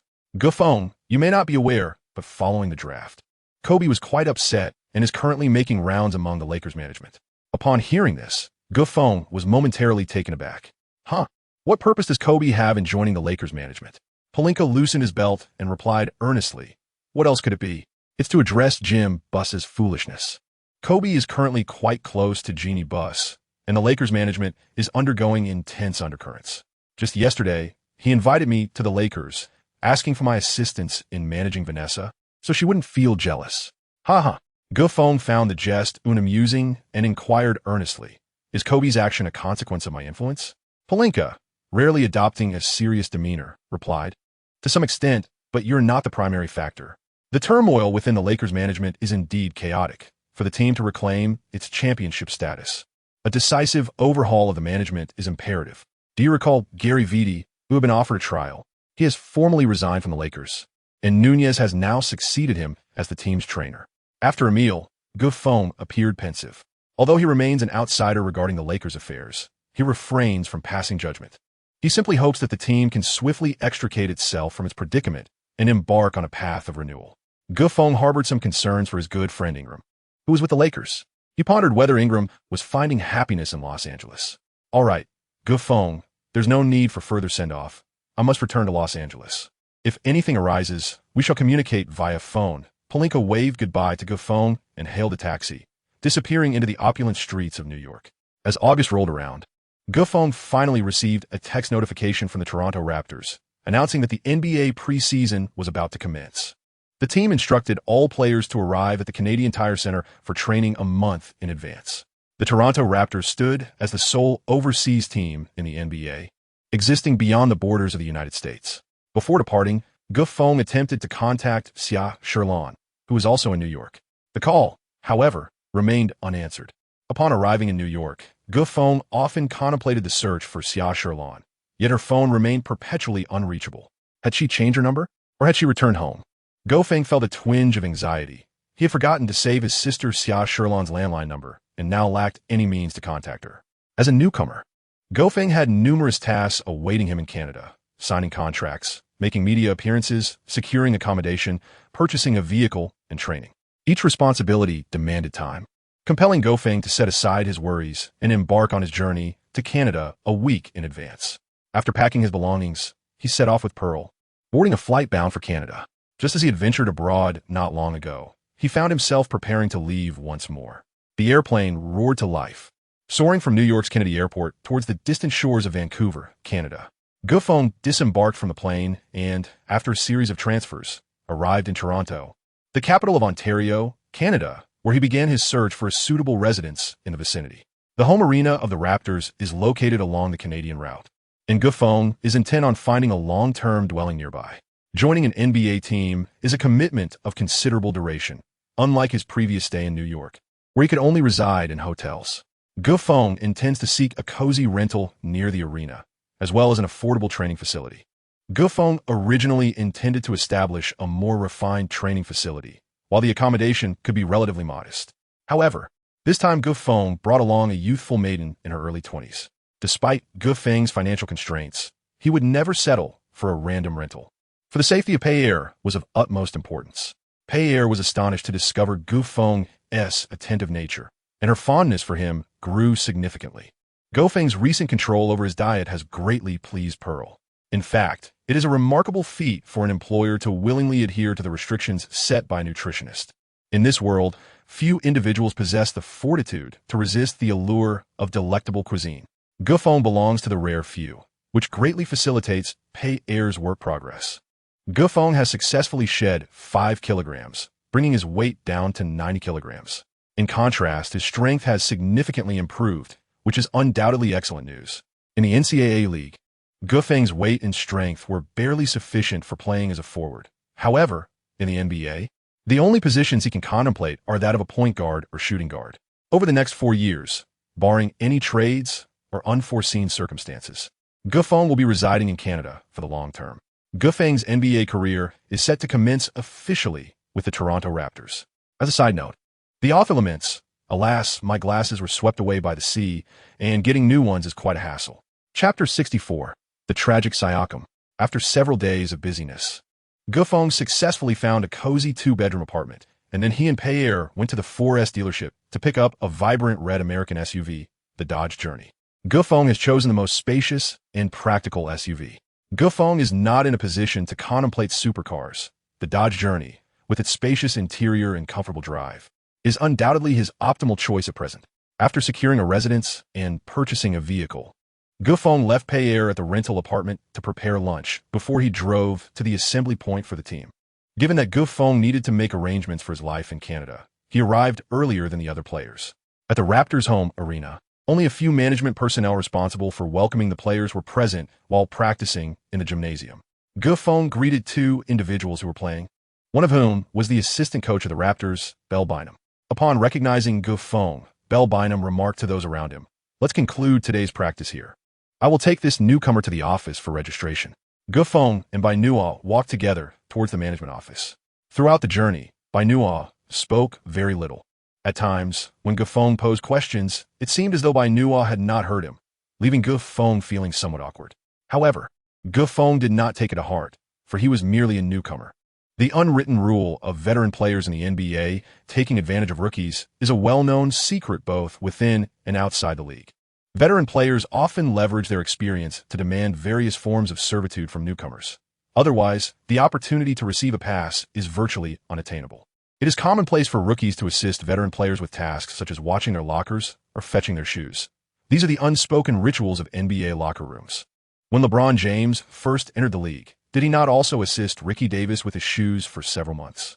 Gu Feng could not help but indulge in fantasies about the treatment he would receive upon joining the team. The registration process was remarkably straightforward. After presenting the requisite documentation, the management instructed him to return in 2 days. On the appointed day, within the confines of the Raptors locker room, the veteran players, led by DeRozan, had gathered early. Each year, new players joined the Raptors, and it was customary for the seasoned members to convene beforehand to devise playful pranks for the fresh recruits. The locker room itself was rather unremarkable, lacking massage chairs, televisions, or couches. It was a modest space of approximately 40 square meters, lined with numerous cubicles against the walls. Each cubicle was equipped with a simple chair facing it. Most of these cubicles were vacant, save for a small cabinet in the upper right corner, adorned with 2 garment racks bearing the names of the players. The Raptors, who had never clinched an NBA championship, boasted exceptionally scant facilities in their locker room. In fact, the locker room of the Duke Blue Devils was far more luxurious, underscoring the prevailing elitism within the NBA. 3 cubicles remained unoccupied, their nameplates still intact, awaiting the new players set to join after trades. The locker room bore the names of several well-known players. Among them was DeRozan, a remarkable star grappling with depression, who currently stood as the Raptors' premier figure. His close companion, Lowry, was present, alongside the formidable Ibaka, once a member of the renowned Thunder Quartet. There was also the audacious Fred VanVleet from the bench, as well as the starting center Valanciunas and power forward Carroll. Now these seasoned veterans were huddled together, whispering conspiratorially about how to initiate the newcomers, Gufong and Siakam. Gufong parked the vehicle in the enclosed parking area designated for the Raptors players and staff at the Aviation Center, then made his way directly to the locker room. Gufong felt a twinge of anxiety, hoping that DeRozan and his seasoned companions would not take too harshly upon him. As he entered the elevator, he encountered Siakam, who had joined the Raptors alongside him. "Hello, Siakam. I am Gufong," he greeted with a smile. Siakam merely cast a brief glance at Gufong, then rolled his eyes in silence, offering no response. The contrast of Siakam's deeply tanned skin rendered his eye whites strikingly bright, akin to fresh snow, which nearly elicited a laugh from Gufong. Ahem, shouldn't this be a moment for indignation instead?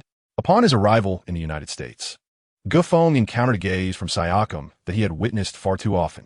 Consequently, the opinions of others regarding him held little significance. However, Gufong found himself somewhat perplexed. After all, both he and Siakam were rookies chosen by the Raptors, which should ostensibly preclude any notions of disdain between them. Shouldn't they be uniting to shield themselves from the harsher treatment of the Raptors seasoned players? In the parking lot, several reporters were capturing snapshots of the players as they entered. Siakam, pulling his hat low over his eyes, swiftly passed by the reporters. What an odd fellow. Could he possibly be unwell? What was the point of evading the cameras? Did he perhaps suffer from a phobia of being photographed? Gufong slowed his pace, allowing the photographers to capture as many striking images of him as possible. Unbeknownst to him, a hidden truth lingered. Siakam's draft projections were closely aligned with Gufong's, and Siakam had previously undergone a workout with the Raptors. During this workout, Siakam excelled remarkably, and the Raptors CEO, Timothy, had assured him that he would be selected with the 27th pick in the first round. However, during the draft, the Raptors management unexpectedly altered their decision, opting instead to choose Gufong with the 25th pick. This abrupt reversal relegated Siakam to the second round, causing him to fall out of the first round entirely. Since receiving Timothy's assurance, Siakam had consistently proclaimed his disinterest in other teams, which deterred them from selecting him, leading to his prolonged wait until the Raptors finally picked him with the 50th overall selection. This pick was almost at the very end of the second round, and such selections typically do not guarantee even a basic contract in the NBA. Consequently, Siakam was only able to sign a minimum salary exception contract of 1-1 with the Raptors. This exception indicates that when a team's payroll exceeds the league's salary cap, they have limited room to sign players and can only offer a minimum salary contract. The minimum salary exception can last up to 2 years, with both year salaries pegged to the lowest salary in the league for that particular year. Currently, Siakam earns a pre-tax income of over $400,000 annually. But after applying U.S. tax laws, his actual income barely exceeds $150,000 a year. This situation undoubtedly ranks among the most challenging contracts in the league. With an annual income of $150,000, he can afford only the most inexpensive trainer and nutritionist. Given the demands of regular games and training in the NBA, a subpar trainer could potentially jeopardize a promising athlete's career. How could Siakam not harbor resentment towards Gufong in such circumstances?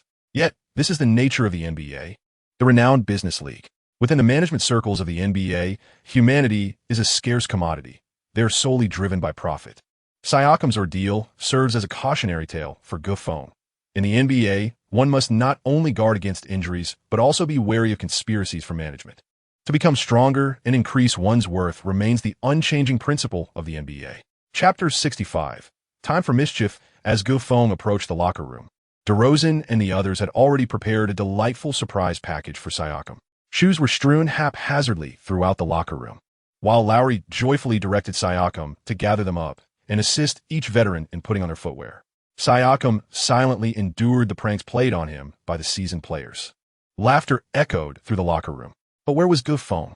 Why had he still not arrived? They had conspired that the last rookie to arrive would be subjected to the most elaborate pranks, and it appeared that this unfortunate rookie was none other than Gufeng. As Gufeng lingered outside the door, he could hear the raucous laughter of Van Vliet emanating from within the locker room. Gufeng covered his face with a hand, lamenting, "Damn it, I should have known better than to show off in front of the reporters earlier."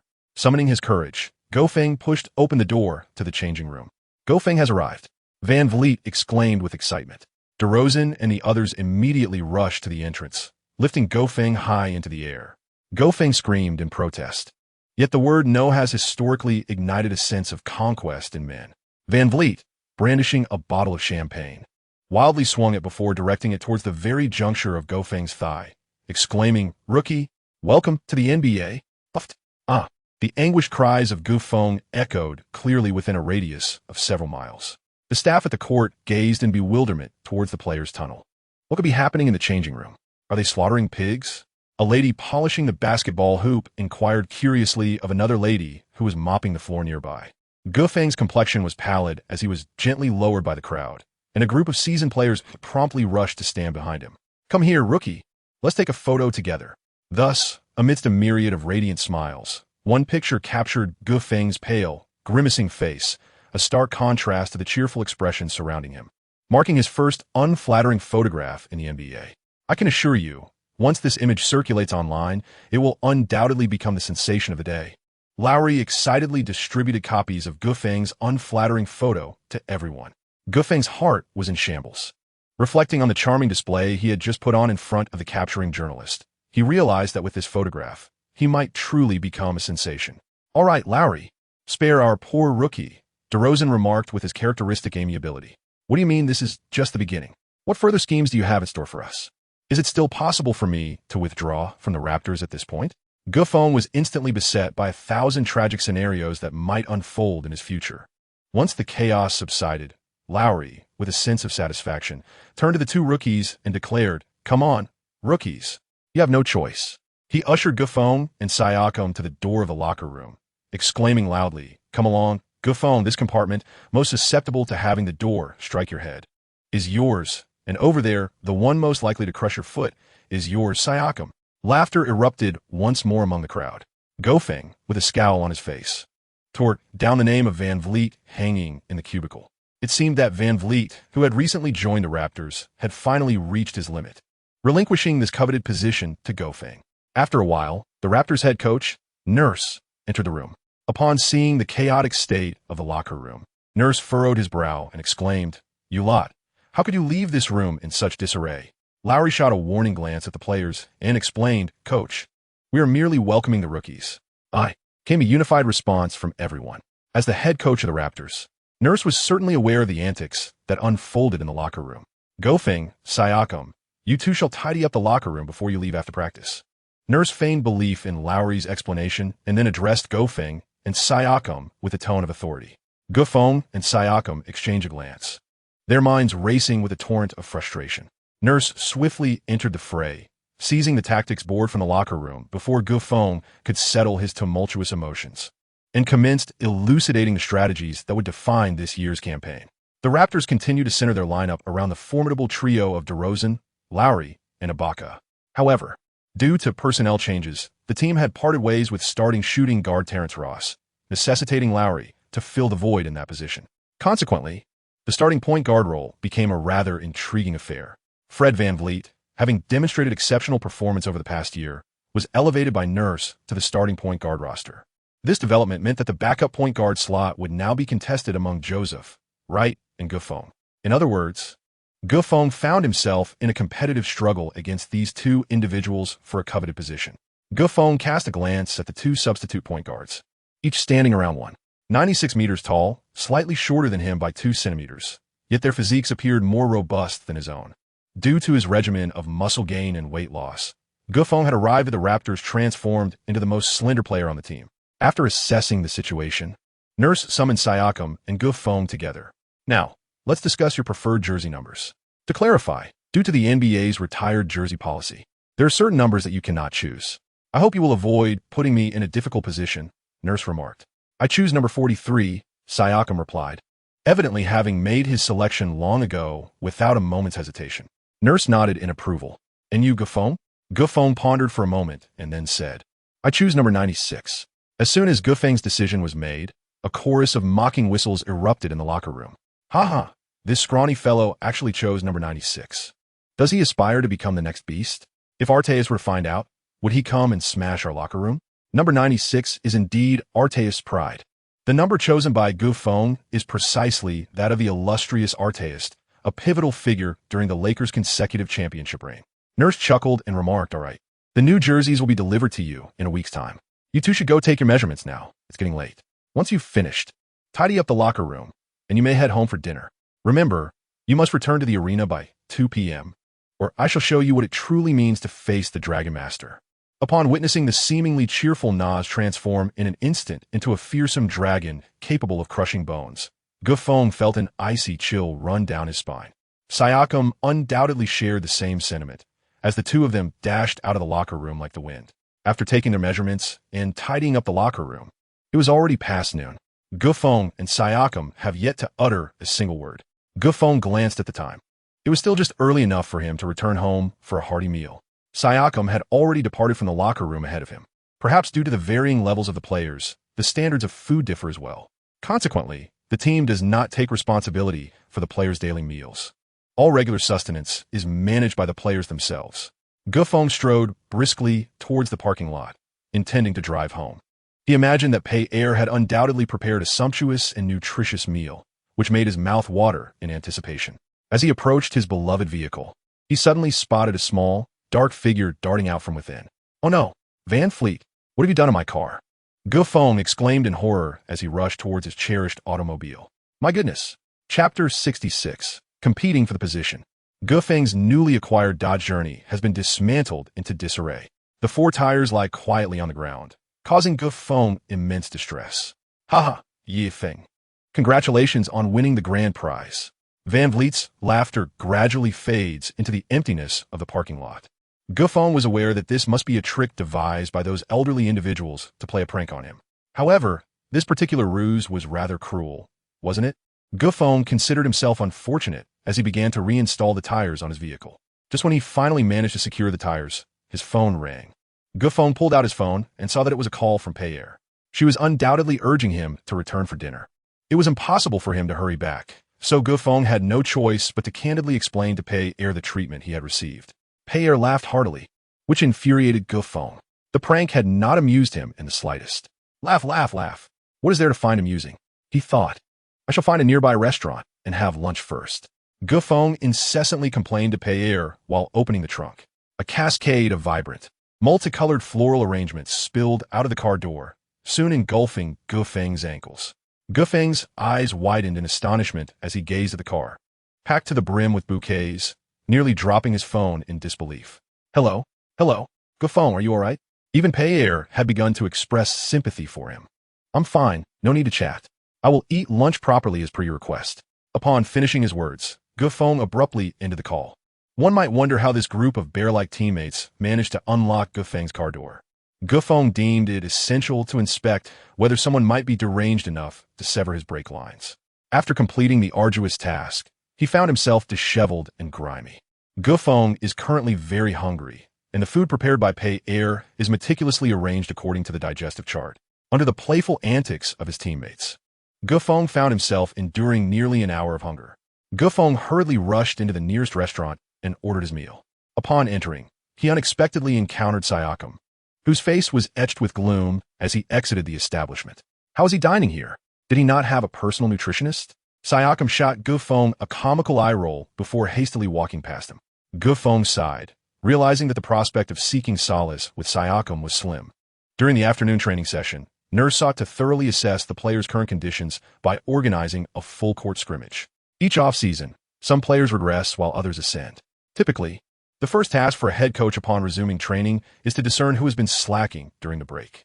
Nurse divided the team's 16 players, including Gufeng, into 3 groups. The first group comprised the starters: shooting guard DeRozan, Lowry, point guard Van Vliet, forward Ibaka, and center Valanciunas. The second group was the bench, consisting of shooting guard Powell, point guard Joseph, forward Carroll, P.J. Tucker, and center Nogueira. The third group was the reserves, which included Gufeng, point guard Wright, forward Caboclo, Boucher, and center Salinger. The second-round pick Siakam was utilized as a ball boy. The 3 groups alternated in playing full court, while assistant coach Bino joined Nurse on the court to train the players. This year, the Raptors had 5 assistant coaches, but for various reasons, were absent. Nonetheless, the internal scrimmages did not require the presence of all coaches. Bino was the first coach Gufeng encountered upon arriving in Toronto. It was evident that Bino had little interest in Gufeng. Conversely, he held high hopes for Siakam's future. When Bino saw Siakam gazing forlornly at the water cooler, his expression betrayed his displeasure. The match commenced between the starters and the bench. The duo of DeRozan and Lowry proved formidable, leaving the bench group momentarily speechless. Particularly, DeRozan, after a season away, exhibited notable improvement in his performance. Nurse was pleasantly surprised by DeRozan's progress. It appeared that amidst his battle with depression, spending time on the basketball court in search of joy was indeed his calling in the NBA. 10 minutes later, the starters secured a resounding victory at 30-14. Next, it was time for the bench group to face off against the reserves. The Raptors' bench depth was evidently not on par with that of the league's elite teams, with Carroll being the only player whose name resonated in the NBA. Last season, Carroll averaged 17 minutes per game, scoring 9 points, 4 rebounds, and 1 assist, with a shooting percentage of 40. The strength of the reserves against the bench was uncertain, making it difficult to predict which group might prevail. Nurse and Bino watched intently as the bench and reserves clashed. The status of the starters had been established. The primary objective of this scrimmage was to identify the most suitable potential players for the coming season. The athletes took to the court in succession. The reserves initiated the offense, with Wright bringing the ball up. Joseph from the bench, possessing a more robust physique than Wright, continuously attempted to steal the ball. This was the first time the reserves had played together, and their coordination could only be described as abysmal. As Gufeng emerged to receive the ball, Wright, entangled by Joseph, failed to notice him. Struggling, Wright attempted to pass the ball to the interior, only to be intercepted by Carroll.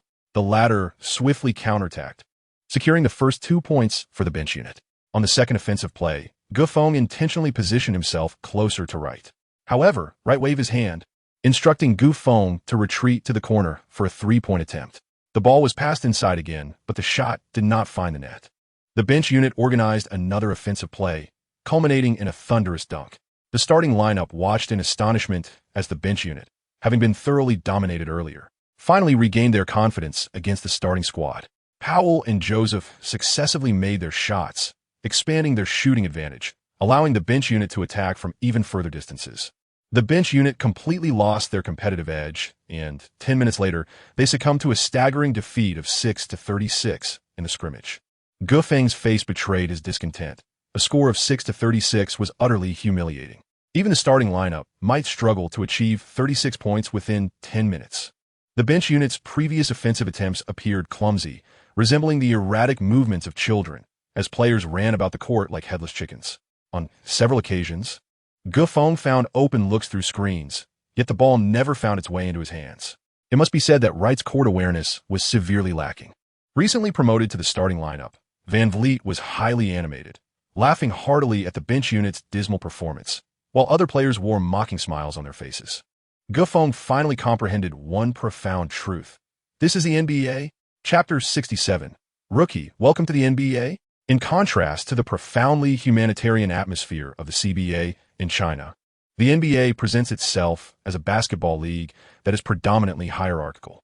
Within a team, players can embody the roles of both brothers and adversaries. There is little room for camaraderie. What players must focus on is excelling in each game and practice session within a clearly defined competitive structure, as this is the pathway to to opportunity. In the NBA, the weak receive neither sympathy nor encouragement. This stark reality is a fundamental reason many Chinese players struggle to adapt to the NBA after their arrival. During a game between the bench players, Bino consistently urged Coach Nurse to give the second-round rookie Siakam a chance to play. Bino is one of the few colleagues that Nurse considers a true friend within the Raptors organization. He has always held a favorable opinion of Siakam, advocating for him during the latter's tryouts. However, due to various managerial decisions, the Raptors opted for a different player in the first round, only securing Siakam at the end of the second round. This left Bino feeling that his judgment had been disrespected. The decision to select the first-round pick was made by General Manager Xixi, who has been instrumental in the Raptors' rapid improvement. Since his appointment, Xixi has effectively eliminated numerous unfavorable contracts that have plagued the team for years, successfully bringing in a host of valuable players such as Lowry, Augustine, and Gay. Subsequently, at Xixi's behest, Nurse established the core tactical approach centered around the Raptors' dynamic backcourt duo. In July of this year, during the free agency period, Xixi made a significant move by trading an average player along with a first-round draft pick for the much-maligned foundation piece, Ibaka, who had been discarded by the Thunder. This trade garnered considerable attention, second only to those involving Durant and Wade. Ibaka had previously demonstrated his resilience in the 2014 playoffs, battling through pain to score 15 points, grab 7 rebounds, and block 4 shots against the seasoned Spurs, aiding the Thunder in regaining a crucial victory. However, the side effects of his injury-related treatment led to a decline in Ibaka's performance over the subsequent 2 years, culminating in his brutal release by the Thunder. This may have been a pivotal factor in Durant's decision to leave Oklahoma City. The original Thunder 4, once a formidable lineup, has been reduced to just one player remaining with the team due to petty disagreements. Xixi's gamble proved successful. Ibaka has shown commendable recovery, as evidenced by his performance in the recent practice session, where it was clear that his defensive prowess remains among the elite in the league, a status not to be taken lightly. Nurse allowed the players who had just completed the game a moment to rest before substituting Siakam for Caboclo. Caboclo has now assumed the role of the new water cooler guardian, having averaged less than 1 point per game last season, rendering him virtually obsolete within the Raptors, making his eventual trade inevitable. After some contemplation, the first-round pick finally stepped up, gathering the bench players together. Although some were reluctant, respect must be given where it is due, and the bench players were eager to hear what the first-round pick had to say. When we face the starting lineup, our primary strategy revolves around screens and cuts to completely open up the offensive space. On the defensive end, we employ a 2 to 3 zone defense. DeRozan and Lowry have struggled with their three-point shooting, while Van Vliet, the sole sharpshooter, has yet to prove his prowess from beyond the arc. DeRozan is unlikely to afford him many opportunities. As we prepare to face the starters, I am determined not to suffer another humiliating defeat like earlier.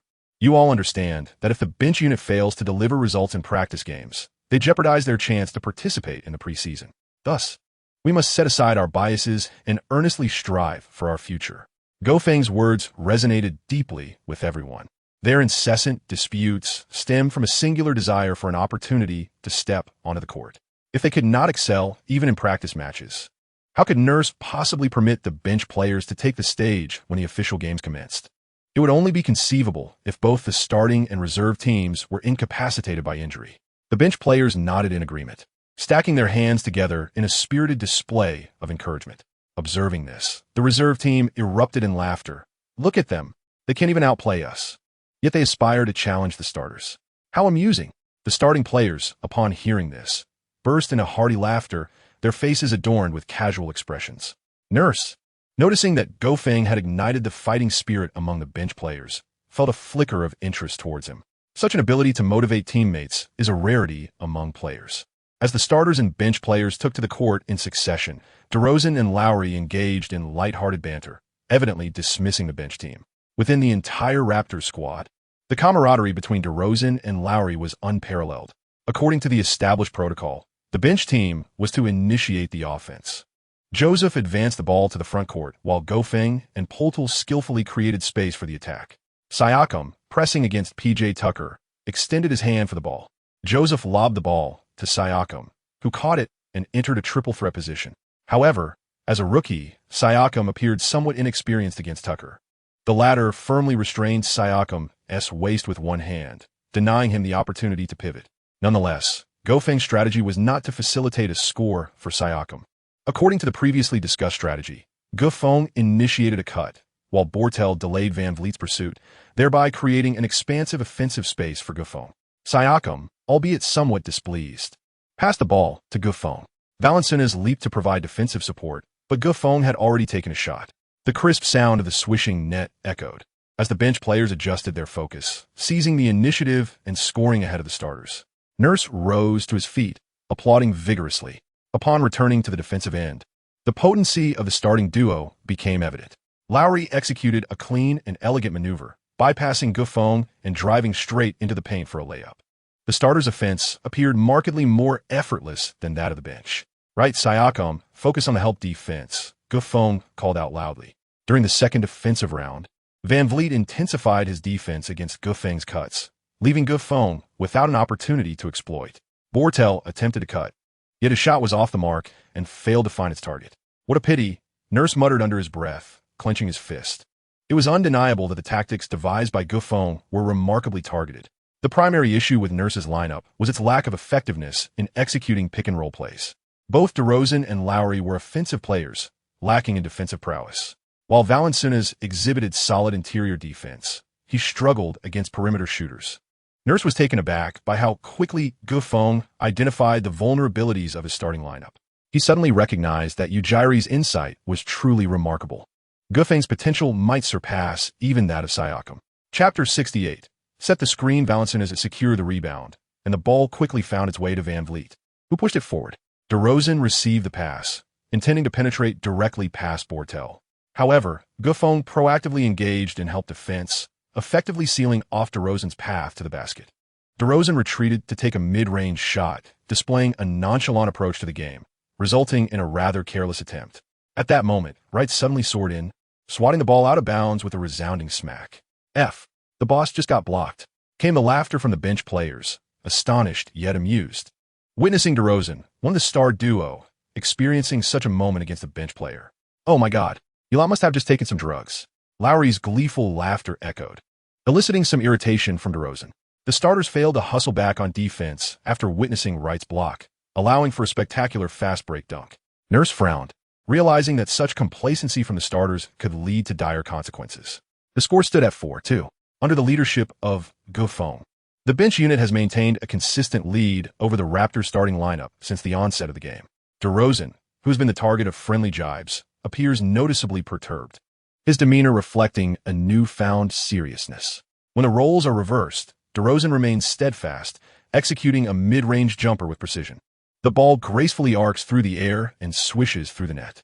Renowned as the player with the most formidable mid-range shooting ability in the league, DeRozan can effortlessly convert shots into points when he applies himself.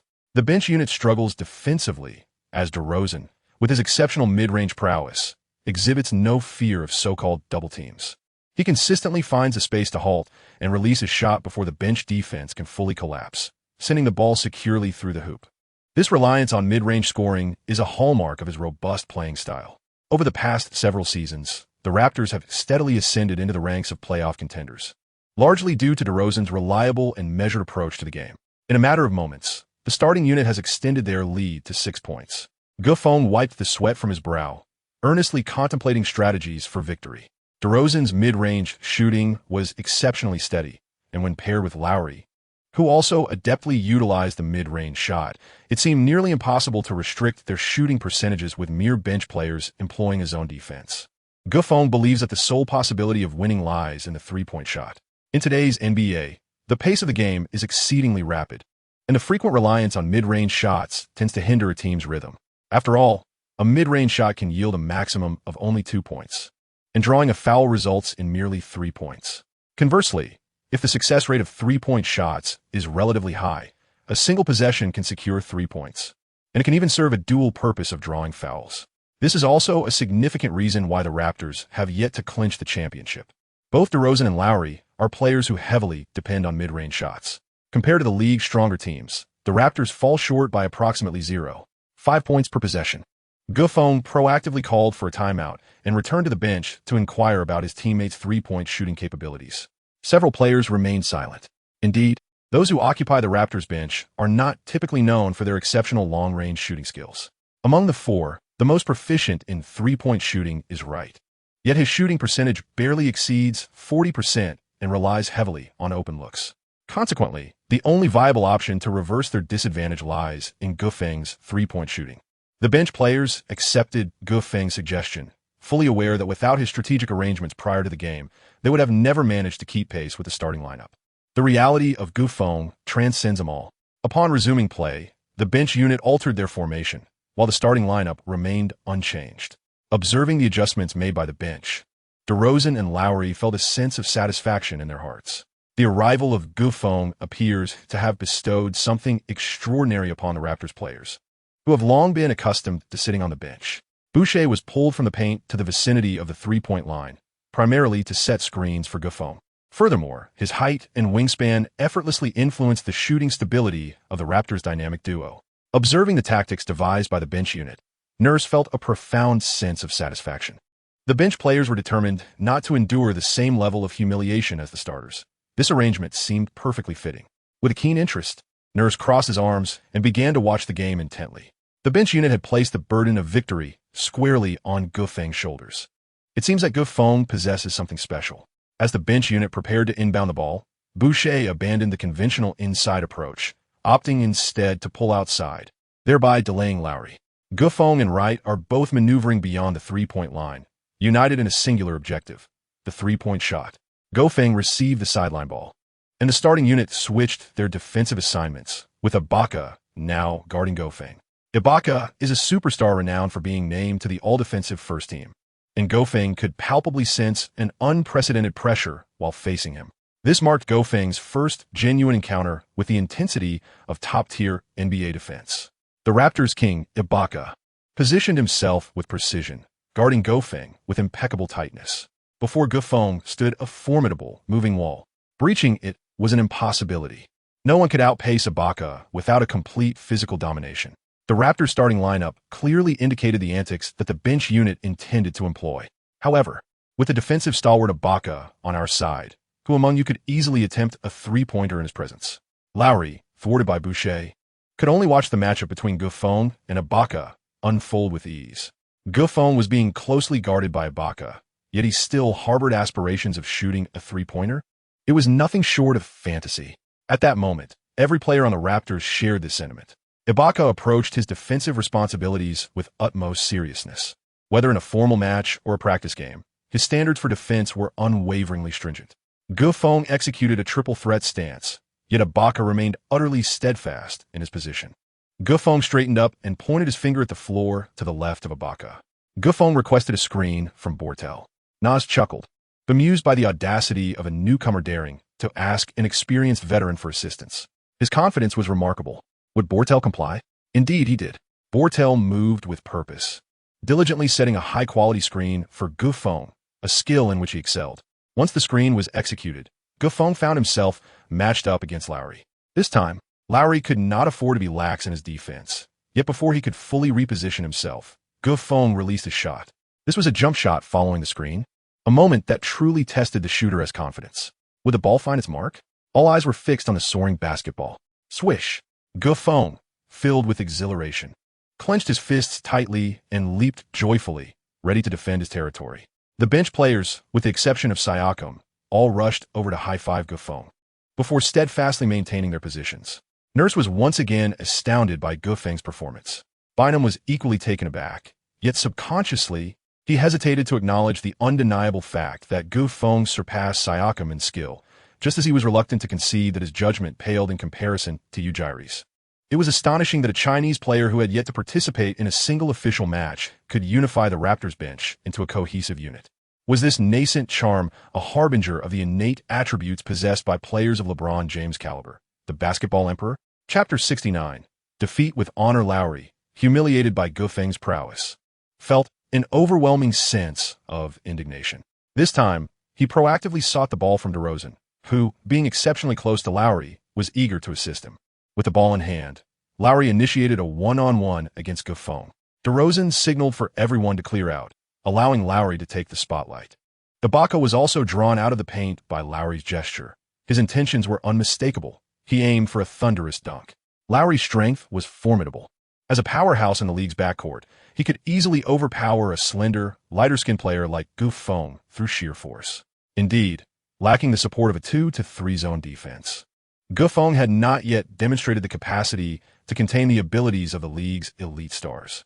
Lowry aggressively barreled into the paint, executing a two-handed dunk. The bench players waved their towels enthusiastically, rallying behind their second-in-command.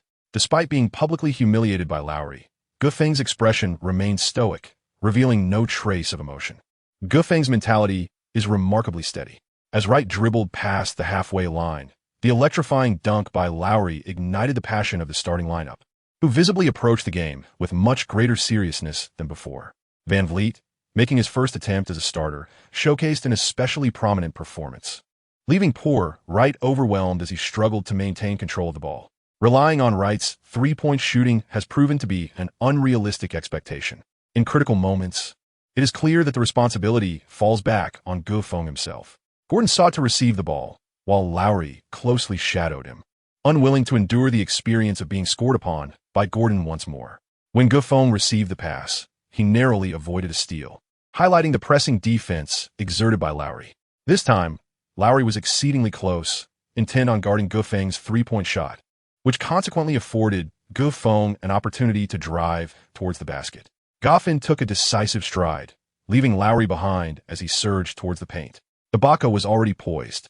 A premier defender in the league, he instinctively anticipated Xuefi's point of initiation for the layup. Nurse felt a surge of excitement with Ibaka's addition. This year, the Raptors had successfully addressed their defensive shortcomings. The Raptors now epitomized a team of balanced offense and defense. And Nurse had every reason to believe that this year's squad could certainly contend with the Cavaliers, who boasted LeBron in an epic showdown. Xixi was compelled to retreat to the three-point line. Ibaka returned to the paint, while Lowry once again engaged with Xixi. This time, Lowry maintained a certain distance from Xixi, who, without hesitation, took his shot. Lowry lunged defensively, managing to graze Xuefi's fingers. Nevertheless, Xixi released the ball, albeit under considerable duress. The shot struck the front of the rim and failed to find its mark. However, Xixi was awarded 3 free throw opportunities. He converted all 3, accumulating 6 points in quick succession. The gap between the bench unit and the starters diminished to a mere 4 points. Such is the potency of the three-point shot. In just 2 possessions, Xixi had narrowed the deficit by 2 points. When Xixi returned to defend, he was preoccupied with a thought.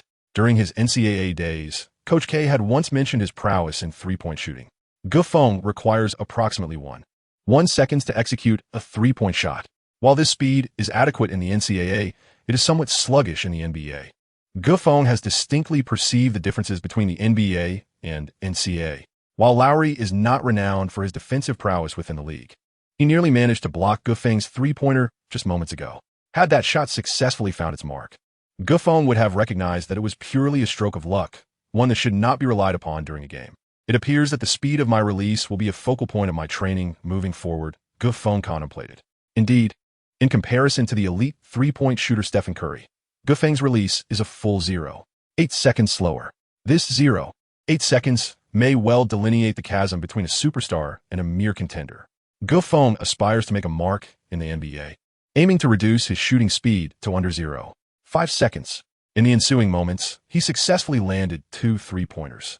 As the 10-minute mark approached, the starting lineup began to intensify their efforts, leaving the bench squad with little chance of recovery. Ultimately, the starters triumphed over the bench team with a score of 34-28. Despite the loss, Xuefi's brilliance could not be overshadowed. Throughout the game, he amassed an impressive 14 points, accounting for more than half of the bench team's total score, making his performance truly remarkable. According to NBA regulations, a team may activate a maximum of 12 players for a game. However, in reality, only about 8 or 9 players typically see actual court time. This limited rotation suffices to manage the player's stamina, especially since the Raptors are considered a relatively young team, resulting in even fewer eligible players for rotation. This exemplifies the well-known principle of competitive selection during NBA training sessions. Excluding the team's superstars, a player's opportunity to participate is directly linked to their performance within the team. Xuefi's performance has captivated many, prompting Nurse to contemplate, including Ge Feng's name on the activation list for the Raptors' preseason substitutes. According to the NBA schedule, the preseason is set to commence on October 15, 2016. The Raptors' inaugural preseason game is scheduled for the very first day of the season, which means Ge Feng has less than a month to acclimate to the Raptors' tactical system. Following the preseason, the NBA regular season will officially kick off on November 13th. Ge Feng is currently burdened with a formidable task. He must demonstrate consistent performance in the training matches to secure a spot in the preseason. Only by delivering an outstanding performance can he hope to make an appearance in the regular season. Over the past month, the team has engaged in extensive training almost daily. The veteran players, having spent considerable time working together, easily cultivate a strong sense of synergy. Goffin and Siakam are enduring a rather bleak existence. In addition to their relentless training, they are also required to study the strategies outlined on the Raptors playbook. Furthermore, whenever he finds a moment, Goffin is in search of a suitable trainer. Many NBA players only contemplate hiring a trainer after achieving a certain level of fame, as the expense associated with such a position can be quite substantial. Ge Feng is unlike them. He does not possess the luxury of time to indulge in bar hopping or flirtation. Even when the alluring Julie approached him, he dismissed her with a firm resolve. Everything that Ge Feng has undertaken is aimed at achieving greater success in the NBA in the future. Recently, his performance in training matches has completely captivated Raptors head coach Nick Nurse. He has expressed on multiple occasions to Bynum that the Raptors have truly struck gold this time. Ge Feng possesses a profound understanding of tactics, clearly evident from his extensive study of various strategies employed in the NBA. His grasp of tactical nuances belies his status as a novice, although his skills on the court may still exhibit a degree of immaturity. As a backup to Lowry or Van Vliet, Nick Nurse does not anticipate Ge Feng to perform miraculous feats during games.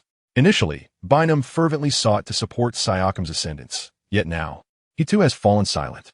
In realms imperceptible to the naked eye, Ge Feng surpasses Siakam by several tiers. That being said, the NBA is replete with instances of players who excel in training yet regress upon stepping onto the court. Consequently, Bynum maintains a cautiously optimistic outlook towards Ge Feng without overthinking the matter. Everything is progressing in alignment with Ge Feng's aspirations, the sole source of his vexation being the issue of trainers. Chapter 70. Preseason for any athlete. Finding an exceptional trainer is of paramount importance to their career. This is precisely why trainers in the NBA are held in high regard. Trainers are acutely aware of their significance. Thus, they will not extend their services to players lacking in renown. Is it truly the case that matters of physical training must now be put on hold? Ge Feng has long been troubled by the inability to find a suitable trainer. The Raptors have their own trainers. Yet these trainers cater to all the players on the team and do not customize training methods specifically for Ge Feng. A crucial aspect of a trainer's responsibilities is to devise strategies tailored to the physical attributes of their clients. It is well known that the illustrious career of basketball legend Michael Jordan was fraught with challenges.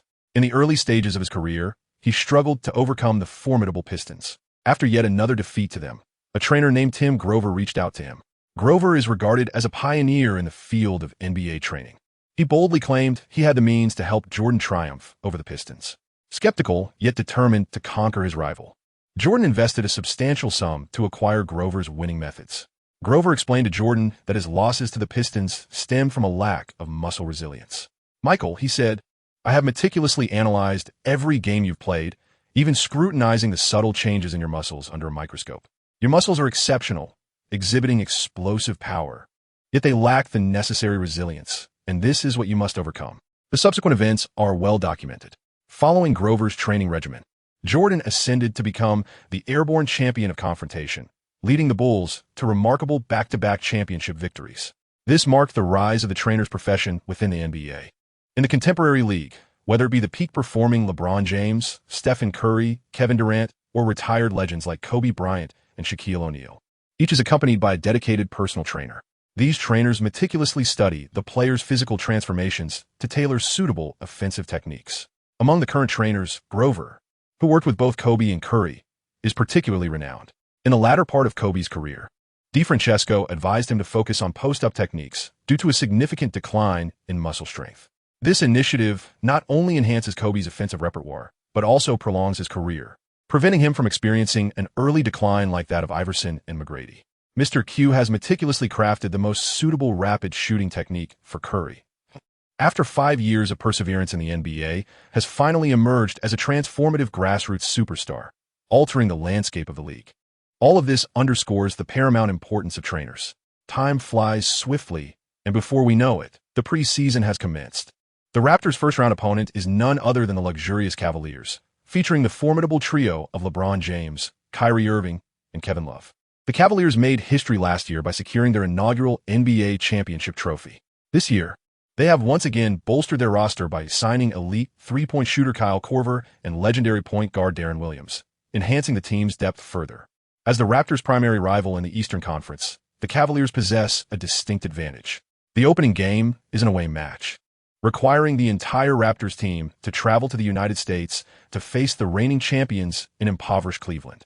Upon arrival in Cleveland, Nurse submitted the team's starting lineup and 12-man activation list to the league. The starting lineup consists of guards DeRozan, Lowry, and Van Vliet, forwards Ibaka, and center Valanciunas. The Raptors' starting lineup mirrors that of last year, with the sole difference being the departure of Terrence Ross, replaced by Van Vliet at the point guard position. Van Vliet has yet to prove his worth as a starter, and his qualifications for this role remain a consideration for Nurse. The position of starting point guard for the Raptors is fraught with uncertainty. The remaining 7 eligible players include center Nogueira, Sullinger, forward Siakam, Carroll, guards Powell, Joseph, and the foreign player from China, Buffon. Cleveland is notoriously known as one of the poorest places in America. However, with the emergence of LeBron James, the people of Cleveland have found renewed hope. Today, basketball culture has penetrated the very essence of every child over the age of 3 in Cleveland. Moreover, with the Cavaliers breaking the 50-year championship drought for Cleveland last year, the city has undoubtedly transformed into a fervent hub for NBA enthusiasm. LeBron James reigns as the indisputable king of Cleveland. As the game approached its commencement in approximately half an hour, players from both teams began to arrive, engaging in their final warm-ups. Typically, preseason games do not attract such a multitude of fans. However, the Cleveland Rocket Mortgage Fieldhouse was already filled to capacity with eager spectators. Everywhere around the arena, luminous signs proclaiming King MVP adorned the surroundings.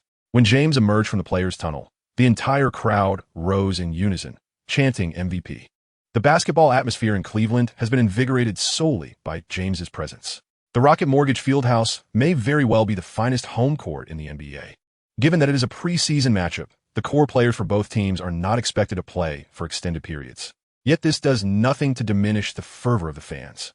The primary purpose of the preseason is to assist players in swiftly regaining their form, ensuring that the competition will be even more captivating once the regular season commences. Recently, Fred VanVleet has been enjoying a good rapport with his teammate. With a cheerful demeanor, VanVleet approached his rookie counterpart and inquired, "Nervous, rookie?" Buffon smiled as he sank a three-pointer effortlessly. "Fred VanVleet, just a few months ago, I faced off against North Carolina in front of thousands in the arena. Have you forgotten?" Buffon remarked with a hint of a smile. VanVleet scoffed. "So what if you participated in the fierce rivalry between Duke and North Carolina? This is the NBA, not some childish game from your past." Buffon unleashed another three-pointer and turned to say, "I even sealed the game with a 3 against North Carolina." "Damn." VanVleet muttered a curse and walked away in disinterest. He had initially intended to confront Buffon, only to find himself outmaneuvered in a stadium filled with tens of thousands. To achieve a seemingly miraculous three-pointer that defeated North Carolina marked Buffon's most illustrious moment in the NCAA. VanVleet surely recognized this. In the storied rivalry between Duke and North Carolina, a defiant three-pointer turned the tide. With this single shot, Buffon had enough to boast for a lifetime.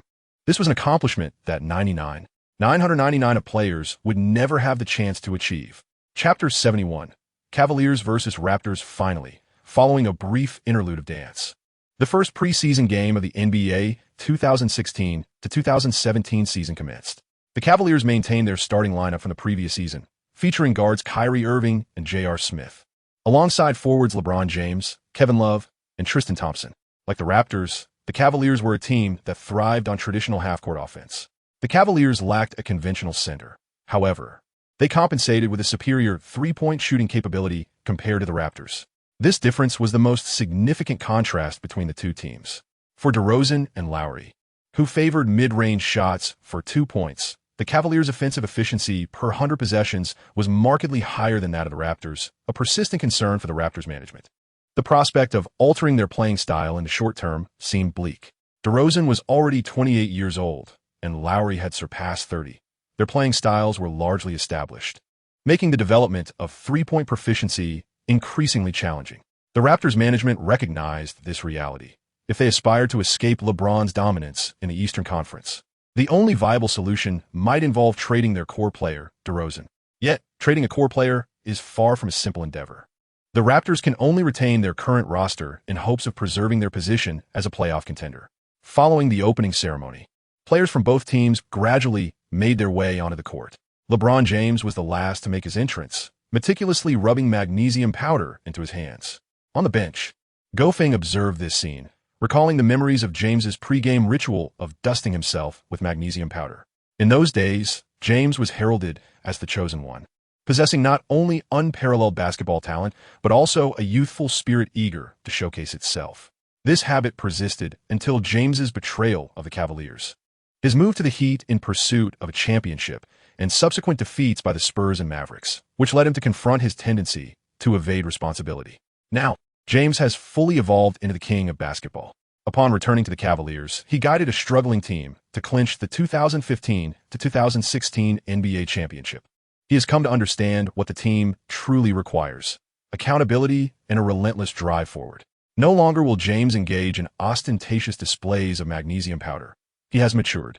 Had Gofeng not joined the Cavaliers, James would undoubtedly have been the fiercest adversary of his early career, a truth Gofeng is acutely aware of.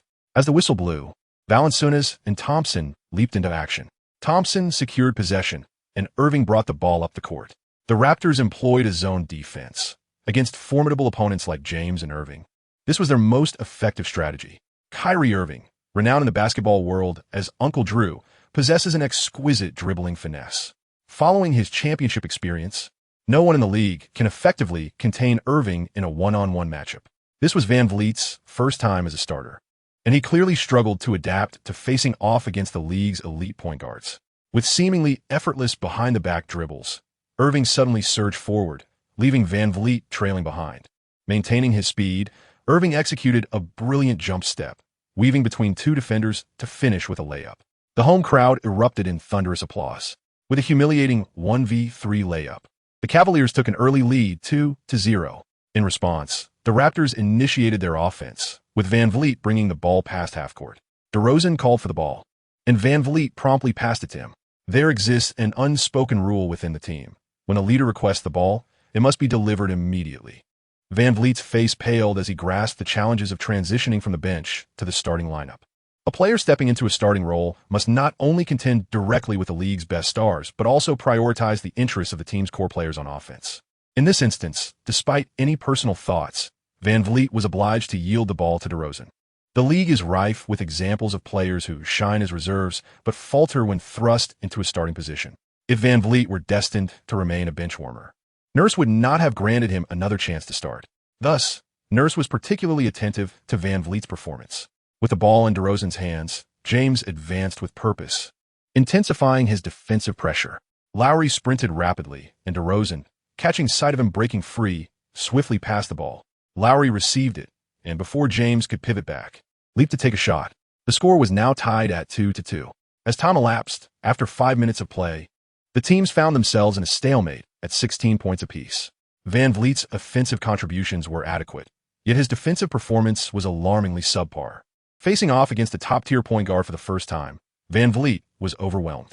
In just 5 minutes, Irving had amassed 8 points and recorded an assist, thoroughly exploiting Van Vliet's defenses. Observing Nurse's expression, Van Vliet felt an unsettling anxiety. For a role player like him, the duration of his court time hinged entirely on his performance in that particular game. In the NBA, countless talented players find themselves benched for a single missed shot, losing their chance to contribute. Van Vliet had yet to attempt a shot. After 5 minutes, his stat line read a dismal 0. As a starter, such performance was utterly unacceptable. He feared that Nurse might lose faith in him and opt to substitute him out. The Cavaliers replaced James and Irving, while the Raptors also rotated out DeRozan and Valanciunas. This was the default practice mode for the preseason. Seeing that he remained on the court, Van Vliet felt a wave of relief wash over him. The Cavaliers brought in newly acquired sharpshooters Korver and Fry. With James and Irving off the floor, the Cavaliers' small ball lineup struggled to maintain its effectiveness. Cavaliers head coach Tyronn Lue opted to insert a center, aiming for a stable approach. Conversely, the Raptors substituted out center Valanciunas and core player DeRozan. As Nurse sought to boldly experiment with a small ball lineup by introducing Gofeng and Siakam, two rookies. The cameras of the NBA focused on Gofeng, highlighting that China represents one of the largest markets for the NBA. This year, the league welcomed 4 Chinese players, aiming to rekindle interest in the Chinese basketball market. Gofeng is the first Chinese player to make an appearance in the NBA this year. The league is undoubtedly aware of the sentiments of Chinese fans, which is why they dedicated a special feature to Gofeng. Gofeng smiled politely at the camera, instantly eliciting screams from numerous female fans across the country. Gofeng is so handsome. I feel he's even more attractive than Sun Yu or Lin Shihao. The attention during the preseason, of course, does not compare to that of the regular and playoff seasons. Those fortunate enough to witness Gofeng's debut are undoubtedly die-hard NBA fans. Chapter 72. The allure of Gofeng with the roster changes complete. Both teams continued into the final quarter of the match. For the Raptors, after DeRozan exited the game, Lowry became the primary offensive option. The diminutive powerhouse, Lowry, was not overly assertive. Upon receiving the ball, he would attempt to create opportunities for Gofeng or Siakam, with the intention of nurturing the rookies. The Cavaliers mirrored this approach, as both teams engaged in a showcase of their bench players. When Korver entered the game, he seized his first opportunity for a three-point shot following a screen set by a teammate. With precision, he made the basket. As one of the most accurate sharpshooters in the NBA, Korver boasts at least a 90% success rate when shooting from an open position. Conversely, during the Raptors' offensive play, Lowry held the ball and engaged in a one-on-one against J.R. Smith. J.R. Smith's defense was commendable, prompting Lowry to pass the ball to Gofeng. Gofeng finds himself matched up against Tristan Thompson. After LeBron James and Kyrie Irving exited the game, the Cavaliers inexplicably retained 3 towering figures on the court, a decision that seemed rather illogical. Nobody could decipher the strategic genius Tyronn Lue's thoughts, with Kevin Love and Channing Frye guarding the paint. Tristan Thompson was tasked with defending Gofeng from the perimeter. Perhaps Lue believed that Gofeng would solely rely on his three-point shooting, thus instructing Thompson to contest him. In this regard, Lue's assessment was profoundly misguided. Gofeng's offensive prowess is devoid of weaknesses. Akin to Jordan, he excels in driving, shooting, and executing intricate maneuvers with unparalleled skill. Tyronn Lue's assumption that he could stifle Gofeng through height and strength is clearly a miscalculation. Gofeng maneuvered the ball twice before executing a direct breakthrough to the right. Given Thompson's considerable height, defending against Gofeng's advance proved to be quite challenging. Thus, it was imperative to position oneself in anticipation.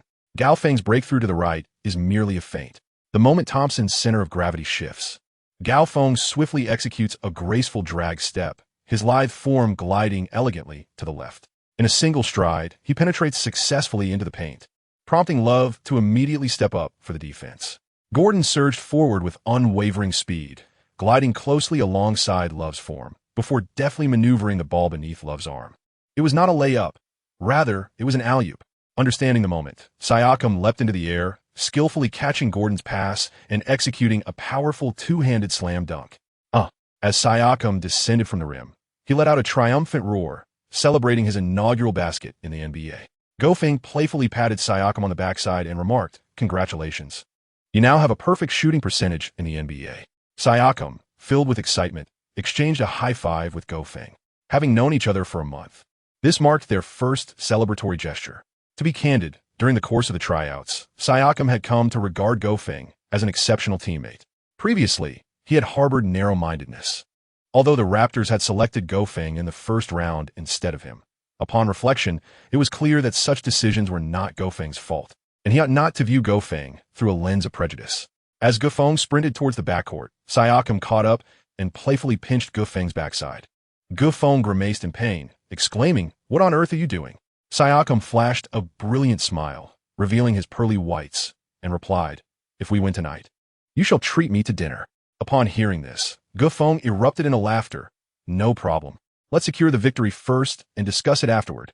Gofeng and Siakam erupted into hearty laughter. Observing this, Nurse's face lit up with a gratified smile. After nearly a month, These two rookies had finally reconciled. Thus, their collaboration was poised to ascend to a new level. Nurse's gaze remained steadfastly fixed on Gofeng. Gofeng possesses an extraordinary charm, akin to the boundless ocean, capable of embracing the myriad tempests that arise between heaven and earth. Initially, due to inherent biases, NBA players may not hold Gofeng in high regard. However, as they spend time with him, they gradually set aside their prejudices and come to regard him as a brother. This is a quality that many players lack. In the Cavaliers' offense, the presence of three towering players leads to a strategy focused on exploiting the interior. Although Channing Frye, as the center, finds himself stifled by Ibaka due to his age, leaving him with scant scoring opportunities. The twin towers of Thompson and Love create significant pressure for the Raptors through their intricate screens and coordination. Their seamless ball movement allows Siakam to hold his own against Love, displaying commendable skill despite the height disadvantage. However, Gofeng finds himself at a disadvantage. Thompson, renowned as a formidable force in the league, possesses both height and strength that surpass Gofeng's. Tyronn Lue originally intended to exploit mismatches in the paint. Love, a modest star, does not mind Thompson stealing the spotlight and is more than willing to create opportunities for him. Thompson backs down Gofeng, gradually forcing his way into the paint. Gofeng continually lost ground in defense. Ultimately, he was pushed inside the free throw line, where Thompson executed a turnaround hook shot. Suddenly, Siakam burst forth, providing assistance in defense. Siakam's double team created significant disruption for Thompson, causing his hook shot to veer off course. Siakam swiftly turned to secure the rebound. Jeffrey exclaimed in admiration and swiftly surged toward the front court.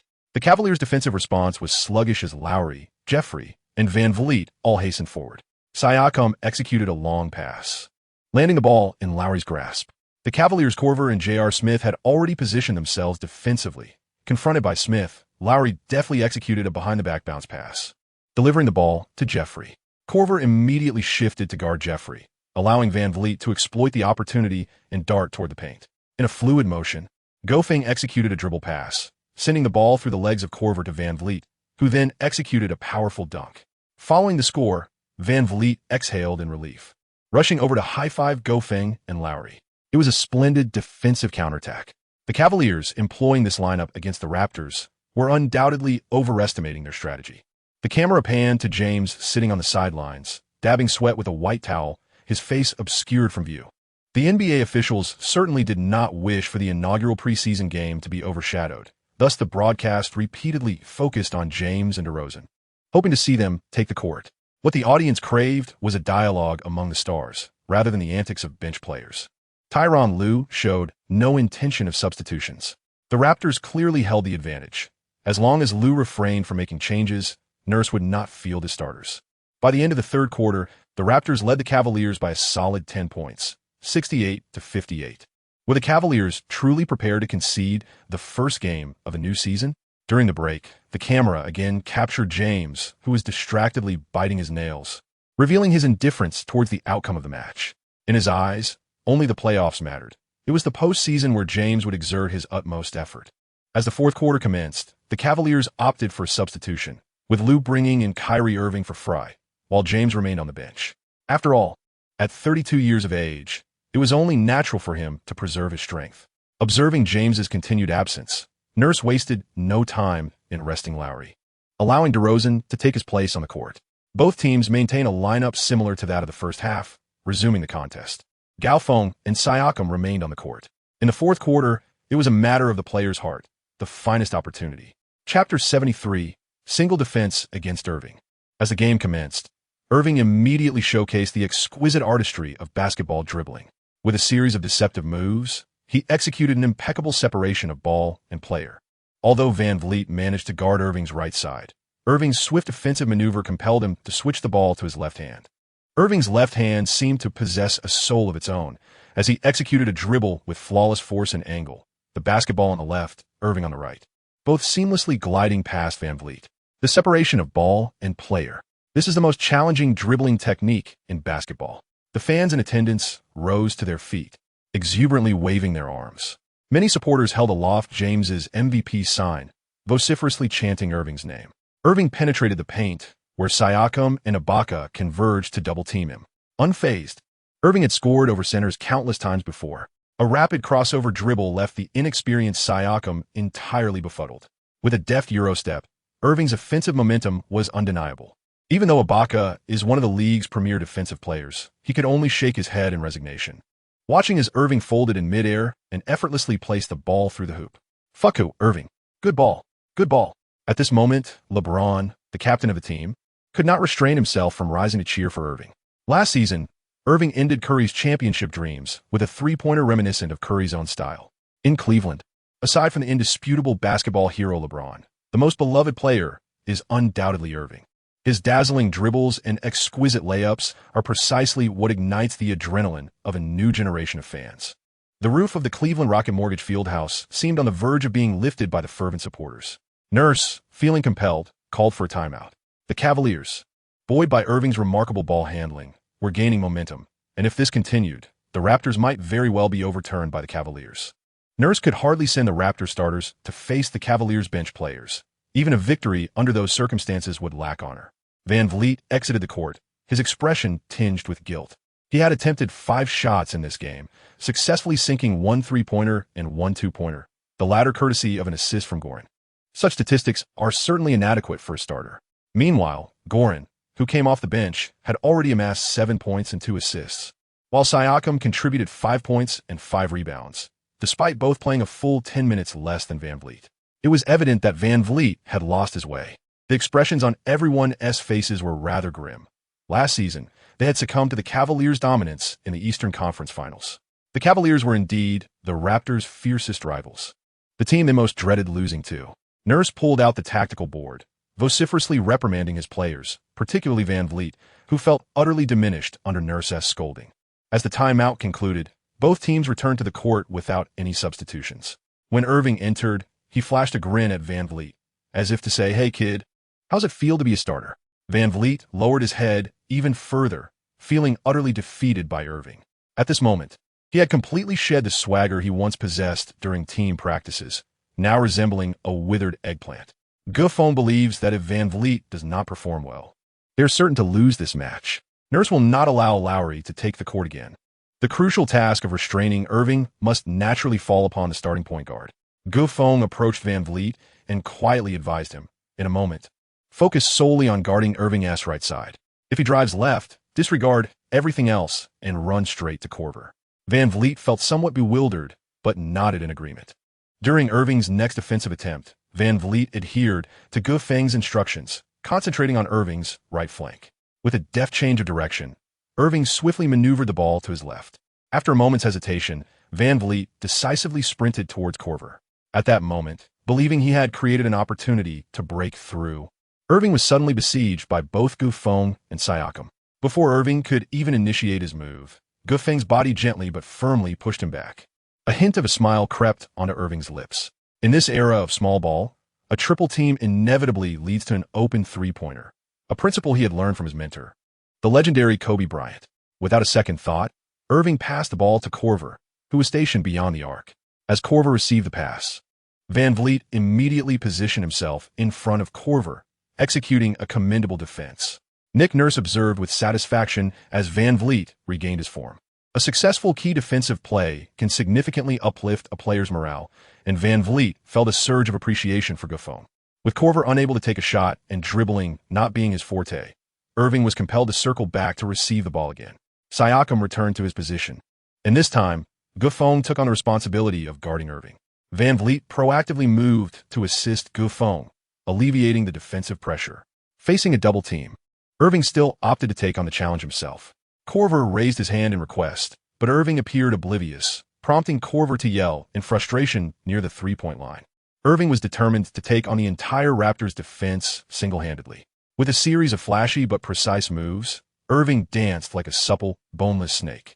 Guffon retreated slightly, quickly anticipating Irving's next maneuver. Would it be a crossover? A step back? Through the legs move? Or perhaps a fancy sidestep? No, none of those. Irving planned to launch a turnaround jumper after a swift drive. In Guffang's mind, the most likely offensive maneuver of Irving suddenly surfaced. This instinct was a natural product of Guffang's countless one-on-one encounters on the basketball court. Indeed, Irving made his move without hesitation. With a swift and explosive drive, Guffon did not retreat their bodies collided. Gufeng felt as though his bones were on the verge of shattering, yet he managed to steady himself. Irving was profoundly astonished. He could hardly believe that a rookie with yellow skin could foresee his attack so adeptly. Upon colliding with Gufeng, Irving promptly halted the ball, employing a gentle force from his waist to lean back. Gufeng was about to leap up. No, he was actually paying homage to the Buddha. Gufeng's heart raced, and he quickly halted his imminent leap. From the fans' perspective, it appeared as though Gufeng was about to spring into action, yet inexplicably, his feet remained firmly planted on the ground, steadfastly guarding against Irving. Consequently, Irving lost the prime opportunity for an offensive maneuver. Gufeng had anticipated Irving's every move, rendering the latter's efforts futile. A look of astonishment filled Irving's eyes. Under the circumstances where Gufeng committed no foul, Irving attempted a shot, which predictably struck the front of the rim. Irving faltered. Indeed, Gufeng proved to be formidable. This attempt by Irving was executed with remarkable precision. Even against any player in the NBA, it was conceivable that Irving could have left them reeling.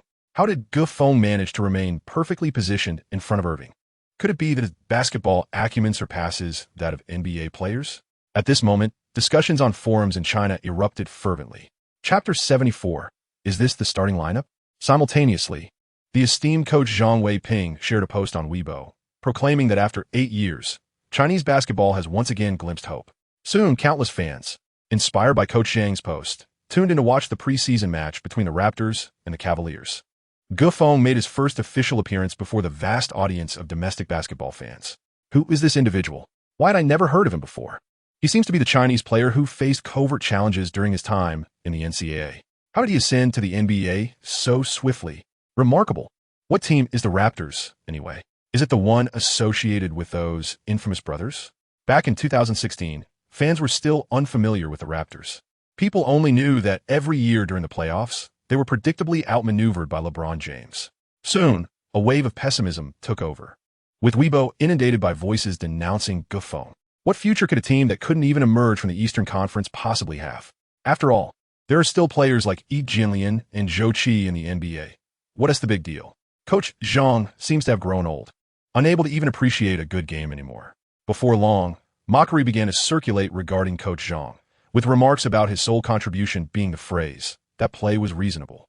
Of course, such opinions were lost on Gufeng. Those who possess the capability for success have never been preoccupied with the trivial squabbles that flourish online. Gufeng must remain focused and dedicated to completing each of his matches. The Raptors, having successfully thwarted Irving's advances, experienced a significant boost in morale. After benefiting from Gufeng's defensive support, Van Vliet entrusted the left side of Irving to Gufeng, who was ever ready to provide assistance. Gufeng lived up to expectations, successfully limiting Irving's offensive prowess. The Cavaliers, lacking a complete roster and with Korver still adjusting to their tactical system, succumbed to the Raptors without any suspense. The score settled at 95-87, marking the Raptors' triumphant revenge over their longtime rivals, the Cavaliers, in their preseason opener. Kyrie Irving delivered an impressive performance, playing 16 minutes and scoring a game-high of 18 points along with 3 assists, although his shooting percentage was a disappointing 40. In the final quarter, Gofeng's defensive assistance against Irving proved to be crucial. Meanwhile, the Raptors' dynamic duo struggled to find their scoring rhythm, yet Gofeng, Siakam, and Van Vliet exhibited commendable performances. Van Vliet regained his confidence in the fourth quarter, making 2 of 3 attempts from beyond the arc, contributing a total of 11 points and 5 assists. Gufeng made 2 3-pointers, finishing the game with a total of 10 points and 3 assists. The performance of Goran was on par with that of Fred Van Vliet, who played an additional 10 minutes, much to the astonishment of Nurse. Siakam ultimately recorded 7 points, 1 assist, and 5 rebounds. Nurse felt pleasantly surprised. The Raptors had truly struck gold this year. However, a single game cannot encapsulate all issues. Tyronn Lue's coaching abilities have long been criticized by the public. In the final quarter, Lue failed to devise a better strategy, while Irving was constrained, leading to a further deterioration of the Cavaliers' situation. It can be said that Lue is a rather ordinary coach in the league. Had the Raptors faced a mastermind like Popovich, it remains uncertain how effectively Goran could have showcased his talents. Following the game, the Raptors' locker room was filled with laughter and joy. Well done, Goran. If you maintain this level of performance, Nurse will undoubtedly elevate you to a starting position. Lowry cheered, clapping enthusiastically to encourage Goran. Van Vliet, upon hearing this, felt no anger. Had it not been for Goran alleviating the defensive pressure in the fourth quarter, he might have been overwhelmed in his inaugural start. Gufeng exclaimed with great delight. With your good wishes, if I make it to the starting lineup, I shall treat the entire team to hot dogs. Ha! DeRozan laughed heartily and affectionately ruffled Gufeng's hair from behind. Gufeng turned around and was astonished to discover that it was none other than DeRozan who was playfully ruffling his hair. DeRozan, I thought you were suffering from depression? How is it that you are so full of laughter? Siakam inquired, flashing a dazzling set of pearly whites. Lowry interjected with a playful jab. Come on. Isn't it common for those with depression to smile? Which hospital decrees that those afflicted must only weep? Siakam's expression transformed into one of enlightenment. Oh, so that is how it is. The group erupted into another round of hearty laughter, and Siakam joyfully turned to Gufeng, saying, Gufeng, don't forget your promise. You owe me pizza tonight. Indeed, during the match, Gufeng had promised Siakam that if they secured victory, he would treat him to a meal. Gufeng chuckled and remarked, All right, Siakam. However, I only agreed to treat you to a meal, not to specify what we shall eat. Pizza is rather pricey, so let us opt for a burger joint instead. As long as you ensure I am well fed, that suffices. Siakam responded with a hearty laugh. In that moment, the discord between the two was entirely dispelled. With the elation of victory, the Raptors returned to Toronto. In 4 days, they would face the Memphis Grizzlies on their home court. Competing at home alleviates the turbulence of travel, a fact that players cherish, as it affords them ample time for preparation. The matchup against the Grizzlies is scheduled for the evening of the 19th. During these 4 days, Nurse primarily focuses on enhancing the team's cohesion. Gufeng and Siakam are undoubtedly the focal points of Nurse's training regimen. The two are afforded little respite, as they continually engage in practice alongside the starting lineup. Within a span of 2 to 3 days, Gufeng has managed to grasp the distinctive attributes of the Raptors starting players. DeRozan and Lowry favor mid-range shots and pick-and-roll plays, which represent the offensive points with which Gufeng must synchronize. The synergy between Ibaka and Gufeng requires minimal effort, as Ibaka primarily serves as the defensive anchor for the Raptors, seldom venturing into offensive territory. However, Gufeng finds himself perplexed by the presence of center Valanciunas. Valanciunas resembles Kevin Love in style, boasting formidable rebounding skills, yet lacking a keen offensive instinct. With an average scoring of merely 14 points per game, Valanciunas' contributions as the starting center are decidedly meager. This season, he is the Raptors' sole reliable center, but his offensive deficiencies may exert considerable pressure on the perimeter during critical matchups. Furthermore, there are whispers suggesting a strong camaraderie between Valanciunas and the Grizzlies' cornerstone, Conley. As Valanciunas' contract with the Raptors nears its conclusion, the possibility of his departure to Memphis looms, prompting the Raptors management to contemplate a suitable replacement for him. Currently, the only options available to bolster the center position are Nogueira and Boucher. However, both players are still honing their skills and may prove inadequate in fiercely contested games. For the Raptors to achieve success in the playoffs, it is imperative that they promptly identify a proficient center. Chapter 75. You are the sole outlier in the NBA. With the final day before the game approaching, Nurse organized the players for one last training session. In this practice, he deviated from the conventional arrangement of starters, substitutes, and bench players, opting instead to assemble a group comprising Van Vliet, Gufeng, Lowry, Siakam, and Ibaka. Gufeng was utterly perplexed by Naz's sudden tactical shift.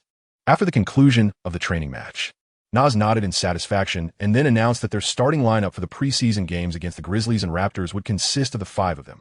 Jeff and Siakam exchanged a glance. Goodness, we've only played 1 game, and we're already starting? Nurse, you certainly have the audacity to think so. Gufeng and Siakam will undoubtedly cherish this hard-won opportunity to start, as it represents their best chance to prove themselves. Should Gufeng and Siakam excel in their performance, they stand a considerable chance of securing a place in the regular season rotation. This prospect is undeniably alluring. However, should their starting debut falter, they risk being relegated to the bench by Nurse, leaving them uncertain about when another opportunity might arise. Gufeng certainly would not miss such an opportunity. Upon returning to the locker room, Gufeng received a call from an unfamiliar number. Oddly enough, it was a Chinese number. Who could it be? Gufeng noticed a peculiar string of numbers on his phone. Hello, who is this? He decisively answered the call. Hello, Gufeng, it's me, Zhou Lingen. A sweet voice, articulated in impeccable Mandarin, resonated from the other end. Ah, sister, and greetings. What brings you to call me at this late hour? Upon hearing Zhou Lingan's voice, Gufeng's demeanor softened considerably. Encountering a fellow countryman abroad was indeed a stroke of fortune. Zhou Lingan's tone grew somewhat hesitant, and Gufeng could sense that she was facing some kind of predicament. "What troubles you, sisterin? Do you require my assistance?" he inquired. "No, it's not that serious. However, I believe there's something you ought to be informed about.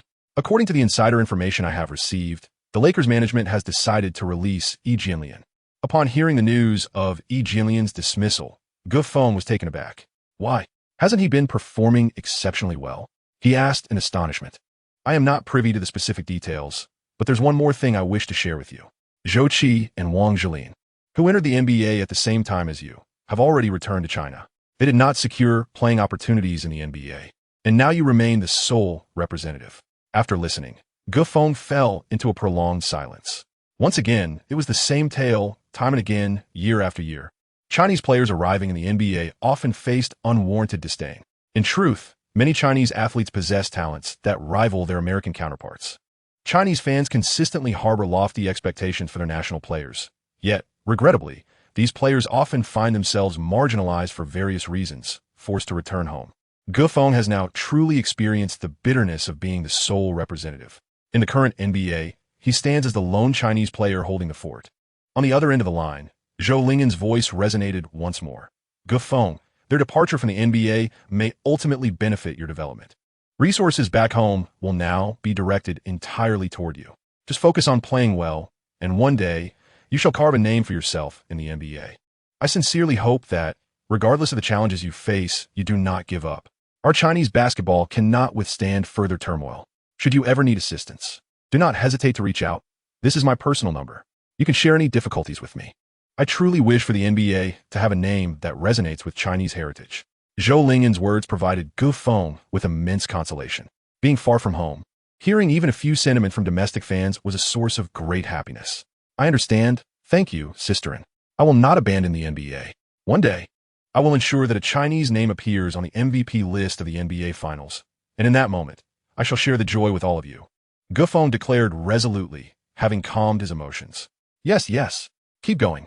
After concluding the call with Gufeng, Zhou Lingan walked alone to the balcony of her luxurious villa in America, quietly embracing the evening breeze. Just then, several shooting stars streaked across the sky, and she silently made a wish for Gufeng to realize the basketball championship dream that Chinese fans have long yearned for. The following day, due to an evening game, Nash had not scheduled any physical training, opting instead to discuss tactics with the players. Finally, the time for the match was drawing near. Gufeng and his teammates changed into their uniforms and arrived at the home of the Raptors, the Scotiabank Arena. In comparison to the Cleveland Rocket Mortgage Fieldhouse, the Raptors venue appeared rather modest. Given that it was a preseason game, the attendance at the Raptors' home was less than 10%. Despite the team offering tickets at remarkably low prices, few fans were inclined to come and witness the match. The Raptors' opponents, the Grizzlies, could also be regarded as a team that exists in a state of mediocrity within the league. Over the years, the Grizzlies have acquired several talented players such as Mike Conley, Marc Gasol, Zach Randolph, and Tony Allen. However, due to their prolonged struggles, the enthusiasm of the Grizzlies fan base has waned, and few would travel from the United States to Canada to watch a game. The entire match resembled a small-scale event organized by a company, exuding a sense of desolation. As Gufeng stepped onto the court, a wry smile escaped his lips. The fervor of the previous match had morphed into the frigid atmosphere of an underground ice cellar. The players of the Grizzlies gradually arrived at the arena, and upon witnessing the dismal attendance for the Raptors, they too felt a wave of disappointment. Among the current roster of the Grizzlies, the most renowned figure is Vince Carter, once celebrated as one of the 4 premier shooting guards. However, that was a bygone era. The aging Carter has long since lost the dazzling prowess of his high-flying dunks. He now serves as a substitute for the Grizzlies. The starting lineup features the team's cornerstone guard Mike Conley and the league's best defensive first-team guard Tony Allen, flanked by Marc Gasol, brother of Pau Gasol, Zach Randolph, and JaMychal Green. Over the past year, the Grizzlies suffered the most severe injury setbacks in the league, with all 5 starters having endured injuries. Consequently, last season, the Memphis Grizzlies ranked 6th to last in three-point attempts, 4th to last in makes, and 2nd to last in three-point shooting percentage, with only the Lakers faring worse. The Grizzlies were already a struggling team, and coupled with persistently low attendance and visibility since their inception, These factors emboldened Nurse to take the audacious step of placing a rookie in the starting lineup. Nonetheless, this year, with the main players back in action, there remains a glimmer of hope for a playoff push. However, such prospects can only be ascertained post-regular season. Before its commencement, few held any regard for the seemingly lackluster Grizzlies. The faces of the Raptors players were adorned with expressions of disdain. Yet Gufeng refused to underestimate his adversaries. Gufeng's career in the NBA resembles a tightrope walk, where a single misstep could lead to irrevocable downfall. Chapter 76. The Raptors' disgrace. The match between the Raptors and the Grizzlies is about to commence. Prior to the game, Raptors players made a point to approach the Grizzlies bench, warmly embracing their counterparts. With Valanciunas regaining his freedom, the likelihood of him exiting his contract looms large. He shares a close embrace with Mike Conley, their camaraderie evident. This development is a significant blow for the Raptors, who are already lacking in interior strength. As the referee raised the ball, he made his way to center court. The teams took to the court, preparing for the jump ball. When the Raptors' starting five stood before the Grizzlies, the expressions on the latter's faces noticeably darkened. Notably absent from the starting lineup were the Raptors' key players, DeRozan and Valanciunas, replaced instead by rookies Goff and Siakam. Who do they think they're looking down on? Mike Conley, the Grizzlies' cornerstone, expressed his dissatisfaction. In July, Conley had just secured a 5-year, $153 million max contract with the Grizzlies. Even during the 2016 NBA free agency frenzy, the expectations for Conley far exceeded the fans' anticipations. He must deliver this season, or risk being labeled as the most laughable contract in the league. The other Grizzlies players were equally incensed. They were determined to show the Raptors their true colors on their home turf. The ball was tossed high into the air, with Marc Gasol seizing it before Ibaka could. Conley dribbled past half court, guarded by Van Vliet. Without hesitation, Conley initiated a one-on-one assault, aiming to challenge the entire Raptors defense. Van Vliet, lacking experience, was swiftly maneuvered past by Conley, who decisively scored the first 2 points. A sparse cheer erupted from the audience, but the diminished crowd rendered the atmosphere as frigid as a deserted playground. Conley remained unfazed. He was intent on dismantling the Raptors to validate his worth. As the game resumed, Van Vliet executed a long pass to Siakam, who received the ball at a 0-degree angle.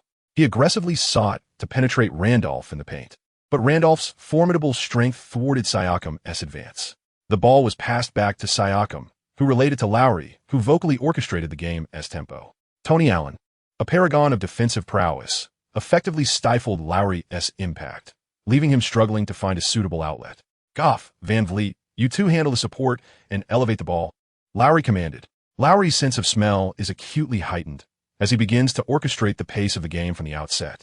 In the absence of DeRozan, Lowry assumes the role of the team's leader, compelling all players to heed his directives. Van Vliet circles towards the perimeter, yet Conley seems as if under the influence of a stimulant, leaving no opportunity even for a catch. Only Goff finds a glimmer of chance. Jermichel's speed pales in comparison to Goff's, enabling him to exploit his quickness along the perimeter, relentlessly tearing apart the Grizzlies' defense. However, this poses a significant challenge to Goff's stamina. Goffin narrowly caught Siakam's pass, stumbling as he penetrated the paint. Drawing a double team, he dished the ball to the open Ibaka. After dribbling twice, Ibaka attempted a turnaround jumper. Unfortunately, his shot lacked sufficient force, ricocheting off the front rim. Marc Gasol seized the rebound, and the Grizzlies, united in purpose, surged forward. Mike Conley led the charge, while Gasol lofted the ball high. Conley completed an alley-oop near the rim. 4-0. The Grizzlies rallied, prompting an eruption of cheers from the sidelines. Conley and Gasol exchanged applause in celebration. Meanwhile, the Raptors' offense continued to struggle.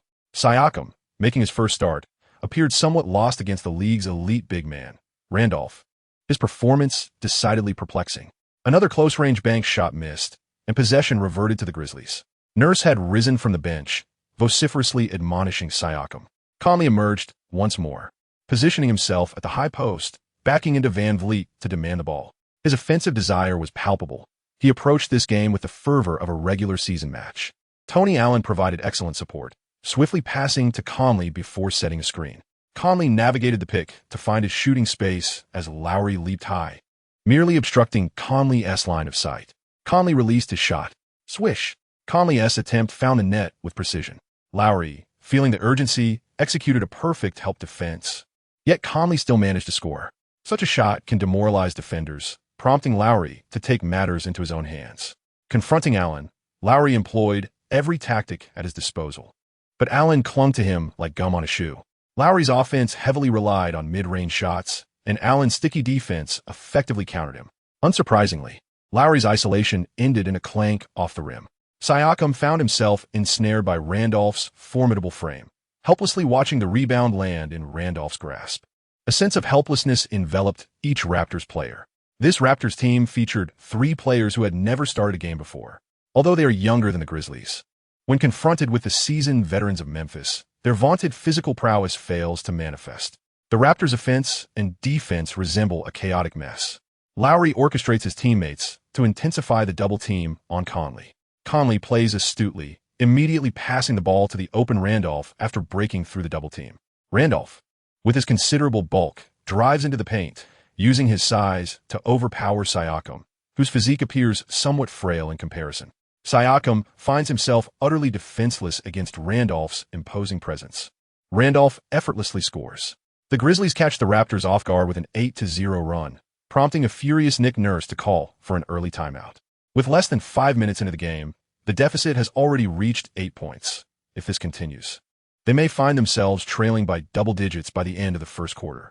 Go Feng and his companions trudge to the bench, their spirits dampened, only to be met with a torrent of scorn from Nurse. Siakam, why are you so fixated on competing with Randolph? Can't you just maneuver around him? Do you understand what it means to circumvent? Van Vliet, do not forget the purpose of your presence on the court. You're merely a sharpshooter. Refrain from battling for position with Lowry. You've drawn everyone inside, leaving Lowry with no space for his shots. And you, Lowry, from the opening whistle until now. Reflect on your contributions. Can you execute a pick and roll? Do you comprehend the concept? After a decade in this league, must I still instruct you on these fundamental principles? Ibaka. Go Feng, when you take the court again, focus intently on the pick and roll. Ensure that you block Tony Allen effectively. Is that clear? Understood. The Raptors players exclaimed in unison, rallying one another with fervor. Chapter 77. A miracle upon returning from the timeout. The Raptors prepared to inbound the ball. Siakam raised the ball high, while Randolph darted back and forth in front of him, attempting to disrupt the pass. Siakam's body contorted into a near C shape as he barely managed to release the ball. Lowry held possession, and Go Feng swiftly positioned himself to block Tony Allen. What was anticipated to be a quality pick and roll turned awry, as Tony Allen seemed to possess foresight, anticipating Go Feng's move and sliding directly next to Lowry in advance. Go Feng, what are you doing? You can't even execute a simple pick and roll. If this happens again, don't expect to see the court. Nurse bellowed at Go Feng. Go Feng felt a deep sense of distress, for Tony Allen possessed an exceptional understanding of the intricacies of screen and roll plays. Go Feng's slender physique rendered it exceedingly difficult for him to execute high-quality screens against such a premier defender in the league. Lowry circled the perimeter, desperately seeking an avenue for penetration. The Grizzlies' defense was almost mesmerizing. No matter where Lowry ventured, the defensive line shifted correspondingly, causing him considerable frustration. Ultimately, Lowry was compelled to take another ill-advised shot, which clanged off the rim. Upon returning from the timeout, the Raptors continued to struggle in finding scoring opportunities. The Grizzlies surged with momentum as Marc Gasol showcased his mesmerizing footwork, leaving Ibaka bewildered before executing a bank shot. Gasol served as the second scoring option for the Grizzlies, and when the ball was lobbed into the paint, even Ibaka found it arduous to contain Gasol's scoring prowess. The deficit swelled to 10 points at one juncture, eliciting a chorus of boos from the crowd. Throughout the match, notable figures from the domestic sphere who closely followed Chinese players, such as Yao Ming, Zhang Weiping, and Zhou Lingyan, were silently observing, eagerly anticipating Go Feng's inaugural start. The outcome, however, was decidedly less than favorable. The Raptors appeared to underestimate their opponents. If last year's injury-riddled Grizzlies were deemed the weakest team in the league, this year's fully equipped squad certainly harbored the potential to contend for a playoff spot. It was perplexing for the Raptors coach to field 2 rookies who had yet to play a single game. Go Feng is now in a state of great anxiety. The team's failure to score indicates that his efficiency as a starter is alarmingly low. If this continues, not only will he miss out on a spot in the first rotation of the regular season, but it remains uncertain whether he will even have the opportunity to step onto the court. This situation cannot persist. He recalls what Zhou Lingyan mentioned to him last night, that he is currently the only eligible player in the NBA, and Go Feng certainly does not wish to falter here. Meanwhile, Lowry continues to direct his teammates in their movements. Siakam and Van Vliet, overwhelmed by reprimands from both him and the coach, resemble headless chickens, aimlessly scurrying about the court. Lowry quickly loses faith in his teammates. As he approaches the three-point line, he gestures for all players to retreat to the perimeter. It is clear he intends to go for a one-on-one play. Lowry must rise to the occasion, or else the title of Garbage Brother will be irrevocably affixed to him. Ibaka and others promptly race to the outside, but Marc Gasol remains stationed, recognizing that Ibaka's three-point threat is minimal. He must stay inside to be ready to thwart Lowry at any moment. Tony Allen stands with his legs wide apart, aware that the ice-cold Lowry will not attempt a long-range shot. His focus is solely on preventing Lowry's drive. Regardless of the odds, Lowry is determined to give it his all. He accelerates his dribbling, and at that moment, a figure swiftly darts in diagonally from the three-point line, startling all players on the court simultaneously. Yi Feng. How dare he defy Lowry's command and recklessly charge into the paint alone? That insolent brat. If you fail to make the shot, you might as well leave the court. Lowry, seething with anger, forcefully passed the ball to Gofeng, noting the latter's awkward catching stance. Gofeng's insertion was perfectly timed, coinciding precisely with the moment the Grizzlies' defense began to expand outward when he suddenly made a diagonal cut. Jermichael, who stood half a head taller than Gofeng, nearly stumbled but still failed to impede him. The ball found its way into Gofeng's hands, and before him stood only Marc Gasol. Gasol's expression was one of utter disdain. He could not fathom that a player of Asian descent could score a layup in his presence. Gofeng exerted himself, seamlessly transitioning into a dragging step to the left the moment he received the pass. The finesse with which Gofeng handled the ball surpassed Marc Gasol's expectations entirely. However, Marc Gasol was not one to easily lose his balance. He quickly steadied his footing, leaning his body against Gofeng. As Gofeng's rapid dribble was thwarted, his movements began to slow. The Grizzlies' defense converged with remarkable speed, and Jermichael was poised to trap Gofeng from behind. As Gofeng momentarily halted, he unleashed a surge of formidable core strength, maneuvering the basketball with his left hand from behind to his rear. In a fluid motion, he executed a jump step, retreating a pace before releasing a shot. Gofeng's movements flowed seamlessly, devoid of any hint of rigidity. Marc Gasol, his eyes widening in astonishment, watched as Gofeng effortlessly descended to a spot just a step away from him. He was about to shoot. Gasol had no time to wait for Jermichael to provide assistance. Without hesitation, Gasol lunged forward, only to realize mid-air that Gofeng had no intention of taking the shot. At that moment, Gofeng leaned forward, taking a step with ease, and effortlessly placed the ball into the hoop. Astonishing. The players on the Raptors bench erupted with excitement, leaping up and cheering enthusiastically. Gofeng's play exudes the essence of peak Kobe Bryant. Indeed, it can be described as a fusion of two of Kobe's signature moves at the height of his prowess. The spectators, captivated by the moment, erupted in a chorus of cheers, rising to their feet in admiration for Gofeng. In an arena that accommodates fewer than 2,000, the atmosphere was electrified, resonating with the fervor of a crowd of 20,000. Gofeng's shot is undoubtedly worthy of a place among the top 10 of the year. Is this truly a maneuver that a rookie can master? And what is the secret behind his incredible core strength? In front of the television, Zhou Lingen leapt up in excitement, exuberantly bouncing in place. Gofeng executed a seamless sequence of dribbling and feigned movements that left Gasol bewildered before he took the shot. Each motion executed with fluidity and grace, without a hint of hesitation. One can only wonder how many times he has practiced his dribbling to achieve such remarkable smoothness. Upon landing, Marc Gasol wore a grim expression, unable to fathom that he had unwittingly become a mere backdrop for a player of Asian descent. Gofeng's goal immensely boosted the morale of the Raptors. His teammates rushed over, exuberantly ruffling Gofeng's hair. The score on the field now stood at 2-10. Gofeng's astonishingly skillful layup remarkably maintained the point differential between the two teams within single digits. The exquisite shot by Gofeng significantly dampened Marc Gasol's enthusiasm. In the ensuing moments, Gasol appeared somewhat disoriented. The Raptors seized the opportunity to stabilize the situation, with Ibaka executing a powerful two-handed dunk and a hook shot under Gasol's defense. Complemented by three-pointers from Lowry and Van Vliet, the Raptors finally regained their composure. At the conclusion of the first quarter, the Raptors trailed the Grizzlies by 8 points, with a score of 12-20. Gofeng exited the court to the resounding cheers of his teammates. Nas felt a profound sense of gratification. Gufang's crucial goal not only uplifted the Raptors' morale, but also dampened the Grizzlies' offensive enthusiasm, paving the way for the Raptors to maintain a steady performance in the latter half of the game. That moment truly exemplified the player's basketball intelligence. Gufang possesses this remarkable quality, which is indeed rare. Chapter 78, The Imposing Block from the Point Guard. Basketball intelligence is an essential attribute for players. The renowned international organization NHK once dedicated significant effort to studying players' basketball IQ. NHK tasked the World Cup star Xavi with memorizing the positions of all players on the field within 1 second and subsequently reconstructing their placements on a tactical board. The outcome revealed that Xavi, known for his exceptional basketball intelligence, nearly perfectly recreated the on-field positions, whereas ordinary World Cup players could only recall a few placements. This exemplifies the formidable nature of high basketball IQ. It consistently aids players in identifying the most suitable offensive and defensive routes amidst fleeting opportunities. Gufang has repeatedly demonstrated his high basketball IQ through exceptional offensive and defensive performances, although few paid attention at the time. During the NCAA championship, he showcased his extraordinary anticipation, decisively ending the game against the Eastern Eagles with both an offensive and defensive play.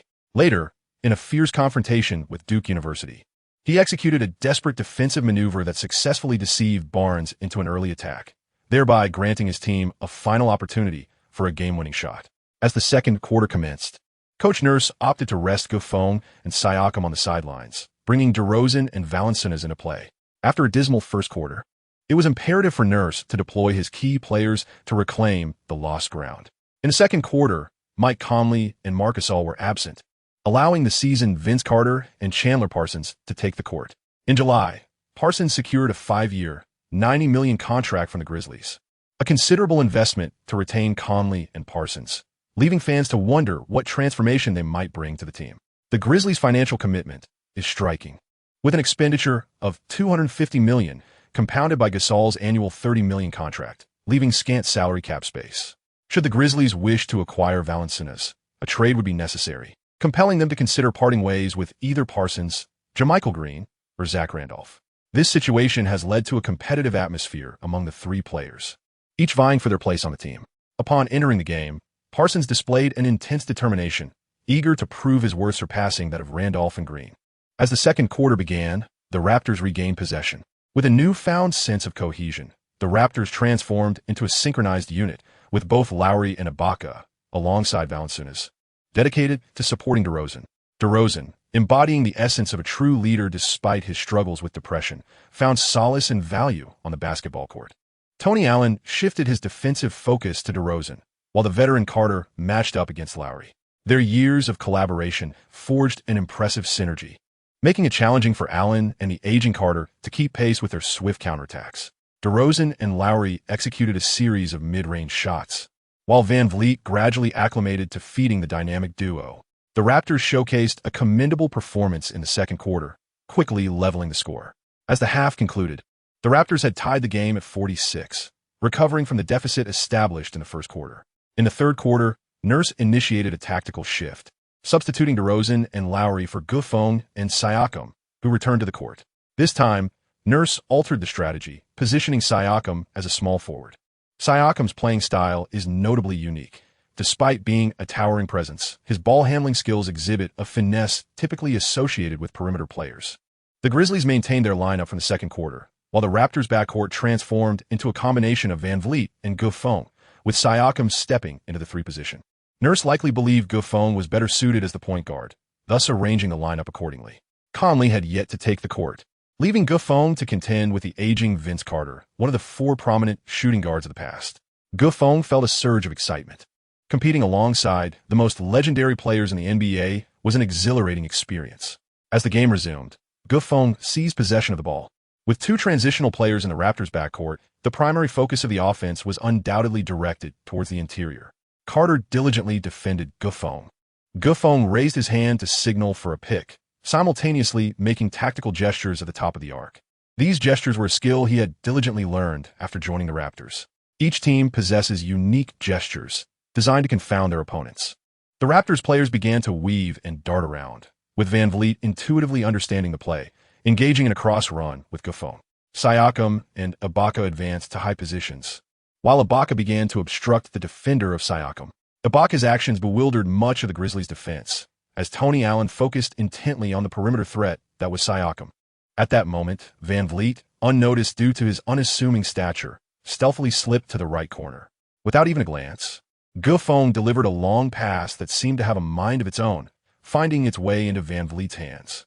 Without the slightest hesitation, Van Vliet took the shot. The ball spun gracefully through the air, and only then did Tony Allen realize he had fallen prey to the Raptors' strategy. Swish! Van Vliet sank his second three-pointer of the game. The Raptors fans erupted in cheers, celebrating the seamless execution of the rookie trio's first tactical collaboration. Allen ignores Siakam, focus on drawing the defenders away from the three-point line. Carter observed keenly, recognizing the Raptors' vulnerabilities. The classic 2-1-2 formation indicated that if the first player was not the primary initiator, then the opponent's scoring options would surely lie in the three-point and interior zones. Tony Allen quickly grasped this reality. This was the first time the Grizzlies faced a Raptors team capable of shooting three-pointers. Accustomed to defending against mid-range shots from the Raptors, Allen found it challenging to adapt to a team that could shoot from beyond the arc. Yet, this was precisely Nick Nurse's audacious vision, to transform the Raptors into a three-point powerhouse. DeRozan and Lowry were evidently not the ideal marksmen, while Van Vliet and Gufong might inject a refreshing vigor into the team. The Grizzlies launched their offensive. Parsons, once a formidable player with the Rockets, although now plagued by injuries, still possessed a wealth of experience on the court. He matched up against Siakam, executing a series of spin moves before muscling into the paint and dunking the ball into the basket. 48-49, the Grizzlies narrowed the gap by 2 points. Van Vliet and Gufong continued to orchestrate the offense. Valanciunas positioned himself behind the defender, receiving a pass from Gufong. With excellent rhythm, Valanciunas mirrored the previous play, depositing the ball into the hoop. The crowd erupted in cheers. Dunk for dunk, both teams began to showcase the excitement reminiscent of the playoffs. As the Grizzlies attacked, Parsons attempted to overpower Siakam once more using the same approach.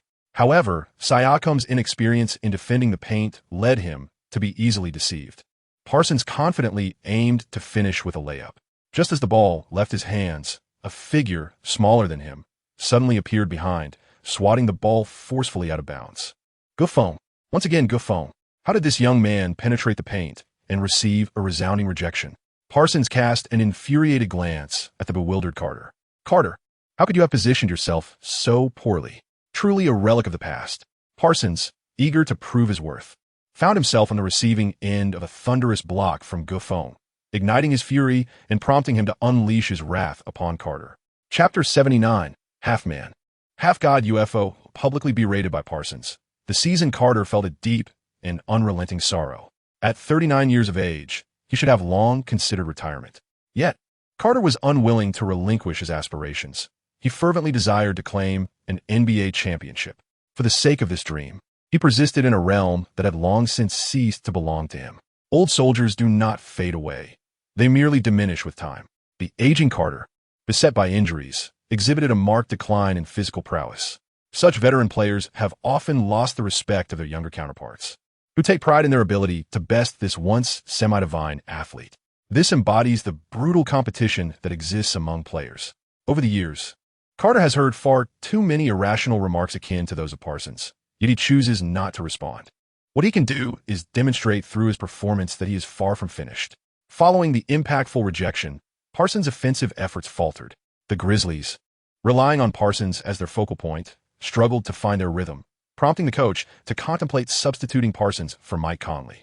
However, Conley implored the coach not to proceed with that decision. Puzzled, the coach inquired, "Why? Haven't you had enough rest?" Conley shook his head. "No, just look into Carter's eyes. The road-clearing UFO is making a comeback." Only then did the coach notice the bloodshot scare of Carter's eyes. He was determined to prove his abilities through action. Can the aged general still dine? Carter was quick to provide an answer. Receiving a pass near the three-point line, Carter disregarded the incessant taunts from Parsons and resolutely opted for a solo drive. Defending against him was Gufong. Carter had been on the court for nearly 7 minutes without initiating a single offensive play. Thus, Gufong had shifted his defensive focus to assist Parsons, unwilling to make the defense against the aging Carter too arduous. Suddenly, Carter sprang into action, reminiscent of his youthful days, with a swift first step. He effortlessly breezed past the taken-aback Gufeng. Before Gufeng could fully comprehend the situation, Carter had already penetrated the paint. The Raptors' interior defense was a beat behind, with only Ibaka barely positioning himself to defend. As Carter approached within a step of the free throw line, he leapt into the air. Gliding gracefully, Carter collided mid-air with the approaching Ibaka. Both players tumbled to the ground, and just before losing his balance, Carter lingered in the air for an additional half-second before releasing the ball. The whistle blew. The referee called a defensive foul on Ibaka. The ball danced precariously on the rim 5 or 6 times before it finally wobbled its way into the hoop. It was a basket, a 2-1. The entire arena rose to their feet, cheering for the veteran. Players on the Grizzlies bench leapt up as well, vigorously waving their towels. Carter's astonishing gliding layup not only closed the gap, but also granted his team a 2-point lead. The applause from the sidelines echoed on, persistent and resonant. What a surprise. What a spectacle. What had transpired between the veteran Carter and the newcomer Gufeng in this game. It was madness, sheer madness. This was truly a breathtaking match. I sense that at least 3 top players are destined to emerge from this encounter. The commentators, swept away by emotion, could hardly contain their excitement.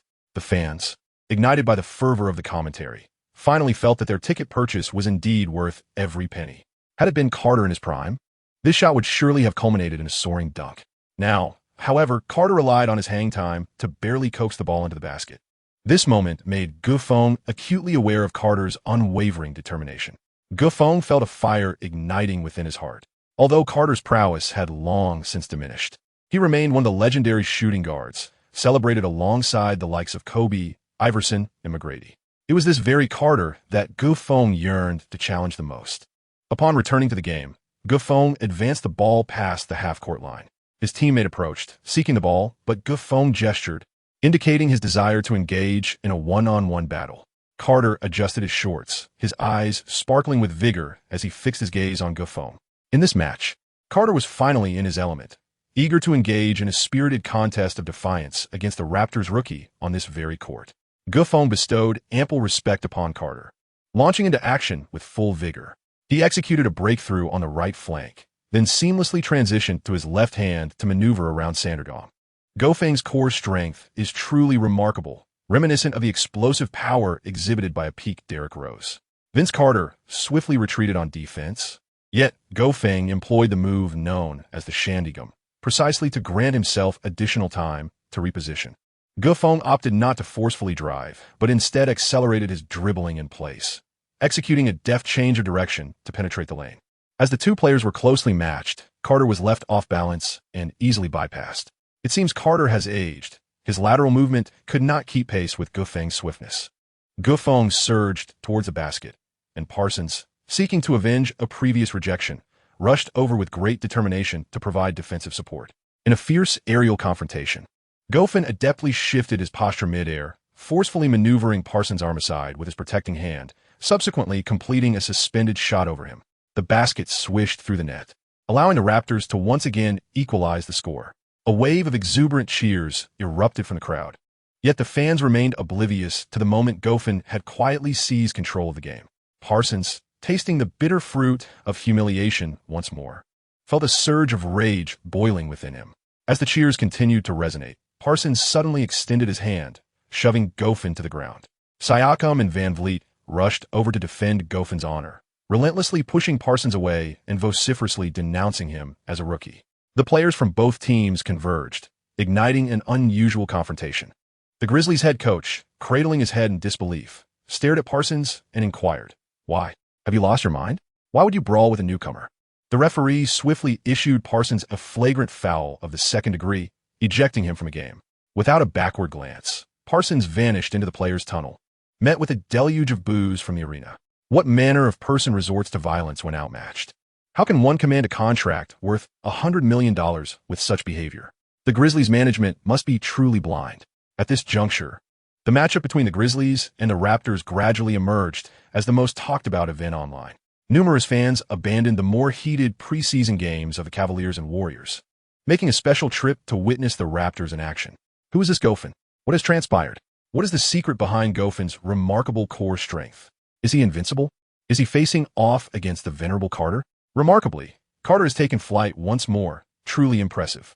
Upon returning to the court after the altercation, Marc Gasol made his re-entrance. Carter leaned in close to Goffin, whispering a few words into his ear. Goffin nodded repeatedly upon hearing this.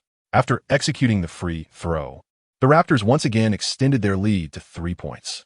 The Raptors still had one more opportunity to inbound the ball. Marc Gasol interfered with Siakam's sideline throw-in. Goffin maneuvered around the perimeter to set a screen, receiving a pass from Siakam. Carter immediately appeared before him. This time, Goffin did not pause. He caught the ball and swiftly penetrated to the right. Carter hastened to retreat on defense, but Goffin suddenly executed a step back, retreating beyond the three-point line, and then released a shot. Carter lunged a contest, but it was too late. The basketball barely grazed Carter's fingertips and swished through the net. 3 points. Upon returning for the second half, Goffin scored 6 consecutive points, extending the lead to 6. In response, Vince Carter, undeterred, caught a teammate's assist near the three-point arc and elevated for a jump shot.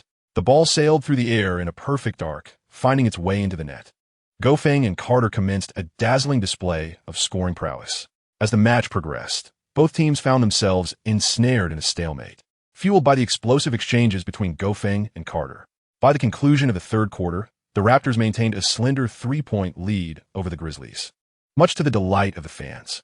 This preseason encounter bore little resemblance to a mere exhibition game. Moreover, did you not sense that the rivalry between Goffin and Carter echoed the legendary duels of yesteryears between Jordan and Kobe? Could this be yet another chapter of legacy? The comments on Instagram erupted as an increasing number of fans turned their attention to this clash between the new and seasoned. Anticipation for the fourth quarter reached a fever pitch. Chapter 80. She is actually a master trainer? Unfortunately, the much-anticipated showdown between the generations did not materialize. As the fourth quarter commenced, both teams gradually reinstated their key players. For the Grizzlies, Mike Conley replaced Vince Carter, while for the Raptors, DeRozan and Lowry took the court in place of Van Vliet and Siakam. Goffin exhibited remarkable performances on both offense and defense, prompting Nash to decide to keep him on the court. With both teams fielding their complete rosters, the scoring gaps remained minimal. Ultimately, the Raptors maintained a slender 3-point lead, securing a victory in the second preseason game. After the match, Carter made his way to the Raptors' locker room. He and Goffin embraced, exchanging contact information. This marked the second encounter between Carter and Goffin. Their first meeting occurred at Old K's retirement banquet, where the spotlight was on Kobe, and Carter had yet to notice the inconspicuous Goffin amidst the crowd. Following Carter's departure, Goffin was met with enthusiastic cheers from his teammates. Siakam, with a hint of envy, playfully tousled Goffin's hair and exclaimed, Hey, what does it feel like to have Carter chase you for your contact info? We're talking about the demigod, Vince Carter. Van Vliet and others cast envious glances in his direction. Goffin's performance in this match was remarkably impressive. No one anticipated that such immense energy resided within him. Had it not been for Goffin, the Raptors would have surely faltered in this game. Goffin once again vindicates himself, and Nas has placed immense trust in him. After the Raptors face the Grizzlies, they are set to clash with the Los Angeles Lakers the following evening. The Lakers, however, have yet to extricate themselves from their current predicament. This marks the Lakers' third preseason game, having lost the previous two.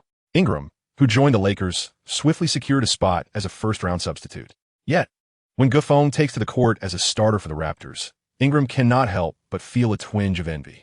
He and Goffin have never shared the experience of competing together in an official match. This will be Ingram's first occasion standing on the same court as Goffin. Goffin's performance remains commendable. He played for 26 minutes, making 4 of 7 shots, including 3 three-pointers and 2 free throws, contributing 13 points, 2 rebounds, 2 steals, and 2 blocks. Notably, in the latter half of the final quarter, Goffin secured the victory with a remarkable long-range three-pointer. Meanwhile, Van Vliet wore a somewhat despondent expression, as Nurse chose not to play him in the final quarter, opting instead to keep Goffin on the court for the entirety of the period. In a subtle turn of events, Goff has emerged as the most trusted point guard for Nurse. Ingram, the Lakers' substitute, played for 11 minutes, scoring 6 points and providing 1 assist. He has yet to acclimate to the Lakers' system, surprisingly underperforming compared to Goff, who was drafted at the 25th position. Thus, after effortlessly defeating the Lakers on their home court, the Raptors celebrated a flawless start with 3 consecutive victories. Following the match, Nurse opted not to schedule a training session, granting the entire Raptors team a day of respite. Goffin naturally seized the opportunity to visit the trainer center.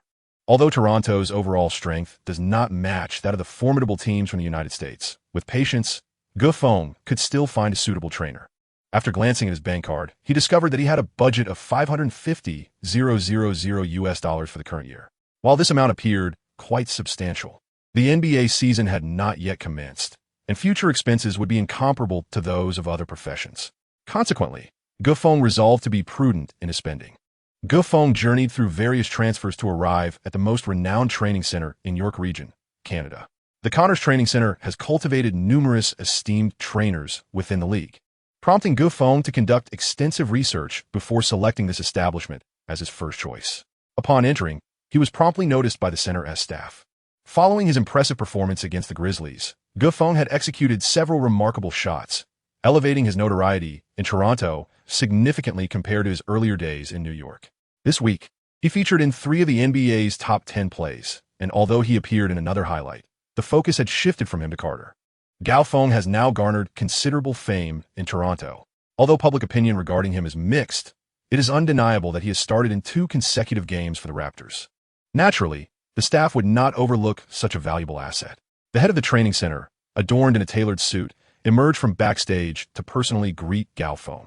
Gufeng rose from the sofa upon noticing the supervisor's arrival, greeting him with a polite, "Hello." The supervisor, exuding warmth, introduced himself. "Greetings, Gufeng. It is a pleasure to meet you. I am Jack, the head of the Connors Center." Gufeng responded, "Hello, Jack. I would like to inquire if you have any senior trainers available for assignment." "Certainly," Jack replied, waving his hand. His assistant promptly handed him a photo album. Jack invited Gufeng to take a seat and placed the album before him. "This is our roster of senior trainers, which contains comprehensive information about their professional and personal lives. Just let me know the type of trainer you are seeking, and I will make the necessary arrangements immediately." Jack assured him with genuine sincerity. Gufeng remarked, "The crux lies in the trainers specializing in physical conditioning and technical skills. I am in urgent need of this." Jack nodded and opened the album. "Behold, Gufeng, this section contains the roster of all physical conditioning trainers in our company. Those trainers whose names are circled have already been engaged by clients. You may only select from the available trainers." Gufeng picked up the album and began to browse through its pages. The album contained meticulous records of the trainers, detailing even their ages and family members. However, Gufeng's brow remained furrowed, as many aspects could not be comprehended merely through data. Noticing Gufeng's lingering doubts, Jack inquired, "Gufeng, feel free to voice any uncertainties you may have. I am here to assist you." Gufeng lifted his head and said, "Jack, I shall speak candidly. It is quite challenging for me to determine my career path based solely on an album." Jack nodded earnestly, comprehending Gufeng's concerns. The choice of a trainer is of paramount importance. Every athlete approaches this decision with utmost caution.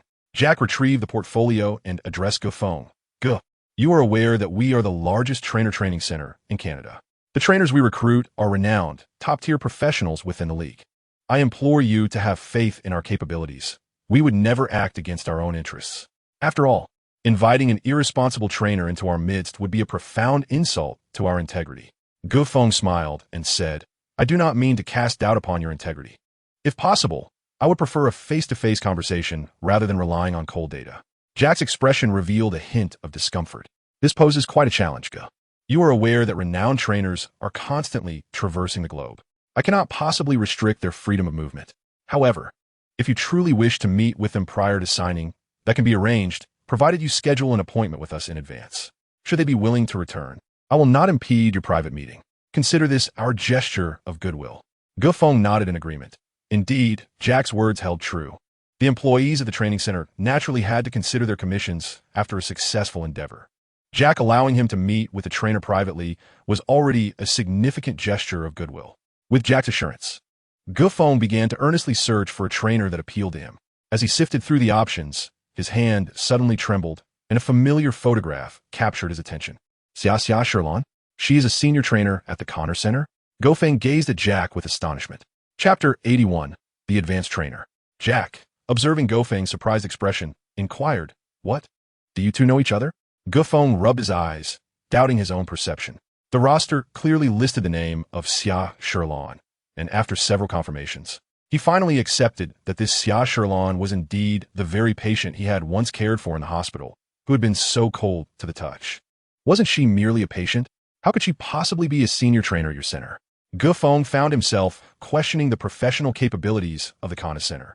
Jack glanced at the photograph of Xia Sherlan and remarked, this individual is indeed a patient, but she's also a prodigy in the realm of training. Ge Feng raised an eyebrow, increasingly intrigued. Oh, pray tell? Jack continued, at first, we never anticipated that she would become a senior trainer. Patients like her are typically expected to remain bedridden. Yet, she defied all odds, obtaining the most prestigious training certification in the United States and coaching numerous renowned athletes, including Curry and Thompson. Her discernment is remarkably acute, and she possesses an eccentric nature. I have heard that when she severed ties with Curry, he wept and pleaded with her not to leave, but she resolutely turned her back on substantial compensation, vanishing from the scene without a trace. Ge Feng suddenly developed a profound interest in Xia Sherlan. But how did she reappear so suddenly? Jack remarked, who knows? In any case, her situation is exceedingly complicated. I would advise you to refrain from harboring any expectations regarding her. Ge Feng inquired why. Jack sighed, his tone imbued with evident dissatisfaction towards Xia Sherlan. 4 months ago, she unexpectedly arrived at our company, declaring her intention to reclaim her position as a senior trainer. Given her formidable credentials, our boss readily appointed her as the senior trainer for our establishment. To date, several prominent stars from the league have sought her expertise.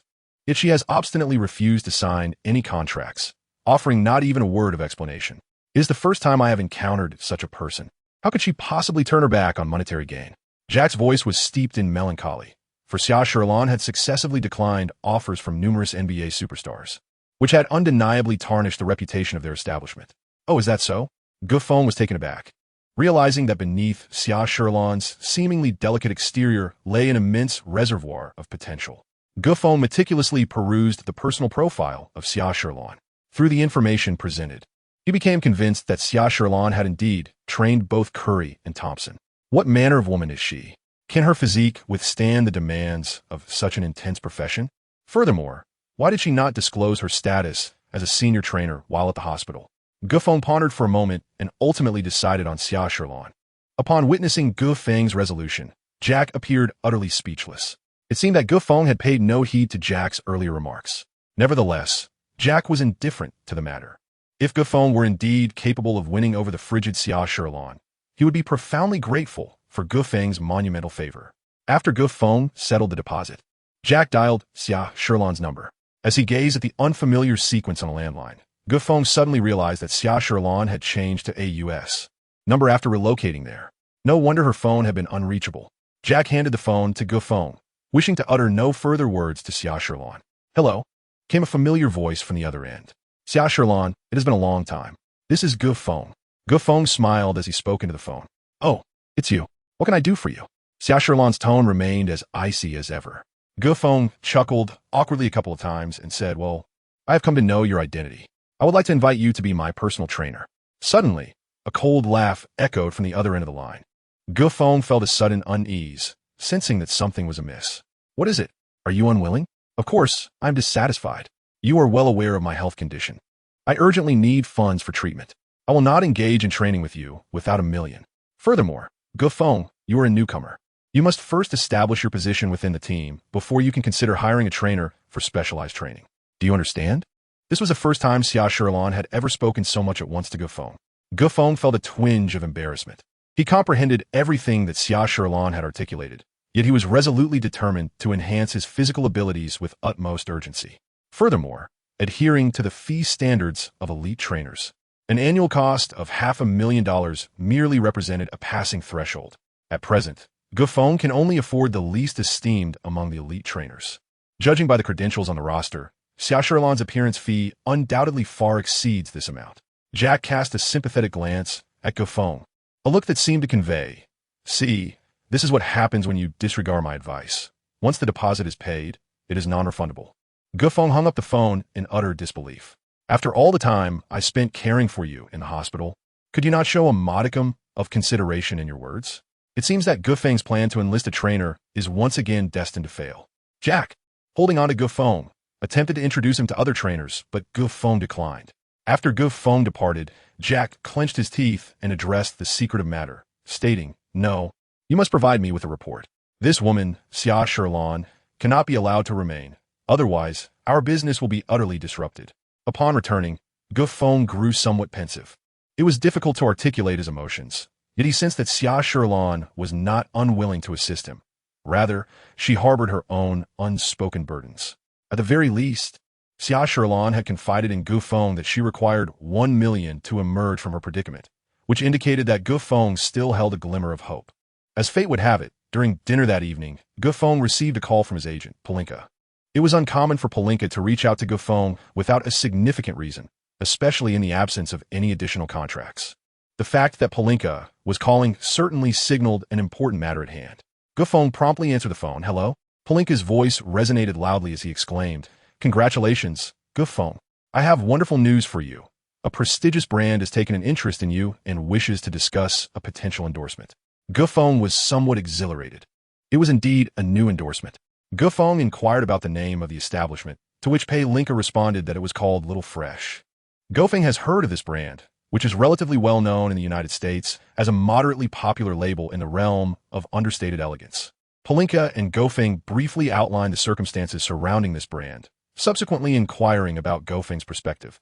Should they proceed with the signing? Given that the brand is still in its developmental phase, there will likely be numerous demands during the shooting process, which may delay your schedule by 2 to 3 days. Gufeng gritted his teeth and said, Sign, provide me with the address, and, if my schedule permits, I shall pay a visit. Palinka sent a brief message, relaying all pertinent details regarding the young talent to Gufeng. Due to a tightly packed recent schedule, Gufeng faced the challenge of 4 consecutive away games, rendering it impossible for him to finalize a contract with the young prodigy in the near term. Tomorrow, Gufeng would embark on a flight to Dallas, followed by an unrelenting journey to Milwaukee, New Jersey, and Houston for a grueling series of away games. Thus, he found himself unable to allocate sufficient time for advertising shoots. Author's note, apologies, dear readers. Little Wolf caught a chill from the air conditioning last night and has been suffering from stomachache, hence only one update today. Please take care of your health, eat well, and avoid sleeping immediately. Allow for some digestion first. Chapter 82. The season opener in the ensuing week. The Raptors completed 4 back-to-back away games in succession, leaving the players utterly exhausted. The depletion of Goff's stamina has become particularly pronounced, and the 4 consecutive away games have illuminated the issues surrounding him in the eyes of Nurse. In these 4 encounters, the Raptors managed to secure victory only in their inaugural away game against the Dallas Mavericks. In the subsequent matches, they suffered defeats in all other away games, leading to a disheartening 3-game losing streak following an initial 3-game winning streak. While the intensity of the schedule may not reveal the entirety of the situation, it has undeniably exposed Goff's physical deficiencies. It is imperative for Nurse to reevaluate Goff's role within the team. In the face-off against the Dallas Mavericks, Goff demonstrated remarkable prowess, sinking 4 out of 6 3-point attempts, boasting an impressive shooting percentage of 66, which laid a solid foundation for his team's victory. However, during the subsequent back-to-back match against the feeble Milwaukee Bucks, Goff's performance faltered. He attempted 7 shots, but managed to convert merely 2, yielding a dismal shooting percentage of less than 30. With the 3-pointer failing to connect, Nurse's elevator play strategy could not unfold, leading the Raptors to an inevitable loss in their first game of the season. The Raptors have frequently relied on the elevator play strategy this season, employing 2 towering players for screens, while 2 smaller players navigate along the baseline. The ball-handling guard utilizes the screen set by the larger player, cutting through to pass the ball from one side of the court to the other for a 3-point attempt. The Raptors possess several capable corner 3-point shooters, including Lowry, Van Vliet, Powell, and Goffin, all of whom can interchange roles as ball handlers and shooters. However, within Nurse's tactical framework, Lowry serves a different purpose, and Powell's shooting consistency has been erratic. Thus, the elevator play strategy heavily leans on Van Vliet and Goffin. Originally anticipated to shine, Goffin's performance has been disappointing due to the physical toll of consecutive games. The subsequent 2 days mirrored this trend, as the typically accurate Goffin struggled to find his rhythm from beyond the arc. The Raptors' lack of a reliable 3-point shooter became glaringly apparent once more. Post-game, media outlets began to express skepticism regarding Goffin's 3-point capabilities. Upon returning to Toronto, the team's morale was notably low. Van Vliet's situation was similarly grim. His 3-point shooting relied heavily on isolation plays, and while he occasionally managed to sink a miraculous 3, when Goffin failed to connect, Van Vliet faced relentless defensive pressure, leaving him to fend for himself. Having concluded the grueling back-to-back matches, the Raptors now enjoy nearly a week of respite. Upon their return, the teammates refrained from voicing complaints about Goffin, and Nurse offered no further commentary, instead quietly commencing training on an alternative tactical approach for the Raptors. Goffin is unlikely to have further opportunities as a starter. Each NBA team has numerous rotation players, and when Goffin is merely a role player, he will not enjoy the unwavering trust of the head coach. It is not uncommon in the NBA for role players to find themselves benched after failing to make a single shot, with no chance of re-entering the game. Without the pressure of first-round training, Gofeng's upcoming days will be significantly more leisurely. Gofeng arrived at the quaint bathing company mentioned by Pelinka, and after finalizing the contract, he commenced the production of advertisements for them. Gofeng's recent filming was markedly more proficient than his previous attempt.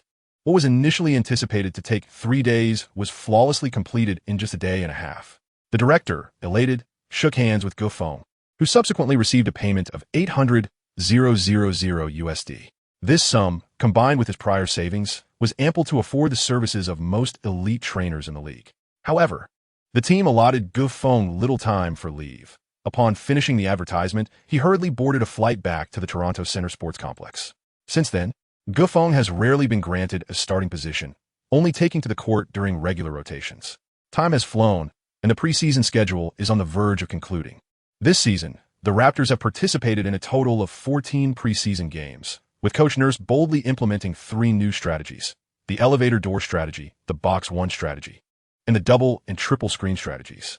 Following 3 consecutive defeats, Gofeng lost Nurse's trust, resulting in a significant reduction in his playing time. The pressure of the regular season is at least double that of the preseason. If Gofeng cannot even manage the physical demands of the preseason, it will be difficult for Nurse to believe he can contribute meaningfully during the regular season. In response, domestic fans are lamenting. Could this mark the end of the last domestic player's NBA career? The positioning of Gofeng's three-point shooting has been met with a significant question mark by the media. Gofeng himself remains indifferent to this situation, dedicating more time to physical training. As a rookie, it is already quite remarkable for Gofeng to have showcased several exceptionally impressive performances during the preseason, all while maintaining abundant energy. As the regular season commences, the Raptors' first opponent is the Oklahoma City Thunder, who have just lost Durant. Since Durant's departure, this team has undergone a dramatic transformation. Although the Thunder still boast talents such as Westbrook, Oladipo, Adams, and Cantor, Durant's exit has undeniably caused the team to plummet from a formidable championship contender to a mere playoff underdog. The Raptors hold a significant advantage against the Thunder. Gofeng may not necessarily have an opportunity to play, yet both American media and domestic outlets have created significant momentum surrounding this match. The fervor from American media is largely due to the fact that this game marks the inaugural regular season contest following the official commencement of the NBA 2016 to 2017 season, and thus deserves robust promotion. Conversely, the domestic media's enthusiasm is primarily spurred by the presence of a remarkably performing Chinese player on the Raptors. Although it appears that Gofeng has seemingly lost his place within the Raptors' regular rotation, averaging less than 10 minutes of playtime and setting career lows across various statistical categories, he is cherished all the more by domestic media. People are naturally drawn to stories of the underdog's triumph, for such narratives resonate like legendary myths, imparting hope to those enduring hardships. That evening, the Dallas American Airlines Center was filled to capacity. Unlike the preseason, where tickets might be less sought after, regular season tickets, despite their exorbitant prices, remain in high demand. During the pregame warm-ups, Zhou Lingyan arrived at the venue with her news team, eager to be the first to interview Gofeng. However, the staff strongly insisted on interviewing Russell Westbrook instead, forcing Zhou to relinquish her intention to speak with Gofeng. After all, this marked Westbrook's first solo venture leading the team since Durant's departure from the Thunder. Westbrook had drawn considerable media attention during the offseason when he posted a GIF online of himself laughing disdainfully, which sparked speculation. Many media outlets questioned whether this image was a veiled mockery of Durant's perceived betrayal as he joined a rival team. Nevertheless, both Westbrook and Durant have refrained from addressing this issue directly, leading to ongoing media debates. Following Durant's exit, Westbrook's popularity surged, establishing him as the sole core of the Oklahoma City team. Yet, questions linger about Westbrook's leadership capabilities. Just how far can he lead the Thunder? This topic captivated reporters before the commencement of the match. Chapter 83. The First Battle Against the Thunder. Following the opening ceremony, the players from both teams gradually took to the court. The last to emerge, Russell Westbrook, elicited a chorus of cheers from the audience, while the Turtle God revealed his signature smile. The large screen provided a close-up of Westbrook, seemingly indicating that the focal point of this match lay in whether he could lead his team to triumph over the formidable Eastern Conference contender, the Toronto Raptors. The Raptors fielded their regular lineup, centered around their dynamic duo. In contrast, the Oklahoma City Thunder showcased a backcourt featuring Westbrook and Oladipo, while the frontcourt comprised Kanter, Adams, and Gibson. The absence of Durant's name rendered the Thunder's front line somewhat lackluster. In the recent preseason, the Thunder finished with a record of 3 wins and 3 losses. And in their final game, they secured a victory over the Nuggets with a score of 97-87, where Westbrook recorded 12 points and 9 assists. Adams garnered 17 points and 9 rebounds, and Kanter added 15 points and 8 rebounds. With the practice sessions concluded, it was evident from the statistics that Westbrook, Adams, and Kanter would serve as the primary offensive threats for the Thunder in the upcoming season. Meanwhile, new acquisition Oladipo, aside from his remarkable 34-point performance against the European team Real Madrid in the first game, had struggled to find form. As a player traded to fill Durant's shoes, Oladipo's performance had been less than satisfactory, although Durant's departure did not deal a fatal blow to the Thunder. Whether they could reach the Western Conference Finals again and maintain a top 3 standing in the West would hinge on the chemistry developed between Westbrook and Oladipo. With the sound of the whistle, Valanciunas leaped into action, using his wingspan to tap the ball back to midcourt. The Raptors initiated the first attack, with Lowry receiving a pass from VanVleet, positioning himself alongside DeRozan on opposite sides of the court, their guns cocked and ready. Oladipo defended Lowry, and as a beacon of hope for the Thunder's rebuilding phase, his performance would determine whether he could secure a lucrative contract with the team. As the regular season commenced, the previously injured Lowry and DeRozan showed no signs of restraint, unleashing their full arsenal. Lowry seized the opportunity first, employing the elevator door play to dish the ball to VanVleet, who lay in wait at the corner for a 3-point shot. VanVleet's swift release resulted in a successful 3-pointer. After the preseason trials, VanVleet had acclimatized to the rhythm of the starting lineup. This successful shot pleased Nurse, who cast a satisfied glance in his direction. In the front row of the arena, Zhou Lingan's attention was not predominantly focused on the match. She was fixated on Gao Feng, hoping for his timely entry onto the court to complete his debut in the NBA regular season. Unfortunately for Zhou Lingan, as the first quarter neared its conclusion, the substitutes Siakam and Joseph made their appearances, but Gao Feng remained absent from the scene. Gu Feng had been sitting on the bench, feeling a sense of confusion wash over him. Since being discovered by Coach K in the NCAA, this was the first time Gu Feng had found himself relegated to the sidelines. Gu Feng believes he is capable of competing in the NBA regular season. Yet Nash remains obstinate, insisting he stay on the bench. Gu Feng was in a state of acute anxiety, unable to rectify his physical disadvantages in a short span of time. Should he be consigned to languish on the bench for this reason? As the first half drew to a close, VanVleet was unceremoniously substituted, his face reflecting discontent. Joseph took his place. Before his departure, VanVleet attempted a 3-point shot, only to have it swatted out of bounds by Westbrook. Taking the helm of the team, Westbrook unleashed his prowess, whether by design or not, and by halftime, he had amassed 11 points, 5 rebounds, 5 assists, and delivered a breathtaking 3-point block, propelling his team to an 11-point lead over the Raptors. The Oklahoma City fans erupted in collective euphoria, vociferously proclaiming, "Westbrook, you are Oklahoma's greatest warrior. We adore you. Damn Durant. Let him revel in his betrayal. Without you, we shall still seize the championship." Joseph, who had just been substituted in, found himself at the mercy of Westbrook's relentless assault. In the wake of Durant's departure, Westbrook exhibited an extreme form of personal heroism.